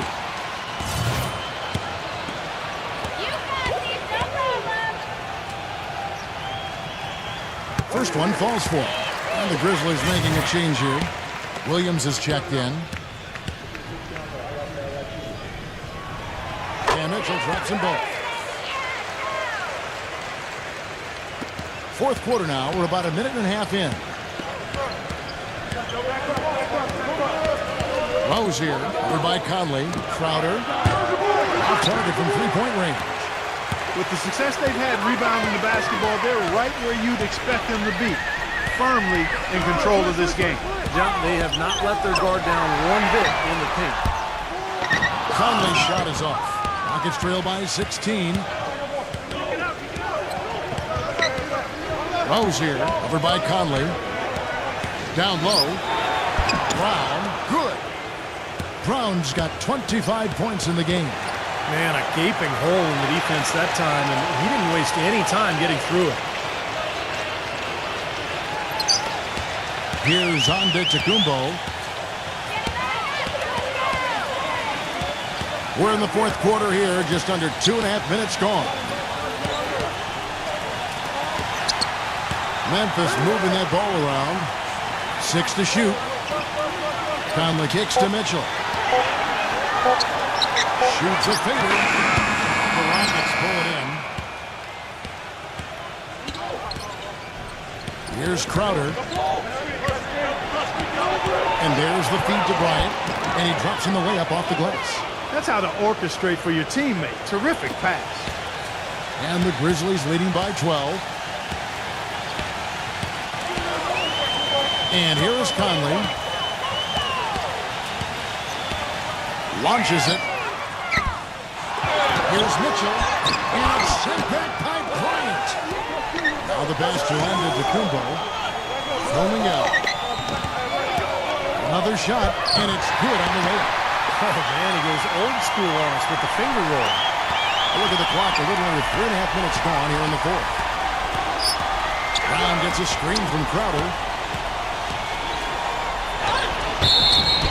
And they're going to count the bucket and send him to the line. It could be a three-point play.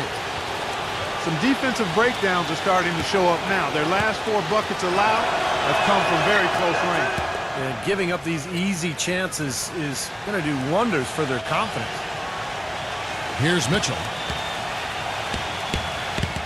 It's stolen by Brown. Outside Jackson. Back to Brown. Rozier. Brown outside. 6 on the shot clock. Jackson kicks to Crowder. Here's the 3. There's the bucket. Good.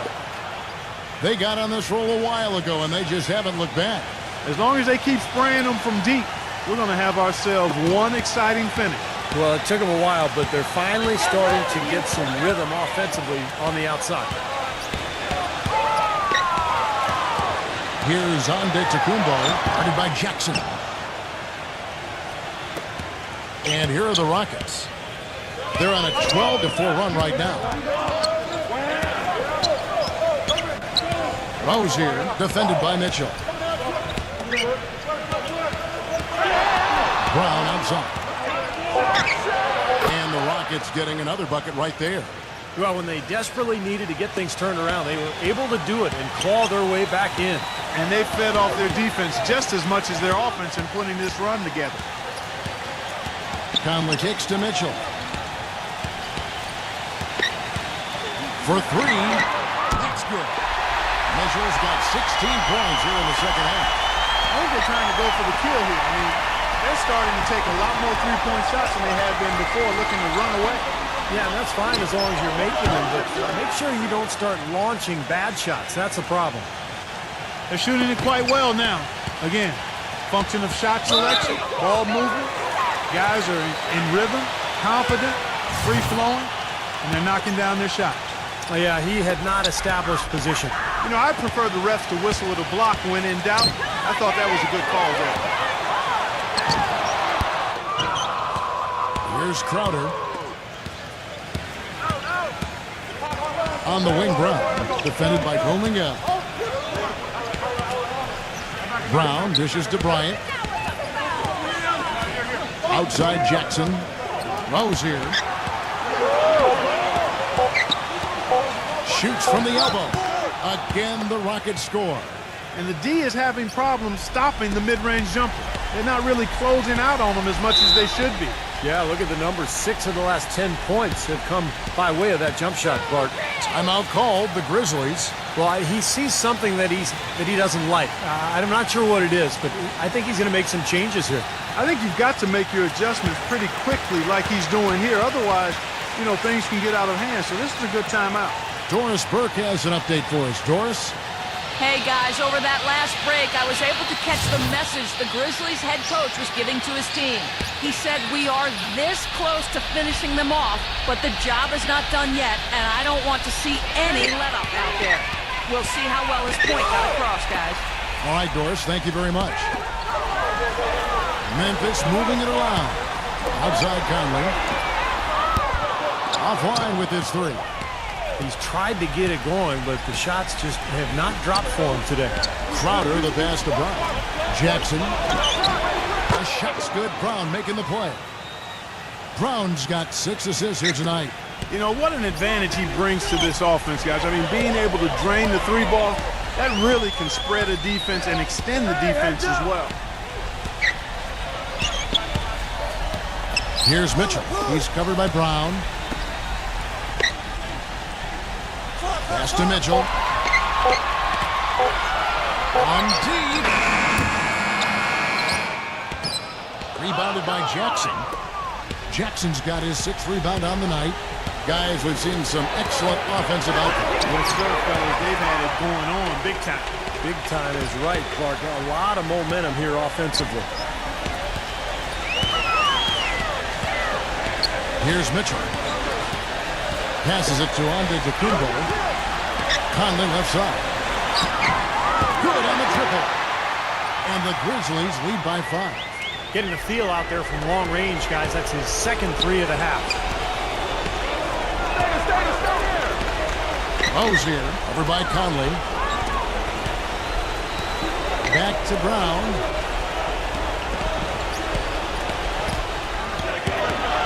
Down to 5 on the shot clock. Houston needs to get a shot. Crowder off target with the open look. I think the game plan needs to change here, guys, if they're going to get out of the hole, because he is not helping their offense. And plenty of contact on the shot, so 2 free throws coming up. So the first one drops, and that increases their lead to 6. The Rockets making a switch here. And he hits both free throws here. So now it's a 7-point game. Well done at the free throw line. I'll tell you what, that will make things a lot easier on them if they can continue to convert. Timeout called, the Rockets. They're trailing by 7. 1:49 left in the game.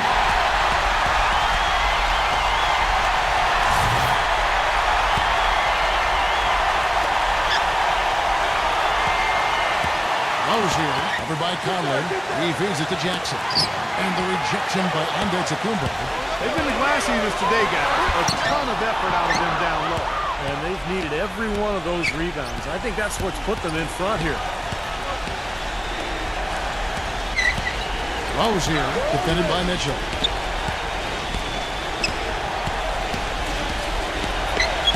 He dishes it to Bryant. Can't get it to go. Nice D from Antetokounmpo. Capella, who's covered by Brown. Here's Antetokounmpo. Boy, it's been a tough go in terms of fouls for him. I mean, my goodness, he can't stay out of the way of foul.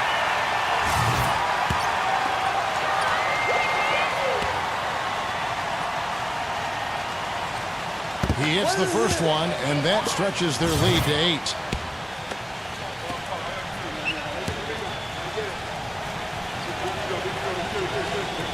Second one is good. Getting both at the line, and it's a 9-point ball game here. Houston now, time running out. Looking to end the run.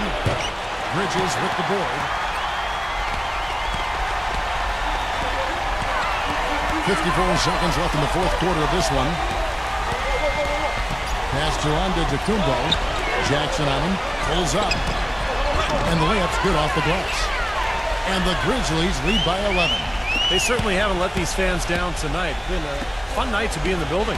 It has been. I mean, the atmosphere has been great, and no doubt that helped with the winning effort. Brown kicks to Jackson. Again, the miss by Jackson. The Grizzlies shooting it really well. 54% from the floor. Mitchell passes to Conley. He passes to Mitchell. Here's Antetokounmpo. Trying to get the backups and burn anyway. This game's a wrap. So both teams changing it up here.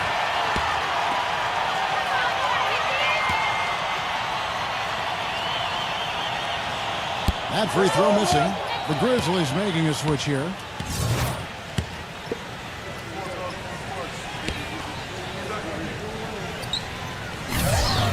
And he sinks the second. And that should be enough to get the job done, even though he didn't get all of them.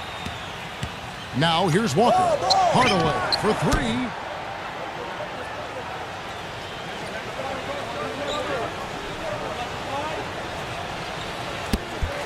Here's Gabriel, and that's good. A nice job in the glass as they pick up 2 on the second effort.